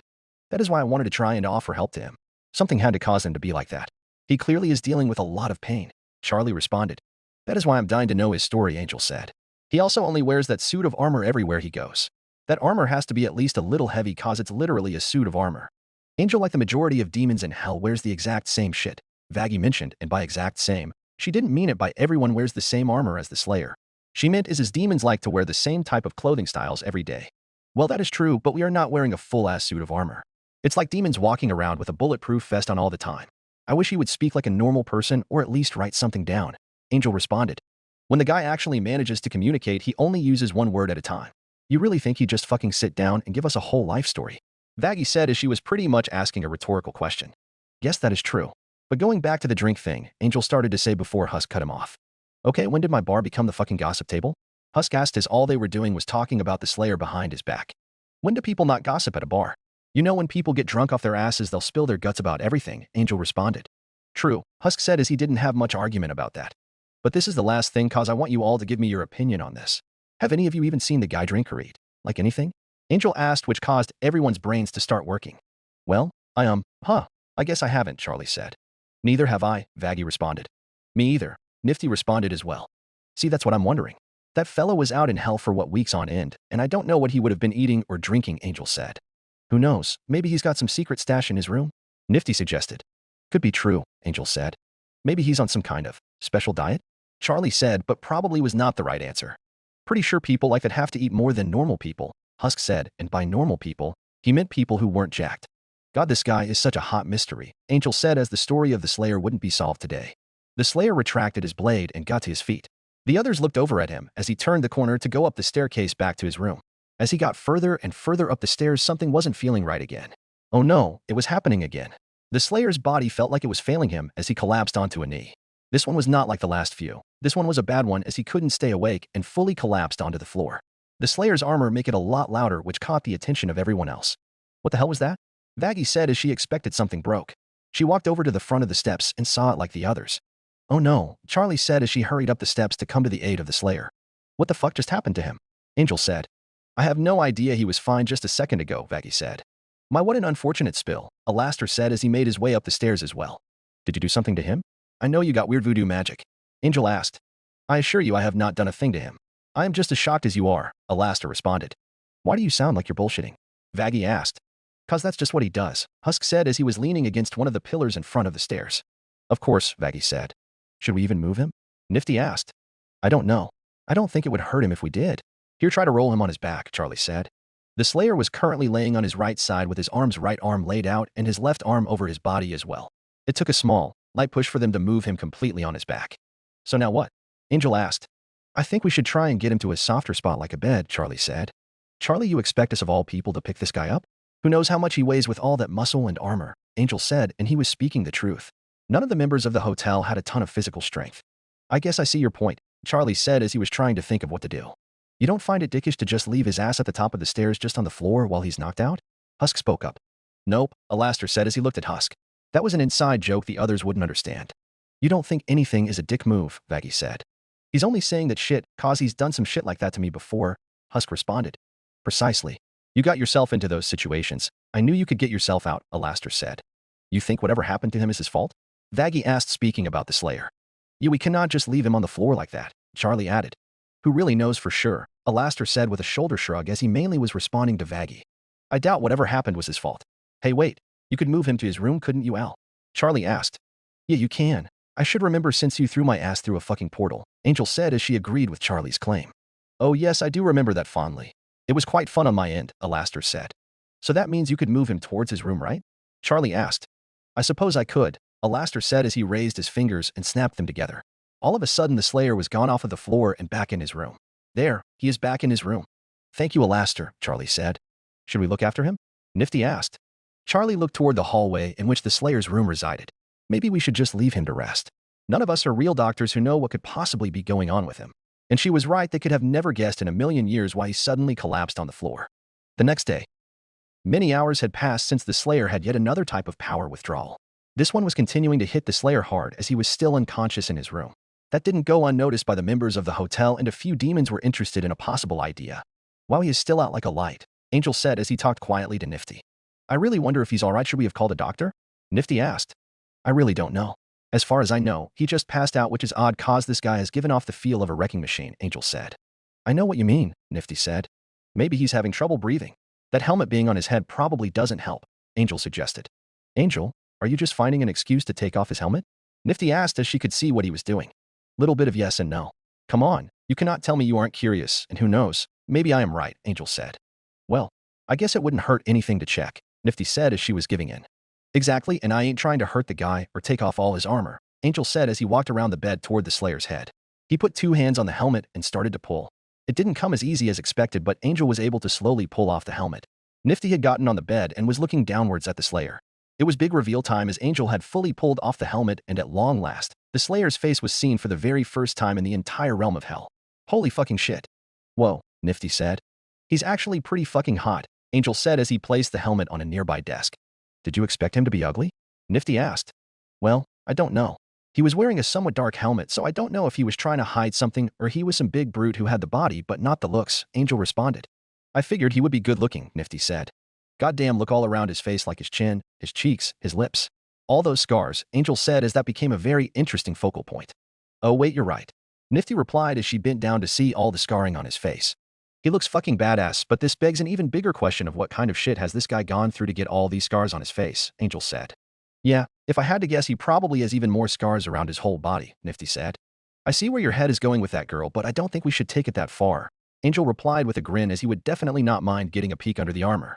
As much as I would like to see, I don't think I'd like it if someone was undressing me in my sleep, or whatever kind of coma this is. Aw, that is no fun, Nifty pouted. Nifty, Angel, what are you two doing in here? Vaggie exclaimed in a mean tone. Ch-ch-ch-ch. Keep it down, Killjoy, Angel replied. Come over here and look at him. What? What is I dash? You two took his helmet off, Charlie said as she clearly saw the Slayer's head without a green helmet. Hey, we don't know if he could breathe in that thing or not, and we might as well make him as comfy as possible. But besides, just look at his hot and badass-looking face. Clearly human, that's for sure. As much as Charlie didn't approve with him taking his possession off of him, she did find herself looking over his face. Oh my, his face is full of scarring. That's what we were saying, Angel said. Even on his cheeks too. Oh, dark brown hair, Nifty said as she began to reach for it to touch it. Nifty, Angel said as he moved her arm away. Don't touch him while he's out cold. Well, if you claimed that you were trying to allow him to breathe, did you even check if he was breathing? He has been out for a whole day now. There is that possibility, Vaggie said. She also was intrigued by his face too. Even though she really was more into girls, she could tell he was a good-looking guy. Oh right. What is it, like the side of the neck or something? Angel said as he took 2 fingers and moved them around the Slayer's neck, and he did find a heartbeat. Yep, he's breathing all right. Must just be in some coma, AH. He let out a small scream as he felt his hand get snatched, and then felt a hand grab the part of his jacket where his tits were, and then raise him in the air, almost having his head hit the ceiling. His blade shot out of his wrist as he was getting ready to carve Angel like a Thanksgiving turkey. The Slayer was fully awake now, and seemed a bit disoriented of where he actually was. His dreams were, well, they weren't good like always. He was seeing some dark shit, and the last time he felt someone messing with him was when he first fell into this realm, so he blindly assumed someone was up to no good. It felt like when he woke up after being out for a while, something bad was going on. Luckily for Angel, he grabbed a little lower than his neck. Otherwise, he'd be choking him right now. Still disoriented about what was going on, he was gritting his teeth hard at Angel and giving him a really mean stare. WH, muscles. It's me, Angel, Angel said, trying to get him to stop. And oh, stop. He's not trying to hurt you. Charlie said as well to get the Slayer to stop. She knew she couldn't physically stop him. The Slayer got out of it and realized that it was in fact Angel. He had a few feet off the ground. His face started to calm more as he looked around the room to see he was in fact in the hotel and Charlie, Vaggie, and Nifty were in there too. He retracted his blade and lowered Angel back to the floor and let him go. Why, you okay, big guy? You just collapsed yesterday, Angel said. Due to the fact that the Slayer had not proceeded to hurt him and seemed like he didn't know where he was. He did not take what some may call a near-death experience as anything more than the human having a bad dream. Yeah, we were wondering what happened to you, Nifty said as she still was on his bed. The Slayer started to remember that now and did forget for a moment that he did have another one of those moments. His question of why that was happening to him was still left unanswered, and clearly, those moments were not done. He looked away from Nifty and towards the wall as he was thinking for a moment. He looked to his left to see his helmet was off his head and was placed beside him. He reached over and picked it back up. He turned around and began to walk his way out. Angel backed up as the Slayer had to come his way to get around the bed. Charlie and Vaggie made sure they were out of the way as he proceeded out. He turned the corner and began to walk down the stairs, although at the same time. Husk was coming up the stairs and stopped in his tracks as he saw the Slayer wasn't wearing his helmet and got a good look at his face as he passed by down the stairs and proceeded towards the doors. Okay, so it's clear that he ain't fucking dead, Angel said as he was adjusting himself. They all remained inside of his room. Probably should be a tell to not mess with him while he is out of it, Vaggie said. Look, as far as I know, he was sleeping in some way, and with that he had to be having some type of bad dream.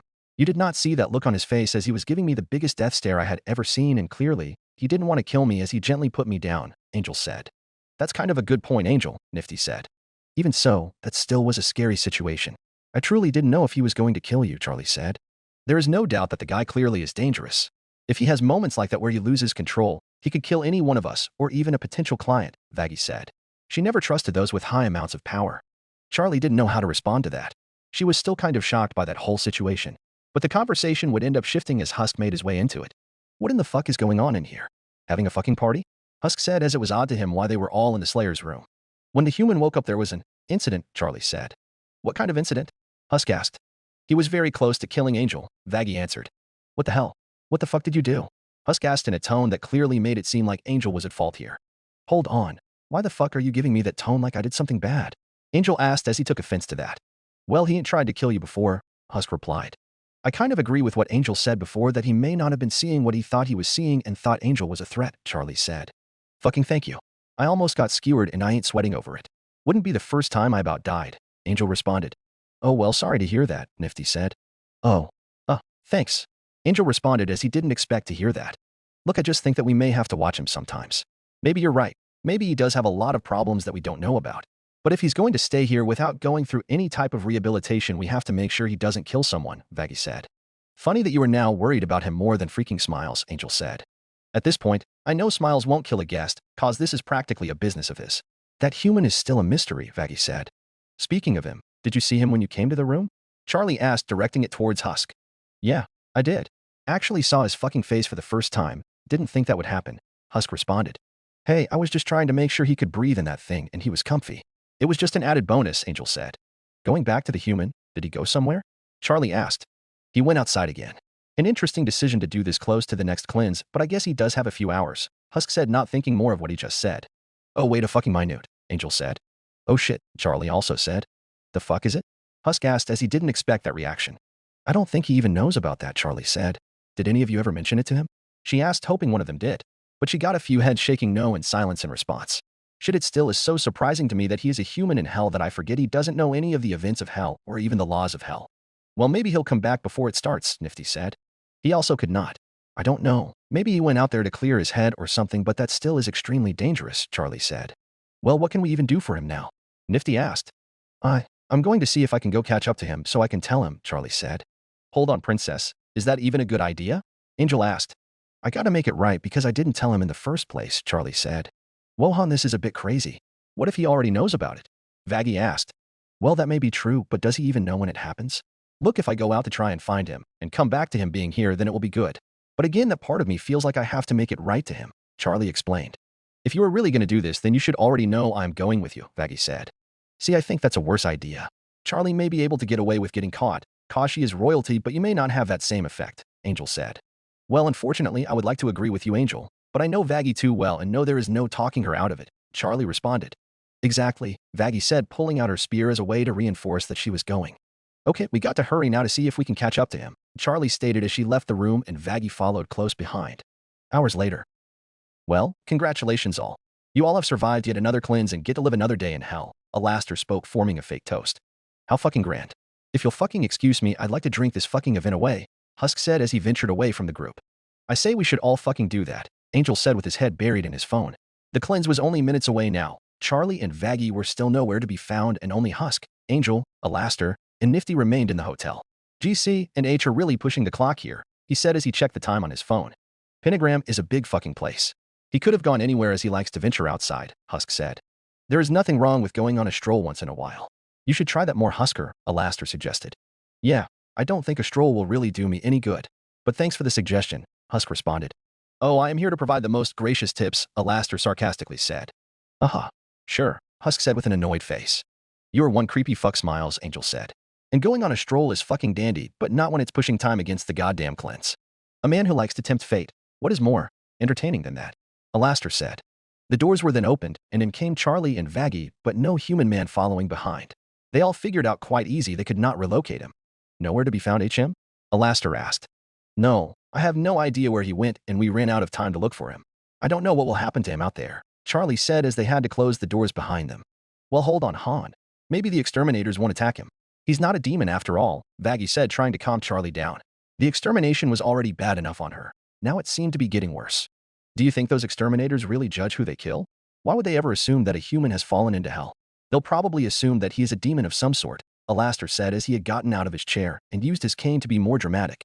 Yeah, I'm gonna have to go with fucking L on this one, Husk said. Princess, you know as well as we do that we can't do a motherfucking thing for him. He's on his own. I know, but if he is killed, I'll feel extremely guilty for it. He's a human that doesn't belong to this realm. How could he know what the cleanse is? Charlie said with a saddened tone. Angel let out a sigh while thinking of something to say as he didn't want the Slayer to get killed as he did owe him one after all. Well, maybe he could be okay. He has shown that he isn't like everyone else. I mean, sure, he seems strong, but there isn't just one exterminator out there at a time. There are too many for me to count, and one man faced against an invincible army isn't good odds. And to make it worse, he just collapsed out of nowhere earlier. He may be really ill or something that we don't know, Charlie explained as she began to panic more and more. Look, Han, we don't have many options right now. We can't just go out there and try and find them without putting everyone here at risk. All we can do is wait and see. If he doesn't come back, then we know what happened to him, Vaggie said. Yes, we will, Alastor added with a large smile.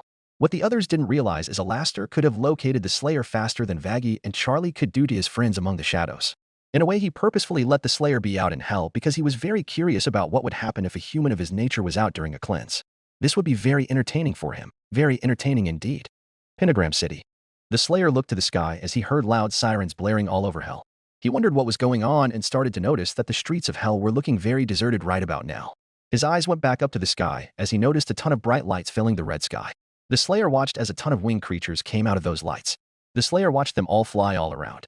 It was like watching a swarm of bees with the massive amount of creatures that filled the sky and the others that descended to the ground. The Slayer now really wondered what was happening right now. What were these creatures doing and why did they come from the sky? The Slayer pulled out his heavy cannon and attached the scope to it so he could try and make out the features of these things. After looking at one of them, he started to get the feeling of an angel. They all had halos on top of their heads with horns and angelic wings. But usually, when you think of an angel, you think of white robes or bright colors. All these so-called angels were completely black with wicked smiles on their faces.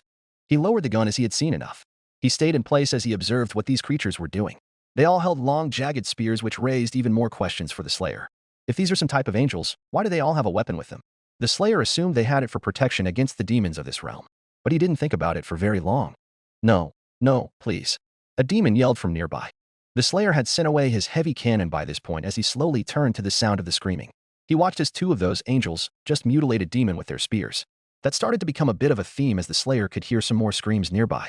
He really wondered what was going on now. The sounds of carnage and destruction filled the air in the Pride Ring. These sounds came to familiar for the Unchained Predator as he was used to being surrounded by carnage. He looked back up again and these creatures just kept coming and coming in huge numbers. They all seemed to be originating from the same place. That place being the sky in this realm. As he stared at the sky, his mind began to start playing tricks on him. It felt like his eyes couldn't see right. Instead of seeing the pride ring, he started to see hell. The hell he was used to. And instead of seeing these creatures flying in the sky, he saw gargoyles, cacodemons, and pain elementals filling the sky. It reminded him of when he sealed himself away in hell and the countless days of losing all sanity he had, wondering when the demons would attack next, when they would come for him, and if they got him, they would tear him limb from limb. The Marine took a second and his vision returned to normal and he was back to seeing right. The slaughter that was occurring all around him kept on going from the sounds he was hearing. After watching these beings fly all around the ring and kill any demon, they saw it was now his turn to see them up close. The Slayer slowly turned his head in the other direction as he saw one come down from the sky and land in front of him. It had a big smile on its face and was now joined by 4 more as the Slayer was becoming surrounded. He tightened his fists up at the sight of them all. He was prepared to be attacked right then and there, but the expression of these creatures had changed. They all looked uneasy, confused, and unsure. The Slayer couldn't know their thoughts, but the exterminators were definitely confused. They were thrown off by this man's appearance and were picking up some visual signs that this man was a human. But then they thought, why would a human be in hell? That is impossible, so he is probably a demon. But he does have the skin and body structure of one, so he may be a human after all. But then again, if he is a human, why is there some type of demonic presence with him? So he probably is a demon. They all were practically thinking the same thing and couldn't decide on what they should do. It didn't help the decision as this person looked rather intimidating and was not startled by the fact he was surrounded. They all were looking back and forth at one another as they didn't know what to do here. They were kind of waiting for somebody to make a move or make a decision. The Slayer could hear them talking with one another, discussing what they should do. One of them practically said, "Fuck it," as it flew quickly at the Slayer and swung its spear at him from behind. But the Slayer's reflexes were too good as he simply backstepped it and hit the Exorcist hard with a punch, sending it rolling hard across the ground. The others watching took that as a challenge and decided to charge as well. They flew hard at the man with their spears at the ready. One of them went high and tried to stab from above, only to have the Slayer dash backwards and deliver a hard kick which sent that one flying. The next attack came from his right as this exterminator winded up its attack. The Slayer grabbed the spear and also the exterminator at the same time. He then threw the exterminator hard at a nearby building, which caused it to smash hard into the glass window. That left just 2 standing. They both tried to strike the man at the same time over and over again, but they could not land a blow on him. The Slayer did not find these beings as a challenge to him whatsoever. They fought recklessly and without discipline. One of the exterminators caught a hard uppercut and the other one was going to catch something worse. As the only one remaining tried to strike from the left side, the Slayer used his blade to block it and then to disarm the being. He maneuvered the spear into his hands and stabbed it through the exterminator's chest. The exterminator gasped in pain as there was a giant wound in its stomach. She barely had time to react as the Slayer swung the spear so hard it sliced her head clean off her body. A type of yellow and green liquid splattered across the pavement. It seemed as if the exterminators had different type of blood compared to the normal red color. He then threw the spear aside as he stared down at the dead body. That right there was history in the making in hell, and the other exterminators knew it. For the very first time, an exterminator had been killed in hell. He just killed one of us. One of them spoke. "No one has ever done that before," another one followed. "Make him suffer for it," another said as they now looked angry instead of shocked. Another one flew at him, and this one jabbed its spear at his back, but found it to be a complete failure as the spear just bounced off the Slayer's armor. The Slayer turned slowly in an intimidating way and looked it dead in the eye even with the exterminator. The exterminator tried striking again, but the Slayer simply stuck an arm out and caught the strike. He then delivered a punch to the exterminator and yanked the spear out of its hands. Just like before, he used her weapon against her as he jabbed it through her chest, pulled it out, and jabbed it through its head.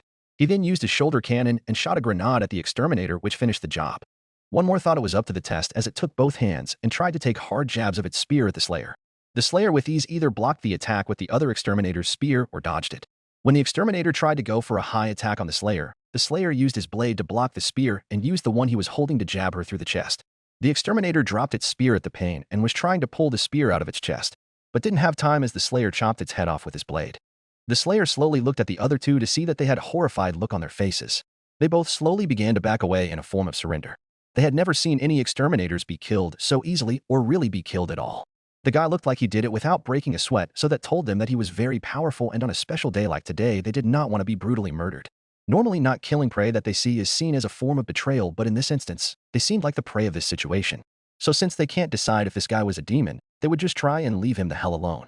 They both just flew away and looked for actual easy prey to kill. The Slayer watched them go to make sure they didn't come back, which they did not. The Slayer held his left arm up and retracted his blade as he looked at the now bloody spear he still held in his right hand. To him, it looked like just a basic spear, but he did not know how powerful a weapon like that really was in this realm, and what a weapon like that could do to the highest demons in the realm. He just tossed the spear aside as guns were more his thing anyways. He began to walk past the 3 corpses he just created on the street and stared right back at the sky where he kept seeing these creatures fly around. He then thought of seeing what really was going on here. He looked for a building that he could scale and a building that had a bit of height to it. He found one that would work and thought of a more interesting way to climb it. He brought out his super shotgun and pointed it up toward the building. He then shot the meat hook at the wall where it was able to stick. He basically was using the gun as a grappling hook. He let the force of the meat hook pull him upwards and work as a slingshot as well as it was thrown upwards.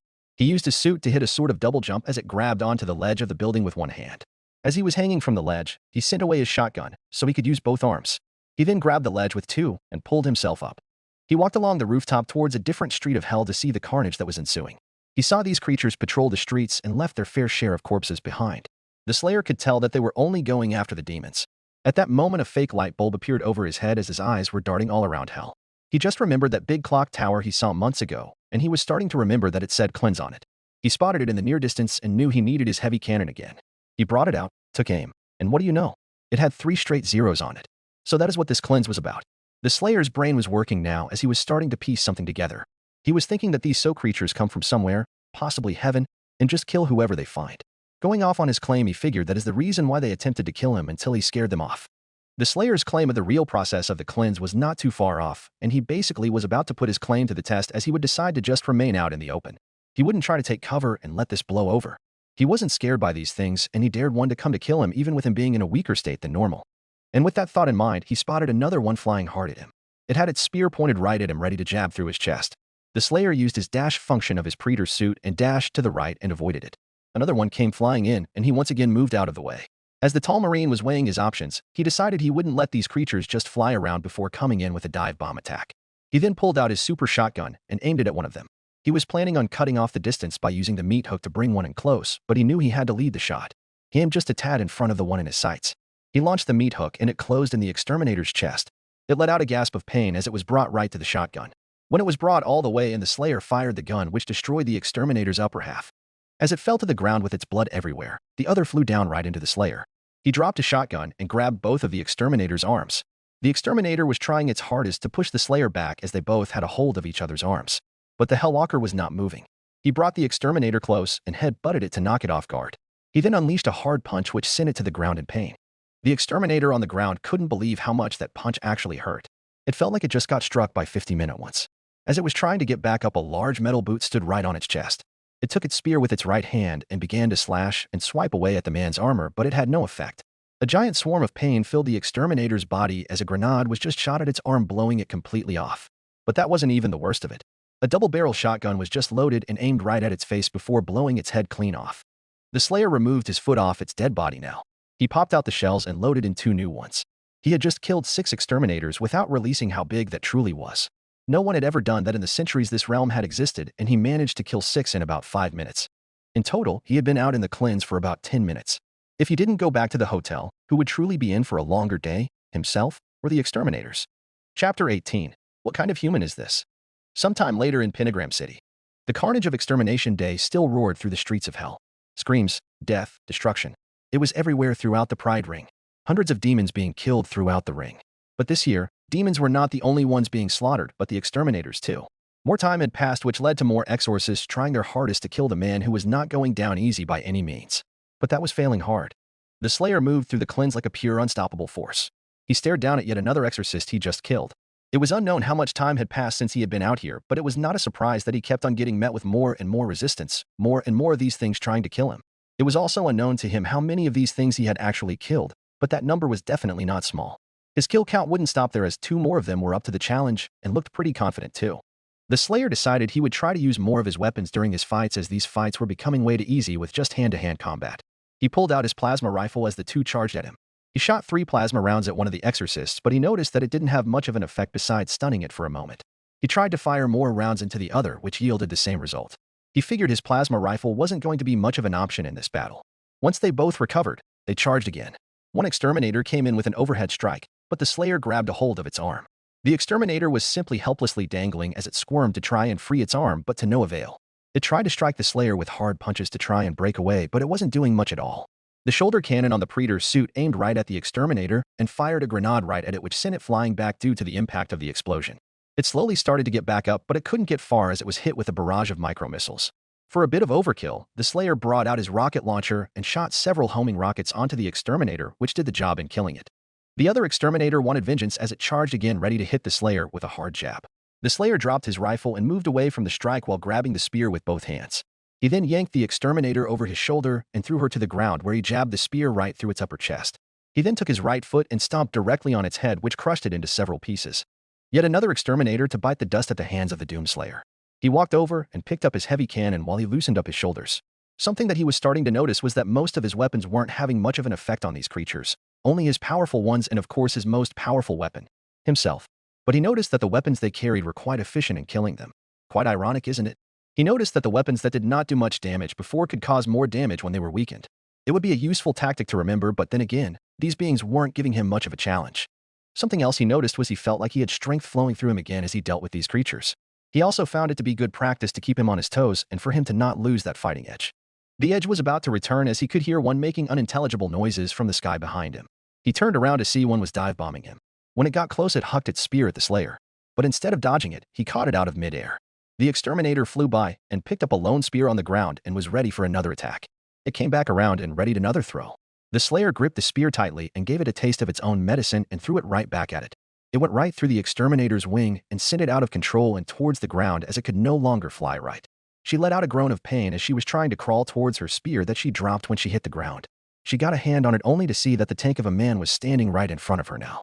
She tried desperately to swing her spear to kill the man. A couple of strikes of the spear against the Predator's suit did nothing, and the Slayer didn't move an inch while he was being hit. This exterminator was in full fear mode as she stared up at the man. That fear turned into more pain as her right arm was sliced off by the Marine's blade. But the pain didn't last long as the Marine ready to punch so hard it splattered the exterminator's head on the pavement. It seemed like he was in the clear for now. He then began to walk down the street past the several corpses he just created. Unfortunately, the unusual blood of that being splattered all over his visor. So now, he had that odd colored blood covering it, so his vision was partially impaired. But hey, he's been through tougher spots. He then took his hands and pulled off his helmet. He then turned it around so he could look at it from the other side. He took his right hand and began to wipe the visor off as best he could so he could see better. He got a good portion of it off, but it would need a proper cleaning to remove it completely. He then turned it back around and placed it back on his head again. Once his HUD had returned, he begun to walk once again. So far, he had a bit of a break from fighting these things as none of them were trying to sneak up behind him, throw a spear at him, punch him, stab him, or anything of that sort. He began marching through Pentagram City and spotted nothing but carnage throughout the streets of hell. So many demons laid waste. Some demons were found with wide eyes as spears tore open their midsections, plenty of guts and blood poured down into the streets of hell. Others just had spears through the head or chest and most likely died from the blood loss of a stab wound. Some were just found as bloody messes and really couldn't be recognized all too well. This was truly something for the Slayer to witness for a cleanse. He maybe thought that the people of hell would all try to kill one another, but nothing like this. It felt like every street he went down had the same pattern as just body after body after body was found dead on the street with pools and pools of blood to go with it. The Slayer was definitely wondering what the whole story was behind this, and if these creatures were some type of angels after all. Doomguy started to wonder how these beings could cause all this carnage as he didn't see them as much of a threat. But he did suppose that these demons here did not have the skills and abilities he had. He had been walking through hell freely now for around 5 minutes without being attacked.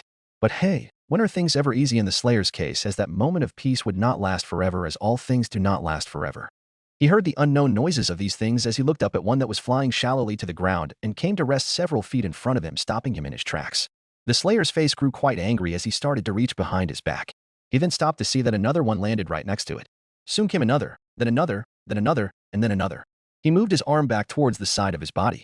The Slayer once again found himself being completely surrounded by a group of exterminators. This was without a doubt the largest group he had faced, as 6 of them all looked determined to finally bring this man down. All of them showed their large grins and gave their spears the tightest of grips to avenge their fallen brethren. The amount of these things around him meant a new attack strategy. The Slayer slowly reached behind his back again and revealed a new weapon to them as he pulled out his sentinel hammer. Him being surrounded was a perfect time to use it. He looked around at all of them to see if they still wanted to attack him, and he wouldn't blame them if they decided to run. But that didn't happen as one of them charged in, and the Slayer took the hammer in both hands and took a massive leap in the air, which made the exterminator pause in his tracks to stare up at what was happening. The Slayer came down and slammed the hammer on the pavement, which caused a shockwave resulting in every exterminator being knocked off their feet into the ground. The exterminators slowly started to get to their feet and looked back at the Slayer, who just stood there with his hammer in hand waiting for them to try again. One of them charged at the Slayer and swung its spear twice but missed both times. The Slayer used his hammer to smash the exterminator's leg. When the exterminator fell to a knee, he used his shoulder cannon to launch a grenade at its head, which killed it with a small explosion. Another one attacked from the rear. The Slayer simply stuck an arm out and used his blade to counter the strike. He then used his hammer to uppercut the exterminator, sending it flying backward once again. 2 more exterminators charged at once. One of them tried to punch the Slayer while the other tried to stab him.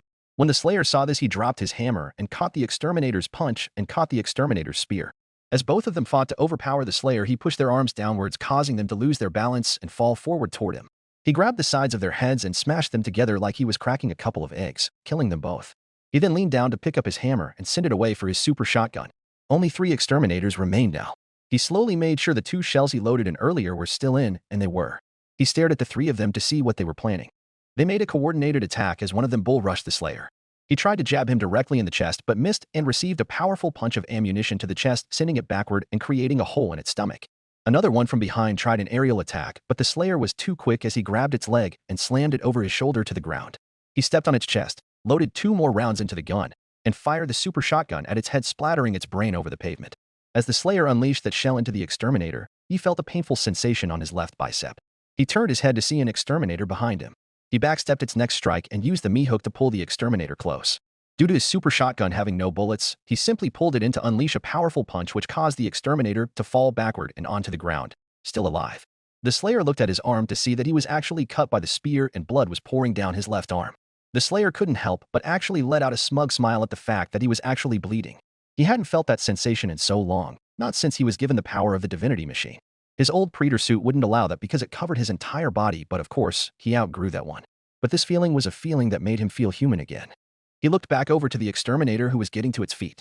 The Slayer was nothing but ready to put it in the ground. He walked swiftly towards it and avoided the attempt to strike him again. He swung his right hand and cracked it in the side of the head. He had used so much force in his last 2 punches that he had actually cracked its horn severely. He then thought of a creative way to kill it. He dashed over to it and broke off the Exterminator's horn and spun it around to jab it through its head, which fully killed it. The Slayer stood over it for a moment and then looked around to see if any other creature was going to try to kill him. When he didn't see anyone, he took a gander over to his bicep again, and a fair amount of blood covered his bicep, but he didn't care. He knew he wouldn't bleed out from it. But it did make him think to himself that he got sloppy there. That strike could have been completely avoided, and he shouldn't have allowed himself to get it. In a way, that pain was a good reminder. He had to stop thinking about that and focus up now. He had another fight on his hands. Hazbin Hotel. As the extermination went on, the people of the hotel were still wondering what was going on with the Slayer being outside in hell. They had no idea of knowing whether or not he was alive or dead, although one of them was very interested in figuring that out. While Alastor was up in his radio tower, a thought had come to his mind. He decided he would get the help of his friend from the other side. He summoned his shadow for a task that wouldn't put Alastor in harm's way of being slaughtered. "Do a bit of exploring for me. Locate that human so I can see if he is still alive or not," Alastor said. The shadow obliged to Alastor's request and went searching through the city for the Slayer's whereabouts. Alastor would be waiting until the shadow responded back to him about where the Slayer was. Alastor went on waiting for his shadow to provide him with the answer to his request. Now he was fully aware that Pentagram City was no small city and would take his shadow some time in order to find the human.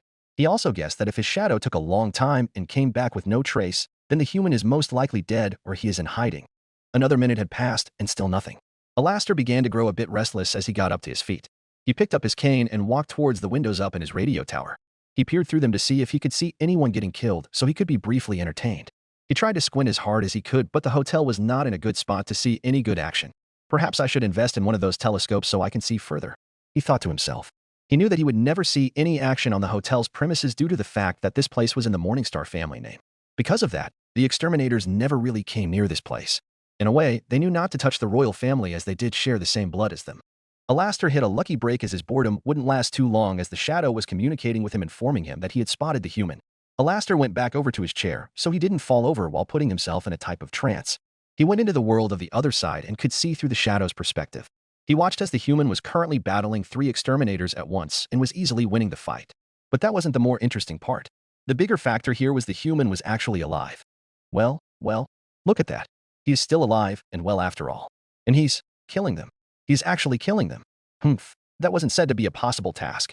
This may end up being a bit of a foolish decision, but who doesn't like taking risks? He thought to himself. Alastor got up from his seat and basically walked towards the windows. Using the power of what he called the void, it allowed him to practically transport from destinations in record time. This destination happened to be right next to the human himself. He adjusted his suit as he was around 20 feet away from where the human was. He looked around and saw 2 dead exterminators and could figure out pretty easily that the human was the one who killed them, especially since he was currently battling one. He is currently doing battle with the angels and he's winning, and by the looks of it, he's already killed some. No demon in hell has ever slain one before, but I suppose it took a human to finally kill one. Quite interesting. He watched as the human stabbed the exterminator right through the chest with its own spear and just tossed it to the ground like a rag doll. He then watched him walk over and place his large boot on the exterminator's chest and point a shotgun at its head before pulling the trigger and splattering its blood on the streets of hell. Alastor couldn't be more entertained by the carnage. He figured now would be a good time to say hello since the human had some downtime. Bravo, bravo, my good man. The question is finally solved if you were still a part of the living or you had died at the hands of these heavenly lowlifes, Alastor said as he had a big smile towards the dead exterminator. He looked back to see that the human was pointing his shotgun at his face. I can assure you I'm not going to join them in an attempt to kill you, so you can kindly point that gun of yours elsewhere. While he was speaking, he used a hand to push the gun away from his face. The Slayer gave him a mean look before slowly lowering the shotgun down to his side. He wasn't going to bother to put it away just yet, as there was no guarantee that he wouldn't need it again. Alastor should count himself lucky. The Slayer would have never expected to see him out here, so he almost blew his head off. Usually, I spend my extermination locked up in my radio tower, giving the people of hell fantastic commentary of the poor souls who find themselves trapped during this wretched event. But being this up close and personal is a lot more fun. It seemed to be perfect timing as he watched a demon in the distance get stabbed multiple times before dying of blood loss. But Alastor was spinning the truth a bit to the human. He normally was always inside during the cleanse, as every smart overlord knew to not go outside. He was normally never up close and personal. Coming from Miss Charlie, she forgot to educate you on this wonderful event. I mean, she had to forget if you willingly left the hotel to be out here during this time, which I can completely respect. It is true that he was never told that this event was going to happen. Since you are just uneducated, I'll give you a simple rundown of this whole event. This event is pretty simple to follow. If you take those working eyes of yours over to that big clock tower over there, you'll see that it always has the time of day and the days counting down to the yearly cleanse. For an entire day, these creatures. He started before using his cane to point at the dead one to the right of them, including the one you just slaughtered, come down from the world above to slaughter any demon in sight. I had wondered if you would become a target since you are not a demon, but I guess they must assume everyone they see is a demon. Many demons around hell refer to them as exterminators, exorcists, angels, and so on. The Slayer looked away from Alastor and towards all of hell at the beings he now knew was referred to as exterminators. He pretty much could take their job title, as well as they were not doing a good job exterminating him. According to Alastor, they were only attacking him because they think he was a demon. He started to wonder if his preacher suit was giving off a demon presence. He figured that could be a cause for them thinking that way. You seem to be giving off a sense of fear in a lot of them. I am surprised that you are not getting swarmed with them by this point in time. I can easily tell that you have had your fair share of carnage today, Alastor said as he was referring to the yellow and green blood residing all over the Slayer's armor. Of course, the Slayer could not fully tell how much blood was on his suit. While he did have blood coming from that cut on his right bicep, it was probably nothing compared to the blood of the exterminators. Well, Alastor began to say as it went towards the dead exterminator and picked up the spear. It was odd to hold one of them considering it was one of the only things that could actually kill him. I hadn't really bothered to hold one of these as most of the scavengers of hell collect them by the end of the cleanse, but these are extremely valuable in hell. You can slaughter some tough beings in hell with these, myself included. But no one is idiotic enough to attempt such a thing, he said as he looked at the Slayer, making sure he wasn't going to get any funny ideas with that information. The Slayer gritted his teeth and started to clench his shotgun a little tighter as he almost saw that as a challenge and was prepared for this Alastor to make a move on him. But Alastor never did. Well, now that you have been properly informed, and I can confirm that you haven't met fates, and just yet what shall you do now? Continue to bask in the extermination for the many, many hours it has left? Or will you venture back to the hotel and wait it out like everyone else? Well, except those who have been mutilated by them, Alastor asked. The Slayer just stared at him, remaining silent, not giving him any sort of answer in any form. At this point, they could hear the sounds of bloodshed and screams from the distance as either man waited for another to speak. Humph. No answer, I see. Alastor spoke. He then saw a group of exorcists coming this way and knew it was time to leave. Well, then I guess I will leave you to whatever decision you make. You know where the hotel is, so I know you can find your way back. Au revoir, Alastor said with a bow, and in that instance, a dark cloud seemed to engulf him, and when the cloud vanished, so did he. The Slayer looked away from where Alastor last was and looked towards the sky. The exorcists that were coming this way ended up passing the Slayer where he was and kept on flying straight. He still would find these exterminators flying around the sky so they can go over the buildings. Made it a lot quicker and easier to travel street from street and to spot any target. The Slayer started to walk down the street now as the carnage kept on going around him. As he walked, saw a couple of those exterminators ahead of him. From the looks of it, they just tag-teamed a couple of demons, adding a few demons to their kill count. He clenched his grip on his shotgun as he got closer and closer to them. The exterminators turned and spotted him. The Slayer was ready to kill a few more of them, but that's not what happened. That sinister smile they all had was not so sinister. They both looked afraid to see him and took flight to fly away. The Slayer figured that word may have been spreading between them that he was not someone to try and kill. Or, they were the last two exterminators that ran away hours ago, but who knows? They all look similar after all. Even if those were the same two he saw earlier, this pattern began to continue with every other exterminator he saw. They all were completely scared of him and just kept flying away and leaving him alone. He was now getting the same treatment he always gets no matter where he is. One that says, I ain't going to mess with that guy. The Slayer wasn't just going to go and kill every exterminator he saw now because of the other ones that tried to kill him. These exterminators that he saw now were the dumb ones. The ones he just killed were the stupid ones. As a familiar quote goes, you can fix dumb, but you can't fix stupid. Besides, it's not like these creatures are the demons he fought back in his own home world. These things weren't the ones who ruined his life and took everything he cared about away from him. Also, it feels like these exterminators have some type of brain that allows them to actually think or show a type of emotion. But the irony of that came to an end as a couple more who were not aware of the Slayer's destruction through this cleanse came down to kill him. The Marine loosened up his shoulders and would teach these exorcists a lesson. Hazbin Hotel hours later. The group at the Hazbin Hotel was still trying to find ways to kill time. This was the group's very first extermination together, and they weren't sure what they should do. Angel was currently lounging out on one of the couches looking at his phone, while also listening to music with headphones on his head. Husk and Nifty were over by the bar, actually playing a card game that Nifty suggested, which came as a surprise to Husk, because he was very good at card games, and typically mopped the floor with those who tried to challenge him. Typically, Husk likes to play the more advanced card game like poker/Texas Hold'em, or even blackjack. But Nifty isn't too good with the rules of that game, so they are just playing the game of Crazy Eights. Charlie and Vaggie were over by the check-in desk sorting through the keys to all the rooms, making sure every room that was open had the key to the room. They probably had done this several times already, but they also have been trying to kill time, just like all the others. Alastor's location was a bit unknown at the moment. Everyone just assumed he was in his room or up in his tower of his, but we can tell where he slipped off to. But it would be a lie if in the back of everyone's mind was thinking about the Slayer outside in hell during the extermination. It had been many hours since the start, and he hadn't come back yet. They don't know that he had been slaughtering any attacker in his path with ease and was going to be just fine. They were about to find out as the doors were opened, and the people of the hotel knew exactly who was. The Slayer pushed the door closed behind him. He now held his pump shotgun and slowly walked down the hallway as the Exorcist's blood that resided on his armor began to slowly drip off and onto the hotel's floor. Holy fuck, Angel said first as the Slayer looked like a mess. Oh, thank goodness you made it back. I'm so sorry I didn't tell you about the extermination. It's my fault you were put in that dangerous situation, and Wait, what is this? Charlie spoke really fast as she rushed over to him. She was confused at the liquid that was all over his armor. She had never seen Exorcist blood before. The Slayer also took that by surprise, as normally he didn't receive apologies and he wouldn't have blamed her for anything. Not like he cared about being put in dangerous situations. Vaggie quickly got to her feet and approached the man. She looked at him and knew what he was covered with. Angel blood, and knowing what event just took place, it was a safe bet it was their blood. He's covered in Exorcist blood. You know what their blood looks like? Angel questioned, as it wasn't the normal color of blood. Vaggie wanted to play that off to not give away her secret. Well, there was a cleanse going on. The only beings out there are demons and the exorcists. I don't think demon blood looks that color, she said, and played it off really well. Humph, that's a good point, Angel replied as his eyes were now drawn to the Slayer. Wait, he killed an exorcist? Charlie questioned, as that seemed like an impossible task to complete.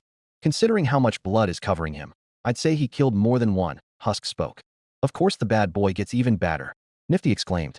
But that isn't possible. I thought they were invincible. I mean, no one has killed any before.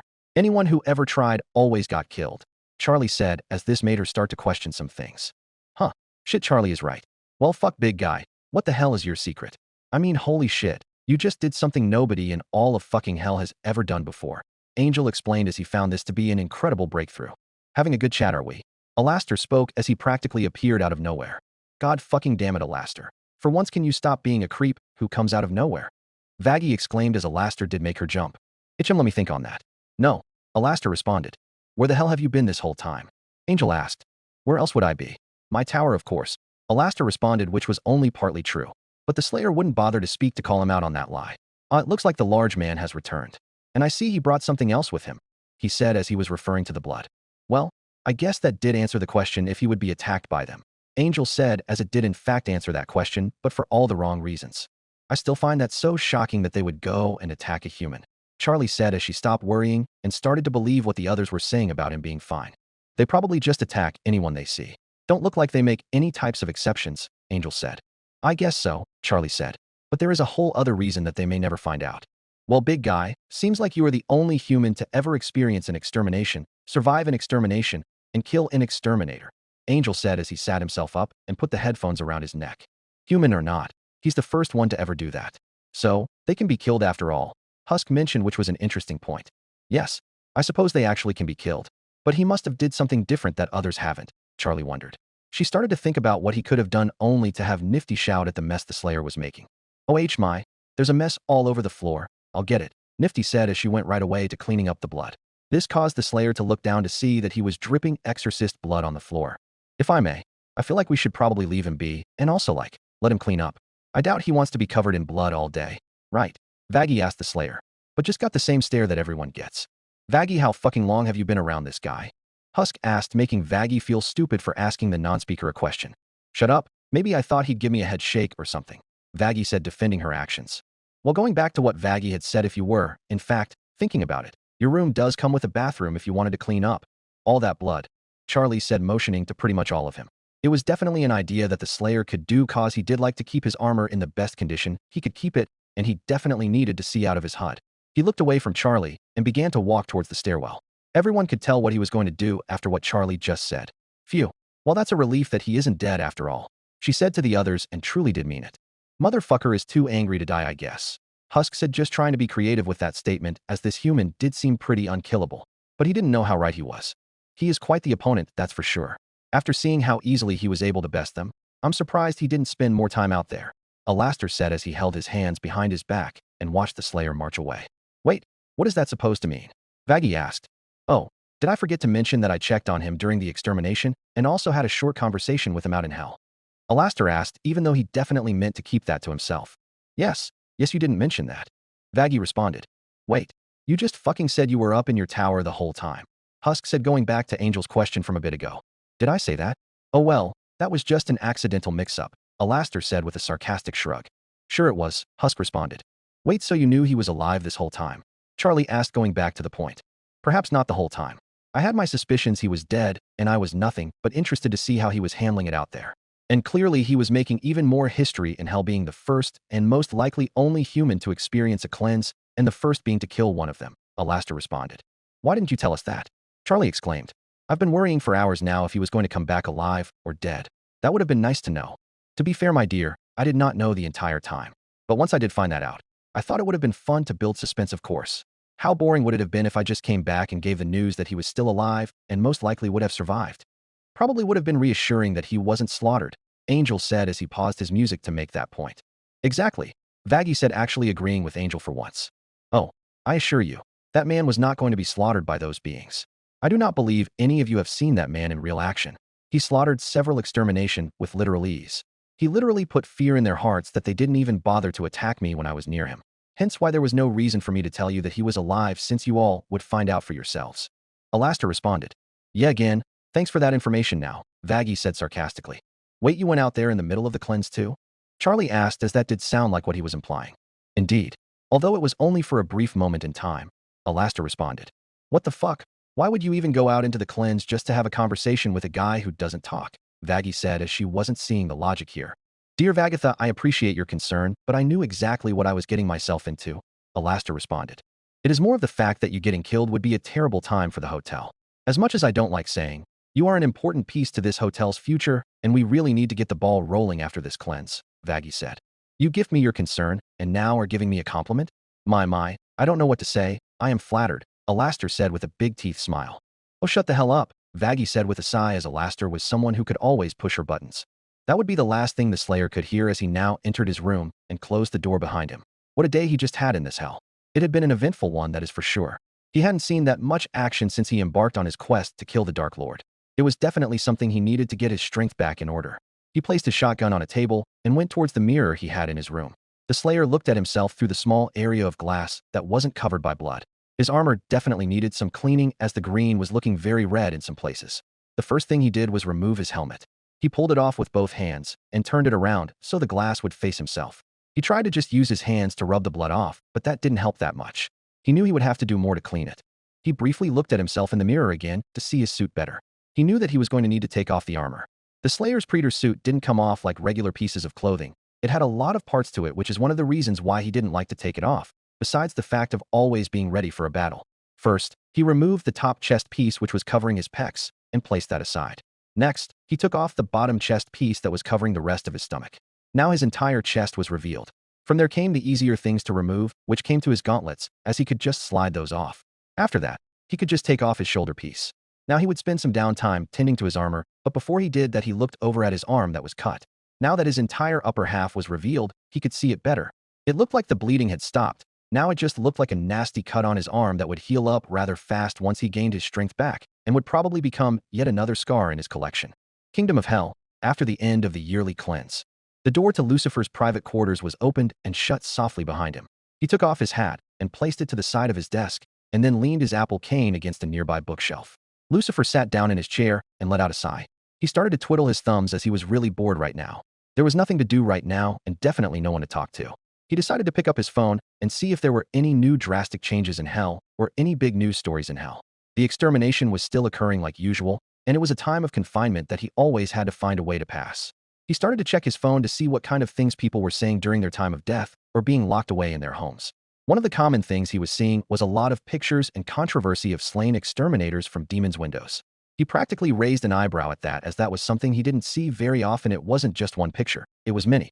Pictures of exorcists that were missing limbs, had their chest cavities exploded, and other bloody messes.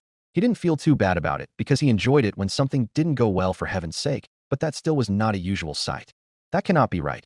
No one has ever gone out and killed one of them. And it's not just one, it's many. The people of Hell would never rally to kill them. Would they? No, that is preposterous. They are all too scared to do something of that nature. Who could have done this? Lucifer thought to himself. He was just mindlessly scrolling along to see what the people of Hell were saying in case someone had an answer. He closed one app and swiped through to others to find something. He was about to put his phone down until he swiped and came across something new that was never on his phone before. What the hell is this? Lucifer said out loud and to himself as he looked at the 4 new files that resided on his phone. He peered at them hard to make sure he was seeing them right. Where the hell did these come from? Did Vox do some technological shit and put these on here? He said as he looked at them. They didn't have a specific name, but were titled Log 002, Log 005, Log 006, and Log 007. His interest was piqued as he looked at the first file. It's a log entry. How the fuck did someone's audio log get on my phone? Lucifer then decided he might as well hear what the audio log contained. At this point, he was prepared for that log to contain some kind of weird shit or some kind of threat someone sent him because they were too scared to say it to his face. He pressed play on the first audio file and placed his phone on the counter so he could sit back and listen. This is Dr. Elena Richardson, Log Entry 002, Subject Analysis of Doomslayer. January 24th, 2163. There is no chance that the subject is a demon. We have blood samples pulled from Mars base event that show his blood type is AB positive. He is male with a genome that makes him very much a member of the human race, but the enhanced strength, speed, and athleticism would indicate otherwise. But we can see from the blood samples that there are foreign bodies present of unknown origin. I cannot, as a contributing member of the scientific community, agree with the assumption by some of my colleagues that he is, for lack of a better word, a god, an avenging angel, the right hand of doom here to save humanity from its sins. But I cannot ignore that the timing of his arrival, the identity of his enemies, the fire and brimstone element to this catastrophe we currently find ourselves in has definitely shaken my scientific resolve. Lucifer's eyes were glued down to his phone, and his ears were locked in at the log he just heard. What the hell? Was that about the fucking human? That has to be. No one else matches that description. And the fact that these appear out of nowhere when he appears out of nowhere is not a coincidence. Lucifer decided he would shut his trap and just listen to the other logs. He was completely invested now, as it seemed like he would finally get some answers. This is Dr. Elena Richardson, Log Entry 005, Subject Analysis of Doomslayer. February 2nd, 2163. Maybe he's a god. Maybe he represents humankind's rage, their will to persevere, to overcome that which would threaten our survival. He is uncompromising, a relentless being of violence that knows no mention of the hesitation shown by our many leaders and politicians during our time of judgment. Can he overcome them? Alone? If he can't, we, as a species, all species, will not survive. Elena Richardson, Log Entry 006. February 9th, 2163. The only thing they fear is him. We watched as the Horde overwhelmed the very best and most advanced machinery and weapons technology that we could muster against the opposition. It was useless. They moved too quickly. They cared not for themselves, only sought out the blood of humanity. They were willing to sacrifice their own to get to the heart of our world. We slaughtered thousands and millions more followed, but then he came. He cut through them like a sickle through a field, his fury surpassing their own. He is faster, more relentless. I believe him now to be more than just a man. He is Doom. This is Dr. Elena Richardson, log entry 007. March 3rd, 2163. And with him lies our salvation. For as he gains in strength, so do they fall in numbers. The priests command the armies to the north and south, but he controls the fight. The inner circle of death is where he resides, hunting them at the far reaches of the earth and beyond. I am a believer now. I feel it is in Doom that I have faith. The Slayer is the spear that stabs at the heart of our attackers, and those that would seek to harm us should feel warned. For there is only one dominant life form in this universe, and it carries a steel-barreled sword of vengeance. All hail the coming of the Destroyer. The Slayer's time is now. Lucifer picked up his phone again to make sure that was the last one, and it was. He was trying to find a way to process this information, as it was definitely a lot. Somehow, he obtained these audio logs that had to be about the human. He began to rub his chin as he was thinking of the things said about this human. At this point in time, he had only one thought, and one thought only. He is called the Doomslayer. What kind of human is this? Chapter 19. New Revelations. This is Dr. Elena Richardson, log entry 002, subject analysis of Doomslayer. January 24th, 2163. There is no chance that the subject is a demon. We have blood samples pulled from Mars base event that show his blood type is AB positive. He is male with a genome that makes him very much a member of the human race, but the enhanced strength, speed, and athleticism would indicate otherwise. But we can see from the blood samples that there are foreign bodies present of unknown origin. I cannot, as a contributing member of the scientific community, agree with the assumption by some of my colleagues that he is, for lack of a better word, a god, an avenging angel, the right hand of doom here to save humanity from its sins.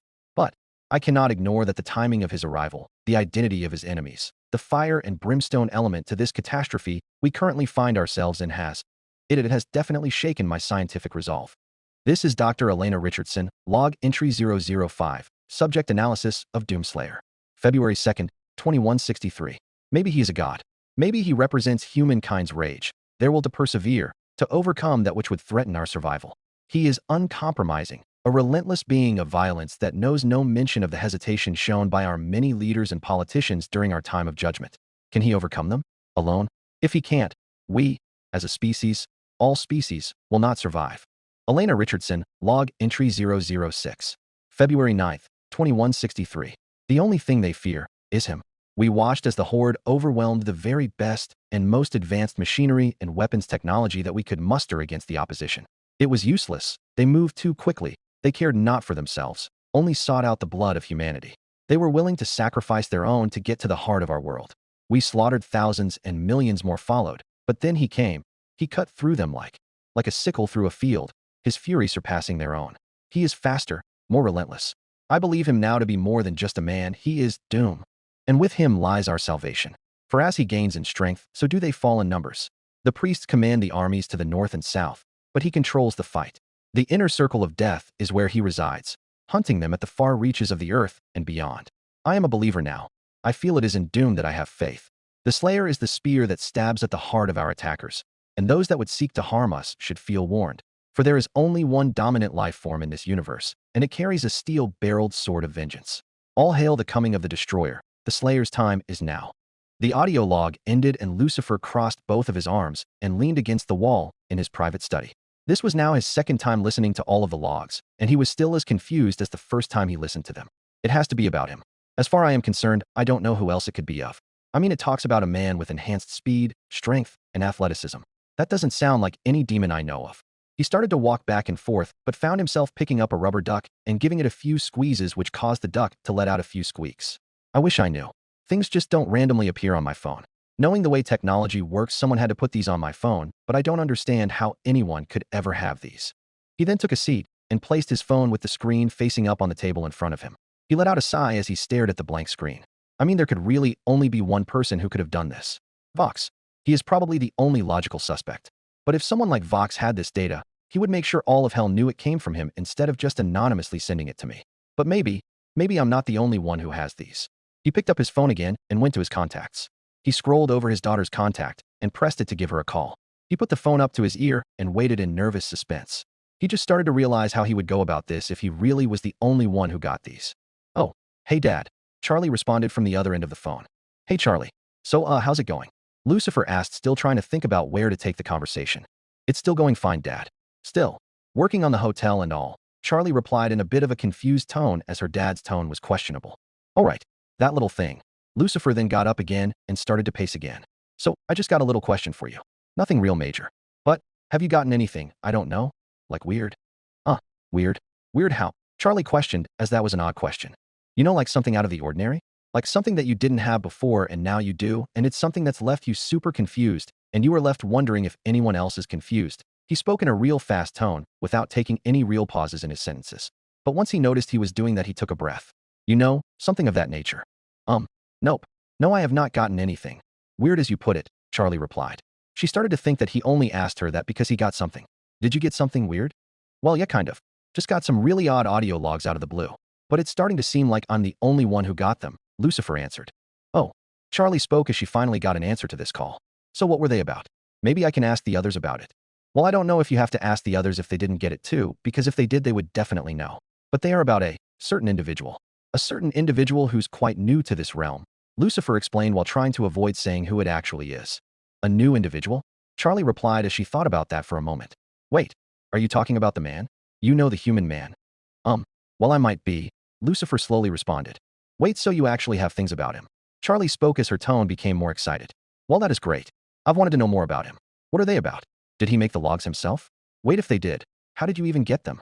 Whoa, okay, lot of questions at once there, Lucifer exclaimed, so she would try to only ask one question at a time. Right? Sorry, but can you answer any of them? Charlie asked. I suppose they are about him in some way, although they don't give enough detail. As far as I know, I don't think he made them, and for where the hell they came from, I don't have any sort of clue. It's like they just appeared on my phone out of nowhere, Lucifer replied. Oh, Charlie responded. So that is why you were wondering if they appeared on my phone too? Pretty much. But it sounds like they didn't, and it also seems like they only appeared on my phone. So now I'm questioning what I should do with them, Lucifer said as he picked up another one of the ducks laying around in the room. Well, I think you should share them if you can. I'm sure everyone else would be interested in hearing about him. I mean, he is quite popular in hell these days. Charlie spoke as it would be a way for her to know about the logs too. Don't I know it? Lucifer replied, and he did know it too. Okay, well, I guess I'll think about what I want to do and if I will share them or not. But that is really all I was wondering, so I guess I'll talk to you later. Oh, okay. Bye, Dad, Charlie replied. Goodbye, Charlie, Lucifer said as he ended the phone call. He began to rub his face with his hands over all this. This human just has to be the most complicated person you could ever meet. First, I think he's just some big human who's playing dress up to now hearing about some logs that are apparently set 141 years in the future. The literal fucking future. Is this supposed to tell me that this guy comes from the literal future? Cause that shouldn't be possible, Lucifer said as well. He was somewhat right, but the Slayer comes from a timeline where the world is a lot more advanced and probably wouldn't look the same as this timeline would look in the year 2163. Lucifer let out a small sigh. Perhaps I shouldn't be shocked by this. He has to be here for some bigger purpose than what I originally thought. That has to be the reason why he isn't leaving hell. I have zero clue why a human would willingly stay here, especially with all these terrible demons. As before, all I can make are assumptions because he won't say. And with my assumptions, I can assume that he knows something that we all don't. I mean, these logs just bring up question after question. This woman keeps referring to something but doesn't give an actual name. Just uses the word they or them. They move too quickly. The only thing they fear is him, hunting them at the far reaches of the earth. They cared not for themselves. Like, what the hell is this referring to? Is this man some kind of earthly protector that fights some kind of creature? These logs make it out to seem that this human is used to fighting what sounds like literal wars, he said, coming up with his own assumption. That would be all anyone could do was assume. This woman also believes he achieved God status? Heaven just doesn't bestow power on humans out of the literal blue. Unfortunately, this woman didn't give me a straight answer. Perhaps the angels found some way to do that. To give a being of their choice a bunch of power. But why on fucking earth would they ever do such a thing? Lucifer said as he started to think hard about this one. Alright, maybe I will go out and share these. But who could I give them to share? I'd rather not give that snotty bitch Killjoy any sort of big news story such as this. Perhaps I could go to Vox, as much as I don't want to. He obviously is very good with technology, and all of hell practically owns a phone. Maybe he could distribute these files onto everyone's phones so they all can listen at their disposal. Lucifer said, coming up with another possible game plan. I will take the rest of this cleanse to think on what I will do next. Now that I have this new information about the human, it will make things a lot more interesting. He stated, and he was absolutely right. Hazbin Hotel. The Slayer was still working on his armor ever since his return from his battle with the exterminators. He had fully cleaned himself up, especially the blood from the wound he had. He was about halfway through cleaning up his armor as he finished the bottom half of the armor not too long ago and was working on the top half of his armor. It definitely was a bit of an odd feeling for him to be sitting here bare-chested, as nowadays he always was wearing armor. His work was interrupted as he got a few knocks outside of the door. He had a feeling of who was going to be on the other side. The Slayer got to his feet and walked over to the door. He wouldn't bother putting all his armor on and his helmet. It wasn't like he cared if anyone saw his bare chest or his face. He opened the door to find the person he completely expected to be on the other side, Charlie. "Oh," Charlie said as she did not expect to see the Slayer without anything covering his upper half. To her, it was seeing someone with a big beard for so long and then seeing them after they shave it. But even to her surprise, she did find herself looking at him. Charlie was still interested in anything involving human complexion, and he was still the first human she had ever seen and now the first human body she had ever seen. Another part was that Charlie was a bisexual, so it wasn't like she would deny that he had attractive qualities, and besides, no demon in hell has as much muscle as him. His pecs were massive, his shoulders were extremely broad, and he had washboard abs, something the majority of hell did not have. Another thing she noticed was that he also had his helmet off, so it felt a little more normal to look at him instead of having to pull his helmet off while he was in a coma. At this point, her subconscious kicked her to tell her that she had been looking a little too long and hadn't said a word. Sorry. I just have only seen you with that full suit of armor you have that I did not expect to see you without it," she said with a nervous chuckle. "Anyways, may I come in? I just wanted to talk to you for a moment." The Slayer stared down at her for several seconds before slowly turning around and walking back into his room. Due to the fact that he did not slam the door right in Charlie's face and told her that she could come in. So she did exactly that as she walked in and shut the door behind her as she wanted to keep this a private conversation. She knew the others at the hotel too well and the fact that they loved secret information. As the Slayer walked towards his armor, Charlie noticed something and wondered if she should keep it to herself. When she was looking at his upper body, she noticed the exact same pattern that she saw on his face. Tons of scars. She could see it on his chest, his forearms, his arms, and now his back. It was a large amount of scarring that you could never see under all that armor of his. It looked like a ton of cuts, some deeper than others. Some of them had a few cuts in a perfect pattern, the look of a claw mark. Charlie really began to feel bad for him as she really wondered who or what caused all of that. It made her really wonder about where he came from and what his past truly had in store. It really made her think that he had a lot of pain that he was holding on to and a lot of pain he was trying to keep inside. It's mainly why she didn't know if she should ask about it. It may open up old wounds, or in this case, scars. The Slayer sat down on the bed and continued to clean his armor while Charlie pulled up a chair in the room closer to the bed. "So, the main reason for my visit is to see how you're doing," Charlie spoke. The Slayer continued to clean his armor, but Charlie knew he was listening to what she was saying. "And I know you are not one to say how you are really feeling, but I can't just pretend what happened didn't happen. Yesterday you collapsed, and we're out for a whole day, and then not even a half hour later you were fighting deadly, and I mean deadly, exterminators for hours. That seems excruciating on one's body, and I'm very aware that you are extremely physically fit, but I still don't know how you or anyone could handle that all at once." The Slayer stopped cleaning his armor and rested his arm on his leg as he began to stare at the floor. The action by the Slayer really made Charlie believe that he was listening and was starting to think about what she was saying. "I also am aware that you are considered to be very different from humans, that you are a lot stronger than they are, and what you have done in hell as a human shouldn't be possible, but you've done them. I don't know what you normally do, but..." Charlie bit her tongue a bit as she was really questioning if she should say this, but she felt like she needed to say it. "I feel like whatever has happened in your past has not been pleasant. I can't ignore all the scars I have seen on your body. I've never seen someone with so many." The Slayer shifted his body and then turned his head towards her as he started to look at her dead in the eyes.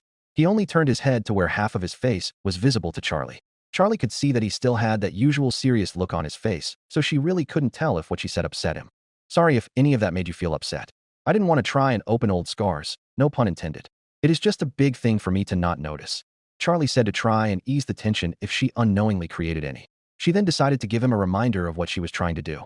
"With all of this, if you ever feel like sharing what has happened to you in the past, or whatever issue you're having right now, I would be glad to help. I have been told to be a good listener," Charlie said, trying not to toot her own horn. The Slayer slowly looked away from her and looked down at his chest, and then at both of his arms.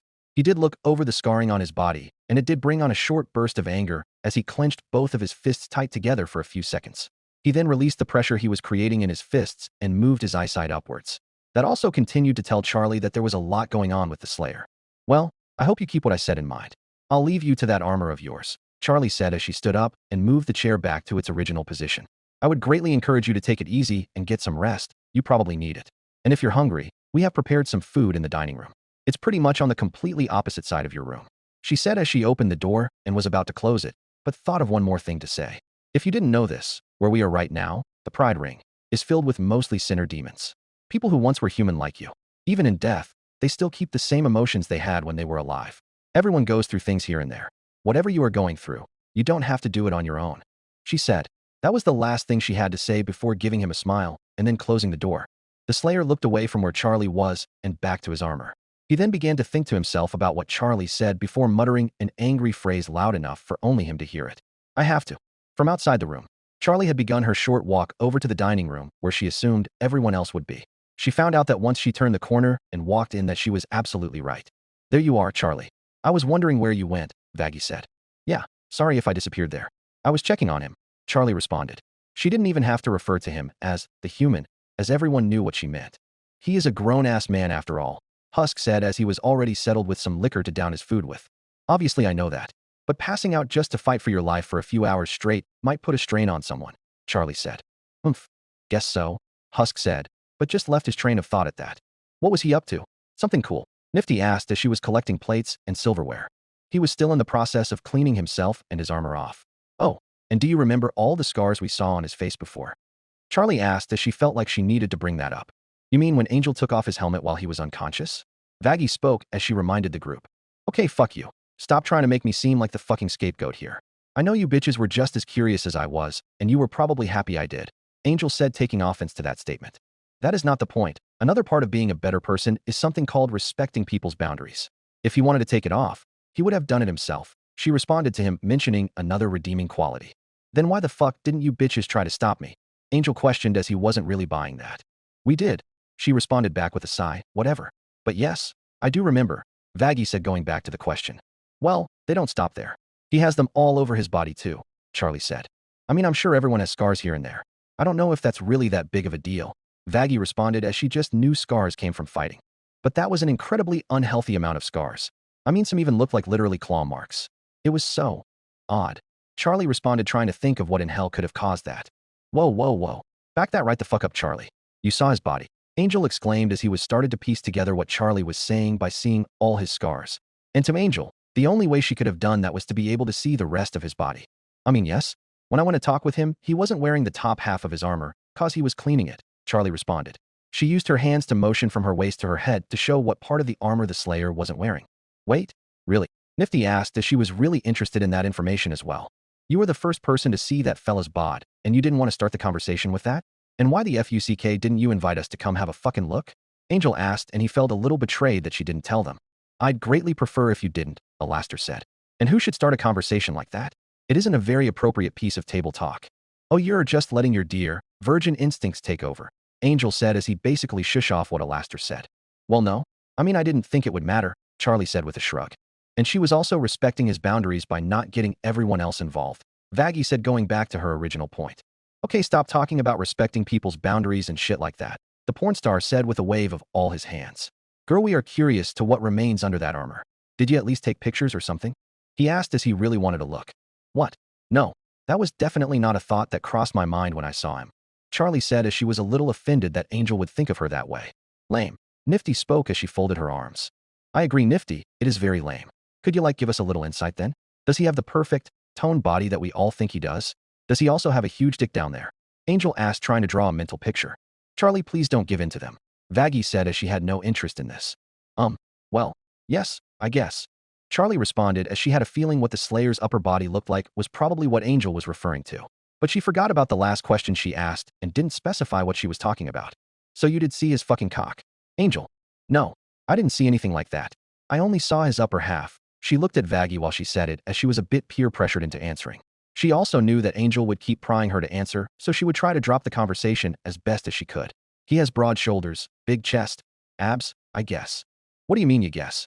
You clearly know, Angel said with a smirk as he wanted more descriptive details. And how big would you say his chest was? Nifty asked. Charlie looked over to her to see she was standing on the table with a notepad in hand and was doing her best to sketch the Slayer. Nifty, what the fuck are you doing? Husk asked as he knew what she was doing. He was meaning it like she shouldn't be doing it. You know I love to make fanfics with illustrations. This is the material I need, Nifty answered. You don't understand it, Husk. Charlie just got a free look at what I can assume is the best body in this entire underworld, Angel said, coming to Nifty's defense. And I'm so glad that this dinner session turned into a drool fest over the human, Husk said as he folded his arms and slouched back in his seat. Something we can both agree on for once, Alastor said as he and Husk were both on the same page. You don't gotta be jealous. While I would love to get a hold of that hunk of muscle, both of your bodies are still plenty desirable, Angel said as he winked at them both. Well, this has been an outstanding time, but I think I will excuse myself to enjoy the extermination elsewhere before I end up killing Angel, Alastor said as he got up from his seat and proceeded outwards. Yeah, I'm out of here. Hanging out with all of you is like drinking rum. Every so often I'll go back to it just to remind myself how much I hate it, Husk said as he followed Alastor. Oh, they are so flustered, Angel said as he let out a laugh after. Well, thank you Angel and Nifty for bringing up your sexual thoughts during mealtime, Vaggie said with an annoyed look. Look, this is some groundbreaking shit. You can't expect us to not talk about it, Angel responded. It would be nice if you didn't talk about it right here, right now, Vaggie responded. You're only saying that cause you're the only person in here that doesn't like men. I know Charlie had a boyfriend once. Clearly, you must have been drooling at the sight of all that muscle, Angel asked Charlie. The main reason he asked that question was to annoy Vaggie further as he knew she wouldn't like it if Charlie said yes. Angel, what kind of question is that? Charlie asked as she didn't want to answer. That's not a no, Angel said with a smirk. Yeah, it's not a no, Nifty said as she began to furiously write something down. Angel, can you just shut the fuck up? And Nifty, what are you writing down?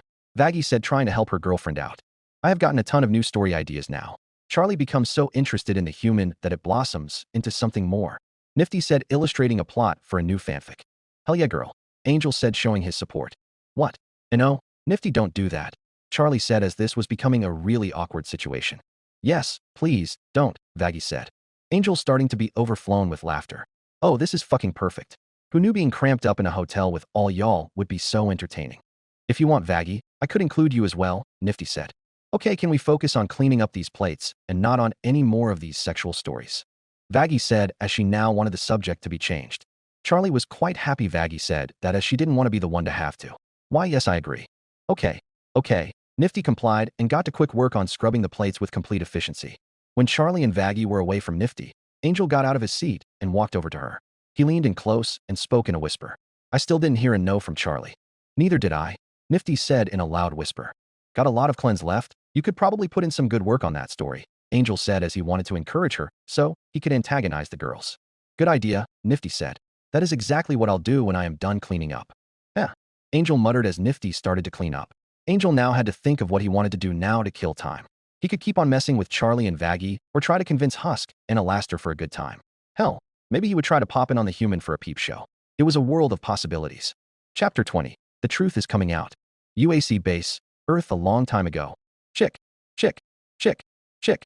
The slight sounds of rounds being added to a shotgun would always be a satisfying sound as long as Marines were concerned, especially for the Marine in question. He looked over his weapon before placing it on the table. He heard footsteps coming into the room and saw that a new captain was on the scene. He walked up to him and slowly came to a halt a few feet away from him while holding a weapon of his own. He looked over the Marine sitting down in the chair before speaking. Since I have met every other man in this squad besides you, I would have to guess you're the transfer. Aren't you? You'd be right, the Marine responded. Thought so, the captain said. He then watched as the Marine in question picked up the shotgun off the table and began to look through the scope. Whoa, slow your roll, Marine. You won't be needing that, he said as he put a hand on the shotgun and lowered it. Why not? The Marine asked as he didn't understand the issue. Because the plan for you has changed. You aren't going in with us. I'll need you to keep guard outside of the base, watch for any dangers, and set a perimeter while we figure out what is going on in the base, the captain responded. What? The Marine asked fiercely as he never expected to hear that. He was one of the most skilled soldiers that you could ever find and always was included in the main assignments. You heard me, Marine. Before I came here, I read up on your file. Found out you were kicked out of the Marines and were stationed here. Attacking your superior? Goddamn son.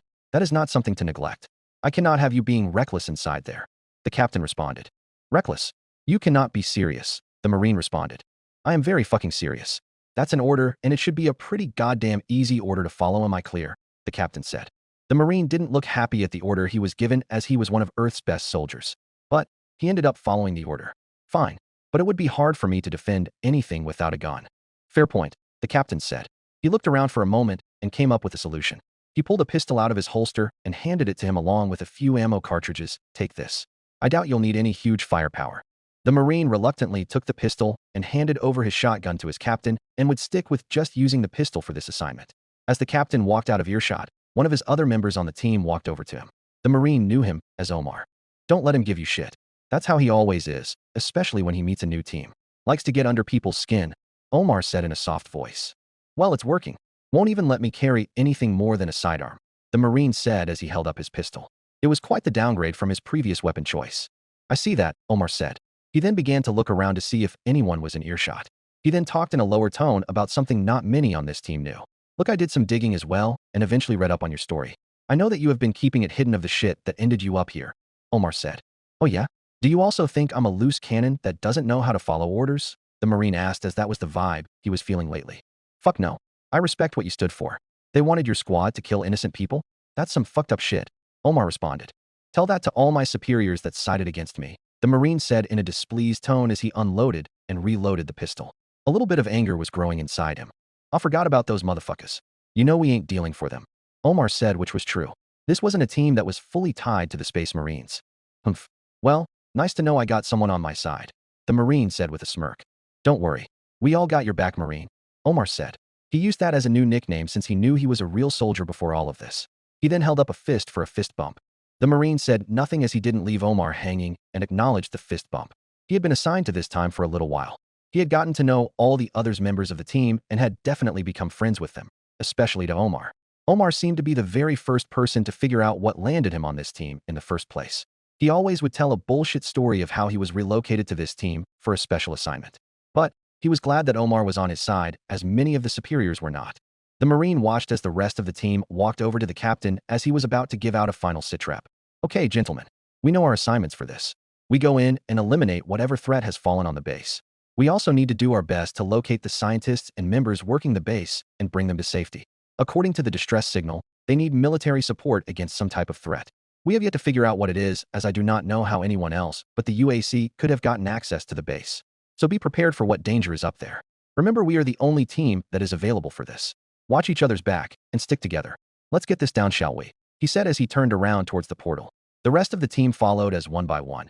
Each man stepped into the portal and was teleported all the way up to the UAC base on Phobos. The Marine was the last one to step through. The process was very quick. You could blink and you would already be on Mars. He walked through and saw that the rest of the team was waiting for him. Once they saw him, they proceeded to move in. The Marine followed his assignment and stayed back to secure a perimeter. From there, he would continue to hear the sounds of his team's radio traffic. Keep those comms ready at all times, gentlemen, the captain said. Hoorah, Johnson said, imitating a Marine chat. What the fuck did they say caused all this? Lawrence asked. Not fucking sure. The distress signal said, and I quote, we require immediate military support. Something fraggin' evil is coming out of the gateways. Computer systems have gone berserk, the captain said, relaying the message. Fraggin' evil, huh? Like fucking what? Are aliens from another dimension here to slay us all? Lawrence said as he started to take this less seriously. We'll have to find out then, won't we? People do not send those messages as a joke. This is a serious situation, the captain said. This made the Marine a little heated as he was just told that it wasn't serious.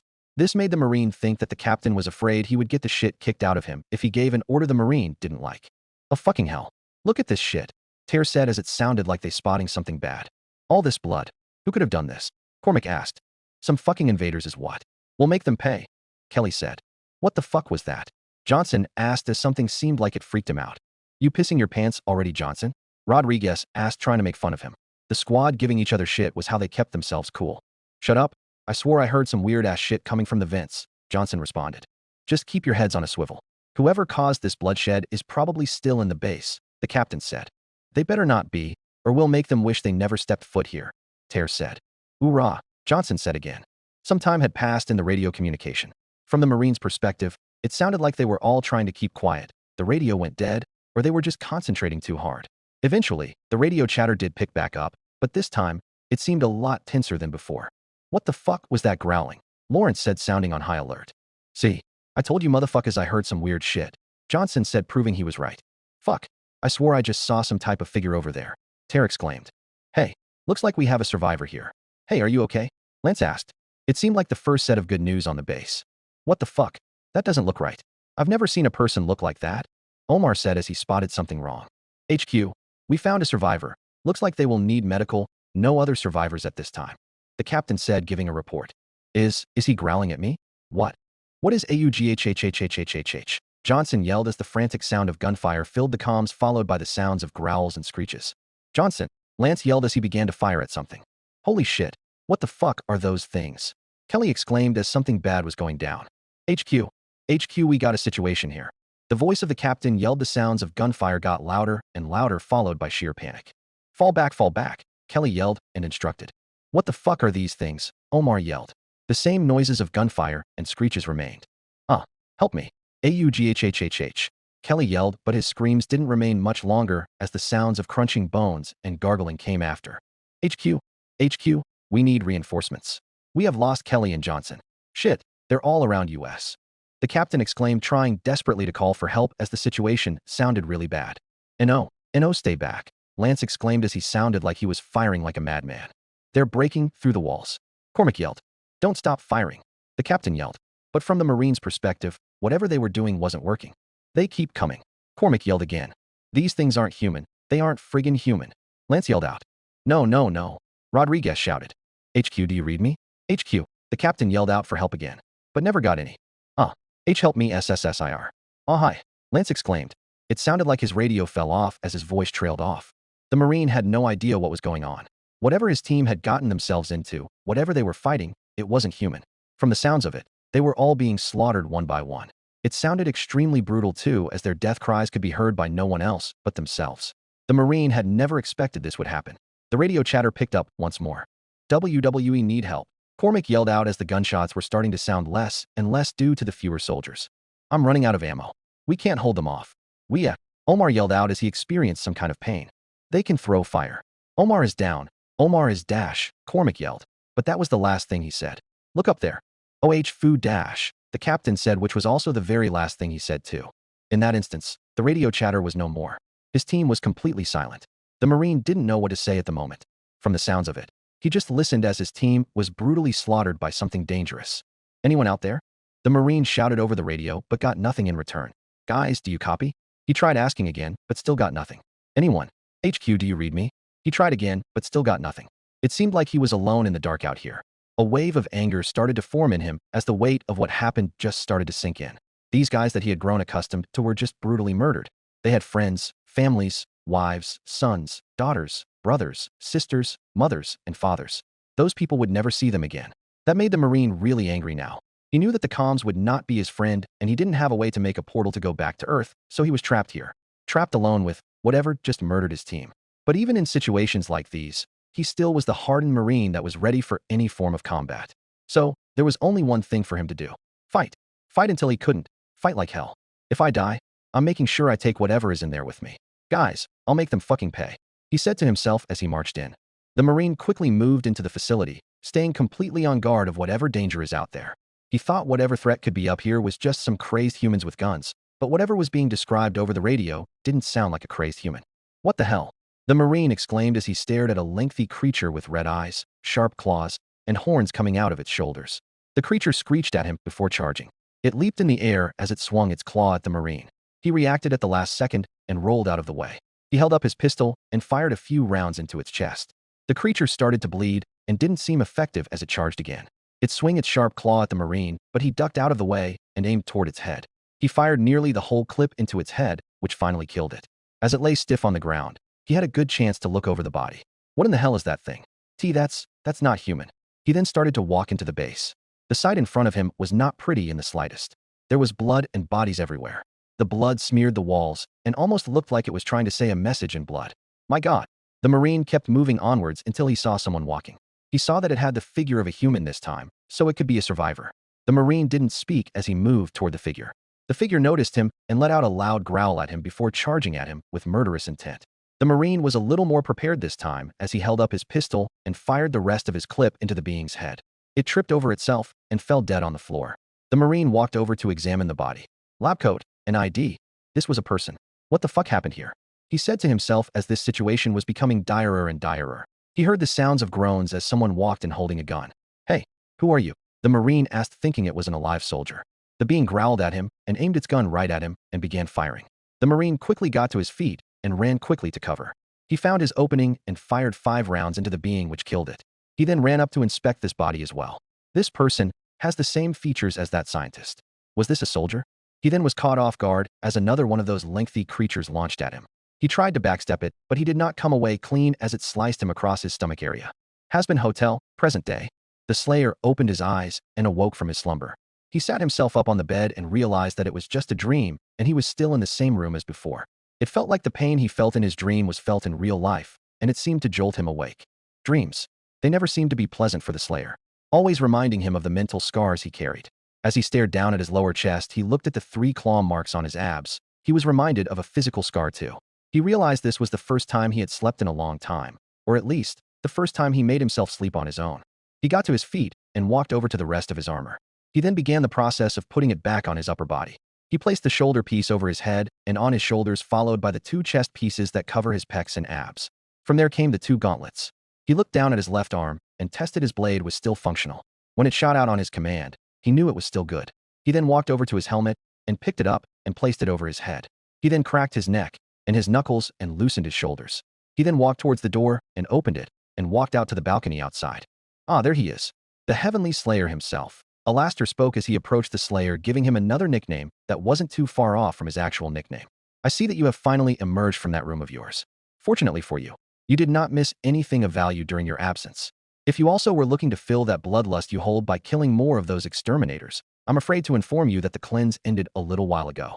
But, luckily for you, hell is a big place after all. He said the last phrase. He said it without the radio filter on his voice and actually sounded normal.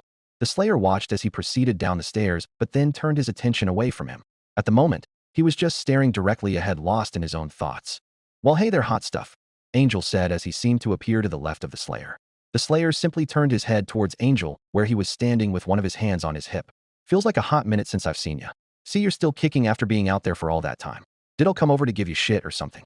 The Slayer didn't look at Angel as he turned his head, so it would face toward the very front of the hotel, where you could see the front doors, the check-in desk, the fireplace, and the lobby. If this seemed like another attempt at flirting with him, he was simply going to ignore it. So, are you busy at the moment? Angel asked. His tone seemed to completely change as it sounded like he was hesitant to ask that question. But it wasn't like he received any backlash for asking it, cause the Slayer didn't react in the slightest. Right? Dumb for me to try and ask you a question. Well, if you are not busy, I got a favor that I wanted to ask you. Now I know that I shouldn't be someone asking for favors, as I already owe you big time for getting me out of hot water with Val, but this is something that I need help with. He looked at the Slayer, who still kept staring forwards. At this point, he would just say his request and would see what happened next. So, staying locked up in the hotel for like a week is driving me a bit crazy. I'm a guy who likes to hit the town, fuck shit up, party hard, and maybe have some rocking sex on the side. Of course, I cannot do that cause I put myself in great danger running into Val or whatever goons he's got out there, so I can't go out there. At least, not on my own. So I would like to ask as a favor if you'd go out there with me. You know, like my bodyguard, in a sense. This got the Slayer's attention a little as he stopped staring ahead and turned to look at Angel out of the corner of his eye. Now look, you're kind of like the only person I can really ask for this. I don't really want to get the others involved. Charlie is sweet, and I think she realizes if she gets involved it could do more harm than good. Vaggie ain't strong enough to stand up to Val. Neither is Husk and Nifty. Well, they might believe they can, but they can't. And Alastor, well, you heard what he said. He would not stop Val from getting me if I was caught outside the hotel, so he's not an option. Then there is you. And a lot of you there is. You don't give 2 shits about rules, or how strong someone is, or any kind of fucking soul contract. You just do you. And holy fuck, I'd like nothing more than to have the kind of power you got. So you were kind of like my only hope. And it wouldn't be for an extremely long time. I just want to stretch my legs and get some fresh air, I guess. And maybe get some things to bring back with me. You know, like stock up on my own supplies. So, would you be willing to do that for me? You'd be doing me a huge favor. And I'd definitely try to find a way to make it up to you. I mean, I could think of a few ways. The Slayer then fully rotated his body towards Angel and stared right back into his eyes with his stern glare. He then looked down at his left arm and then at his blade. Angel watched as the blade on his wrist shot outwards. The Slayer examined the blade to make sure it was still sharp. Susu, is that like your unique way of saying yes? Or was that your unique way of telling me to fuck off? Angel asked as he wasn't 100% sure on what that meant. The Slayer looked back at him and retracted the blade. Angel didn't know it, but he would decide to help Angel with this task. He can tell that Angel is someone that has fallen into a constant stream of abuse and punishment by someone more powerful than him that he cannot do a thing about. And besides, if Valentino did show up, perhaps the Slayer can finish what he started. You're quite the confusing guy. Okay, well, I have to get something from my room. And how about this? If you are down in the lobby when I come back, then I'll know for sure that you're in. Got it, Angel said, but realized it was dumb of him to wait for a response. Right? I'll take that as you do get it, he said as he proceeded to his room. The Slayer watched him leave and then walked toward the top of the stairwell before walking slowly down the stairs. For Husk down in the bar, it was so easy to determine who was coming down the steps as no one had the sound of booming footsteps as the human did. Figured that was you, Husk said towards the Slayer. The Slayer looked at Husk for a moment as he walked by, but then looked away. He walked over to one of the couches and sat down. His blade was still on his mind as he decided he would check it again to make sure it hadn't gone dull. Husk was honestly intrigued by the blade attached to the Slayer's left forearm, as he had never seen some shit like that before. He wondered what kind of mechanism triggered that blade to protract and retract. It didn't look like the Slayer was hitting a button that made it come out, so he really wondered how it worked. It seemed like a really reliable tool having a literal sword attached to your arm at all times. Well, Husky, are you falling for the human too? Angel said, catching Husk by surprise. Husk hadn't noticed it, but it was odd that he was just staring at the human, not saying a word. No, I was, fucking never mind. Heh, you are cute when you are flustered, Angel said. I ain't fucking flustered, Husk responded. Yeah, Angel said, even though he wasn't convinced.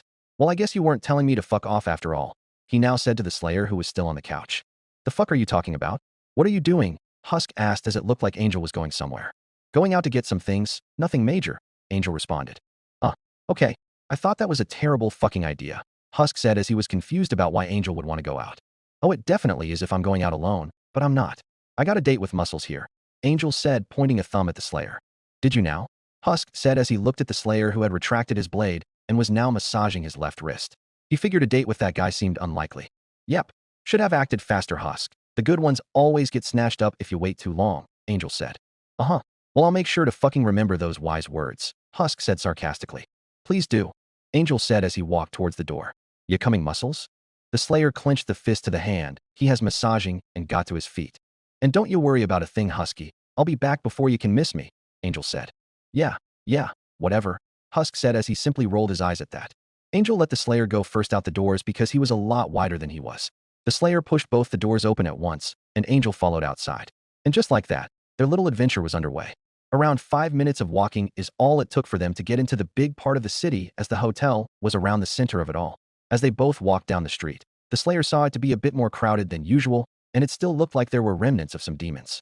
Angel was usually a talker and found it to be a little awkward that there was just complete silence so far, so he decided to stir up a little conversation. This kind of shit is how hell usual is after an extermination. Demons just coming out of their homes, a ton of fucking dead fucks all over the place. But hey, usually fellas always pick up the bodies or some gross fucks eat them. Cannibals are not my style. The Slayer looked around at all of the demons that were walking along, picking up the remains of a few demons. He and Angel left the hotel at the very end of the cleaning process, so it did not look as bad as before. The Slayer then stopped walking and saw a collection of dead exorcists on the ground. Clearly it was his work, but nobody knew exactly who it was. Expect those from the hotel. He wasn't the only one who stopped to have a look. Plenty of demons stopped to observe the dead bodies. Some of them got right up next to them and gave them a few kicks or taps to make sure they were really dead. The conversation started to who actually did this. Well, shit. I guess that has got to prove that you did it. You actually killed all of those angels all by yourself. I still don't know how you managed to pull that off. And don't even get me started on the fact you did it by yourself. Honestly, you might have saved a few fucks with being out here. Limited the numbers of those exterminators and kept them off demons' backs. You are quite the team player. Angel spoke again, even though none of that was the Slayer's true intentions in killing the exterminators. He then walked over to a few of the corpses and looked them over. Still, I've never seen one of them this close before, even though they are dead. It's all just a weird sight. But hey, turns out they weren't enough to kill a badass like you, he added to the Slayer who was still standing over on the curb. Wait. A demon who was in earshot heard Angel say that. Did you just say that? He was the one who did this? Well, I don't hear any other demon claiming it. Angel responded to the demon. But that became heard by more and more demons in the area. Wait, that's that human. There's no way he could have done this, could he? That's impossible. I thought they couldn't be killed. How did he do it? Why is the human with you? Do you got some sexual thing with him? More and more questions started to get fired towards Angel and the Slayer now that this revelation had been announced. All right, enough with the fucking questions. Don't bother asking me how he did what he did, cause I don't got a clue either. And don't bother asking him as he won't tell you. As for if me and him are a thing, I'll only answer with I wish. Angel answered. As more questions started to get asked, he noticed that the Slayer started to proceed down the sidewalk as he no longer wished to be bombarded with questions. All right, I ain't answering more questions. Just talk amongst yourselves or whatever. He turned around and proceeded to walk at a faster pace than normal to catch back up to his bodyguard. As they were walking, he decided to switch up the conversation more to the goal of them being out here. So like I said, just need to grab a few things is all. Nothing too hard. He said again. Angel then thought of something else to say. Okay. Maybe I should have kept quiet about that due to the fact that people would freak out about that. Guess that comes easy for you as you're always quiet. But even with the fact you don't like to talk, I'm going to make it a goal of mine to get you to talk to me. I know for a fact that you can talk coming from Charlie and Alastor and Husk unless they were just bullshitting me, but I don't think Charlie would. I'm dying to know what that voice of yours sounds like, and according to Husk you sound just like I think you would. And besides, there just has to be something you want to say. Like you just want to blurt it out for all of hell to hear? The Slayer didn't let Angel complete this goal as he just kept walking along with him and not saying a word as there was nothing the Slayer wanted to say right now. Okay, I am definitely starting to feel like you're doing it on purpose to me. I'll stop asking for now, but don't think I'm not gonna make it my goal to hear you speak. And trust me when I say this, that ain't my only goal with you, Angel said with a few giggles. The Slayer wasn't sure if he actually ever speak to Angel. The times he did was when he absolutely felt like saying something. It felt like ever since he broke his extremely long streak of silence with the Dark Lord, he is a little more inclined to speak. And when I say little, I mean little. But it is definitely a step in that direction. The Slayer then heard a voice call out to them from above. Angie, is that you? Cherry said from on top of a short building. The Slayer saw her standing up on the ledge from behind Angel. It took him a moment, but he did end up recognizing her from a while ago. She talked to him briefly after he dismembered that vehicle. Hey, Cher. Angel shouted back. He watched as she leaped off the building and landed right in front of him. Hey, Angel. Whoa, Cherry said as she leaned back at the fact that this giant man appeared next to him. Ain't it cool? I got my own human all to myself, Angel said, making a joke. He then turned his head to see that the Slayer was now looking at him. Angel could only assume it was because he didn't like that remark. Kidding. It's just a joke, big guy. Got to admit, I didn't think I was going to see this guy again. Last time I saw him, he threw a tank like 50 yards, Cherry said as she was eyeing the Slayer down. Fucking what? He threw a tank? Angel said as that was news to him. Fuck yeah, I was fighting the old man again. What else is new? And all of a sudden this guy comes out of nowhere and just demolishes the tank Pentious brought out in an instance, Cherry said. That sounds fucking funny as hell. Wish I could have seen it, Angel responded. It was great. But now onto you, Angel. Like what the fuck? You keep on disappearing on me. Where'd you go this time? Cherry asked. There is a very good reason for that. I was laying low in that hotel I always tell you about. Long story short, I ghosted Val for a day and he got pissed and came into the hotel, tried to take me with him. Muscles over here kicked his ass, made Val even more mad, Angel said, giving her an extremely short explanation. No shit, Cherry said as she looked at the Slayer. Pretty much I can't go out into hell on my own without having the risk of Val finding me and doing fuck knows what to me. So, I got a little protection, Angel said with a smug look on his face as he felt powerful now that he had someone like the Slayer protecting him. Got yourself a bodyguard. Now I have seen everything, Cherry responded. Yep. So I'm just trying to stock up on some things so I can keep on laying low, Angel spoke. Want to join us? Sure. I don't got anything else going on, Cherry said with a shoulder shrug. Where to? I think I need to get some fucking alcohol, Angel said. Alcohol, huh? Cherry said as they all began walking. Of course. I'd be out of that damn hotel in like a week cause going out alone is not gonna happen anymore. Starting my new afterlife, Angel said. Sounds rough. Hey, if you want, I can drop by and bring you some shit so you don't gotta tempt fate by coming out here, Cherry offered. Shit, that would extremely fucking helpful, babe. Maybe I can also jack Charlie's limo and come on over to your place, Angel said as well. Do you even know how the fuck to drive a car? Cherry asked. Yes, I can drive a car. They may have not been very advanced like they are nowadays, but I'll get the hang of it, Angel said, referring back to the mid-1900s when he died on Earth. Okay, Cherry said, giving him some credit. Oh, I think I spot something good here, Angel said as they stopped in front of a store. He was peering through a window at the selection of drinks. What kind of shit are you looking for? Cherry asked. Something hard, Angel said. You would say that, Cherry said as she caught his joke. While the two of them were talking, the Slayer turned his head as he spotted a suspicious vehicle with its windows down that had a few demons occupying it. What caught the Slayer's attention as it felt like they had been watching them for some time now. It wasn't like they were stunned to see the Slayer cause they weren't even looking at him. Because of this, they didn't even notice that he was staring at them as they were focused on Angel. The Slayer looked over at Angel and Cherry, who were still looking inside the window, and then looked back at the car. The Slayer started to believe that this was the stuff Angel was talking about and the reason why he wanted his protection to be out in hell. It seemed like Angel was some type of a target, and these guys were hunting for him. They both looked a little startled as they finally looked at the Slayer and saw that he was peering hard at him. The Slayer decided he would send them a message that they knew they would understand. He clenched his fist, and they watched as his blade shot outwards. That definitely scared them even more as they quickly rolled up their windows and started the car and began to drive away. The noise of the blade and the sound of a car speeding away caught the attention of Cherry and Angel. They looked at the car as it drove away, and then at the massive blade coming out the side of his arm. Heh, I'd say your bodyguard is doing a pretty good job, Cherry said with a short chuckle. Think those were Valentino's guys? Could have been. Or maybe they were catching a peek. But whoever they are, he definitely made sure they won't come back. Also, that fucking massive machete you got on your arm, I've wondered how the fuck that works, Angel said, changing the subject. What do you mean? Cherry asked. Well, I wonder how he controls it, Angel said with a shrug. They both saw as the Slayer retracted the blade after Angel mentioned how it was controlled. Who fucking knows how a suit like that works, Cherry said.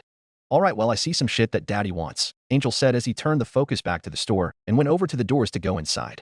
The Slayer stayed where he was as both Angel and Cherry went into the store. The Slayer had no interest in shopping as he didn't need to purchase anything and didn't want anything. He decided to just stand guard outside as anyone that went inside the store would see him first. Not the shopping type, I guess, Cherry said from inside the store as she looked at him through a window. Hard to figure out what he likes. The fella is still a non-talker who seems like he doesn't care for most things. I've just never seen someone like him before, Angel added as he looked at him through the window. So then how the fuck did that guy wind up at that hotel of yours? Isn't that place about redemption or some shit? Cherry asked in a softer tone.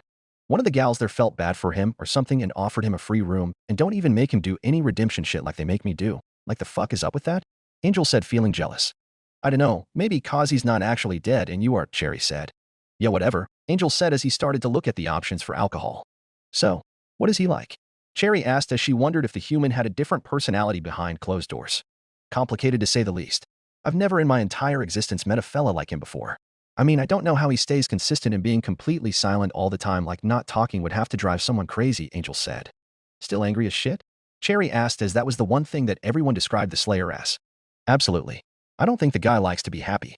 Like I thought Husk was grumpy, but this guy has a whole different deal. But Charlie does make the point often that there probably is a lot more to him than what we know. Maybe he's gone through a lot of fucked up shit that made him the way he is now, Angel said. He started to kind of fall back on saying anything bad about the Slayer when everyone has their problems, especially him. But the guy is fucking fearless, to say the least. So it seems, Cherry said. The guy has stepped up to the likes of Alastor and Valentino and never even seemed frightened, even with Valentino being bigger than him, Angel said as pulled out a case of liquor. Probably cause they're both twigs compared to him, Cherry said with a grin for obvious reasons. Heh, true, Angel responded with a chuckle. Also, there has been a shit ton of talk about a bunch of dead exterminators that people have been finding in the streets. I went to see for myself, and they are definitely there. Weapon dealers are having a field day today, Cherry said, changing the subject. I wonder who did that, Angel said with a big smirk as he looked outside. No fucking way. He killed them, Cherry said. As far as I know, yes. He left before the extermination started and came back a few hours later covered in blood. I doubt he was helping the exterminators kill the demons trapped outside. But nevertheless, I think he is responsible for every single Exorcist death. He shrugged his shoulders as he gave her a short summary of what happened. That's fucking wild. That's gotta be some kind of first. A human killing an exterminator. No, fuck that. Anyone killing one of those bastards, Cherry said as if a human doing it wasn't odd enough. Definitely is, Angel said as well. Outside of the store, the Slayer still remained. Escorting someone was something he never typically did as he normally went at things alone, so he didn't have anyone to escort. He began to slowly crack each one of his knuckles, which definitely scared some nearby demons that were passing by. It made them believe that the Slayer was preparing for a fight of some sort. He then folded his arms and would remain outside of the store until Angel was ready. And that was bad news for the demons that were spotted and drove off in a mad hurry. They were quick to dial up Valentino and inform him of the news. What is it? Valentino asked from the other line. Well, B-boss, we got some good news and some bad news about Angel, the worker responded. Fucking spit it out. I don't want to play some good news and bad news shit, Valentino said as he definitely wanted to know something new about Angel. We were just driving around and we saw Angel by surprise. He finally did leave the hotel and he is at some convenience store. He responded back to Valentino. Is that right? Valentino said as that caught his attention. The problem, or well, the bad news is that he's not alone. He has that big guy with him, he said, wondering what reaction Valentino would give. You gotta be fucking kidding me, Valentino said as he became annoyed again. He did not think about Angel having some police escort out of the hotel. Hey, and there's no way we could take that guy on. He's huge.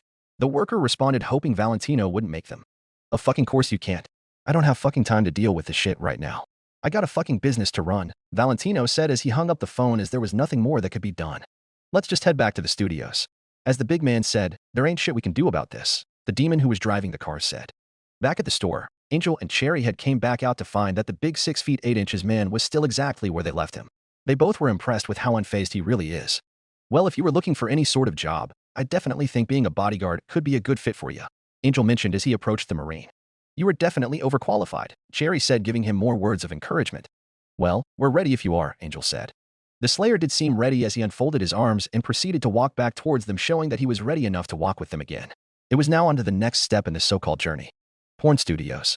The limousine slowly pulled in with a gentle halt next to the curb. All the people waiting in line to get all turned their attention to the limo as it meant it was someone rich and most likely popular. The man who came out of the limo most certainly fits both of those as Lucifer stepped out. He planted his cane on the ground and stared up at the building in front of him with a smile. For someone like Lucifer, he had 2 different faces. We can call it a public and private face. When he is alone or in the company of his wife, he may let his emotions show when he is stressed, confused, or experiencing some type of conflict. But when he is out in hell, his public face comes out. There he is, the proud, cunning, powerful, and frankly, unfazed ruler of hell they all come to know. That is exactly how he acted, as he had a large, confident, and sinister smile on his face as he walked towards the doors. There would be no lines for him. Welcome, Your Highness," the demon working the security said as he gave him a slight bow as a sign of respect. "You seem surprised?" Lucifer said with a grin as he stared heavily at the demon to try and intimidate him for his own fun. "And no. I suppose a little. Valentino usually informs me when someone of high rank is planning on coming to the studios," the guard said. "Well, I suppose you can let Valentino off the hook, as this visit was a little unexpected. Just a little business to attend to. That will not be a problem, will it?" Lucifer said as he figured what the demon would say. "No, of course not. Come on in," he said as he moved out of the way and opened the door. "Much obliged," Lucifer said with a cunning grin as stopped leaning on his cane and held it with his hands behind his back, and strolled on in. He hadn't been to the studios in some time. It still looked the same as before and was just as popular then as it is now. He did draw some attention to himself, as others didn't expect to see the King of Hell tonight. Lucifer saw as one of the female entertainers approached. "Well, I'll be. Quite a treat to see royalty here tonight," she said in a soft and seductive tone. She was dressed in a tight black dress with long black boots going up to her knee. She had a pair of horns and black hair. "Hey, well, I'm glad to present such a treat," Lucifer said as he gave her a smile back. "A handsome treat for sure. Does this treat need satisfaction? I'd be happy to serve you, Your Majesty," she said as she ran a hand down his right sleeve. Tempting, but I am here for a different reason. I need to speak to one of your proprietors about something," Lucifer said. "Valentino? I can take you to him. He's out," she started to say until she saw Lucifer throw up a hand telling her to stop talking. No. I am here to speak with Vox," he said. "Oh, well, I think Vox is back up in his office. I can take you over to him if you like," she said, being more than happy to help out the king. "Well, that would be helpful," Lucifer responded. The girl led the way while Lucifer followed. She had a bit of a harder time maneuvering her way around tables or other demons than Lucifer did, most likely cause people made sure they moved out of the way for him. It did not take very long for the two of them to reach the area where the elevators were. As Lucifer waited for the elevator to come down, he began to look over the room tonight. This place always seemed to be so crowded. Demons surrounding the runway throwing their cash at any piece of ass that comes down it. Workers seducing any lone soul they can find. Demons drinking the night away at the bar. A true porn studios experience. He saw out of the corner of his eye that the doors opened, meaning the elevator was here. He walked over and stepped in it with the worker. She selected floor 5, and away they went. Not much conversation was said between the two of them as they went up floor by floor. Lucifer continued to keep a confident smirk on his face throughout the whole elevator ride. "Vox's office will be down there to the right," she said while directing him with a point. "Why, thank you. And here, for being so helpful," Lucifer said as he handed her $100 cash as a tip. "Oh, wow. Thank you," she said as she never got tips that big before. "The least I can do," Lucifer said as he began to walk toward Vox's office. As he got closer and closer, he could hear a conversation going on inside cause the door was open. "Well, it was hard to find a good spot for them," Briar said. "Why, yeah, we didn't have anything to put them on," Hamill said, backed by Briar's claim. "Okay, whatever. I can make this work. But basing off what just happened today, I'm wondering how much we'll need these," Vox said. "What do you mean?" Briar asked. "Because we had some guys out in hell that saw Angel. Problem is he was being protected by that human. If he will always be guarded by him, or even fucking Alastor, we're going to have a problem," Vox said. "Well, maybe Hamill started to say but was cut off by a new voice. "Am I interrupting something?" Lucifer said as it felt like he just magically appeared in the doorway. "Lucifer," Vox said, even though he knew it was. It was more of him being caught off guard by the fact the king just randomly showed up. "So, Lucifer, I was not expecting you to come," Vox said, starting off the conversation. "I did not expect to have to come here either," Lucifer responded as he shrugged his shoulders. Hello, Lord Lucifer," Briar said as he wasn't sure how he should address him. Lucifer didn't respond to that greeting, but instead just looked back and forth at the two of them before speaking. "Gentlemen, I'm afraid this conversation I am about to have only concerns the likes of your proprietor. So if you would be so kind as to leave." Yes, we will go," Hamill said as he issued Briar to come with him. The two demons got up and walked out of the room, making sure not to bump into Lucifer on their way out. "Hatching up some brand new scheme, I take it?" Lucifer asked as he did overhear some conversation about cameras. "It's how it goes, Your Majesty. I use the wonders of technology to their full potential," Vox responded in a clever tone as to not give anything away. "I see," Lucifer said. "So, not here to let out any demonic urges you may have?" Vox asked, as that was usually the first reason why people came to this place. "I am not. I have my reasons, though," Lucifer said as he sat himself down in one of the chairs while he spoke. "What brings you here, then?" Vox asked. "I am here because I know how good you are with technology," Lucifer announced. "That I am," Vox responded with a confident smile and tone to go with it. "For that reason, I have a task I need your assistance with," Lucifer said. "Like what?" Vox asked. Lucifer reached into his pocket and pulled out his phone. He then swiped his fingers across the screen to unlock it and placed its screen up on the table. "Do you need me to fix your phone or something?" Vox asked as he felt like that would be an odd thing for Lucifer to come all the way to porn studios for. Why don't you slide over a few pages and see for yourself? Lucifer responded. Vox did just that and spotted the 4 unusual-looking files that were present on his phone. He looked confused as he hadn't seen something like that before. What are these? They're voice logs. Why don't you play that first one and hear what it has to offer? Lucifer watched as Vox did just that. He sat back in his chair with that confident smile of his as he heard the voice of Dr. Elena Richardson for the 3rd time say the same things in that log, like how the subject was called Doomslayer. He's a human male. Has a blood type of AB positive and all that jazz. After several seconds, the log was over and he waited for what Vox had to say. Doomslayer? Who the hell is the Doomslayer? Vox asked. You tell me. What other male human do we know of? Lucifer said, giving him an easy hint. Oh wait, that fucking human who wanders around hell? Vox asked to see if he was right. Spot on, Lucifer responded. So his name is the Doomslayer. Quite a name, I will say, Vox said. And he was right. Not every day you find someone who has the title of the Doomslayer. True. But it could just be a nickname after all, Lucifer added. Well, my next question is, where the hell did you get these? Vox asked with an intrigued smile. Not every secret is meant to be shared, Lucifer responded with that devilish smile of his. What do you want me to do with these? Vox asked. Well, I know you are great with the whole aspect of technology. I want a way for those to find their way to the public. Perhaps a way where everyone could have them. Hell has been extremely curious of him after all, Lucifer explained. All right, I'll see what I can do, Vox said as he picked the phone off the counter. He then grabbed a cord and plugged it into the phone, which connected to a touchscreen computer. He began to swipe away and come up with a way to complete Lucifer's request. You know, Your Highness, you could have just given these to a news station. I could. But I don't care too much for news stations, Lucifer responded. Believe me, I don't either, Vox said as he was swiping, expanding, and tapping on his screen of his. I think I got something. What is that? Lucifer asked. Due to the fact that the majority of the technology in hell is run through the same system, I should be able to put those logs on everyone's phones, Vox explained. My, aren't you innovative? If I had to guess, I'd say you were the one responsible for putting those logs on my phone. But then again, you probably would have gloated about it first, Lucifer said, giving Vox a backhanded compliment. Gloating is half the fun, Vox said as he kept his eyes on the screen. Can't argue with that, Lucifer said with a shrug. It is done. Everyone should. I mean, everyone with a phone will be getting those logs as well. And for a little extra, I made sure people knew they came from you, Vox explained. Reliable as ever, aren't you, Vox? Lucifer said with a smile. I try, Vox said as he handed him his phone back. Anything else that I can help with? No. That would be all I needed, Lucifer said as he got up from the seat and stashed his phone in his pocket. Now it's time to see what happens from here. Hazbin Hotel a few hours later. The Slayer and Angel walked up the pavement towards the hotel. Angel's estimate for how long they would be out was pretty accurate, as it was only a few hours. It was a few hours that Angel really needed and definitely would be stocked up on his goodies for at least a few weeks. He had a collection of hard alcohol, some goodies for fat nuggets, some snacks of his choosing, a few clothing items that Cherry suggested, and a bag of dust if he ever felt the need to take his mind off things. He didn't know how long this whole thing with Valentino was going to last. This could just be a permanent thing now, and he would have to live his life in hell in hiding. He wished that wouldn't end up being the case, as he did want to go back out and do shit like party, get fucked up, and have some great sex here and there. But this time on his own terms. As Angel got close to the door, he realized that the loud footsteps of the Slayer had stopped, meaning he had stopped walking with him.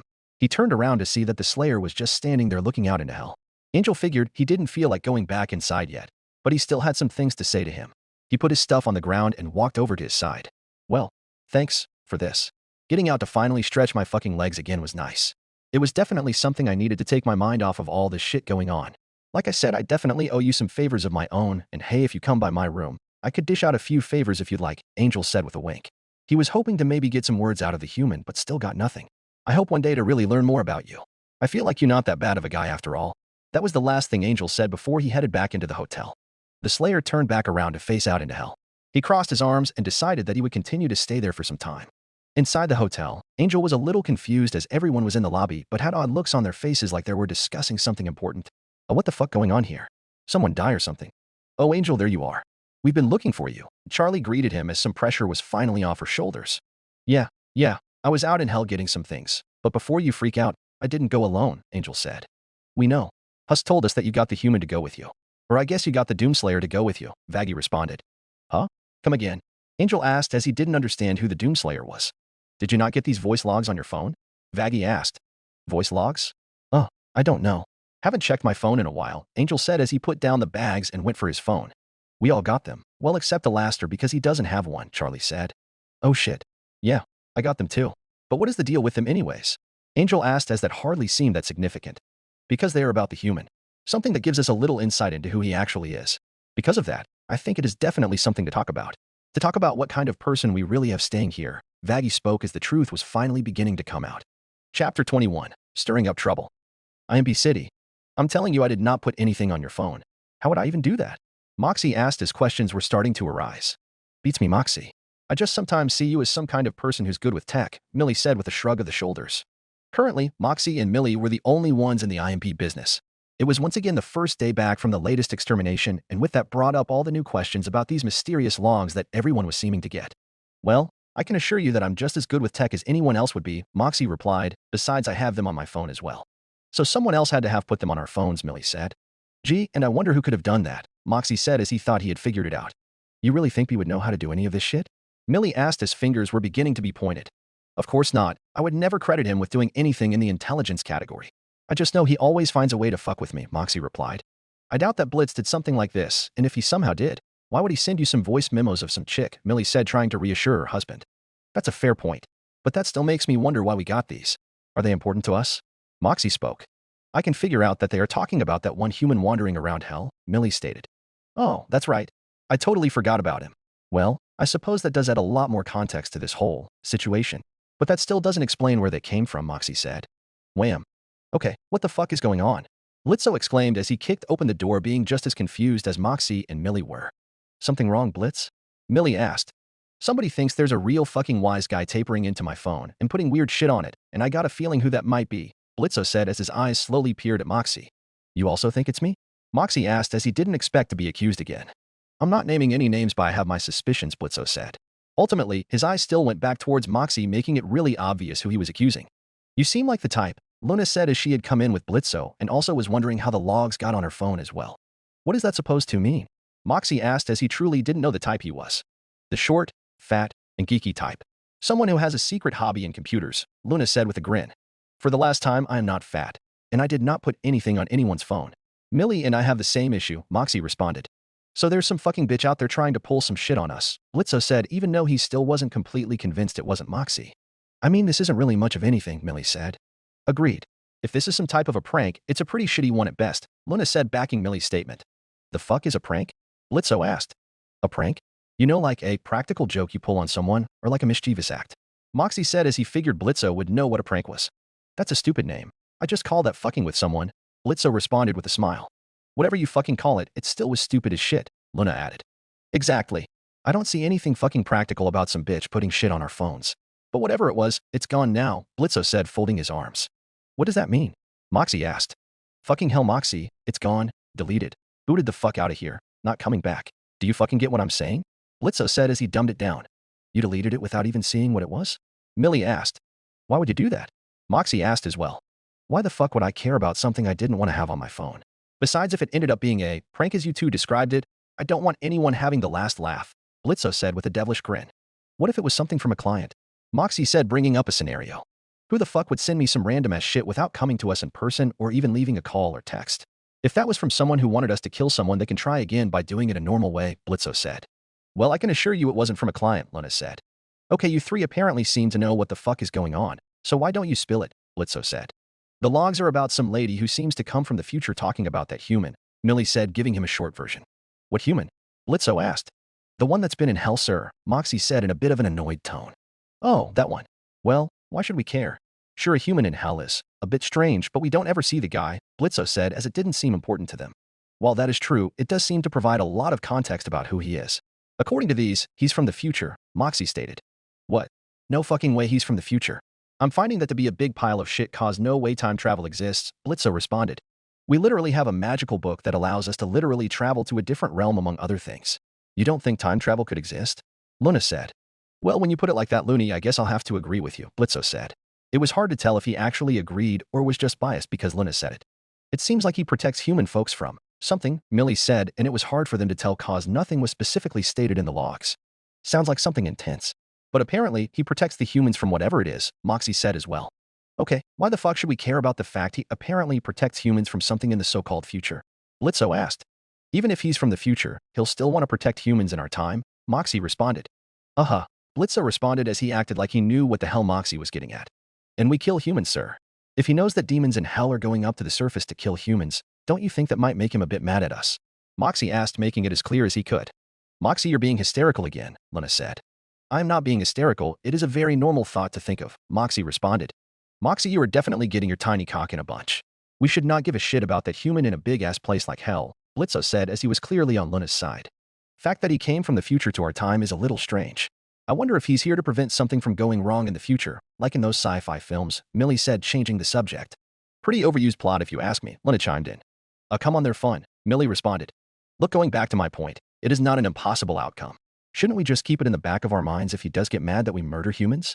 I mean, he's called the Doomslayer after all, Moxie said, bringing everyone off of sci-fi films and back to the point. I doubt that will ever happen. Besides, I don't think he even knows who the fuck we are. He's a scared and lost human in a fucking massive place like hell, Blitzo said with a Q.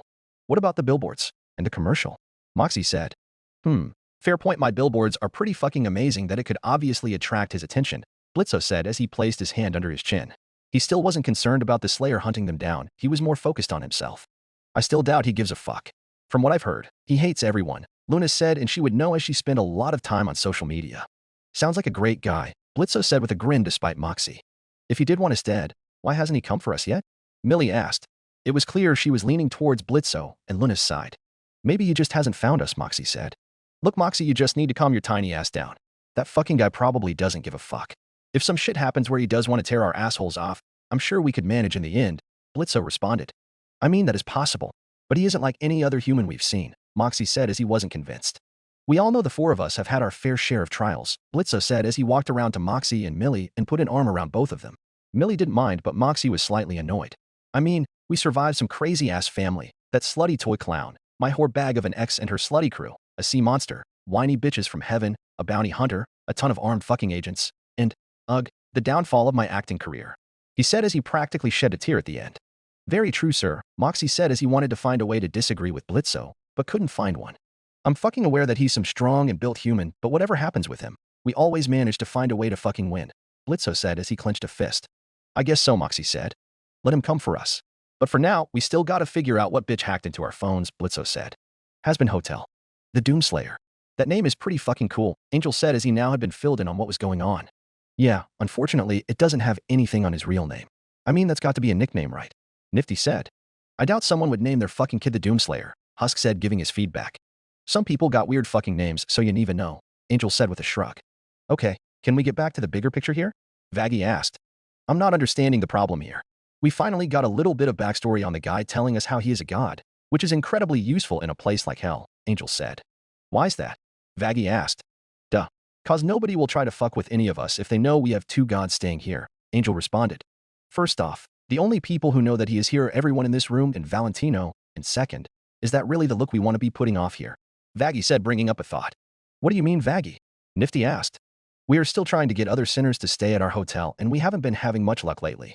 If they find out we have one of the most dangerous demons in hell and now the most dangerous human to ever exist, that could easily scare them off from staying here, Vaggie said. Oh, Vagatha, Vagatha, Vagatha. That shouldn't be a reason for someone to not want to take shelter here. Chivalry is what many would call dead in a place such as hell, and with that comes many dangers and threats. If people allow themselves to show fear, then they may not survive a place like hell, Alastor said. You know, that's not entirely true. Demons probably show fear to you all the time, but they end up staying alive. At least I hope so if you're representing the hotel, Vaggie said while folding her arms and giving a stern look. Heh.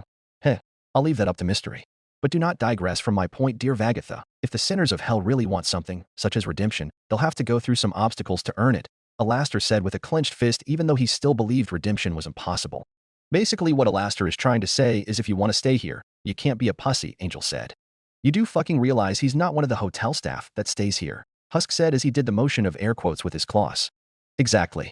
It's not like he's going to be the face of this hotel, Angel said. He would always stay on the Slayer's side as he wanted him here. Well? Vaggie said, trying to think of something. And I thought we were supposed to take anyone, Nifty said, also being on the Slayer's side. I suppose that is a fair point, Vaggie said.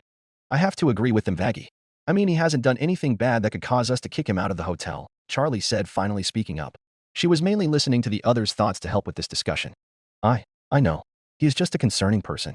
We have no idea at the moment how hell is taking these voice logs revealing that he is some type of powerful warlord who spends his time fighting in what seems like wars, Vaggie said. Maybe that's why he's so fucked up, Husk said. Ouch, that's a bit harsh, Husk, Nifty said. No, I don't fucking mean it like that. What I'm trying to get at is that could be the reason of why he's so damn mad all the time. I saw similar shit in too many guys when they came back from war or the military. fucks with their heads and changes them for the worse, Husk responded. You know, Husk, that's actually a really good point that I did not think about. This is finally something that I've been wanting to find out. And I feel like you're right, Charlie said as the bigger picture was starting to form. Maybe, but I still don't think that's the whole story. Just fighting in wars makes a fella completely emotionless and leads him to be silent all the time. There's still gotta be some deep shit we still don't know, Angel added. I agree, Nifty said. Well, unless more of these mystical voice recordings fall out of the sky, I suppose we will have to leave that idea up to fate, Alastor said. Vaggie, I think your distrustful side for men is coming back into play, Angel said. I do not have a distrustful side. I am simply looking at the person we have here and looking at certain outcomes. Look, we've said this before, he's very unpredictable and clearly has some major anger issues among others. I mean, Angel, you nearly were decapitated by him, Vaggie said, dwelling back on the incident in the Slayer's room. My, I did not know about that. Please go on in very specific details, Alastor said with a big smile. Okay, first off, fuck you, Alastor. Second, he probably was having some sort of nightmare where what he was seeing wasn't real. Going back on what Husk was saying before, he may have that. May have that. Husk, what's that thing fellas get after going to war? Angel asked as he was forgetting the term. The fuck are you talking about? Husk asked as it wasn't clear what Angel was trying to get at. You know, like that shit in your head that fucks you up, Angel said, trying to explain it. He really was having a brain fart here. Fucking PTSD? Husk guessed. There we go. Yes, that shit, Angel said, finishing his statement. You do realize that anyone can suffer from post-traumatic stress disorder besides people in the military? Vaggie stated.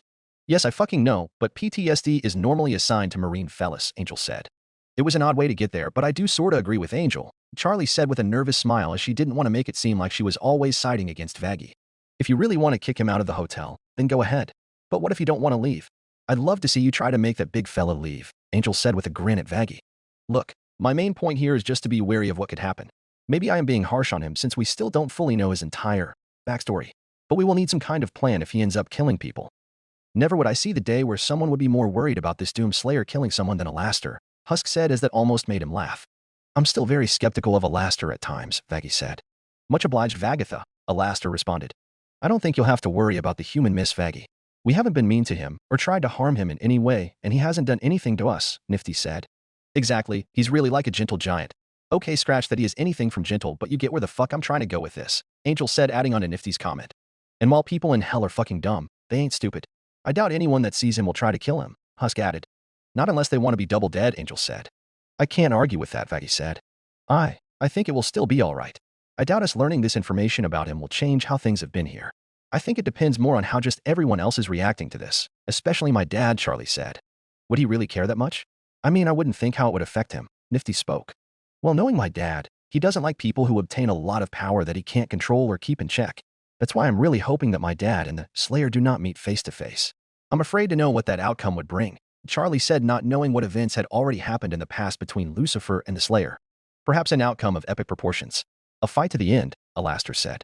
I'd put money on muscles. Not being biased, of course, Angel said while looking at others for support. Can we please not place bets on whether or not a fight between my dad and the human would result in my dad dying, Charlie said. Okay, it does sound a bit dickish when you put it like that, Angel responded. The doors to the hotel were pushed open and the loud footsteps filled the hallway as the Slayer was beginning to walk through. As he got near all the hotel staff, it was like they didn't know what to say first to him. They now knew a lot more than they did that their original views on him had changed. But of course, Angel would be the one to speak first. So, the Doomslayer, HM? Angel said to him. This made the Slayer stop in his tracks. He turned around slowly to face the rest of them as he did not know how they could have ever known that. He figured that no one in this realm knew what he was called. Well, it is clear to see that he is familiar with that name, Alastor said. The Slayer looked at Alastor and then kept on looking at all of them, still wondering how they knew that information and what else they knew. I can see you seem confused. We got these logs and it sounds like most of hell did too. I'm not sure if you know a woman named Dr. Elena Richardson, Charlie said, answering the Slayer's question. The Slayer was familiar with the logs they received and who Elena Richardson was, but he still did not know how it was possible for them to obtain that information and those logs as they were kept in the ARC's databases. So, you're from the future? Angel asked. It was a combination of a question and a statement. And you're a soldier? Nifty asked. It was the same thing as Angel. Well, that much was obvious. But it says you served some priests, Angel said. Ain't take you took much for a Catholic junkie. Are you an army general? Nifty asked. The Slayer, in a way, wanted to tell them how wrong they were about his true nature, but still didn't bother to speak up. He just would listen to the terrible theories that came up. Nifty, for fuck's sake, why are you asking him shit? Husk asked as he was annoyed why people seemed to forget the easiest thing to remember about the Slayer. Sorry, I forgot. But we got information on him that in a way, I was hoping we did get a response, Nifty responded. I don't know how that seems to be always forgotten, Husk said as he practically facepalmed himself. Well, at least we now have a name for you. Even if it's quite the name, Charlie said with a nervous laugh. She was hoping to learn his real name, or a name that was a little more normal and not one that included slang. I know that no one will fuck with a guy named the fucking Doomslayer. Hell, I sure wouldn't, Angel said. For your sake, I wouldn't be surprised if others in Hell figured this out too. Things tend to spread a bit quick in Hell. It's a place of no big secrets, Vaggie mentioned. He started to wonder how the rest of the realm would react to the logs. The main thing the Slayer thought was people would come up with more and more false conclusions about him. Or possibly, they would see him more of a bigger threat than he already was. He still wasn't scared if this entire realm decided to come after him. He'd encourage the challenge. He would now be skeptical of everyone in this realm, including the demons at the hotel. They may be considered allies now, but gaining the Slayer's complete trust was not easy. Yeah, but let's bring back the big shit about how you are from the future, Angel said. Come on, you gotta open that mouth of yours and tell us what the hell the future is like? Sure, we won't fucking get to see it as we'll all probably have gotten fucked by an exterminator or still be down here. But hey, it's still interesting to know. As Alastor sat by himself, he began to think about something Charlie said earlier. Well, knowing my dad, he doesn't like people who obtain a lot of power that he can't control or keep in check. That's why I'm really hoping that my dad and the Slayer do not meet face to face. I'm afraid to know what that outcome would bring. It was quite an interesting thought and really made him think. It could allow him to create some entertainment by creating a bit of chaos. He knew that this conversation wouldn't involve him anymore and would be rather pointless, so he decided to slip away. And slip away he did as he used his power to face a man that he had not spoken to for a very long time. Kingdom of Hell. And just like that, Alastor found himself right in the home of Lucifer Morningstar. It had been a while since he had last been here. In fact, it had been a while since Alastor and Lucifer saw one another face to face, so in a way, there could be a lot to talk about. As he walked through what could be considered the living room of the palace, he saw no sign of Lucifer. There was the possibility he caught him at a bad time when he was not home, but he did not mind waiting. He slowly walked through the room as he simply admired the place. He looked at several paintings hanging on the walls as paintings always seemed to catch his eye. The one he was looking at now was another family portrait. Charlie did seem to be a bit younger in this one than she was at this current age. I have heard that on Earth, people aren't too keen on others breaking into their homes unannounced. In fact, some are waiting for the day someone would try to so they can use their acquired weapons to punish the intruder for their actions. You'll come to know that in Hell, things aren't so different, Lucifer said as he stood around 10 feet behind Alastor. Oh come now, Lucifer, you wouldn't go to all that trouble over me now, would you? Alastor asked as he turned his entire body to face Lucifer. Why not? Would be one problem out of the way, Lucifer responded. Tisk, TSK. You really need to liven up a little, Alastor said. Alastor, why are you here? Lucifer asked in a stern tone as he wasn't very amused right now. What? Can't just be on my daily stroll through the neighborhood and thought, why don't I take some time out of my day and visit my one and only king? Alastor said as he narrated a fake thought out loud for Lucifer to hear. I would figure that you are feeding me nothing but bullshit, Lucifer responded. Maybe I am, maybe I'm not, Alastor said. You still have not answered my original question. Why are you here? I would like to know because we haven't spoken in some time and all of a sudden you show up out of nowhere, Lucifer said. He was always wary of Alastor. There was usually always something else when it came to the radio demon. Curiosity, Alastor answered. You seem to always be curious about things. Weren't you ever told that too much curiosity is dangerous? Lucifer spoke still in a stern tone as he still wasn't in a joking mood. Where would every invention be today if someone wasn't the least bit curious about something? Our world would be quite boring if not for the idea of curiosity, Alastor responded. That is a valid point, but I still believe you are ultimately dodging my question here. You still have yet to give me a straight answer. You said you were curious. Curious about what? Lucifer asked as he felt like the game they were playing was getting old. I am curious about you, Alastor answered. About me? Lucifer asked, but he didn't respond in a tone that would dictate that he was caught off guard by that response. His tone was more of an annoyed tone of him not believing what Alastor was saying. Well, I suppose not just about you. About you, and this. Doomslayer, Alastor said as he caught himself almost going back to calling the Slayer human. Oh perfect, someone else that wants to discuss the absolute intricacies of this human, Lucifer said as he practically groaned to himself. Oh? You seem quite troubled by that topic, Alastor said stating the obvious. Oh of course not. Why would I not be excited to talk about the same guy who nobody in this damn realm seems to stop talking about? Lucifer said with an obvious hint of sarcasm. Of course, they would.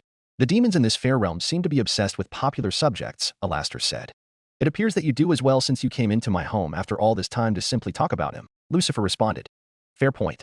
But I was more interested in your opinions on him, Alastor said as he was getting more to the point now. Why should you care what I think about someone? Lucifer asked. Oh come on Lucifer, don't be that way.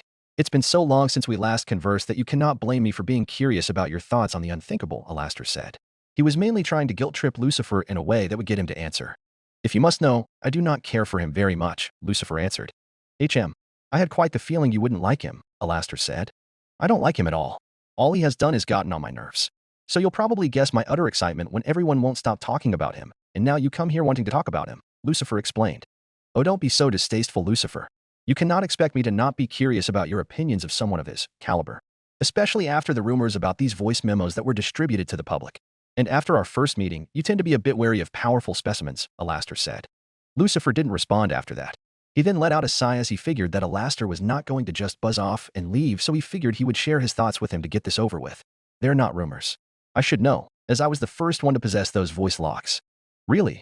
Well, how did you manage to acquire information of this human's life? Alastor asked with a load of fake excitement to go with it. I have no fucking clue. I know you do not possess any type of technology, but the logs seem to appear out of thin air, Lucifer answered. I see, Alastor said, trying to understand. Well, you probably find that information quite interesting, no? I suppose. If I found that information months ago, I would be really surprised. But now, it just seems to be a common thing. The impossible, the unlikely occurrence, and the extraordinary seem to revolve around this human. He continues to shatter logic that should be possible in hell. So like I said, he's done nothing but get on my nerves, Lucifer said as he was beginning to vent. I know he doesn't play well with others, Alastor said with a grin. No, he does not. I've tried things that would make anyone in this realm cower in terror and wouldn't make them even think to disobey me. But this damn human is actually fearless. I always thought the word was quite a laughingstock, as no one is truly fearless, Lucifer said. Yes, he is also quite a ruthless killer too. I have seen a bit of him in action, Alastor added. I am more than aware of that, Lucifer said, sounding as Alastor telling him that statement didn't strike him as surprising, especially since he listened to the logs. Yes, although your daughter doesn't seem to mind, Alastor said with a smile. That made Lucifer's mind stop, as that was something he didn't expect to hear. That almost sounded like Alastor was insulting him and his daughter. He slowly turned his head and gazed at Alastor with a confused and stern glare. What is that supposed to mean? Oh, were you not aware? Yes, I'm afraid your daughter has offered a room to the large fellow at the marvelous hotel she runs. I'm sure you remember it, right? I mean, you were the true owner of it, Alastor responded. What? No, I didn't know that, Lucifer responded. He caught himself as he let a bit of his true demonic side out. And here I thought you were supposed to know everything, Alastor responded. Although that probably wasn't the best time for a joke. Don't play me, radio demon, Lucifer said as his demonic tone still remained. I assure you I am playing no games here, Alastor said to try and calm Lucifer down. A fight here would be too much of a hassle for Alastor. Why? Why is that man at a hotel made for fucking redemption? His soul couldn't have any possibility to be redeemed if that were even possible in the first place, Lucifer asked. I can tell you he is not there for any sort of redemption. Just the generosity of Charlie, I suppose, Alastor said with a shrug. What has he been doing? Has he harmed her? Lucifer asked. It seemed as if his extreme distaste for his daughter's hotel seemed to be out the window knowing this news.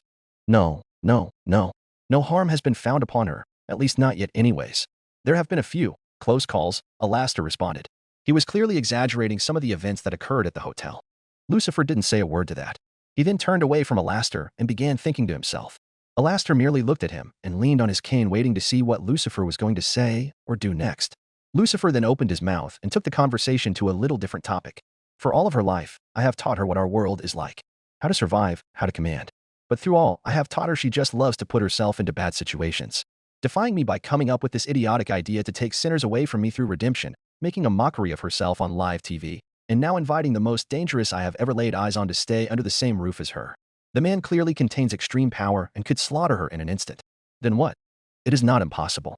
But with that way hell works, she'll come back, Alastor said with a shrug. I don't know that, Lucifer shouted as he whipped his body around to face Alastor. You know it as well as I do that this Doomslayer has done nothing but the impossible. I have heard that he's slain demons in this realm and haven't heard anything from the ones he killed. What if when he kills something it doesn't come back? Alastor usually had something clever to say back or something to say to calm someone down, but he had nothing this time. Lucifer did bring up a point that nobody could know for sure. This is nothing but a risk Charlotte is taking. It was bad enough when she decided to partner up with you, but now I have to think about him too, Lucifer said with a small diss to Alastor. Yes. But what shall you do now? Alastor asked. I think I need to take a visit back to the hotel, Lucifer responded. Heaven. Sitting down on a chair jamming out was Adam. He was quite bored at the moment, so sitting out in heaven's atmosphere while strumming his guitar was a good way to pass the time. He always found there to be a bit of downtime after an extermination had happened. From the days leading up to it was always busy as he was in charge of leading the charge. To him, it was another successful cleanse. At least he thought so. His jam session came to a halt as he spotted one of his exorcists flying down and landing on the balcony. He was on the very top floor of his place, so taking the stairs was not always the first choice for a flying creature. Ah, there you are. Exorcist of the hour, Adam said in a loud and arrogant voice. Greetings, Adam, spoken by Lute, one of Adam's top exorcists and one of his good friends. Oh, come on, Lute, what did I tell you? You don't gotta be so damn formal with me, Adam said with a grin as he placed his guitar on the floor and leaned it against the balcony. Right, right. I get so used to being formal around others that I forget that you don't care about it, Lute responded. Hell no. Speaking in some formal-ass voice ain't gonna end the world. So, what can I do for you on this fine day? Adam asked as he sat back in his chair. I have come to talk to you about some things, Lute responded. Oh boy, I hope it's not some boring-ass shit. What did God give me some super task? Or was it some boring task from the good old elders? Adam asked as he wanted to enjoy his day not doing a boring task. But he did deem most tasks as boring. Oh no, nothing like that. I come with some, rather big information, Lute responded. Her tone and body language seemed quite serious. Ooh, big information, huh? Well, goddamn, tell me. Did we kill a big name in hell? Is it Lucifer? We killed Lucifer, didn't we? Adam asked as he was hyping himself up, hoping that was the response he got. I do not believe we slaughtered Lucifer. Apparently, a good portion of our exorcists are finding themselves a bit frightened. Could even call some of them traumatized. Lute explained as that was something she didn't want to admit. Huh? This has to be a fucking joke, right? What the hell could have them so frightened? Adam asked. Apparently there are some things going around after the latest cleanse, Lute said, but chose to call it rumors instead of a factual statement as he wasn't convinced it was real. How the hell are they frightened after the best goddamn day out of them all? I mean, we have the best fucking job in the universe, and I know how much they love it as well, Adam said as he still wasn't understanding. According to them, something happened. And we now have evidence to back up their claims, Lute said. Well, go on. Spit it out already, Adam said as he didn't feel like guessing. I'm not sure if you were aware, but once all the exorcists returned, I noticed something a little off. It seemed like our numbers were a little slimmer than usual. I ended up finding out from many other exorcists that a large portion of our forces was killed in hell, much more than we've ever seen before, Lute explained. Large portion? Adam said as he didn't expect to hear that. How many are we calling a large portion? Like 5? 10? 20? He asked as any number over that was way too much. It seemed to push more towards 50, Lute answered. 50? What in the FUK, Lute? How the fuck did we lose 50 fucking exorcists? Adam asked as that was not the number he expected to hear. What demon did all that damage? Was it Lucifer? Did we at least get the bitch? They don't know for sure if it was a demon, Lute responded. What the hell do you mean they don't know? If it was in hell, it's probably a demon. It ain't rocket science, Adam said. Let me show you what we have found, Lute said, wanting Adam to follow him into the actual office. Adam closed the doors behind him so the room could be dark. Lute used the projector to show Adam the evidence. Adam began to see many pictures taken from hell from the countless dead bodies of the fallen exorcists. What in the fuck? Adam exclaimed after seeing so many of these pictures. As he saw the state of the bodies, it filled him with some anger and confusion. I mean, look at this shit. How did that even manage to happen? What fucking demon or demons did that shit? That is the thing, sir. I was angry when I saw this too and demanded to know who was responsible for this, but what I got from the others was not what I was expecting, Lute answered as she was preparing to show him something else. Like what? Adam questioned. He then saw a picture of the described man, the Doomslayer himself. If Adam wasn't confused before, he definitely is now. What the tits? Who the FUCK is that cunt? I didn't know what to make of that either. According to them, he did not possess any features of a demon. No extra appendages, extra eyes, horns, limbs, abnormal height, abnormal skin or skin color. The picture does seem to back up those claims. They believe he was a human, Lute explained. Huh. Okay, now I know you're pulling my leg, Lute. Look, I know that seems impossible, but if you really take a good look at this person, it does have a resemblance, Lute responded. Adam stopped laughing and his mood changed to a more serious one. He began to squint his eyes and looked at the photo of the Slayer. Now, while it wasn't a close-up look, it did look like it could be a possible human. This is really what the hell they told you? It is. They told me that a man in green armor was responsible for all the deaths. They didn't mention any other demon, just him, Lute answered. Man in green armor? Huh. What did they get killed by, a fucking Power Ranger or something? Nah, I still do not buy this shit whatsoever. There is no way that one singular fuck did all this shit. There is just no way. Adam said as he started to do some thinking. Are the fine ladies saying the same thing as well? Adam asked. He was a guy who had quite a thing for women and loved to control them. Yes, I suppose they are too, Lute responded as she figured he just meant if the female exorcists were saying that. Well, fuck. I guess I have to believe it now, Adam said in a bit of a joking manner. He then picked up his guitar and began to strum a few chords to help him think. But, let me just throw in a hypothetical here. If, in some weird fucking way, some human is in hell, how the hell was he able to kill 50 exorcists and not die? I cannot come up with an answer for that. I still am not believing this to be true either. I feel like there has to be more to it, Lute added. Well, hell yeah. Why the hell should you or I believe that is true? I know I never saw some green man killing exorcists, did you? Adam asked, referring to when he and Lute were too busy killing the demons. Nope, Lute answered. Exactly. How am I supposed to believe that a human eye is powerful enough to kill exorcists? I mean, those puny, weak bastards probably couldn't even use a spear, Adam said, creating a scenario. Clearly, he didn't know how big the human was. That made Lute laugh a bit. Very true. But we've never had that many exorcists die, and that seems like some of our exorcists were weak and not ready. I'm going to give them some hell so this shit doesn't happen again. Yes. I suppose that having 50 exorcists die is not something to just slide under the rug and fucking forget, Adam said. He then pondered a thought before speaking again. Lute, I'ma need you to do a favor for me. Round up all the exorcists and send them to the training grounds. I want to hear what the fuck they have to say about this green man. And like you suggested, maybe we need to do a bit more training if we lost that many exorcists to a damn human, Adam ordered. Chapter 22. More than what meets the eye. Exorcists. Fall in line. Lute ordered. The large batch of exorcists followed the order and stood in neat rows with their spears to their sides waiting for their next order. Lute stood up on a higher ledge along with several other exorcists who were the higher-ranked ones. She then turned around to speak to Adam. They are ready for you, sir, she said, passing that information on to Adam, who walked down a short staircase to get down to the level the exorcists were on. Adam slowly looked at them while he paced to create some added tension. So, Lute has so graciously informed me that there were some issues that happened during our last cleanse, which seems a bit fucking hard to believe as we don't typically have issues. Apparently, this issue had some of you running for the hills or fearing for your lives, or even mentally scarred. So, does anyone care to provide me with a little bit of fucking context on why some people are acting like big fucking babies all of a sudden? Well, I guess I have a fucking idea on what happened, but I want to hear it from all of you. He asked as he kept on walking until he got to one of the female exorcists. Sweet, Clitorissa. You're a woman, right? Yes, sir. She asked as she was confused about if that was a serious question. Rhetorical question.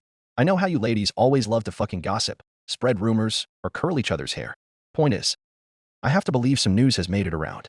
Care to share what the big deal is? Adam asked as he put an arm around her to mess with her. I don't know for sure. I never saw the person in question. I have just heard talk going around during the cleanse to stay away from this green person, Clitorissa responded. Oh, the green person? Okay. MHM. To clear this up, how many of you heard this little thing about some guy dressed in green? Give me a nice show of hands. Adam announced and saw an extensive collection of hands go up. Uh-huh. So all of you heard about this, and nobody decided to say a fucking word to me.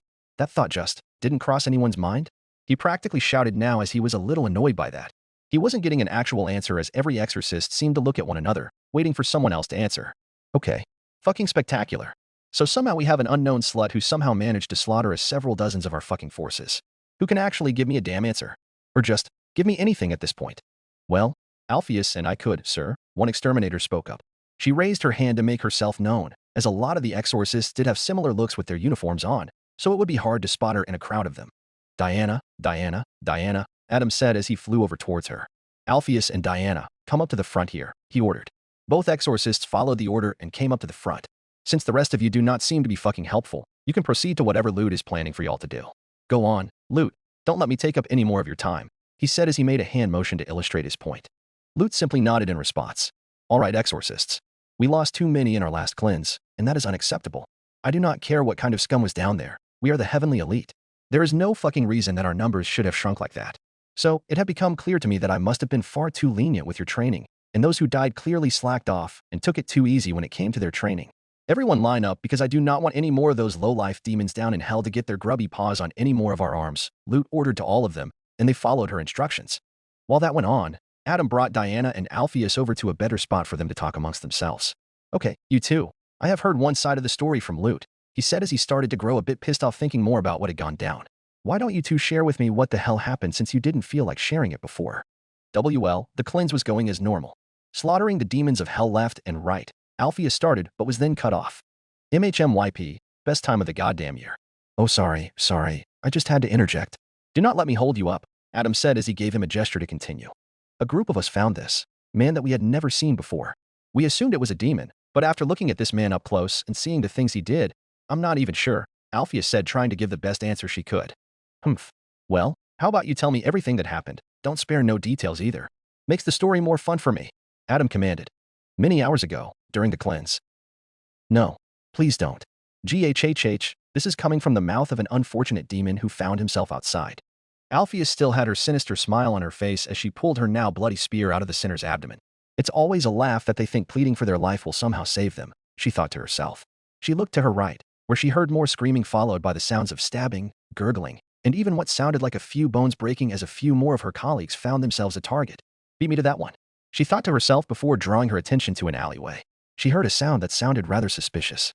Her smile came back to her face as she marched over to the alley. She slowly walked down the alley and knew that there was someone there as she heard their panicked breathing. They were right behind a dumpster. Alpheus used her strength and grabbed hold of the dumpster and tossed it out of the way. Oh fuck. The demon yelled as he did not think the exterminator would do that.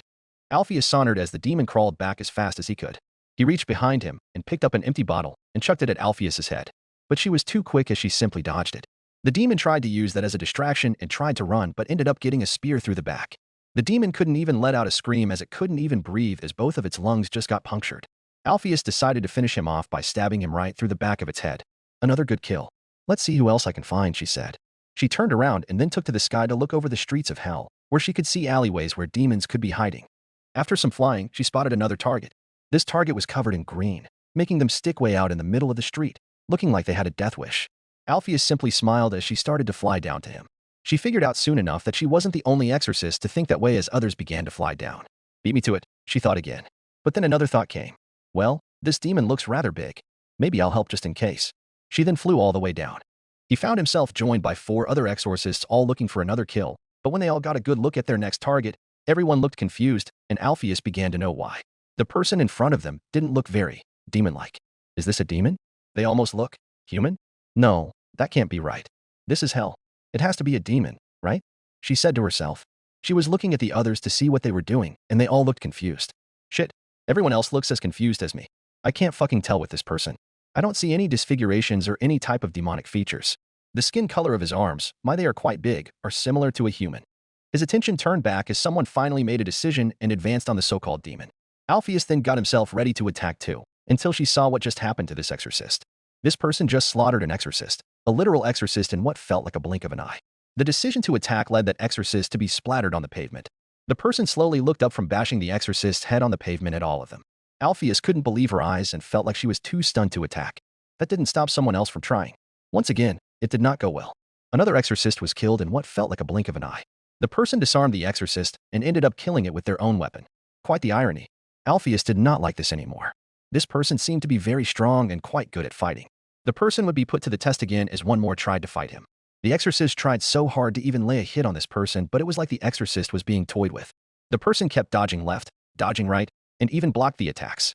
Nothing seemed to be working for this exorcist as she met her doom by being stabbed through the chest and then having its head chopped right off. This person was giving Alpheus and the other exorcist the death stare as it looked like he was prepared to fight them as well.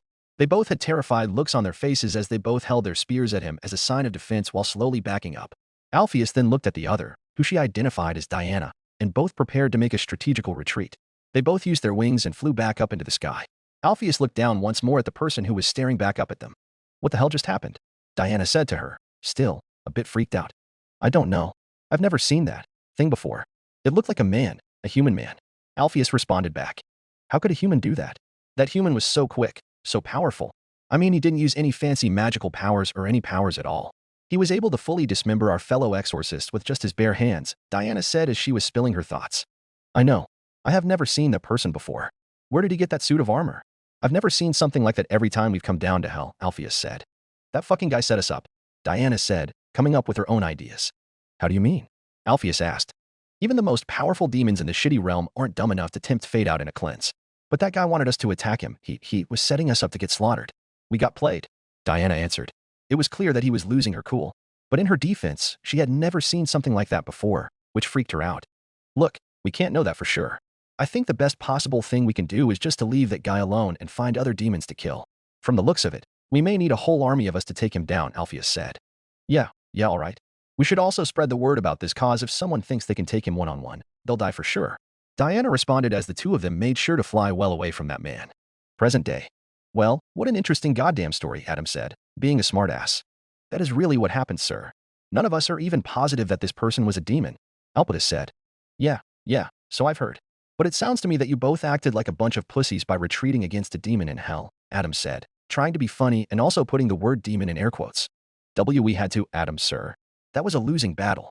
After seeing what he did to the others, we would have never stood a chance. Besides, we tried to keep others away from him by spreading the word about him, Diana said, backing up Alpheus. Oh, well, aren't you two just a helpful bunch? Well, clearly you two have some confidence issues if you thought to retreat when shit got too hard. Sounds like you need some training too. Fall back in line and join in on some fun combat training, Adam said with a shit-eating grin. The two exorcists followed his orders and proceeded back with the others. Adam followed them, but that was only because he was going in the same direction as them. He walked over to Luke, who was currently belittling an exorcist for what Adam would refer as being too shit. Luke, can you step away with me for a quick moment? I got something to talk about with you. Sure. Major, teach this one the right moves, so they're not just another number on the kill count, Luke said as she followed Adam back over to where he was talking to Diane and Alpheus. What's up? She asked. Well, the two of them told me a similar story to what was said, and I gotta say it is very interesting, Adam said, putting some extra emphasis on the word interesting. Yes, I realize. But don't worry, I'll get them ready for dash, Luke began to say before getting cut off. Adam began making a sound to stop Luke's train of thought. Not completely where I was going with that. The thing I find most interesting is this goddamn person that all our exorcists are talking about. To be honest, I'm kinda annoyed I never got to see him. I know what you mean. I was very annoyed when they finally came to me about this after us being back for that long. Clearly, they don't know how to fucking communicate at times, Luke added. Ain't that shit the truth? Adam said as he began to pace slowly. The weird thing is that they don't know if he's a demon, and that has never been said about someone in fucking hell before. I suppose that is odd, Luke responded. Yex fucking ace TOY, Adam said as he started to think again. Maybe he's not a demon. Maybe he is a human. Maybe he's like some superhero or some shit. I guess. Luke responded in an uncertain way. I do admit, I kind of want to meet the guy, and apparently, he is in hell, so the only for us to get to him is to go to hell. And let's be fucking honest, going to that wasteland of hell is fucking pointless if we're not allowed to murder everyone in sight. Maybe we should bring him here, Adam said. I don't think that's a good idea, sir. If this demon in question is still royally pissed at our exorcists, this could turn into a bloodbath, and I don't think the heavens would appreciate bringing a demon into heaven, Luke responded, thinking about their higher-ups. I suppose that's fair. Fuck it. I'll workshop that shit and think of what I want to do. For now, go. Don't let me keep you from doing your little training, Adam said as he was shushing Luke back over to her task. Yes, sir, Luke said as she started to walk back over to the training grounds. Adam turned around and began to head back to his personal quarters. Adam began to think to himself, a fucking human in hell fucking up our very exorcists is something I never ever expected to hear in my existence. Hell, I still don't think that shit is true. But, in a world so full of surprises, maybe it is in fact fucking true. Look at me. Now I'm fucking rambling. I think a good goddamn song will help to sort this little shit out. Hazbin Hotel. Well, here we are. Welcome to the establishment, Alastor announced as both he and Lucifer used their powers to teleport from the kingdom to the hotel. You don't have to welcome me. I own this damn building, Lucifer responded. It took a lot for him to not facepalm at that statement. Oh, right. Must have slipped my mind, Alastor said as they both walked towards the door. Looks a little different from the outside. Looks better, Lucifer said as he was admiring the exterior. Although, it was hard to tell if he really cared that much. But of course, first impressions are always a must. You wouldn't want to stay in some wretched and rundown establishment, would you? Alastor said hypothetically. Can't say I ever would because I don't typically stay at other places, let alone one that is for fucking redemption, Lucifer said. TSK. Still aren't a fan, I see, Alastor said as he was the first one to the doors and opened them. Lucifer followed slowly behind him. Luckily for him, Charlie was near the check-in desk, so he didn't have to go on a wild goose chase to find her. Charlie, my dear, there you are, he said as he approached Charlie. Oh, hey Al, Charlie said. She only turned her head slightly to look at Alastor, not knowing who else came with him. I would like to inform you that you have a visitor, Alastor added. Oh, a visitor? Who is it? Wait, Dad. Charlie exclaimed as that was the last person she expected to see at the hotel. She hadn't seen her dad in some time. She especially never saw him after coming up with this redemption idea. Hello, Charlotte, Lucifer responded in a stern tone. He currently was looking around the inside of the hotel. I see you did a bit of renovating in here.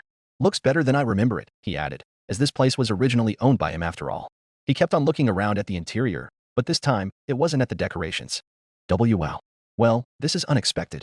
I didn't expect you to come here, Charlie said.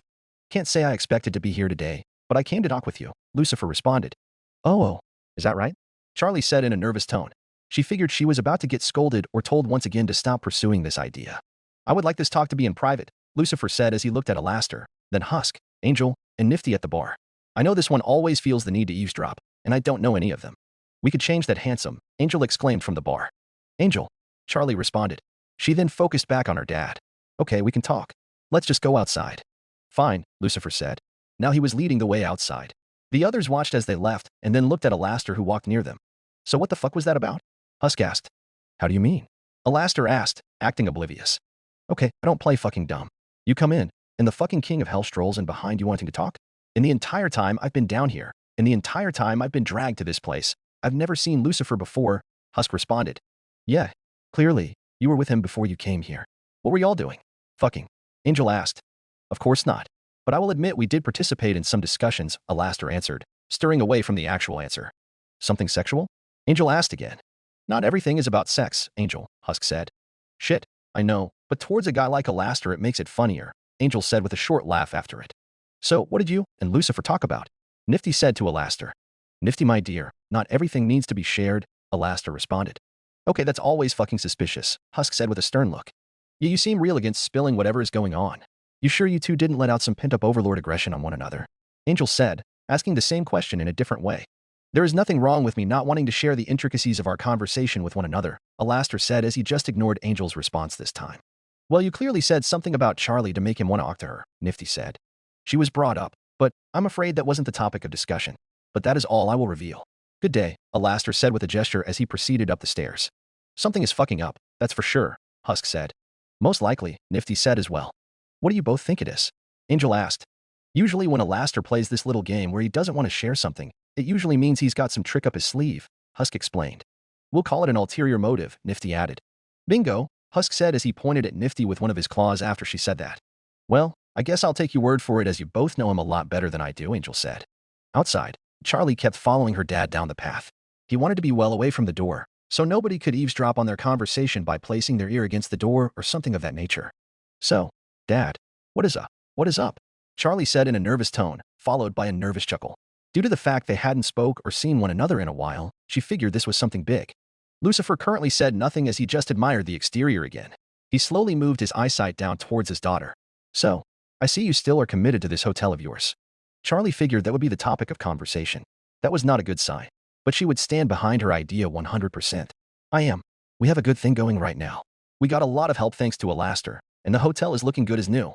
We are ready to start making big strides towards the public. MHM, you still believe that these low-life sinners deserve that kind of treatment? Lucifer asked as that was something he used the first time they argued about this. I do. Nobody is perfect. Everyone deserves a second chance, Charlie said. But she realized she had used that same line with him before. Not everyone does, Lucifer responded. Which is why if you continue this impossible idea, you have to really watch who you actually accept in this hotel. But that isn't fair to others. If certain people want to join, how could we just refuse them? Charlie asked. Because it's common sense. If you had some powerful, unpredictable psychopath wanting to join, you would just let them. Lucifer said. Charlie didn't know it, but he was just setting her up for a more significant point. You know what? I would. Because if that person came here of all places, that must mean they want to change, Charlie said, which certainly wasn't a bad point to make. Lucifer just let out a sigh as he still wasn't going to be able to convince her otherwise. You are way too trusting, Charlotte. I don't know why, but you are. You've always been that way. Look, Dad, while I'm trying to find the good in people down here, that doesn't mean I'm completely oblivious to dangers or threats, Charlie responded. Well, I'd hope so, Lucifer said. But then again, you do seem oblivious to one. Because of that, it makes me wonder why you would go out and let them stay here. He then responded as he wanted to get more to the point. Who? Alastor? Look, I was just as skeptical as you when the radio demon of all demons came to our doors and wanted to help with the idea. And no, I knew better than to conduct any magic binding deals or anything of that nature. But like I said, he is a real help, Charlie answered. At least, she thought she had responded to the question. Not him, Lucifer said, giving another hint. Not Alastor? Well, I don't know who you're referring to. Wait, are you talking about the human? Charlie asked, as she didn't expect her dad to have a problem with him. I am referring to him. I just found out that you gave him a damn room here. Lucifer asked. Yeah, I did. But what is wrong with that? He's a human in hell. Not like he had anywhere to stay, Charlie said. Why should that be your concern? That man is a literal freak of nature. That person should not even exist, and that is someone that you cannot trust. He's literally called the Doomslayer, for hell's sake. Lucifer exclaimed. But why should that matter? He has been getting those same reactions from anyone. Others seem to be cold towards him or just fear him in general, Charlie said. Because that is not normal. We know hardly a thing about this human. According to those logs, apparently, he could be of God-level power. Are you really willing to take a chance on a god with severe anger issues? Look, Dad, I know he's still a mystery to everyone of where he came from or who he really is, but the only reason he ever kills anyone is when others try to kill him. Look at me. I'm still just fine with him around, Charlie said as she motioned over her entire body to show that no harm had fallen upon her. Humph. So, you were telling me there have been no moments where he nearly killed someone? Lucifer asked, going back to what Alastor had told him. Well, okay, yes, but he clearly was going through something at the time where what he was seeing wasn't real, Charlie said, defending the Slayer. And you're just prepared to live with that knowledge knowing he could snap and just go on a killing spree, Lucifer said, giving a picture. I have pure confidence that he won't do that. I don't plan on trying to hurt him, and after hearing of the things he has done during his time here, I doubt anyone here will as well, Charlie said in a very optimistic tone. It is fucking hell, Charlie. You don't always have to attack someone for them to wind up killing you, Lucifer argued. What is your deal with him? I know you always have been skeptical about other beings who clearly have powers, but you seem extra against him, Charlie said. I have my reasons. I'll leave it at that, Lucifer said at first, but decided to give her a better response. To tell you the truth, I do not like him, and he does not like me either. You don't think that would raise some concerns with me that he may try to spite me in some way? Well, due to his personality. You could say that he doesn't like anyone, Charlie said, trying to bring in a little joke on the Slayer's anger to make the mood a little lighter. Despite your obvious attempt at a joke, I still believe that to be true. I mean, do you even know if he likes you or any of those other demons you have there? Lucifer asked. Well, he hasn't left yet, Charlie said with a shrug, as that was about the only comeback she could think of. Like you said, he has nowhere else to stay, Lucifer said. He then started to think of why Charlie was doing this. Is it because of your interest in humans? I remember how much you asked me about them when you were young. Is that why you're so keen on defending him? He said, thinking he had found the reason. I suppose a little. But what is so wrong with humans to you anyways? Charlie asked as she thought she found her own reason. Charlotte, you know how long I've been alive. How many terrible humans I've seen come and go. I know very well I don't have to keep on repeating on why hell is so overcrowded, Lucifer responded. Charlie let out a small defeated sigh as she knew she would never get her dad to agree with her once again. Dad, I really think you're thinking too low of him. I'm still trying to slowly dig into who he really is. I know you heard the logs. He protects what I have to believe are humans. It sounds like he puts himself in danger for others. I really don't think he is the person you think he is. In a way, I could say the same thing, Lucifer said, giving her a stern look. I think whatever you two have going on, you should try to let it go, Charlie said. Well, I don't see that happening, and besides, how would I know, cause he doesn't speak? Lucifer said. That seemed to be the thing he hated most about the Slayer. The guy just ignored everything Lucifer said to him, which gets quite annoying after a while. Well, only when he absolutely wants to, Charlie said. What is that supposed to mean? You've heard him speak? Lucifer asked. I have, but he's only said a total of one word to me, and I don't expect anything more, Charlie answered. Well, isn't that perfect? He can speak, but just chooses to spite me and stay silent, Lucifer said, making himself annoyed. If you were nicer to him, maybe he would speak, Charlie said. Being the ruler of hell doesn't incline me to be nice to anyone, cause I could make everyone's life so much worse, Lucifer said, letting some of his demonic side take over. Charlie would still admit that her dad still scares her when he does that. Look, I don't really want to have the same arguments with you when I have stuff to do for the hotel, Charlie said as she began to walk back towards the doors. As she was walking, she expected her dad to say something, but to her surprise, he said nothing. In fact, he didn't make a noise. As she was walking, she turned around to see he was gone. That was strange to her, as her dad never just vanished before. Or so she thought. She turned around and got startled by the fact her dad just appeared in front of the doors. That wouldn't be necessary if you took a moment to listen to what I am saying to you, Lucifer said, giving her that fatherly stare. I am listening to what you are saying. I just believe you are too paranoid at times, Charlie said as she went and opened the doors. You really should finally heed the words I say, and be extremely wary of this Slayer, as it still doesn't seem like you will listen to my words and change your mind on this. Hotel. Lucifer said as now Charlie and him walked through the doors. Although for the three demons remaining at the bar, they only caught the back end of that sentence. I plan on seeing it through, that's for sure, Charlie responded, even though her dad was not pleased with that response. Of course you do. You keep on doing it against my better judgment, Lucifer responded. Look, Dad, Charlie said with a small sigh, as she knew there was no convincing her dad to go along with her plan. And to be honest, she didn't want to keep going back and forth with this, as he wasn't in a good mood throughout that entire conversation. But she did see that him being so concerned with the Slayer did show that he still was looking out for her like he promised he always would when she was very young. I appreciate your concern for me, but for those that choose to come to stay here, clearly they want to change and become a better person.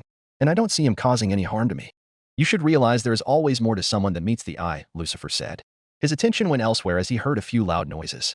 His eyes went upwards as he finally saw the Slayer standing up at the very top of the staircase. Then came the loud, pounding footsteps as the Slayer walked slowly and menacingly down the stairs with Lucifer in his view of sight the whole time. Once he reached the bottom, he took a few steps away from the staircase and actually had open fists as he was ready for a fight. Lucifer, however, was not. It wasn't the right time for him yet, as he still needed to know more of this human. But that didn't stop him from returning a stern glare.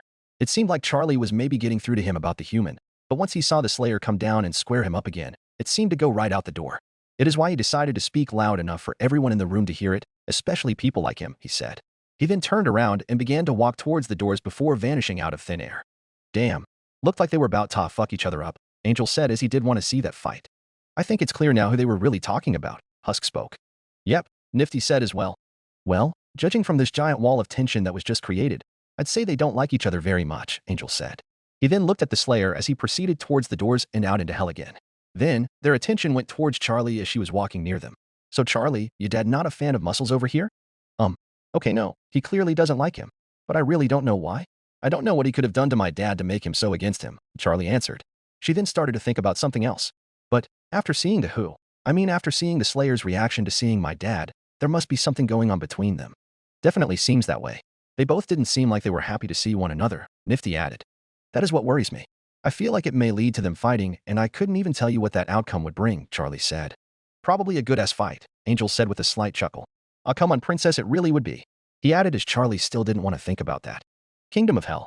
Lucifer appeared back in his home.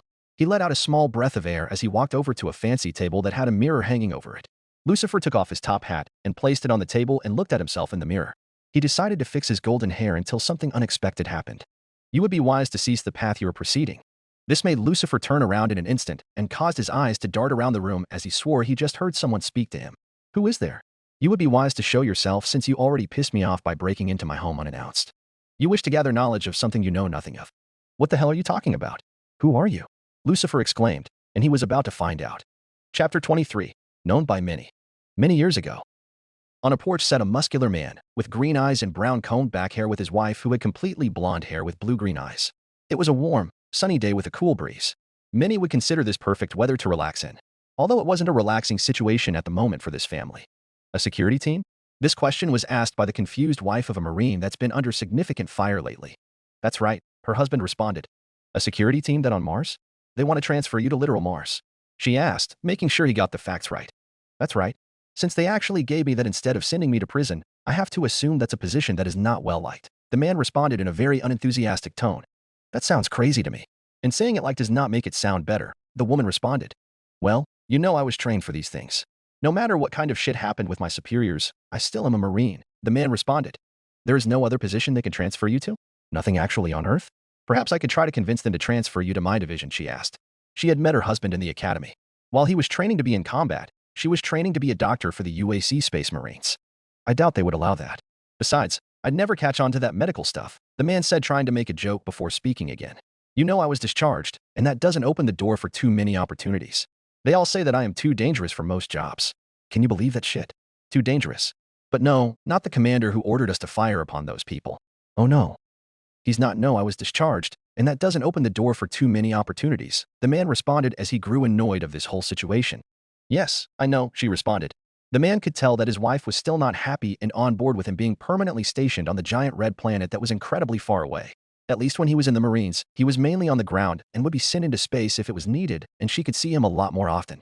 Look, he said while thinking of the words he wanted to say. While this security team is not the place I want to be, it's all I got now. I'm a fighter, and I'm a soldier. All I know is how to be a soldier, and I want to be able to do something. But you don't have to be. One thing just doesn't define you, his wife responded, trying to convince him to look for other options and perhaps a different line of work. But it's my passion, and you know that. I can't just imagine myself doing anything else.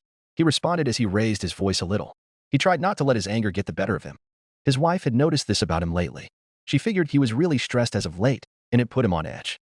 They both took a pause in their discussion as they watched the young boy playing with a few of his toys in the grass. He looked as if he imagined himself as a big spaceman as he was holding a toy spaceship and pretended it was flying. Next to the little boy was the brown rabbit Daisy, who seemed content hopping around. She was pretty much the family's pet as the man had gotten her many years ago. As she looked at the little boy, she felt more at ease. Even if she was nervous for his husband's safety, she knew how well he enjoyed serving. She didn't want to force him to stop if that's what he wanted to do. You know he's really going to miss you, she said, turning the conversation to a different topic. Yeah, I know. I want to be around. But we definitely could use the money, the man said, which was a true statement. While they weren't broke or behind on rent, it wasn't like they were sitting on truckloads of cash. Yes, but... She started to say but couldn't think of something before letting out a sigh. She really wasn't too happy about him leaving. How long will you be stationed there? She asked, showing him that she was accepting his decision. I'm not sure. It could be for a few weeks or even a few months.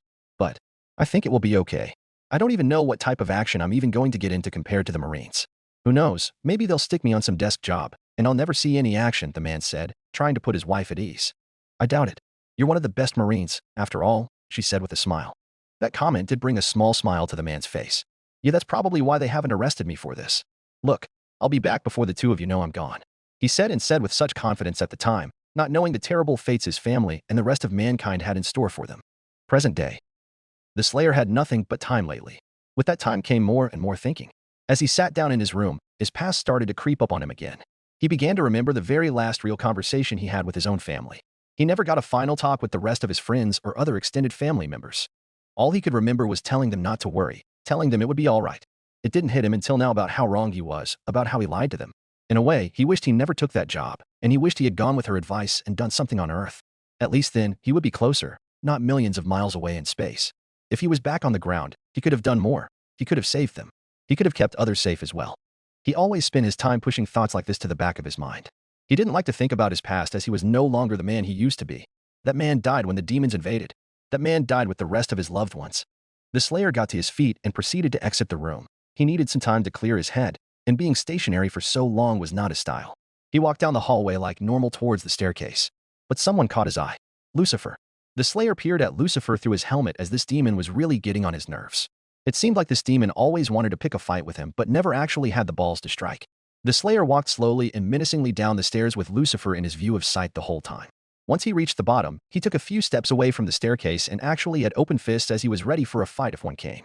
He noticed Lucifer was staring right back at him but didn't seem to make an advance on him. The Slayer heard him mutter a few words towards him before Lucifer went and disappeared out of thin air. Damn. Looked like they were about to fuck each other up, Angel said from over in the corner. I think it's clear now who they were really talking about, Husk said. Although the Slayer didn't have any context to what Husk was talking about, so he just didn't care. Yep, Nifty said as well. Well, judging from this giant wall of tension that was just created, I'd say they don't like each other very much, Angel said. The Slayer clenched his fist once again and began to walk towards the doors so he could go back out into the realm of hell once again. As he was walking down the pathway, he began to think more and more of his past and the things he had experienced on his path from a mortal human to the Doomslayer. Those events including his time on Earth, the many days stuck in hell fighting the demons of hell one by one and getting slashed, cut, burned, and bitten by just about everything during his time in that harsh environment. And then his time with the Night Sentinels on Argentner. But his time thinking about his past was slowly being pushed to the side again as he always tried to avoid it. Every time he did it only seemed to increase the anger in his body. Every time he did some thinking like this that would bring up old scars, he just wanted to smash through a brick wall or tear a demon's limbs in half for all they've cost him. The ones in his dimension, of course. So far, going on his typical walks through hell went like it always did. He would always get looks from every demon that actually had the chance to spot him. They always pointed out to one another that he was the human and how big he was while always making sure to stay out of his way. He basically was a celebrity around hell. A celebrity that everyone knew to stay away from. But that doesn't always stop everyone as two demons tried to form a connection with him to say they knew some powerful people. Hey, it's the human. Didn't know if we'd ever see you in person around hell, said by a demon that appeared on the Slayer's right. Yep, heard you a pretty hard person to find. Kinda strange though, you'd think you'd stand out in a crowd. You know, cause you a human and all, the other demon said, pointing out the obvious. Well, I'm Tony and that over there is Mitchell. It is interesting to meet you. Boy, you are big for a human. Tony said as he looked the Slayer up and down and then looked at his own body and felt a bit self-conscious as he wasn't even close to being built like that. I'll say. Vertically and horizontally, Mitchell said with a chuckle. But his tone changed as he realized that it could be taken the wrong way, not in a bad way. You know. In that suit of armor. I ain't never seen a thing like it. Gotta be one of a kind, right? Tony asked. Oh, it's gotta be, Mitchell said, giving an answer even though it may be wrong. A big of a human as you are, that suit of armor you got, no wonder demons fear you. You could definitely do some damage in that thing, Tony said. What are you talking about? He already has numb nuts, Mitchell said, referring to the Slayer's feats in this hell.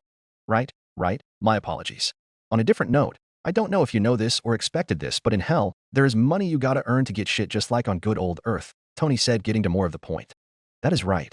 And if I had to guess, I wouldn't think that you have any sort of money earned during your time here cause you're human and all, Mitchell said.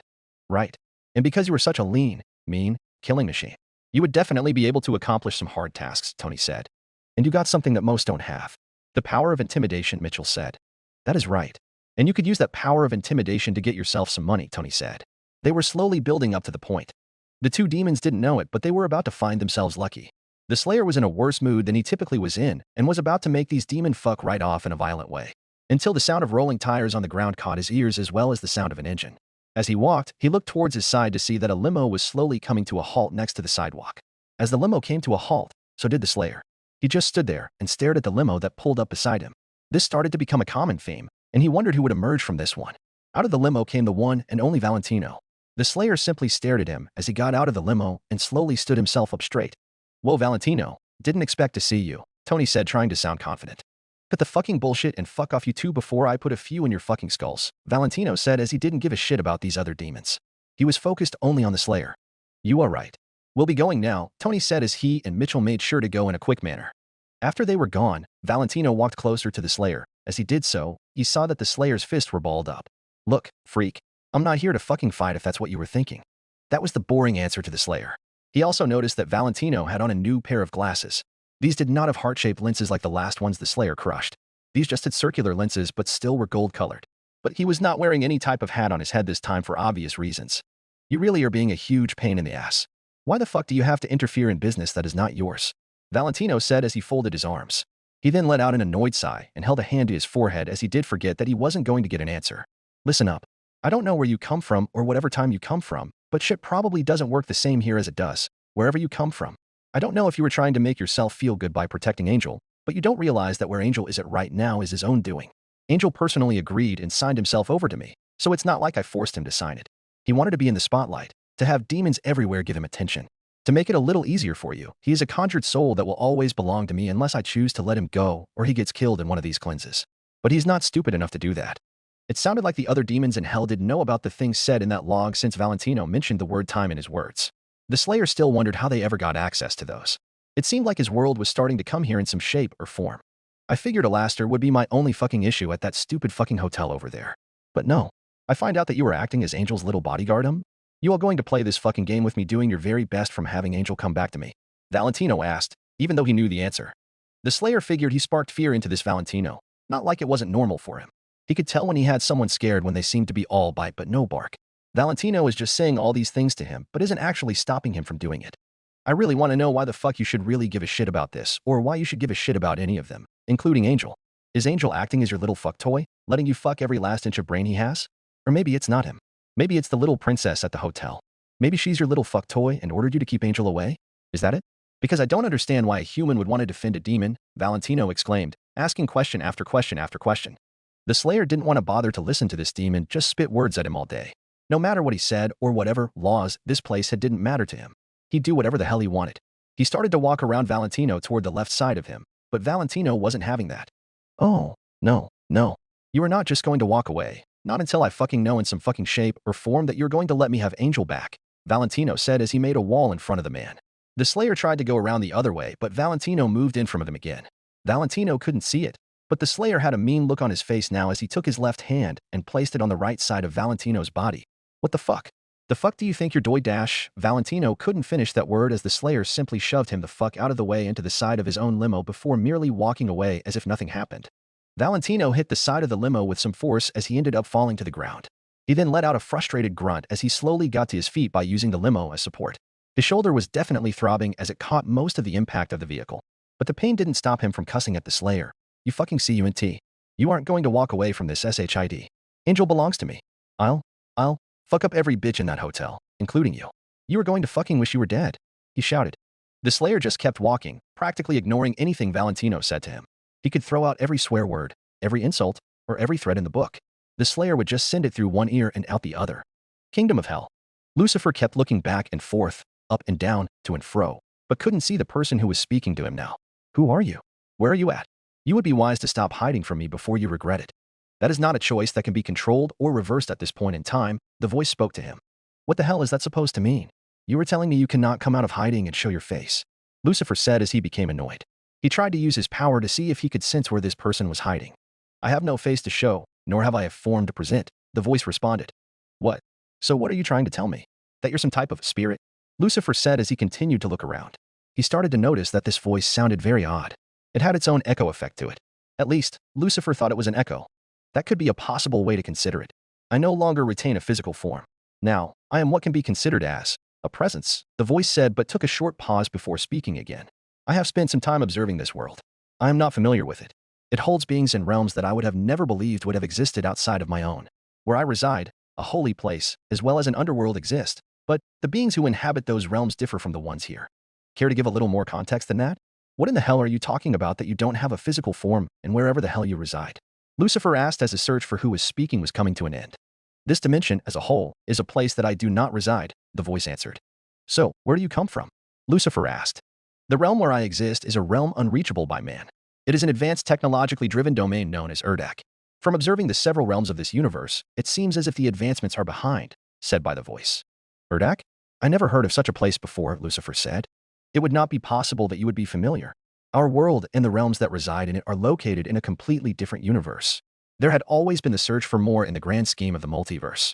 It seems as if there are other worlds out there, as this place proves that theory, the voice stated. Other worlds? So this Urdak isn't even in this dimension? I didn't even think such a thing as other worlds were even possible. Just something that is written in stories or created in films, Lucifer said, as this didn't seem real.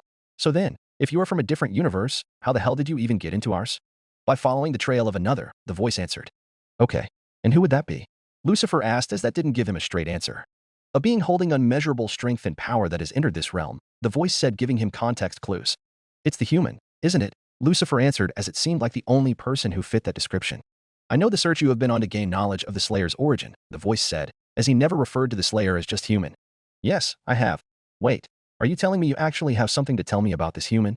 Lucifer asked, hoping to receive a yes. My knowledge of the Slayer is extensive, but it is not complete, the voice answered. Okay, well, that doesn't matter much to me.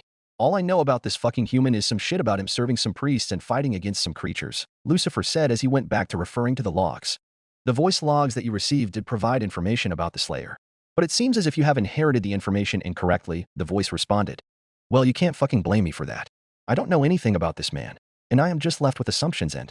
Wait, how the fuck did you know about the voice logs? Lucifer asked, as he never mentioned anything about a voice log. As I mentioned, I have been observing this realm and the demons who inhabit it. You are one of them. I understand your persistence in wanting to know more of the Slayer. I provided you with a part of the Slayer's origin before revealing myself, the voice answered. So it was you. You were the one who put those logs on my phone. But I don't even understand how you even did something such as that, Lucifer said, as he didn't know how a spirit could have accessed his phone. But he didn't get an answer, as he saw 7 different beams of light around him. All of a sudden, 7 different objects surrounded him. What the hell are these? Lucifer said, as slowly walked around the room and studied the 7 objects surrounding him. Testaments, forged and written in the very sanctum of hell itself. While the demons of hell are unrelenting beings that tear and dismantle worlds and civilizations, the Slayer is the one they fear. The voice answered. They all have this mark on them. Is this a demonic symbol? Or some type of demonic language? Lucifer asked. That is the mark of the Slayer. A mark that is well known throughout the realms, and a mark that the demons fear, the voice answered. Well, then, how are these supposed to help me?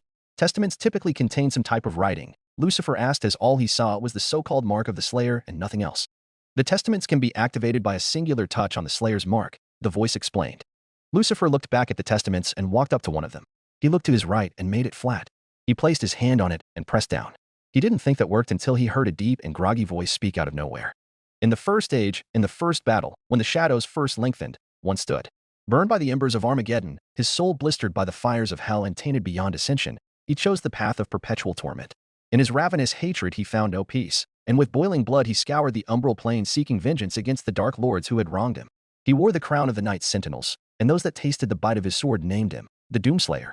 In the first age, in the first battle, you say this Slayer comes from a different world or dimension than ours, right? Lucifer said as he was thinking about the words he heard. That is correct, the voice answered. In the first age? In the first battle? How old is this Doomslayer? Lucifer asked, as it sounded like the Slayer had existed for an extremely long time. An answer to that question is unknown. The Slayer's true origins are unknown to all, as he has never revealed his true past. The Slayer has embarked on his quest against the demons of hell for many years. Although, the Slayer successfully killed the true creator of our universe known as Davoth, who was a primeval. The only ones able to perform such a task would be another primeval. It is believed that the Slayer himself is primeval, the voice answered. A primeval? Lucifer exclaimed, as he knew of that term when he was still in heaven. He then started to think to himself, that can't be true. But if it is, then he has to be a god if he's existed in his world for that long. He's immortal. He stopped thinking to himself and just went over to another testament to hear more. Tempered by the fires of hell, his iron will remain steadfast through the passage that preys upon the weak. For he alone was the Hellwalker, the unchained predator, who sought retribution in all quarters, dark and light, fire and ice, in the beginning and the end, and he hunted the slaves of doom with barbarous cruelty. For he passed through the divide as none but demon had before. And in his conquest against the blackened souls of the doomed, his prowess was shown. In his crusade, the seraphim bestowed upon him terrible power and speed, and with his might he crushed the obsidian pillars of the blood temples. He set forth without pity upon the beast of the 9 circles. Unbreakable, incorruptible, unyielding, the Doomslayer sought to end the dominion of the dark realm. The age of his reckoning was uncounted. The scribes carved his name deep in the tablets of hell across eons, and each battle etched terror in the hearts of the demons. They knew he would come, as he always had, as he always will, to feast on the blood of the wicked. For he alone could draw strength from his fallen foes, and ever his power grew, swift and unrelenting. None could stand before the horde but the Doomslayer. Despair spread before him like a plague, striking fear into the shadow dwellers, driving them to deeper and darker pits. But from the depths of the abyss rose the Great One, a champion mightier than all who had come before. The Titan, of immeasurable power and ferocity. He strode upon the plain and faced the Doomslayer, and a mighty battle was fought on the desolate plains. The Titan fought with the fury of the countless that had fallen at the Doomslayer's hand, but there fell the Titan, and in his defeat the Shadow Horde were routed. What is this Titan that this voice speaks of? Lucifer said, pausing his listening to ask another question. The Titan is a demonic entity formed by the Dark Lords of Hell. The Titan was one of the largest beings the Dark Lords ever conjured in their realm. They knew the only one threatening the demon's existence was the Slayer himself. They sent the Titan of enormous size and strength to take the Slayer's life. The Titan failed as the Slayer defeated the Titan on his own and continued his battle against the demons, the voice explained. Lucifer simply let out a small grunt at that. He didn't want to act impressed or dumbfounded that the Slayer killed some enormous beast that overpowered him in strength and size. At this point, Lucifer had nothing more to say and continued to listen to the testaments. And in his terrible rancor between worlds and through time, the Hellwalker found the wretch who shall not be named, but in his heresy was loyal to his evil cause. The wretch adorned the Doomslayer in a mighty armor, wrought in the forges of hell, impenetrable and unyielding. With sword and shield of adamant and strength, the Doomslayer set to banishing all that were left unbroken by his savagery to the void. Yet as the mighty Titan fell and dread engulfed the armies of doom, the demon priests of the blood temples laid a trap to capture the scourge of hell. Insatiable, even by the vanquishing of the Great One, the Hellwalker sought prey in the tombs of the Bloodkeep. And blinded by his fervor, the lure drew him in. The priests brought down the temple upon the Doomslayer, and in his defeat entombed him in the cursed sarcophagus. The mark of the Doomslayer was burned upon his crypt, a warning to all of hell that the terror within must never be freed. There he lies still, and evermore, in silent suffering. The Slayer's hatred of the demons knows no bounds. The voice started right as the testaments came to an end. He has embarked on a quest to fully eliminate the demons of hell, no matter how many he must kill. Why the hell does he spend his entire existence fighting these demons? Lucifer asked. It is believed that demons destroyed the Slayer's home world when they invaded. They have killed off billions of humans in their conquest against Earth. Due to these invasions, the Slayer would have lost all friends, family, and other loved ones. The Slayer sought vengeance against them and made it his purpose in life to kill all the demons, the voice answered while repeating the last point again. What do the demons from that hell look like compared to the ones in mine? Lucifer asked. The demonic forces of hell are mindless beasts of destruction. They range in size to that of a human much larger. The numbers they hold are enough to overrun any opposition. The demons have invaded Earth several times, as well as other worlds. Each kill results in that soul being transferred down to hell to inhabit a new demon, the voice explained. I see. So, it sounds like this Doomslayer doesn't care too much for demons if he spent his entire life to just killing them. But what does that hold for my realm? Lucifer asked. It is truly unknown if he will take action against this realm due to the corruption it entails and due to the fact it holds demons. If he chooses to do so, no demon in this realm will survive, the voice explained. Really, Lucifer said sarcastically, as that statement almost made him laugh. I hardly believe that. Do you realize how many demons inhabit my realm? The type of power these demons hold? The overlords? The sins? The royals of hell? One singular man could never accomplish such a task. His heart would probably burst before he even made a dent in hell's numbers, he explained, seeming real smug about it too. The Slayer has defeated the strongest beings to ever exist in our universe. Beings who I never thought could be killed.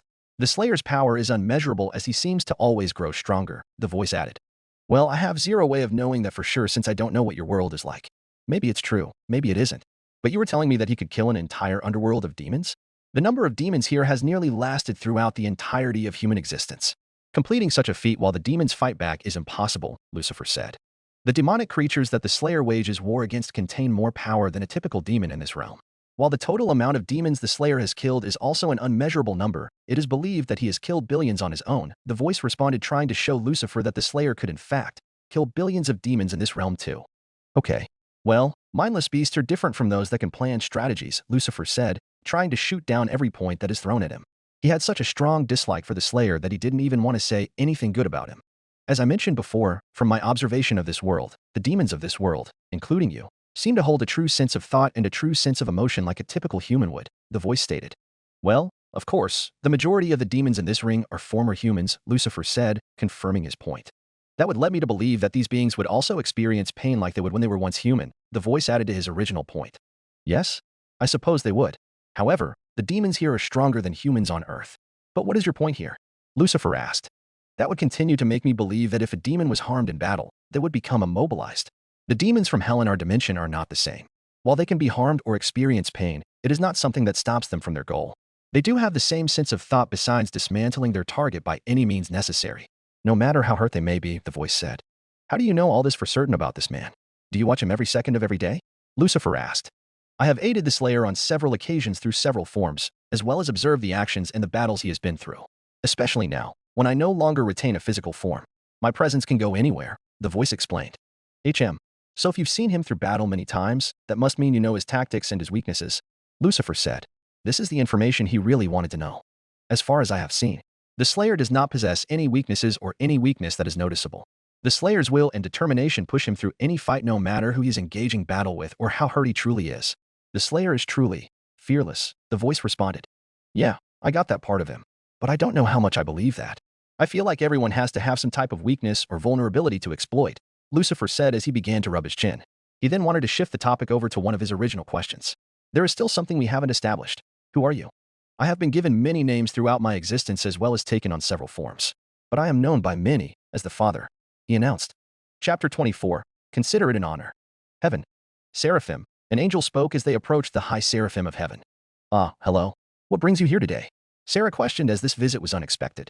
Are you preoccupied at the moment? The angel asked. I am not. Is there something important that requires my attention? Sarah asked as this seemed like an interesting question. Yes, he wishes to speak with you privately, the angel replied. Sarah wondered at first who this angel meant by just saying he, but she quickly figured out who it was. Oh, all right. Thank you. I will go speak with him at once. The angel bowed its head before exiting the room. Sarah was rather curious as to what this could be about. It had been a long time since she had spoke to him in person. To be honest, it had been an incredibly long time. He wouldn't summon her unless it was something really big. Sarah typically handled most of the operation in heaven, and the only one who could overrule her was the big man himself. He was a man that very few ever got to see as he could traverse to places that most could not ever access, looking over the entire universe that he created. Any human that has been given the opportunity to be redeemed and found themselves in heaven has never gotten to see him in person. That, of course, brings about rumors of what he actually looks like. She opened a portal in the room that would lead right into his domain. She walked through the portal she made right into what could be considered as God's personal quarters had a large outside area, almost like a patio. From there, you would walk towards a set of large golden doors that proceeded inside. Sarah took a small breath and was ready to go open the doors, but they seemed to open on their own. That made it evident to him that she was expected. Sarah strolled down the long golden hallway to the massive throne room that she hadn't seen in some time. It seemed as if more was added to this room than last time, as there was a collection of furniture, such as chairs and couches, that were mainly blue but possessed a golden base. Sarah could tell that their lord had an addiction to the color gold. As she looked around the room, the tall man she was looking for was nowhere to be seen. She expected him to be literally anywhere, as he always seemed to be anywhere. Sarah, it has been some time. It is so nice to see you again, the loud booming voice spoke as God himself had detected Sarah's presence. It is wonderful to see you again, my lord. I must say, I did not expect to hear a request from you. It certainly caught me by surprise, Sarah responded back. She was not one of those that would become a kiss as when someone of higher power was in his presence. It was not something that I had originally planned to do, but it has come to my attention that a certain collection of events that have happened, God started before an ample gold light could be seen in the room, and out of the light, God emerged. Sarah, we should talk. I may have an idea what this could be about, or I suppose one topic of discussion, Sarah said as she looked up at her lord and slowly walked past him. I figured that you would. If your guess had something to do with the cleanse, then you'd be right, God asked as he sat himself down on one of the chairs and propped his head against his arm. Once I found that out, it was certainly a interesting development. It certainly was something that has never happened before, Sarah replied as she did not know how to think of the extermination. It certainly was. For many years, Adam and his exorcist would go down and kill the demons without any problems. I personally decide to stay away from any of that business as to not intrude on others' boundaries. God stated. But someone was able to kill them, and kill a lot of them too. It did appear that way. I thought we would not run into this problem with the demons in hell, Sarah responded. That is the interesting part, isn't it? It had nothing to do with the demons, God spoke. I did hear a rumor such as that, but I didn't know if it were true. If it wasn't a demon, then what could it have been? Sarah questioned. Well, what if I were to say that the one responsible for this was a human? God responded. What? Sarah was taken back by that statement. How could a human do something such as that? God got up on his feet and slowly walked over to where Sarah was standing. He made a wave of his hand, and in front of Sarah came a small cloud that floated in front of him. From the cloud came a picture. But it wasn't just a picture, it was a live viewing from hell itself. The cloud was like a highly advanced security camera that could see anything but couldn't be seen from the other side. It was like the perfect way to spy on someone. As Sarah looked closer, she saw a large man with a large suit of armor covering 90% of his body walking down the streets of hell. So far, all Sarah could do was watch the man. He does not seem like the typical mortal man. I have spent some time observing this individual. He is quite a complicated specimen. On the outside, he appears to be human. But on the inside, It holds much more than what meets the eye, God spoke. So what are you saying? He's not a human after all. Sarah asked. I did not say that. He appears to have the exact characteristics to that of a human, but from what I've observed, he holds much more power than one, God added to his last point. Sarah gave God an interested look after that remark. What kind of power is that? She asked. God didn't respond to Sarah's question as he could answer it in a different way. With a wave of his hand, the image no longer showed the present but showed the past. What Sarah was seeing now was a bird's-eye view of the Slayer during the extermination. She watched as the Exorcists were just mowed down one by one. This human man just overpowered them so quickly. The man wasn't even breaking a sweat and was ripping literal limbs off with his bare hands.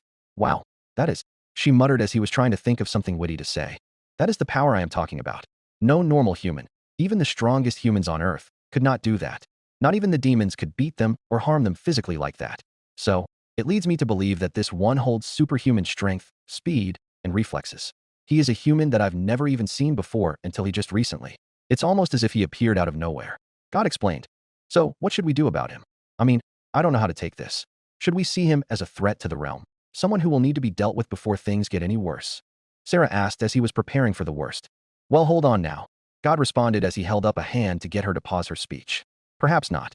You see, I as well as anyone else do not know where he came from or his goal here. Perhaps this is a bit of a misunderstanding. Perhaps we can find out who he really is. By what method? Continuing to observe his actions? Sarah questioned. Well, that is one method. But I was also thinking of him coming here. Because of my curiosity of this person, I want him to be brought to me so I can see him face to face, God said. You want him brought here? An outsider brought into heaven's gates? Sarah asked. That is exactly what I am saying. It's good to see we both understand it. God replied in a joking manner. But won't that raise questions about why he is here? And what about the exorcists?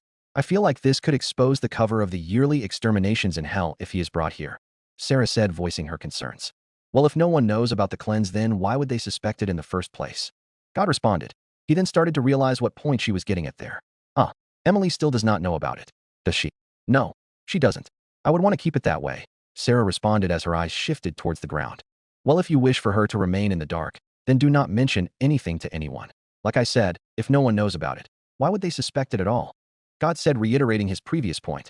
That is a fair point, Sarah spoke. Exactly, God quickly responded. He then began to pace around the room. Like I said, I just want to become familiar with the man. I feel there is a lot more to him, something bigger, something stronger. Perhaps if he had any distaste for this realm, we can convince him otherwise. If there would be an uprising in hell from this event, I do not want him to lead a charge. Pentagram City, sometime later. The Slayer definitely lost track of time during his latest quest through hell. He had been out for a while now, but wasn't sure how long. It felt like he had been walking for at least an hour. Once again, he had no luck in finding any solutions to his current dilemma.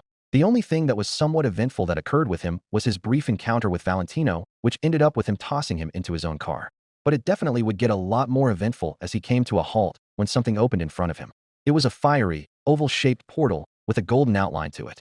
There was a bright and colorful image that could be seen through it, indicating what could be on the other side. Doomguy cocked an eyebrow at the portal in front of him, as it was strange how it appeared out of nowhere. Nobody was coming out of it, and nobody else was planning to go in it. As he looked at his surroundings, he began to wonder if the portal was meant for him. He didn't know who could have conjured it, but the fact it happened to open right in front of him was either the biggest coincidence, or it was meant for him after all. He kept on checking the area around him, and still, nobody came out and no one around was planning to go in, so it probably was for him. Due to the fact he believed it was for him, he decided he would enter it to see what was on the other side and who was trying to summon him. He slowly proceeded into the portal expecting the worst, but was met with a bit of a surprise. He looked down to see he was now on a bright, reflective, golden pathway that was leading up to a massive and what seemed like never-ending golden gate. He looked around and saw nothing but white, fluffy clouds and a bright, beautiful sky. This was certainly the change of scenery than what he had been used to all that time. He then watched as the portal that brought him here closed behind him, which was more of an indicator that it was meant for him. He figured he might as well approach the gate and try to figure out why summoned him here. As he began to walk, he started to become suspicious on what this place was and started to think of a possible claim. This was heaven, or at least the heaven of this dimension. He figured it had to be, as this definitely had a bright, golden utopia look to it as heaven was normally described. His loud footsteps here created a large echo effect all around him as he got closer and closer to the gate. Once he got close enough, he was met with the gatekeeper of heaven. Hello, welcome to heaven. Okay, that's different. Spoken by St. Peter, the known gatekeeper of heaven. He usually was friendly and welcoming to all that approached the gate, but Doomguy's large stature and the fact he was dressed head to toe in armor was unusual. I am sorry. Your attire is something that I have never seen before. I suppose it threw me for a loop, as they say. He spoke as he let out a small laugh. He then brought out a large book in front of him. So, can I please have your name? Doomguy didn't expect to be asked for his name. He figured that whoever was responsible for conjuring that portal and potentially asking for his presence wouldn't care about that. But maybe it wasn't for him after all. As he started to think to himself, time was passing and no answer was given to St. Peter's question. St. Peter muttered with a nervous smile. So typically how this works is I need to know your name because I would check my list here to see if you are in fact allowed in. I can't really let you in if you don't tell me anything, you know? Well, I would have to believe that this is the man, spoken by Sarah, the high seraphim of heaven. Her good friend Emily flew with her as they landed in front of the large man. He's a visitor. His presence has been requested. Oh, well, that is certainly interesting if someone requested your presence. St. Peter added with his typical upbeat tone. Were you the one that requested his presence? Sarah slightly chuckled. No, I did not. Although it is a bit of a surprise. Come, let us bring you to him. It's so exciting to see a visitor in heaven. It's nice to meet you. What is your name? Emily, the other seraphim, asked. I don't think we'll get to know that. I have been told that he does not like to speak. Sarah spoke before any awkward silence kicked in. Oh, that is unique. Well, if you chose to not speak, I will respect that decision and not try to pry, Emily said to the man. Doomguy took that as a bit of a surprise. Normally, it seemed like beings were always annoyed by the fact he did not speak. But it seemed like the beings in heaven were quite polite after all. He doesn't speak, St. Peter added. Well, that would explain why he wasn't answering me before. St. Peter, if you would please, Sarah requested as she waved her hand towards the gate for him to open it. Of course, St. Peter responded. After he responded, the golden gates opened up and revealed the world behind it. Thank you, Sarah said to St. Peter.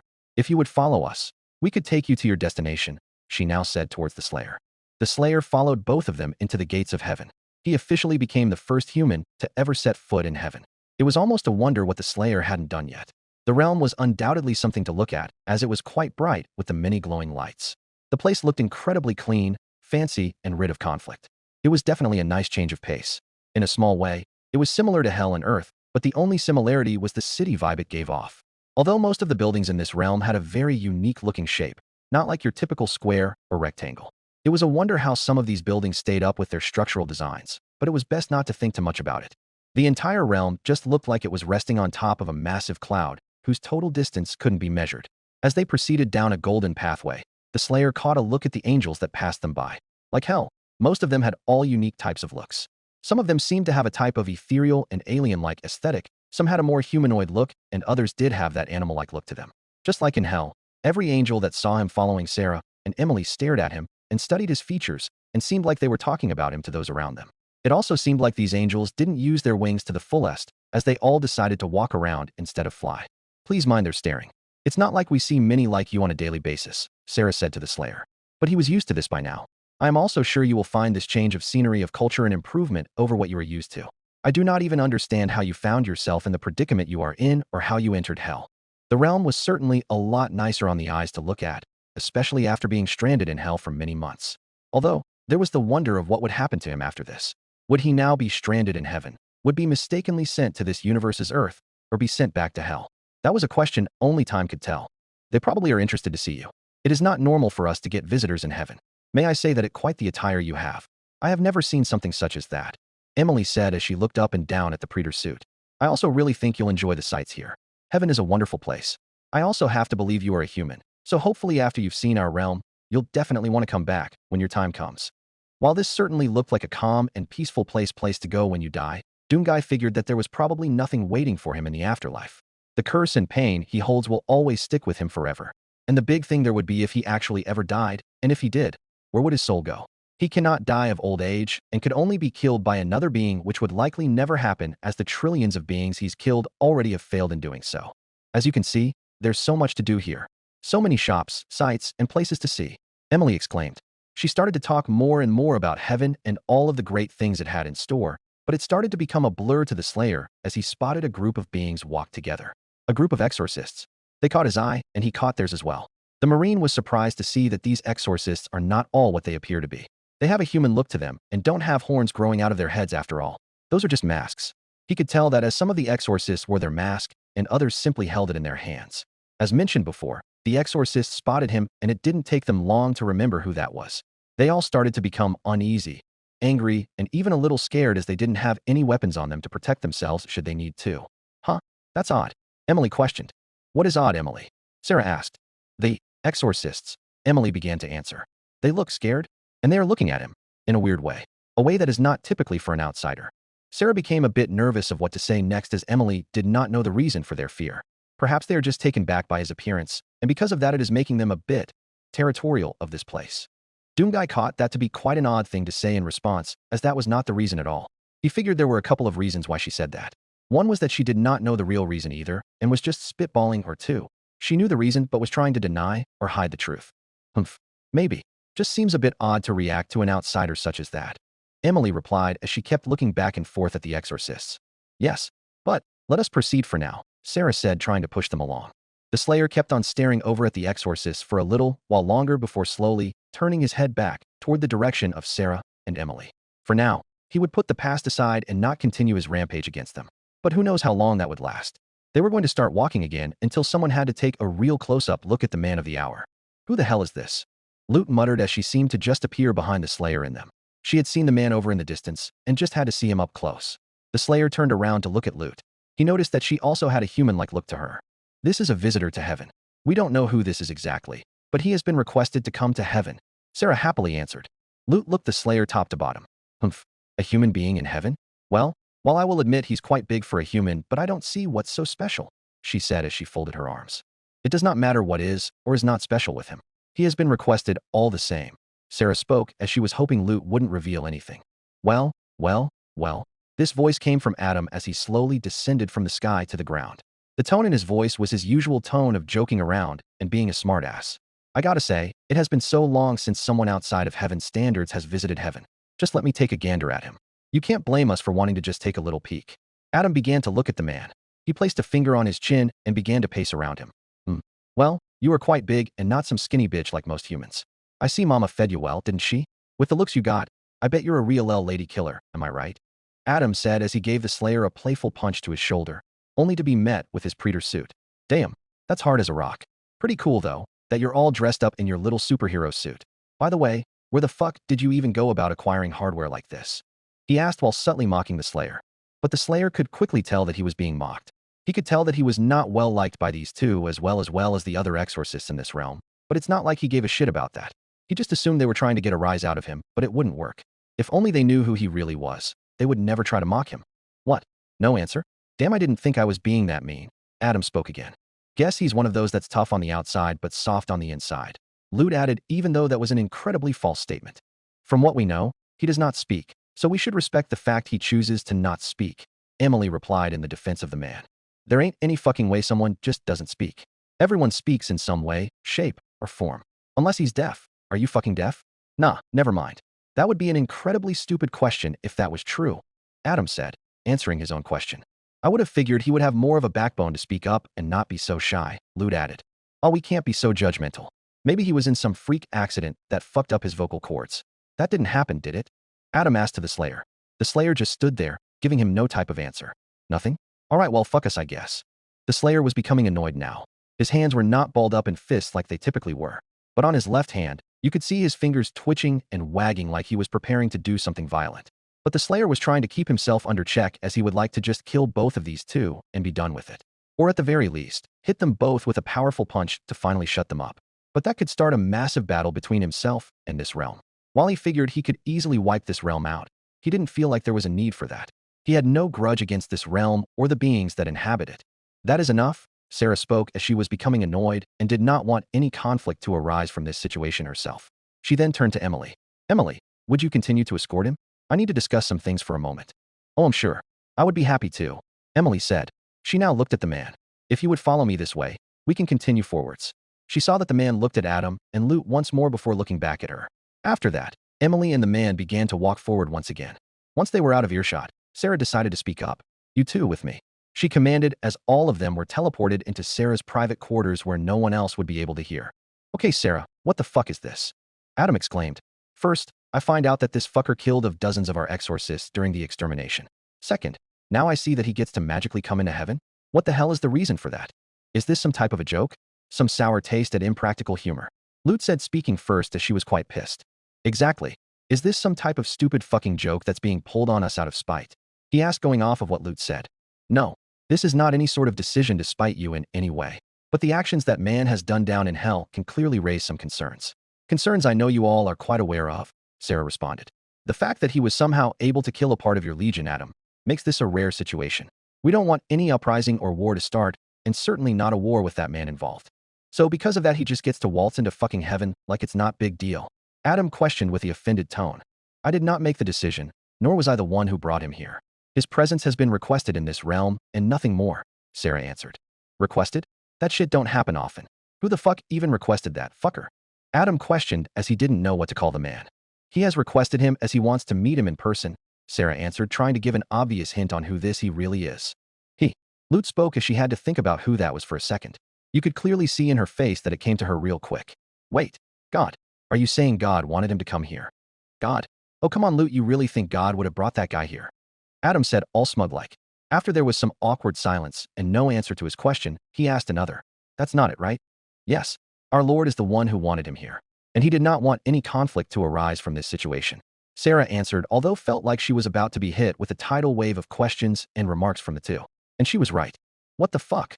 The two of them practically said in unison. What the tits, Sarah? Adam decided to speak first. This guy comes out of nowhere and slaughters our legions, something that no bitch has ever done before, and we are just supposed to sit back and just act like we're buddies with him. And on top of this shit, he gets to meet with God face to face? We have to be getting spiked on fucking purpose. We probably fucking are. Maybe they lost respect in us because he was able to kill our exorcists. Lute responded as she was not happy about this either. Look, Sarah said with a sigh while clasping her hands together. I highly doubt he has invited him here to spite you in any sort of way. From what I gathered from my talk with him, he seemed very interested in him after observing him and seeing what he did. He thinks he sees more in him and just wants to know more. So we are just supposed to be all pretty and friendly with him and ask him if he wants to go out for tea after all that's happened? Adam asked as he tried to make his voice sound cuter while speaking. No, I am not asking you two to be great friends with the man. But please, just try to not start any sort of battle with him. We do not want any battles to break out in this holy place. Ugh, hi. Fine, Adam said as he practically was pouting as he folded his arms. Good. Sarah spoke as she teleported them all back outside. I have to return back to them. But keep in mind what I said and let the other exorcists know that too. He won't remain here forever anyways. Sure, whatever. Just go and do whatever shit you gotta do, Adam reluctantly said as he pushed her along. Sarah turned away from them and began to flap her wings and take to the sky as it would be a faster way to catch back up to Emily and the Slayer than just walking. 10 minutes later. I hope you have really enjoyed the sights and atmosphere. Oh, we have arrived. Welcome to the Holy Father's domain. I will say that and I mean very few are able to access this part of heaven and very few are even allowed to meet him, Emily said as they got closer to the entrance. This area had its own separate section of heaven that had a golden path leading up to an absolutely massive golden building. I see you both made it here with no problem, Sarah said as she finally caught back up to them both. Yes, we did, Emily responded. She then looked towards the building. Typically, anyone that has been granted passage through the barrier would use their wings to fly up to the top, but I do not believe you possess any. You can use the lift provided over there to take you up to the top. That is correct. This is quite an honor that you get to meet him. We wish you well on the rest of your journey, Sarah said to him as she was trying to give him a final send-off. The Slayer looked at both of them before walking towards the lift. He slowly proceeded onwards as he walked into the lift. The lift was a mixture of white and gold, just like everything else in the realm. There was a large gold button that the Slayer assumed was the way to make the lift move. He pressed it, and as he expected, it started to send him upwards to the top floor. It turned into a long ride for a lift standard due to the massive amount the lift had to travel to get to the very top. It was like taking an elevator from floor 1 all the way to the top of the Empire State Building. When it finally reached the top, he slowly walked off the lift and into the wide throne room. Because of the slight echo effect, the Slayer's step appeared to sound louder than normal. He looked all around for this god, but wasn't seeing them. But similar to Sarah's situation, God was waiting in a place that he could not be seen. He always liked to make an entrance. Welcome, God said before he appeared behind the Slayer. I must say, I do not normally get visitors in this place, especially those such as yourself, he said as he walked towards the Slayer. The Slayer turned himself around to study the god of this universe. He had an unusual appearance to him. From the looks of it, he didn't have a nose or eyes. Well, eyes that were attached to his head. The Slayer noticed the 4 disembodied, floating eyes that orbited his head. The Slayer assumed that they were his actual eyes. From there came some noticeable features of his clothing. He wore a large top hat with a golden cross on the front of the crown. The hat also casted an eerie shadow over his face where you could not see the top half of his face. The part of his face where you'd expect to find a nose, eyes, and eyebrows. He clearly was a sharp dresser as he wore a white suit with gold accents. On his shoulders were gold epaulets with a design of white feathers that had the look of angel wings. On his hands and feet, he wore dark gray gloves and white dress shoes with gold on the tips. Attached to the epaulets was a long, flowing cape with the inside being blue while going wider towards the ends. It looked as if you were ascending through the clouds and going further and further into the Earth's atmosphere. The most interesting part of the cape was the design of a moving, blue galaxy. Now his skin was a pure white as his teeth. He also was quite tall as he stood a few inches taller than the Slayer. But the top hat he wore made him seem taller than he actually was. Typically, I don't try to involve myself in most things that go on around the realms. There is not a point for me to always try to interfere with others' actions. Where's the fun in that? But that does not mean certain things do not turn my head. You are one of those things, God said, referring to heaven, earth, and even hell. He was about to start speaking until he noticed that the Slayer remained motionless in the middle of the room. You know, I do possess several fascinating pieces of furniture that you are welcome to sit in. You do not have to feel the need to just stand there. The Slayer didn't respond to that in any way. The only thing that changed from God saying that was the Slayer giving him a sterner look that was hidden from under the darkness of his helmet. As I expected, you are quite serious. And who am I kidding? Seeing the impressive figure you have managed to sustain, you could survive standing, couldn't you? God said, adding a little humor. He then walked over to the large white table in the room and began to lean against it. I hope you don't take this as an intrusion of privacy, but I have been observing you for some time now. As I mentioned before, I don't typically involve myself in many things that shouldn't involve me, especially things that occur in hell. Most times, I ignore that the realm exists. I'm sure you can understand my distaste for it, can't you? God said with a smile, as it was an undeniable answer of why he doesn't like hell. He then slowly started to pace toward one of the large windows while speaking again. You don't have to worry about answering my questions. As I said, I have been observing you and haven't seen or hear you mutter anything. I'm just under the assumption that you are mute. Whether it be a vow of silence or just not having the feeling to communicate does not matter to me. It's intriguing that you can stay committed to it. He added as he started out into the wide and beautiful realm of heaven. You could see far and wide from all the way up here. That felt rather helpful for the Slayer's case as, finally, someone would not be expecting him to answer back. But the fact that this god was apparently watching him this whole time made him a bit annoyed. For this reason, he still remained where he was, keeping his eyes on God the entire time. Because of all the things that happened with him with the Makers, the Hell Priests, the Seraphim, and the Dark Lord, beings that are considered holy or the true creators of their universes, made him extremely skeptical. He felt skeptical the entire time he had been in this realm. Besides my utter distaste for hell, nothing that happens in that realm is really of interest. So why would I bother to check on it? Until you came into play. A human, living, existing, and thriving in a realm that is supposed to be the afterlife for those who have sinned is improbable. I mean, sure, I suppose that one of the humans on Earth could get into hell if one of those powerful demons that can open portals between realms brings one in. But I feel as if that's not the case with you.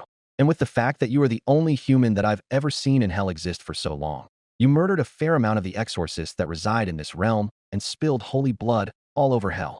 God said, coming off like he was pissed about that and wanted some retribution for it. But that ended up not being the case. Self-defense, right? I cannot expect you to just sit there and take it as the exorcists slaughtered you. And I suppose they should have been more observant to see that you are not a demon. Nevertheless, you were able to achieve such a feat all on your own. I can tell that there is a lot more to you than meets the eye. I know that you seem to hold great power that no other human holds. There is something inside of you that no one else can see. Something that has never been seen before. I can only wonder what that is. He said as his words came to a halt again. He slowly began to walk right past the Slayer to the large walkway that led outside. I know that you had no interest in sitting, but I hope that you follow me this way. The Slayer then turned his body to see where God was trying to lead him. Considering the fact that God was walking towards the walkway made the Slayer believe that he was trying to show him something. The Slayer decided he might as well see whatever was about to be shown to him, so he decided to start walking too. After a short walk, the Slayer and God were both at the very end of the walkway that stood hundreds of stories up. It was the highest point in the entire realm that very few could ever reach or access, even if they had the ability to fly. There were no railings or any type of protection in case someone tripped and fell off. I mean, why would they need that? For one thing, it is heaven, and two, the realm inhabits beings who can fly. The Slayer, of course, was not scared of heights in any way. Even if he couldn't survive massive falls that no mortal could survive, he still wouldn't be afraid. Quite the view, wouldn't you say? I like to be able to overlook all that I please, and when you are in a position such as mine, you have to be able to observe all that goes on around you. God said to the Slayer, while looking all around the massive and beautiful plains of heaven. While things lately have been unclear to me, I know one thing for certain. You are not a demon. I still feel as if you are human, but the power you hold seems impossible of that of human standards. I am sure that you figured it out by now that I am the ultimate creator of this universe. Now I won't take all the credit for everything, as some of my elders did help as well. But I suppose those elders did have to come from somewhere," he said with a grin, hinting that he created them as well. The Slayer could easily figure that out by now. He knew about the idea of God and the idea of Christianity. But even knowing this, he still was uneasy about all of this. He had too many bad encounters with heavenly figures in the past, and especially with the creator of a universe. Reasons like that are why he was so untrustworthy of everyone. The beings in this realm are the same. But you, I would have remembered your existence. Surely you are not one to be overlooked. It leads me to believe that I may not be your creator after all. And if that is the case, then who is? God asked as he looked towards the Slayer, which only led to the Slayer giving him a look back. Hazbin Hotel. Angel was currently walking down the hallways of the hotel, looking for the missing fat nuggets. He figured the pig couldn't have gone far as he had to be somewhere in the hotel. But he always worried for the day when fat nuggets wandered off into hell. Usually, when he cannot find fat nuggets, his search usually leads him to the hotel's lobby, due to it being a common place for him to end up. Angel started to walk down the staircase while looking for him. From the looks of it, everyone was down there, so he just decided to ask the very first person he saw, which was Charlie leaning against a pillar. "Hey princess, have you seen Nugs anywhere?"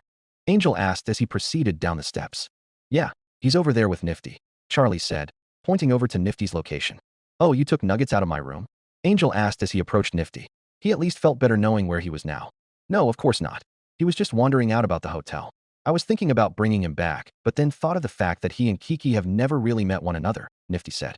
She moved out of the way where you could see Fat Nuggets and Kiki on the table. Fat Nuggets was definitely more interested in meeting Kiki than Kiki was meeting Fat Nuggets. But that was probably because she was a cat. After they got familiar with each other's scent, like animals typically do, Nuggets' eyes grew big, and he got into a position like he wanted to play with Kiki. Angel let out a small laugh. Okay, I guess that's pretty fucking cute." "It's so fucking cute." Nifty spoke with a bit of a psychotic laugh. "Husk, come on over here and see it." She spoke with a creepy smile. "I don't think I'll be magically wowed by the sight of two animals interacting with one another. Feels like I see that every day." Husk said the last part to himself, while trying not to look in their general direction. "That's right, Nifty.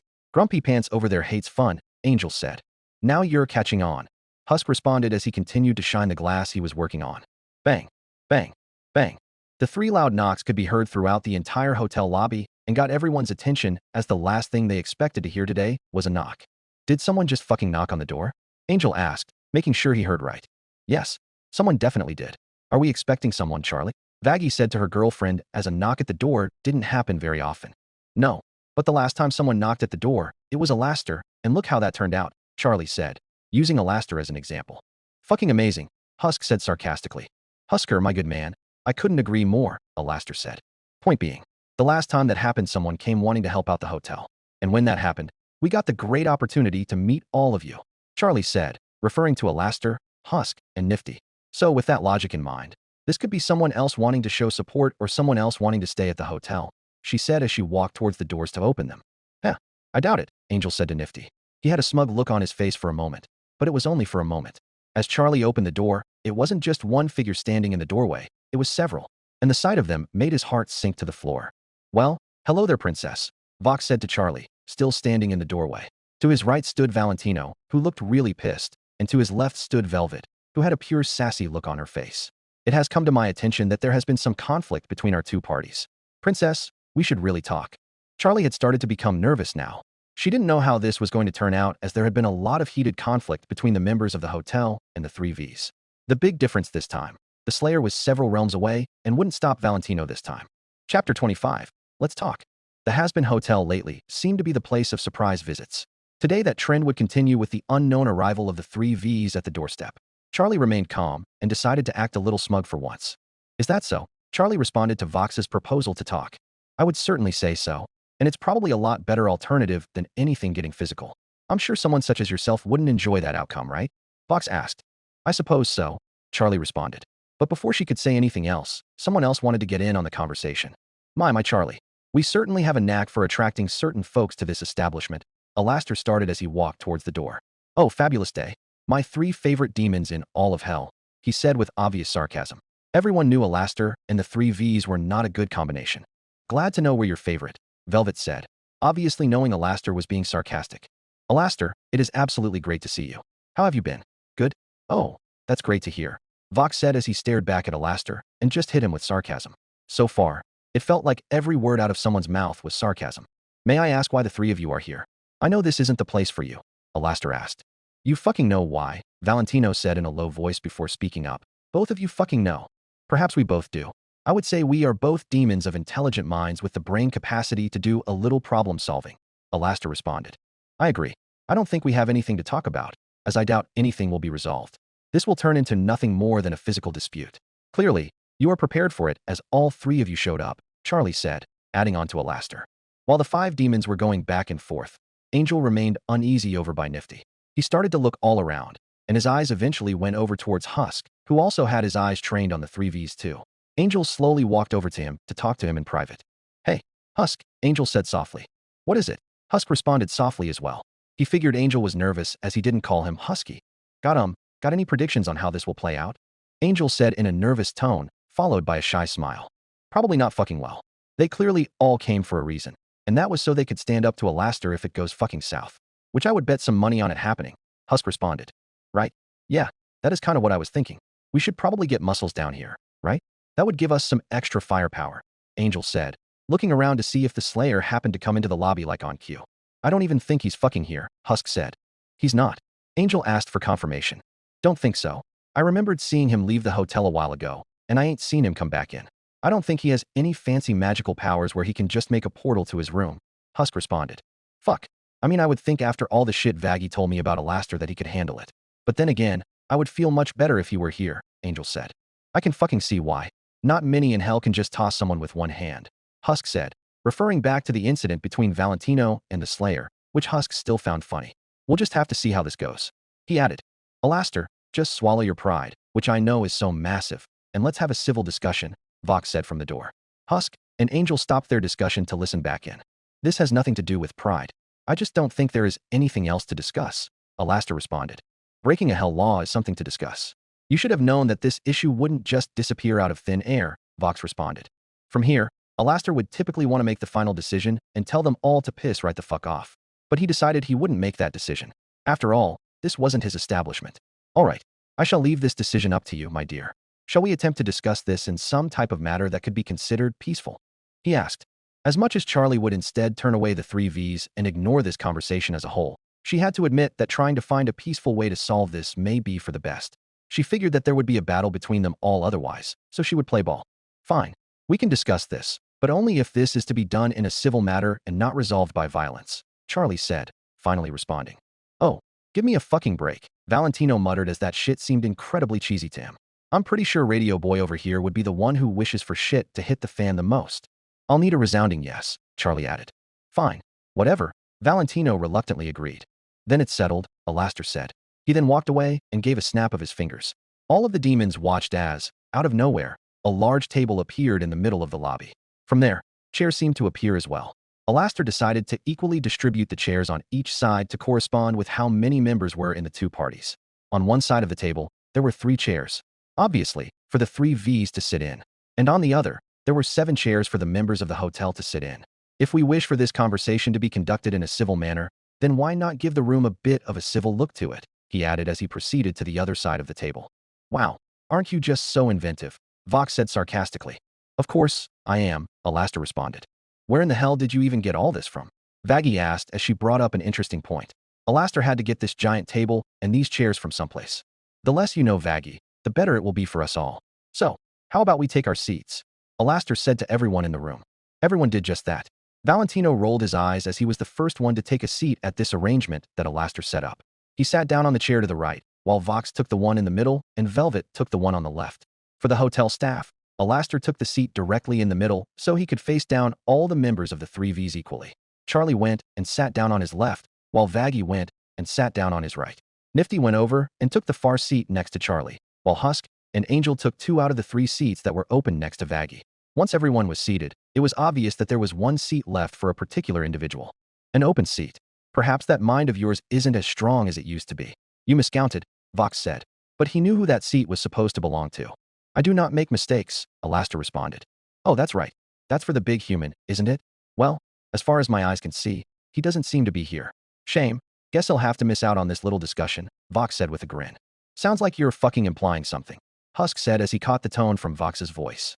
I am not implying anything, kitty cat, Vox responded, which pissed Husk off as he did not like to be referred to as Kitty or Cat. Or I suppose it was worse to combine both of those together. It is just an observation, as I have heard he was staying here. I don't believe that you actually did something to him, Angel spoke up. Who said we did?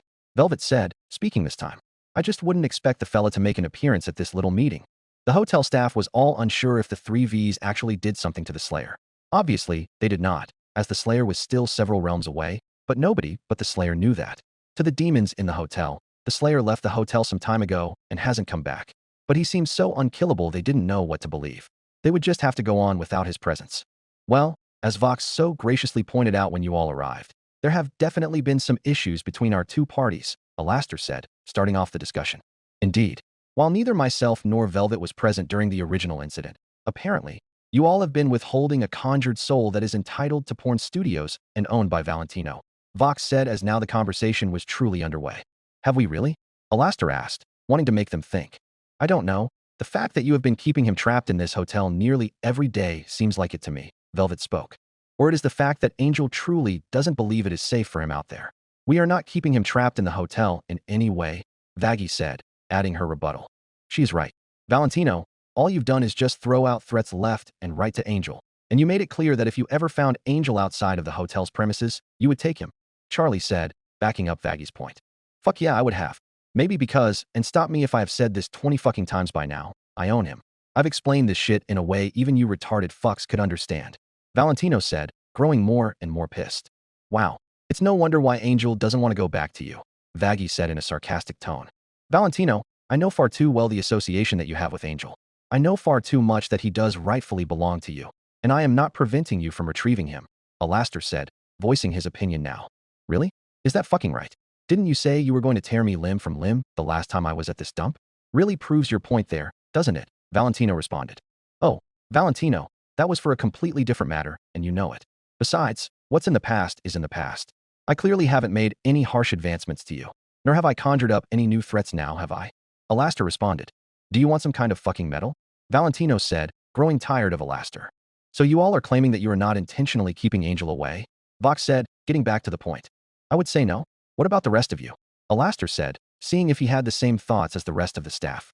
I don't know for sure how to answer, Charlie responded. We care about Angel and do not want him to get hurt, which would most likely happen if he went out in hell alone. Clearly, you have been waiting for such a thing as I wouldn't see any other reason to need this, Alastor said, as out of nowhere, he held up one of the cameras that were placed around the hotel. This made Vox a little uneasy. My gracious shadow found this. Spying on this establishment? For shame. But I would expect going down to such a low for all of you. So like I said, you have no interest in stepping into this hotel and are waiting at first glance when Angel leaves. And do you want to know why? Husker, if you would be so kind as to tell them. Maybe it's because you're fucking scared, Husk said as he spoke up for the first time. Scared? Right? I'm sure the great radio demon's pet over here has found the fucking key here, Valentino responded, still going after Husk's demon form. Am I wrong? You are scared because, typically, you are someone to get things to go your way due to your power and your status in hell. If you want something from someone, you'll get it. But now, you are faced with a situation where things aren't going your way, and it doesn't have to fully do with us. If I wasn't a gambling man, I would bet that it has something to do with that human, doesn't it? Compared to other powerful beings in hell, he doesn't seem to give two shits about how hell works or keeping any type of status. And after what happened the last time you were here and all the shit that has been said about this human, you're scared to try and get through him, Husk said, giving his answer. Precisely, Alastor said once Husk got done speaking. Wow, what powerful words. Sure you weren't a therapist before you kicked the bucket? Velvet asked, being sarcastic. Husk gave her back a mean grin. It's no fucking surprise that you all finally fucking showed up when he apparently disappeared. I see nothing more than a coincidence. Nothing more, Vox said, speaking on behalf of Valentino, who was trying to think of an excellent response to prove Husk wrong. Exactly. So you can stop with your little physiological stuff, Mr. Big Bad Radio Demon and Pussycat, Velvet added. Well, what about Angel HM? How about we ask him what he wants? I know my Angel cakes way too well, and he's probably growing quite restless in this hellhole. Aren't you? Valentino said, looking directly at Angel now, making it so Angel had to speak for once. I guess I am. Fuck, it would be nice to be able to stretch my fucking legs and go back out into hell and do shit, getting fucking wild and party and shit. And it's not like I didn't mind the fame my job created for me. But the big issue here is you, Val. How could I go back after everything that has happened and trust that shit won't be even worse than before? Angel answered. It won't be, Angel. Valentino will probably just make 20 more false promises or just fill your head with more lies. Vaggie said to Angel. She now turned her attention back to the 3Vs. We saw Angel come back bruised and upset too many times to count. I already explained this shit to you broads the last time I was here. Do I really have to do it again? Valentino asked, referring to Angel's disobedience against him. And we already explained about how much of an asshole you are, Vaggie said, folding her arms. Heard it before. If you are going to insult me, bitch, you should probably come up with something more creative, Valentino said in a smug. I can already feel the civility of this conversation fading, Alastor said. Really? Well, I think this is going quite well. Really seems like we are getting somewhere with this, Vox responded. After all of this, I believe we should have ourselves a type of Rogerian argument. A Rogerian what now? Nifty asked, as she was not familiar with that. You know, a type of argument that aims to establish a middle ground between parties with opposing viewpoints or goals. And we clearly have got all of those, Vox said, giving an explanation. How do you expect us to come up with some sort of compromise? It would all end up with Angel going back to work for Valentino in some way, shape, or form, Charlie said. I don't see any issue with that, Valentino said with a large golden tooth grin. Yes, neither do I, Velvet said with a grin as well. No surprise there, Husk said in a soft, annoyed tone. That does not seem like our concern, does it? Vox said with a grin of his own while he interlocked his finger. It seemed like his civil approach was fading now. You'll have to find some type of compromise on your end if you wish for this to end peacefully. Well, isn't that reassuring? Vaggie responded. If you ask me, I don't think any of you should even make a fucking decision. I think Angel should be the one to speak for himself, Valentino said, peering directly into Angel's eyes with his big smile. Angel felt so small when Valentino was gazing at him. It felt like he was being sucked into his own chair, and that damn red smoke that seemed to always follow Valentino was wrapping itself around Angel's neck, arms, and legs, rendering him powerless to move. It still felt like Valentino still had all control over him, what he did, what he said. Even now. What would this compromise even be? Angel asked softly. Angel, Charlie said softly to him, as she didn't expect him to want to hear them out. But Charlie saw Angel's expression and body language. He clearly wasn't himself. Well, how about that? It seems as if we're getting somewhere, Vox said with a grin. All right, let me try and spitball here to get this ball rolling. Clearly, your party believes that Angel has been too overworked as of late. So how about this? He returns to work for Valentino with a few days off. Define a few days off, Angel responded. Let's come up with a scenario here. Let's say you return and do 5 days out of the week. Then for the other 2, you can do whatever the hell you want, Vox said with a shoulder shrug. That is still way too much. How is Angel supposed to gain any type of progress toward redemption going to do your bidding 5 days out of a week? Vaggie asked. Well, look here, bitch. We are fucking focused on realistic shit here, and not some bullshit and frankly impossible pipe dream that you all got going on here, Valentino responded. And frankly, we do not care at all about this goal you have in mind for this hotel. So let's just push that out of the equation for now, Vox added. If you were trying to make some compromise with Angel, then I feel like that should include this project, Vaggie responded. Does it fucking really? Because I feel like only Angel should be the one making the decision here, considering he is a grown-ass man and can make his own decisions, Velvet said. Preached all, Valentino said, referring to one of the nicknames he used for Velvet. But we should be able to have some type of say in decisions involving Angel. We are his friends, and we care about him, Charlie said. Ah, how cute, Valentino responded. Oh, don't you agree that we should have a say? Charlie said, trying to get more support from someone who the 3Vs would probably listen to. Why, of course, if we are associated with the same party as Angel. But I do believe that all of you do have a say and are able to guide Angel how you will. However, the decision is ultimately up to Angel. This is his life. Pardon me, his afterlife after all, Alastor said, clearly trying to keep this as a business. Well, looks like those antlers aren't squeezing your skull too hard for you to have a little bit of fucking sense, Valentino said. 5 days seems like still too many days for Angel to do his work. That is nearly every day, Charlie said. Better than doing 7 days, isn't it? Valentino said with a grin. What do you think is a more suitable amount, HM? Vox asked. Not doing it at all would be great. For all those years Angel has worked for you, how is it not enough? He's been down in hell for 70 years, Charlie added. Thanks for the information about Angel's life, Velvet responded. But here is the issue, Angel said, which got everyone's attention. Vaggie did talk about the things you said the last time you were here. After everything that has happened, could shit just go back to square one? I don't know if I could trust you to keep your word and not do any type of shit you say you won't do this time or that time. I feel like it's things I've heard before. Angel cakes. I feel like that's something I could turn right back on all of you. How do I know if that you or that? Fuck. The point is, how do I know if you won't turn back to hiding Angel from me if we make some kind of deal? Valentino said, as he almost revealed the fact that they didn't do anything to the Slayer at all. They still wanted to use the fact that he was nowhere to be found as a tactic to get a deal done. I'd say we're a bit more trusting than all of you, Nifty said. Sure. I'm so sure we can trust the most dangerous overlord in hell, Valentino said, while mocking what other demons say about Alastor. You can absolutely trust me, Alastor said, showing off some of his proper demonic form. Wow, what a trustworthy face, Velvet said. Okay, so clearly, you do not like the number of days we started with, and we obviously don't like the offer you picked. What about this, Angel? What if you did 4 days out of the week? 3 days a week, I think, is a little low for us, Vox said. I don't know. I mean, maybe. But I don't know, Angel started to say. But someone else decided to speak up and help him out. You do not have to answer just yet, Angel. It would be the most professional way to go about this if the party in question gets time to decide whether they agree to the proposition of the other party, Alastor said, cutting off Angel. In a way, Angel was happy he did. Oh, give me a fucking break. How about we decide this now, so I don't have to come back to this hellhole? Valentino said, getting rather impatient. If you really want a decision to be made here, then you better be able to uphold professional practices, Alastor said with a smile as the room appeared to warp to Alastor's will. Well, if that's how you wish for this to be done, then fine.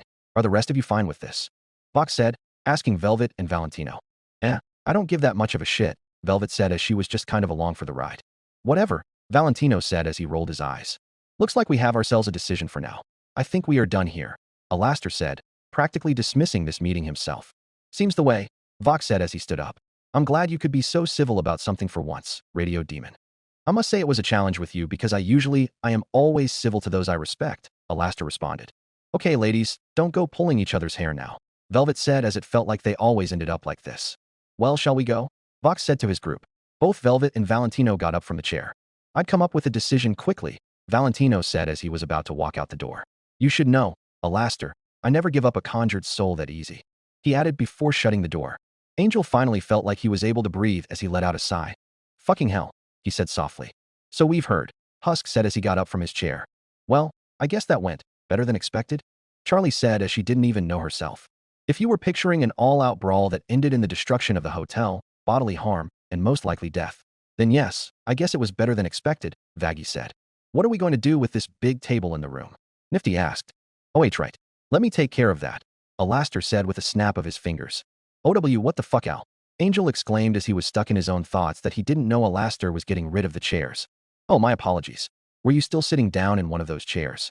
Alastor said as he did get rid of the large table and all the chairs with it.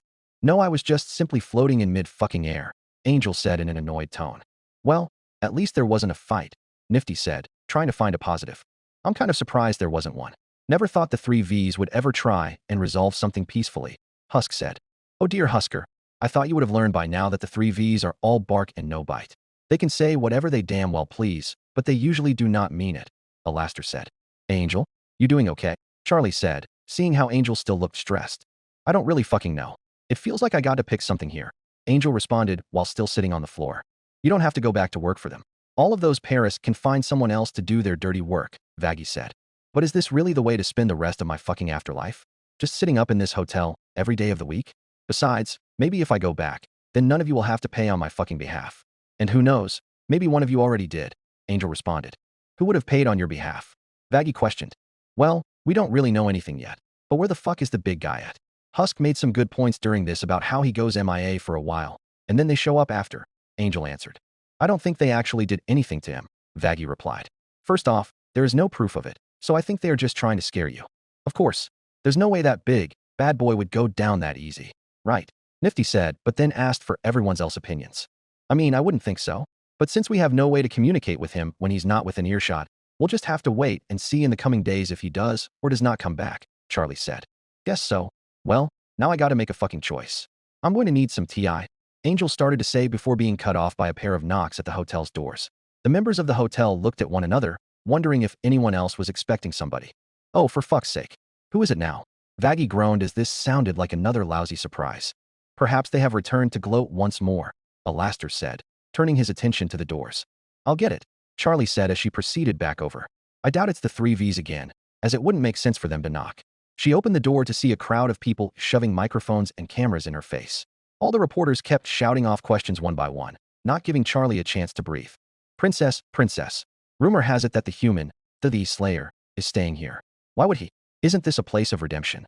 Why are you trying to redeem a human? There's no way that could work, right? Is he here? We'd like to get an exclusive. Princess, is the reason that you'd keep someone here after all the rumors about him have something to do behind the scenes? Yes. Are you having some type of romantical affair with the human? The demons want to know if those mystery logs are even true. Can the human confirm any of this? Princess dash. Hey, you already asked a fucking question. Wait your turn. Nobody gives a fuck about that station anyway. So why the fuck should I wait my turn? The princess is gonna fucking answer my question first. Isn't that right, princess? Charlie just looked back at all of them. She had a lot of eyes looking upon her now, all wanting to know about the Slayer and apparently finding out that he was here. She didn't even know where to start, so all she could mutter was due to the fact that she had no idea where the Slayer was. A long time ago, the loud sounds of carnage roared through the arena. The demons continue to try to take down this soul marine who just seems like he will not die no matter what they throw at him. The marine successfully kills a pair of cacodemons and a few imps before being met with a large wooden door with an extensive collection of skulls on it. All right, you bastards. What's next, huh? What else have you got to throw at me? The marine exclaimed as he walked through the door. His attitude had drastically changed since he started fighting these hordes of demons. It was clear that the physical hardship was beginning to take a toll on the marine's mind. He began to proceed down a long corridor that led into an open area. He still moved along despite the wounds he had suffered. He had blood all over him, some of the demons and some of his own. As he walked into the room, rocket launcher in hand, he saw the large and grotesque-looking creature in front of him. The one actual demon that was the leader behind this onslaught, this invasion of the moons. The spider mastermind. What in the absolute hell is that? The marine muttered to himself as to him. It looked like a giant brain with 4 robotic legs attached. The spider mastermind spotted him and let out a roar before firing the machine guns attached to the front of its body. The marine quickly ran as fast as he could in order to get to cover to avoid getting even more hurt. As he turned to look to see if the coast was clear, a pair of cacodemons was coming his way. They shot 2 balls of plasma at the lone marine, but the marine was too quick as he avoided them both. With his RPG in hand, he started firing rockets one by one at the cacodemons. They groaned in pain as the impact of the rockets stunned them both. The marine kept on running and was able to locate a few more rockets to use. He loaded them up and fired them at the cacodemons again. It took several rockets to take down each one, but the marine succeeded.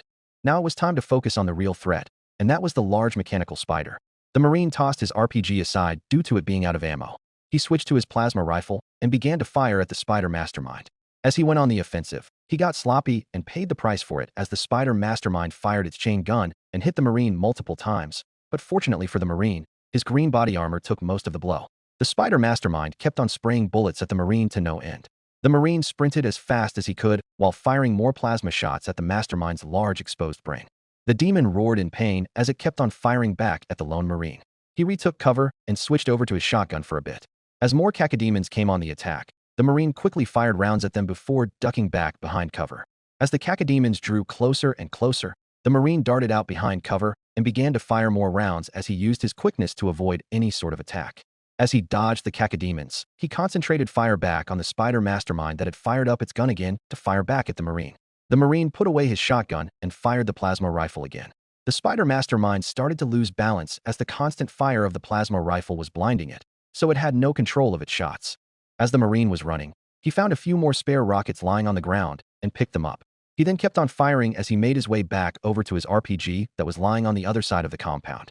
The mastermind looked around for the marine but lost him as its eyesight came back. Because of the marine's quickness, he was already behind the demon and started firing rounds into the back of the mastermind. The demon turned around and started to fire again.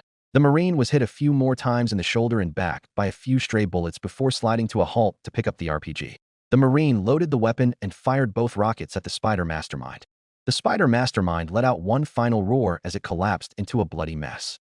The demons that remained in the room seemed to disappear as well. The marine did it. He won. He avenged his fallen team as well as every other person who was aboard these facilities. After facing adversity such as this, it was time for hell to play fair, and a hidden doorway appeared in front of the marine that would bring him back to Earth. The marine picked up his shotgun and walked into the portal. Out of the hidden doorway stepped the lone space marine. He dropped down to a knee to catch his breath and to pretty much recollect himself. What he had just been through is nothing that anyone could have ever imagined. Something so insane that it shouldn't even have been real. But he, throughout it all, stood triumph over the forces of hell that had caused so much death over the invasion of the moons. The marine stopped thinking of that for a moment as he felt the warm grass of Earth, and it was a feeling he was glad. By looking at the area, he knew he was near his hometown, which to him felt a little too convenient. He then looked up at the yellow-orange sky and figured the sun was setting soon, so it must have been some time in the evening. But that's when he saw something else. Something was emitting in the sky above the hill. It was smoke and a lot of it. The marine was confused and slowly got to his feet and mustered the strength he had left to march up the hill. When he finally got to the top, The sight before him made his heart sink. Neighborhoods were in disarray, and houses were dismantled. The large city near his home had many buildings on fire. It looked as if a war had just occurred, but not a war involving humans. It all started to sink in now. The defeat of the spider mastermind didn't stop the invasion completely, just on Phobos and Deimos. As for Earth, the demons were just getting started. No, no, no, no, no, no. The Marine shouted as he sprinted as fast as he could to his home. As he looked at the destruction around him, it made him even more concerned of the sight that he may walk into. The Marine's full sprint turned into a walk and then turned into nothing. His home, along with all the others around, was destroyed. And any hope that his family was still alive was shattered as he saw a few discarded limbs lying around the yard. The Marine fell down on both of his knees in defeat. Tears started to fill both of his eyes at the sight before him. To him, this didn't feel real. This felt like a dream. No way he did all of that. Put through literal misery to fight his way off those moons just for him to come back to his family slaughtered and his home destroyed. Every emotion was hitting him now, too much that he just had to let it out. He let out a loud yell in absolute anger and sadness. He started to punch the ground as hard as he could while letting out a few more yells to follow. He slowly got to his feet and walked over to the sight before him. As he got closer, he realized what it was.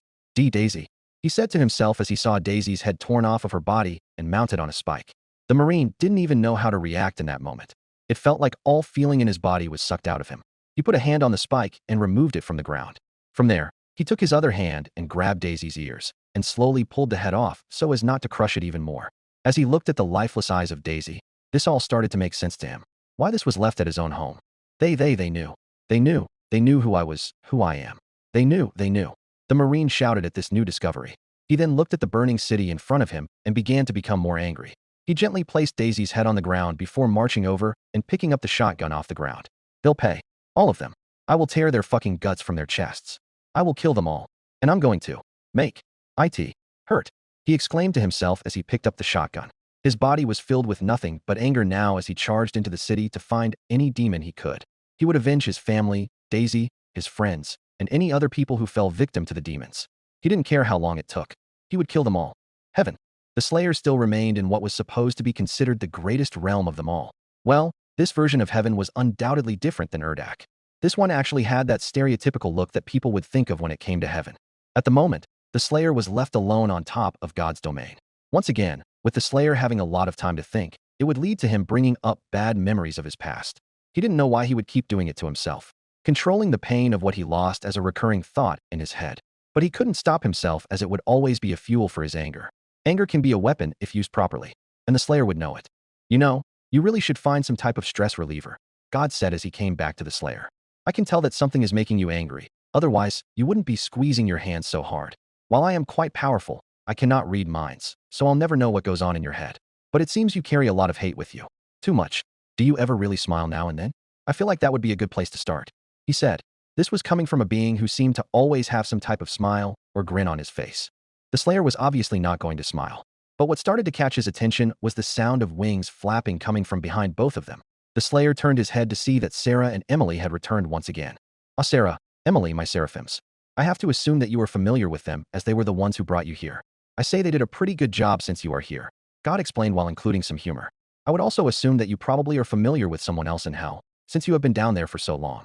I assumed that a Lucifer would be a familiar name to you. I would have to assume so. Lucifer is, well, he's quite the character, Sarah added as she always had a certain opinion on Lucifer. Oh, come on, Sarah. He is not that bad, Emily said, as she always thought Lucifer had a kind and unique personality while he was in heaven. I do not know if you are a religious man. Well, I don't have a strong feeling that you are. But yes, a lot of unfortunate and complicated things occurred between Lucifer and all of heaven. Although I suppose he was not the only responsible. But that's so far in the past, I hardly pay it any thought nowadays as being condemned to that realm is punishment enough, God said, making another joke. Sarah grinned at it, so she found it somewhat amusing. I guess he is not a big fan of jokes, Emily said as she watched through the faint view of the man's visor and saw he had no type of reaction. Oh, that's all right, Emily. Not everyone was created to like the same type of humor, God responded, trying to back up the silent man standing in front of them. I'm sure there's some type of humor out there that he enjoys. I suppose that is a fair point, Emily responded. It has been some time since we brought him here. We were stopping by in case it was time to bring him back, Sarah explained. She then looked at the Slayer. I'm sorry, I hope you didn't plan on staying here, but humans are not permitted here. SH explained. But it wasn't like the Slayer really cared anyways. I am afraid they are right. This place is only for angels and other types of heavenly beings, unless you are one. I'm just messing around. Of course you aren't. Otherwise, you'd be up here with us and not be stuck down there with. Well, stuck down there with them, God said, stopping himself from saying a worse word to describe the demons. Yes, I feel bad that you have to be stuck in their presence for days on end, Sarah added, as the thought of being stuck in hell was kind of a nightmare scenario. But, is there anything that you have left to discuss? She asked, switching up the topic of conversation. God looked at the Slayer for a moment before looking back at the two seraphims. I would say we got ourselves a nice starting point, a great position to move forward. Great to hear, Sarah replied as she bowed her head. Then shall we return him? Well, if he doesn't have anything else to say, then why not? God said, making a joke again. This time about the Slayer's silence. Understood. The lift that brought you up here will bring you back down to the ground floor. We shall wait for you at the bottom, Sarah instructed. She and Emily started to converse with God for a moment, and because of that, they weren't watching the Marine. He did not feel like taking the elevator back down and thought of his own way to get back down. And that way was to simply jump all the way down. In that instance, Sarah turned to say something else to him. Oh, the lift is dash, she began to say until she saw that the large man was nowhere to be found. She was somewhat stunned as she figured there was no way that a man that big could have disappeared like that. What the? Where did he just go? She said, looking back and forth. Well, if my four eyes aren't playing tricks on me. He jumped. Did the two of you annoy him that much? God answered as he was able to see the whole thing from his point of view. He jumped. We're like over 100 stories up, Emily exclaimed as she began to freak out and prepare for the worst. Does he think that he's immortal? Just because he's in heaven? Sarah asked, thinking of the bloody mess he'd see at the bottom. Perhaps, God said as he began to walk toward the edge. The two seraphims didn't want to look down as they didn't want to see the result of the jump. As he looked down, a grin came on his face as he saw that the man was on the ground level now and seemed perfectly fine. Well, it looks like he'll be waiting for you two at the bottom. Wait, what do you mean by that? Sarah questioned as she flew over to the edge and looked down as well to see the same thing that God did. I don't understand. So did the realm save him from dying from that fall? Sarah asked, looking down at the Slayer, who wasn't laid flat out on the ground and in a pool of his own blood. To my knowledge, no, the realm would not have an effect on that, God said, giving her a quick and straight answer. The fact that he did survive that fall shows us that he knew exactly what he was doing. He added. He placed a hand to his chin and began to think to himself for a moment. His body is strong enough to survive falls from extreme heights. Quite interesting. He may hold even more power than I originally thought. So, how did your discussion even go with him? Emily asked as she wanted to change the subject so it would help to calm her down. Well, it was certainly something. He answered as he got out of his thought. Of course, not a lot of chatter from his end, but I expected that. He is a very unique character with more inside than I could imagine. He is someone that I would definitely keep an eye on as I have no real idea where he comes from. To me, it seems so much like he just appeared out of nowhere. But that is probably enough about that. You should not keep him waiting that long. Some may not see that as very polite. Giving his abbreviated answer over the 40-minute conversation he and the Slayer had. Down at the bottom, the Slayer was having a look around. He noticed that other angels over in the distance were staring at him primarily due to the fact that he had just jumped from an extreme height and landed on the ground like nothing even remotely exciting happened. Of course, jumping from extreme heights wasn't really a thing in heaven as all its inhabitants had wings and could just fly wherever they wanted to go. Well, that was absolutely terrifying, Emily said as she landed softly on the ground. Why yes, Sarah said as well. She then looked all the way up to look at the building. Are you all right? That's an extremely long fall. Yeah, do your feet hurt? Or your legs? Or anything? Emily asked as she truly didn't know what to say to a man who jumped over 100 stories and lived. Well, Emily, he is standing and doesn't appear to be in pain. So I guess he is all right after all, Sarah said as she looked at the man's lower body for any signs of injuries, but everything looked fine. Let us proceed back to the gate. Sure, let's do that, Emily spoke. If you will follow us once again. The Slayer ignored them for a moment, but eventually began to follow them through the pathways of heaven. So, human, I really am wondering how you managed to pull that off the way you did, Sarah said, speaking over her shoulder. Maybe he has some type of rocket boots or something that broke the fall. Emily assumed. Although while the Predator suit did provide thrust boots that could be used to slow down the downward momentum of the person wearing it, that is not what Doom Guy used in this case. I suppose. Perhaps that suit of armor isn't just a costume of some sort. Sarah decided to take another gander at the Predator suit and was starting to become more convinced that it was a real suit. Guess that will be up to wonder due to the fact he doesn't like to communicate verbally, Emily reminded as it continued to be something that everyone overlooked. Right? It tends to be uncommon that I forget. That is quite strange to me. I mean, do you ever talk to anyone? Sarah said this directly to the Slayer and the Slayer only. I mean, what if you had something of utmost importance that you needed to say, something that could be determined between a life and death situation? Would you still remain silent? What would him talking decide a situation between dying and living? Emily asked, as she didn't know what situation would call for that. Do not look that far into the logistics of the point that I am trying to create here. Everyone has something inside them that they want to say, no matter who they are or what dialect they speak. You also haven't given any type of physical communication, either with a simple head nod or head shake or anything of that nature. I just couldn't imagine always remaining silent, Sarah said, finishing her point. We do not know the full intricacies of his mind or his life. Perhaps it is nothing more than a vow of silence, Emily suggested. Perhaps it is. Some do live by that vow, Sarah responded. Due to the fact both Sarah and Emily were completely aware of the fact that their visitor was not going to speak to them, ask them any questions, or answer any of theirs, there was not much talking on the journey back to the gates. Although it wasn't the most relaxing journey for Sarah, as she was keeping watch for the Exorcists on this walk back.